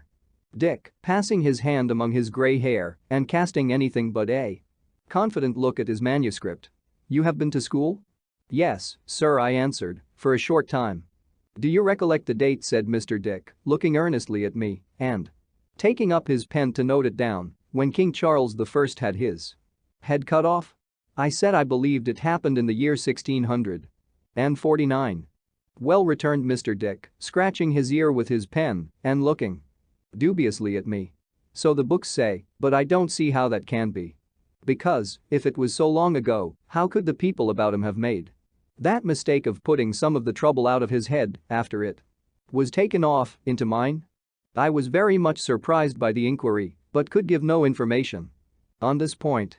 "It's very strange," said Mr. Dick, with a despondent look upon his papers and with his hand among his hair again, "that I never can get that quite right. I never can make that perfectly clear. But no matter. No matter," he said cheerfully and rousing himself, "there's time enough. My compliments to Miss Trotwood, I am getting on very well. Indeed." I was going away when he directed my attention to the kite. "What do you think of that for a kite?" he said. I answered that it was a beautiful one. I should think it must have been as much as 7 feet high. "I made it. We'll go and fly it, you and I," said Mr. Dick. "Do you see this?"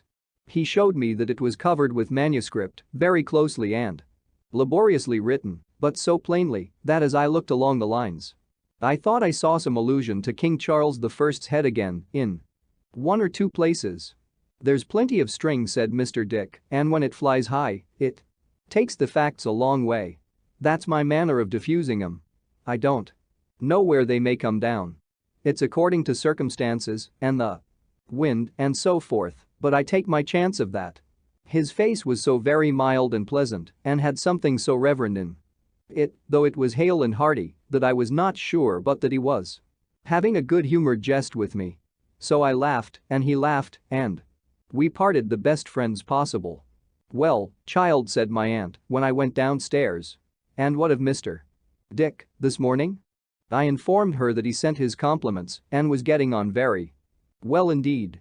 "What do you think of him?" said my aunt. I had some shadowy idea of endeavoring to evade the question by replying that I thought him a very nice gentleman, but my aunt was not to be so put off, for she laid her work down in her lap and said, folding her hands upon it, "Come. Your sister Betsey Trotwood would have told me what she thought of anyone directly. Be as like your sister as you can and speak out." "Is he as Mr. Dick?" I asked, because I don't know, "and is he at all out of his mind, then?" I stammered, for I felt I was on dangerous ground. "Not a morsel," said my aunt. "Oh, indeed?" I observed faintly. "If there is anything in the world," said my aunt, with great decision and force of manner, "that Mr. Dick is not, it's that." I had nothing better to offer than another timid "Oh, indeed. He has been called mad," said my aunt.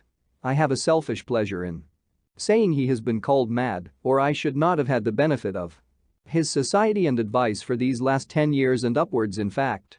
Ever since your sister, Betsey Trotwood, disappointed me." "So long as that?" I said.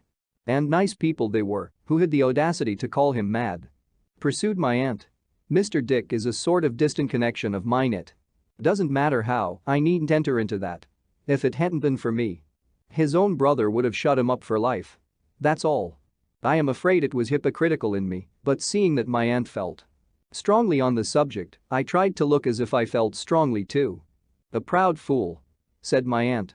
"Because his brother was a little eccentric, though he is not half so eccentric as a good many people. He didn't like to have him visible about his house and sent him away to some private asylum place, though he had been left to his particular care by their deceased father, who thought him almost a natural. And a wise man he must have been to think so. Mad himself, no doubt." Again, as my aunt looked quite convinced, I endeavored to look quite convinced also. "So I stepped in," said my aunt, "and made him an offer. I said, your brother's sane, a great deal more sane than you are, or ever will be, it is to be hoped. Let him have his little income and come and live with me.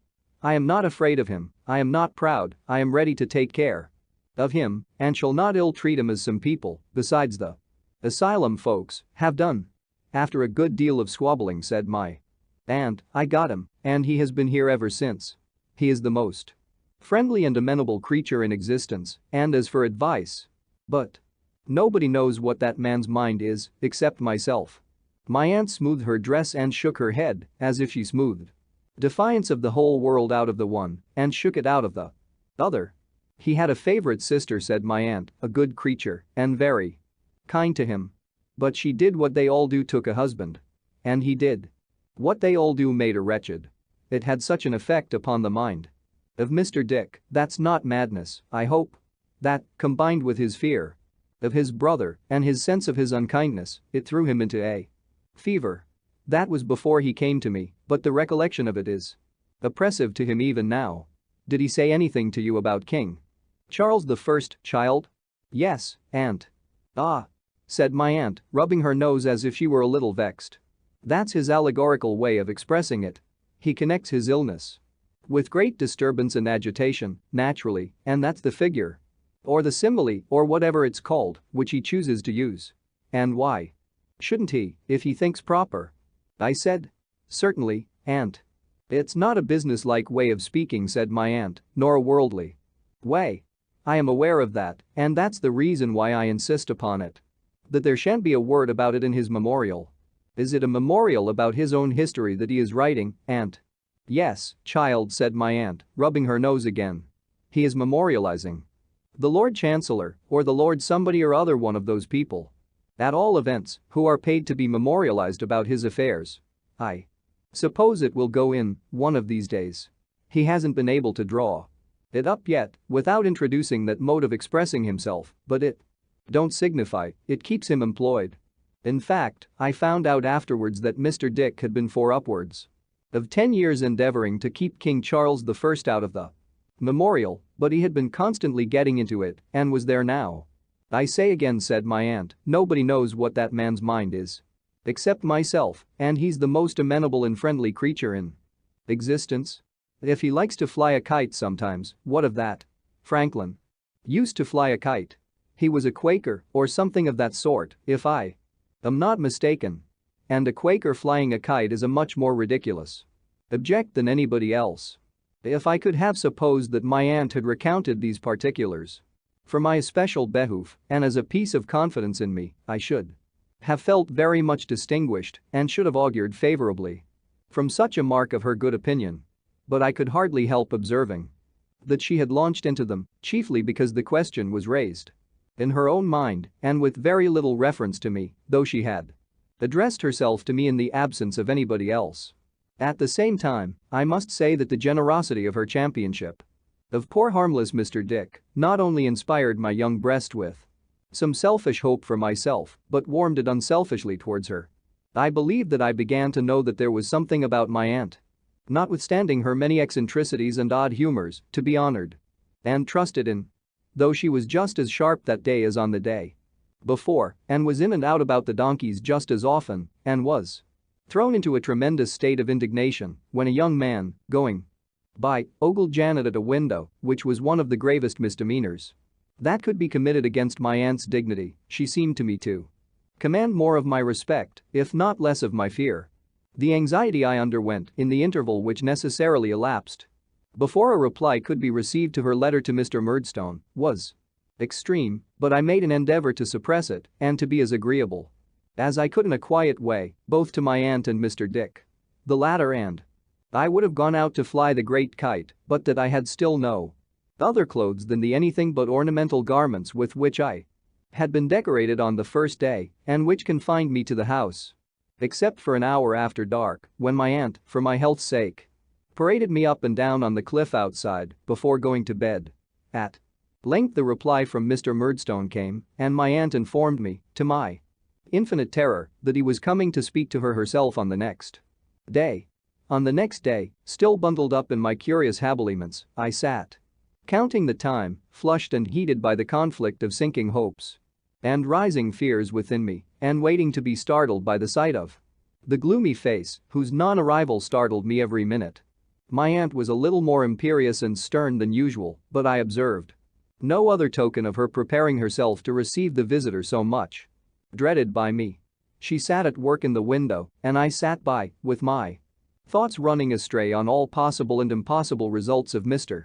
Murdstone's visit until pretty late in the afternoon. Our dinner had been indefinitely postponed, but it was growing so late that my aunt had ordered it to be got ready when she gave a sudden alarm of donkeys. And to my consternation and amazement, I beheld Miss Murdstone, on a side saddle, ride deliberately over the sacred piece of green and stop in front of the house, looking about her. "Go along with you," cried my aunt, shaking her head and her fist at the window. "You have no business there. How dare you trespass? Go along. Oh, you bold-faced thing." My aunt was so exasperated by the coolness with which Miss Murdstone looked about her that I really believe she was motionless and unable for the moment to dart out according to custom.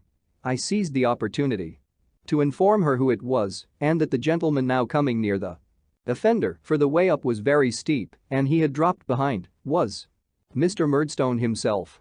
"I don't care who it is," cried my aunt, still shaking her head and gesticulating anything but welcome from the bow window.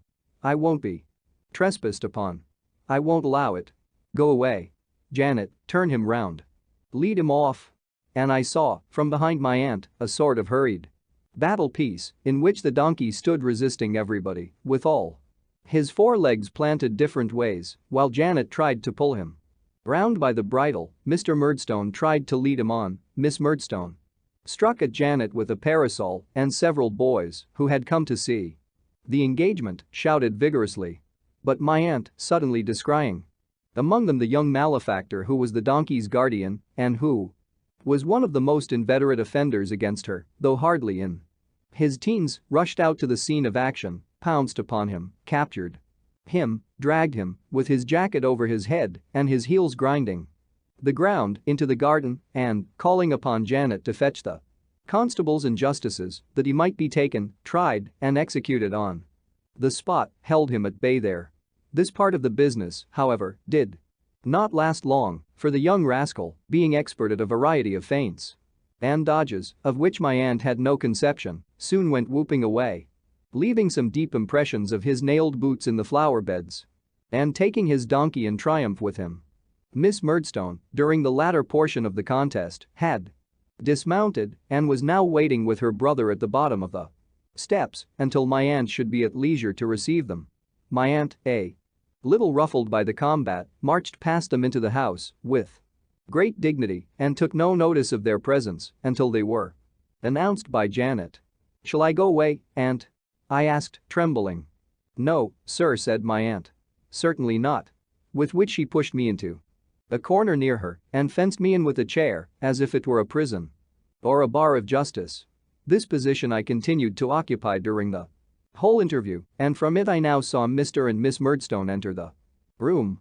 "Oh," said my aunt, "I was not aware at first to whom I had the pleasure of objecting. But I don't allow anybody to ride over that turf. I make no exceptions.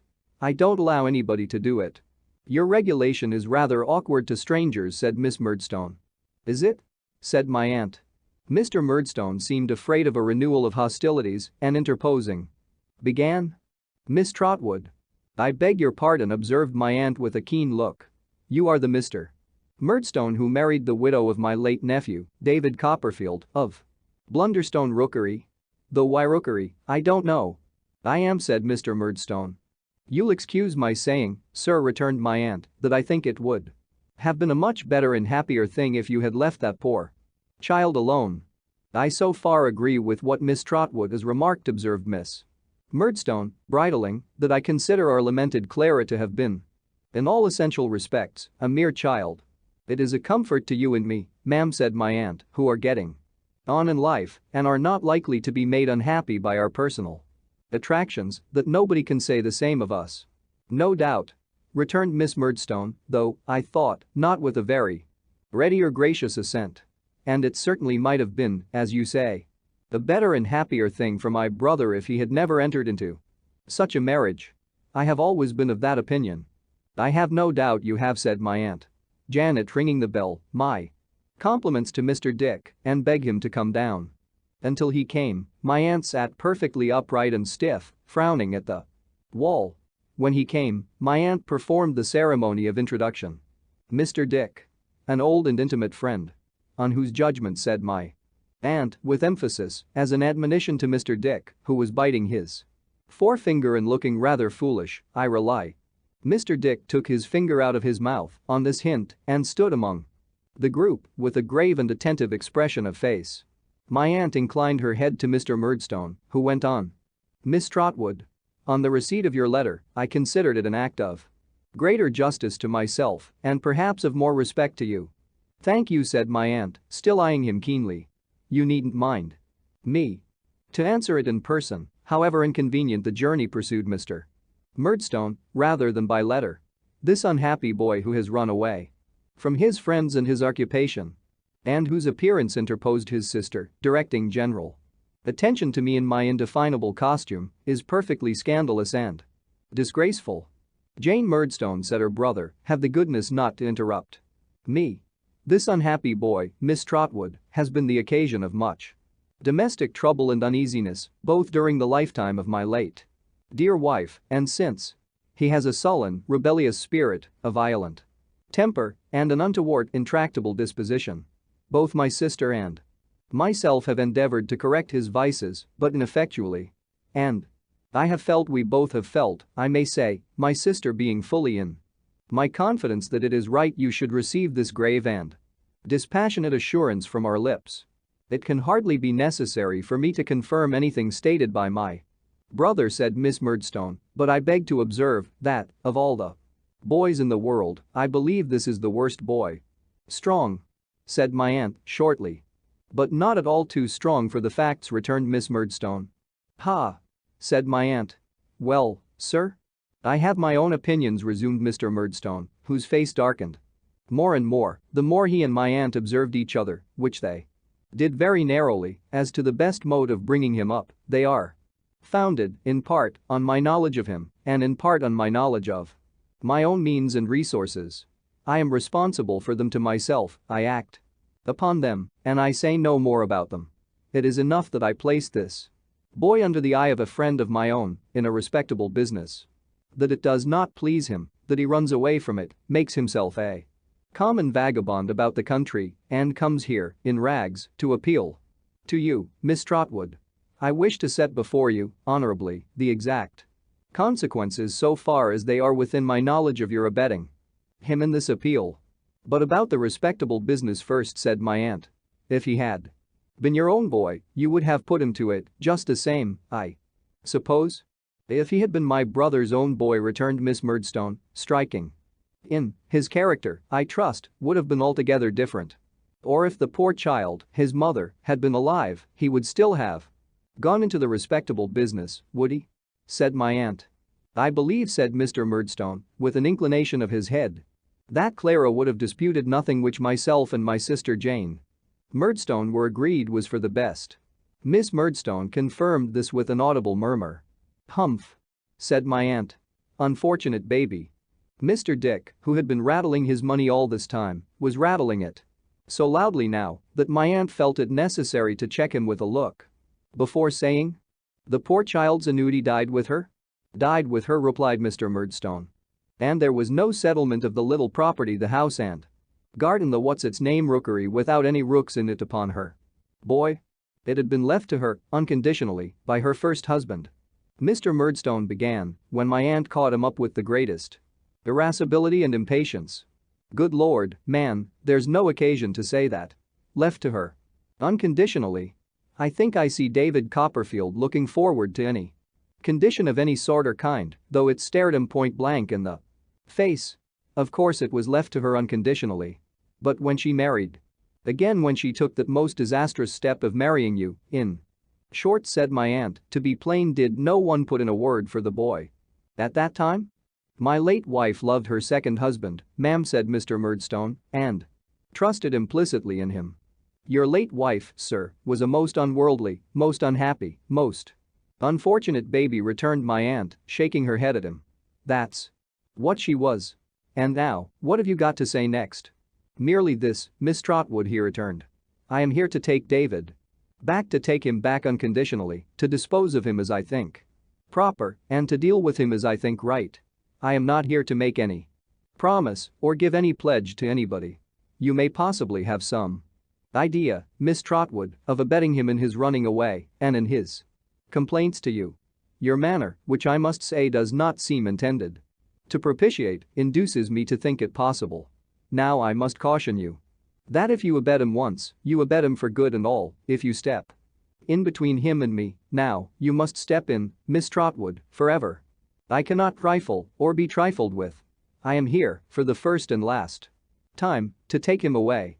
Is he ready to go? If he is not, and you tell me he is not, on any pretense, it is indifferent to me what my doors are shut against him henceforth, and yours, I take it for granted, are open to him.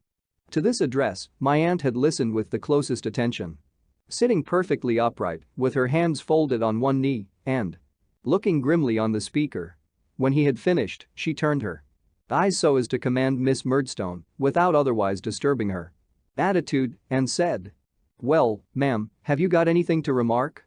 Indeed, Miss Trotwood, said Miss Murdstone, all that I could say has been so well said by my brother, and all that I know to be the fact has been so plainly stated by him that I have nothing to add except my thanks for your politeness. For your very great politeness, I am sure," said Miss Murdstone, with an irony which no more affected my aunt than it discompassed a cannon I had slept by at Chatham. "And what does the boy say?" said my aunt. "Are you ready to go, David?" I answered no and entreated her not to let me go. I said that neither Mr. nor Miss Murdstone had ever liked me or had ever been kind to me. That they had made my mama, who always loved me dearly, unhappy about me, and that I knew it well and that Peggotty knew it. I said that I had been more miserable than I thought anybody could believe who only knew how young I was. And I begged and prayed my aunt I forget in what terms now, but I remember that they affected me very much then too. Befriend and protect me, for my father's sake. "Mr. Dick," said my aunt, "what shall I do with this child?" Mr. Dick considered, hesitated, brightened, and rejoined, "Have him measured for a suit of clothes directly." "Mr. Dick," said my aunt triumphantly, "give me your hand, for your common sense is invaluable." Having shaken it with great cordiality, she pulled me towards her and said to Mr. Murdstone, "You can go when you like, I'll take my chance with the boy. If he's all you say he is, at least I can do as much for him then as you have done." "But I don't believe a word of it, Miss Trotwood," rejoined Mr. Murdstone, shrugging his shoulders as he rose. "If you were a gentleman." "Bah! Stuff and nonsense," said my aunt. "Don't talk to me." "How exquisitely polite!" exclaimed Miss Murdstone, rising. "Overpowering, really. Do you think I don't know?" said my aunt, turning a deaf ear to the sister and continuing to address the brother and to shake her head at him with infinite expression. "What kind of life you must have led, that poor, unhappy, misdirected baby? Do you think I don't know what a woeful day it was for the soft little creature when you first came in her way, smirking and making great eyes at her, I'll be bound, as if you couldn't say bo to a goose." "I never heard anything so elegant," said Miss Murdstone. "Do you think I can't understand you as well as if I had seen you?" pursued my aunt. "Now that I do see and hear you, which, I tell you candidly, is anything but a pleasure to me? Oh yes, bless us. Who so smooth and silky as Mr. Murdstone at first? The poor, benighted innocent had never seen such a man. He was made of sweetness. He worshipped her. He doted on her boy, tenderly doted on him. He was to be another father to him, and they were all to live together in a garden of roses, weren't they? Ugh! Get along with you, do," said my aunt. "I never heard anything like this person in my life," exclaimed Miss Murdstone. "And when you had made sure of the poor little fool," said my aunt, "God forgive me that I should call her so, and she gone where you won't go in a hurry because you had not done wrong enough to her and hers, you must begin to train her, must you? Begin to break her, like a poor caged bird, and wear her deluded life away in teaching her to sing your notes? This is either insanity or intoxication," said Miss Murdstone, in a perfect agony at not being able to turn the current of my aunt's address towards herself, "and my suspicion is that it's intoxication." Miss Betsey, without taking the least notice of the interruption, continued to address herself to Mr. Murdstone as if there had been no such thing. "Mr. Murdstone," she said, shaking her finger at him, "you were a tyrant to the simple baby, and you broke her heart. She was a loving baby, I know that, I knew it, years before you ever saw her, and through the best part of her weakness you gave her the wounds she died of. There is the truth for your comfort, however you like it. And you and your instruments may make the most of it." "Allow me to inquire, Miss Trotwood," interposed Miss Murdstone, "whom you are pleased to call, in a choice of words in which I am not experienced, my brother's instruments? It was clear enough, as I have told you, years before you ever saw her, and why, in the mysterious dispensations of Providence, you ever did see her, is more than humanity can comprehend. It was clear enough that the poor soft little thing would marry somebody at some time or other, but I did hope it wouldn't have been as bad as it has turned out. That was the time, Mr. Murdstone, when she gave birth to her boy here," said my aunt, "to the poor child you sometimes tormented her through afterwards, which is a disagreeable remembrance and makes the sight of him odious now." I, you needn't wince," said my aunt. "I know it's true without that." He had stood by the door all this while, observant of her with a smile upon his face, though his black eyebrows were heavily contracted. "I Remarked now that, though the smile was on his face still, his color had gone in a moment and he seemed to breathe as if he had been running. "Good day, sir," said my aunt, "and goodbye." "Good day to you, too. Ma'am," said my aunt, turning suddenly upon his sister. "Let me see you. Ride a donkey over my green again, and as sure as you have a head upon your shoulders, I'll knock your bonnet off and tread upon it. It would require a painter, and no common painter too, to depict my aunt's face as she delivered herself of this very unexpected sentiment. And Miss Murdstone's face as she heard it. But the manner of the speech, no less than the matter, was so fiery that Miss Murdstone, without a word in answer, discreetly put her arm through her brother's and walked haughtily out of the cottage, my aunt remaining in the window looking after them, prepared, I have no doubt, in case of the donkey's reappearance, to carry her threat into instant execution. No attempt at defiance being made, however, her face gradually relaxed and became so pleasant that I was emboldened to kiss and thank her. Which I did with great heartiness and with both my arms clasped round her neck. I then shook hands with Mr. Dick, who shook hands with me a great many times and hailed this happy close of the proceedings with repeated bursts of laughter. "You'll consider yourself guardian, jointly with me, of this child, Mr. Dick," said my aunt. "I shall be delighted," said Mr. Dick, "to be the guardian of David's son." "Very good," returned my aunt, "that's settled. I have been thinking, do you know, Mr. Dick, that I might call him Trotwood?" "Certainly, certainly. Call him Trotwood, certainly," said Mr. Dick. "David's son's Trotwood." "Trotwood Copperfield, you mean," returned my aunt. "Yes, to be sure. Yes. Trotwood Copperfield," said Mr. Dick, a little abashed. My aunt took so kindly to the notion that some ready-made clothes, which were purchased for me that afternoon, were marked Trotwood Copperfield in her own handwriting and an indelible marking ink. Before I put them on, and it was settled that all the other clothes which were ordered to be made for me, a complete outfit was bespoke that afternoon, should be marked in the same way. Thus I began my new life in a new name and with everything new about me. Now that the state of doubt was over, I felt, for many days, like one in a dream. I never thought that I had a curious couple of guardians in my aunt and Mr. Dick. I never thought of anything about myself, distinctly. The two things clearest in my mind were that a remoteness had come upon the old Blunderstone life which seemed to lie in the haze of an immeasurable distance, and that a curtain had forever fallen on my life at Murdstone and Grinby's.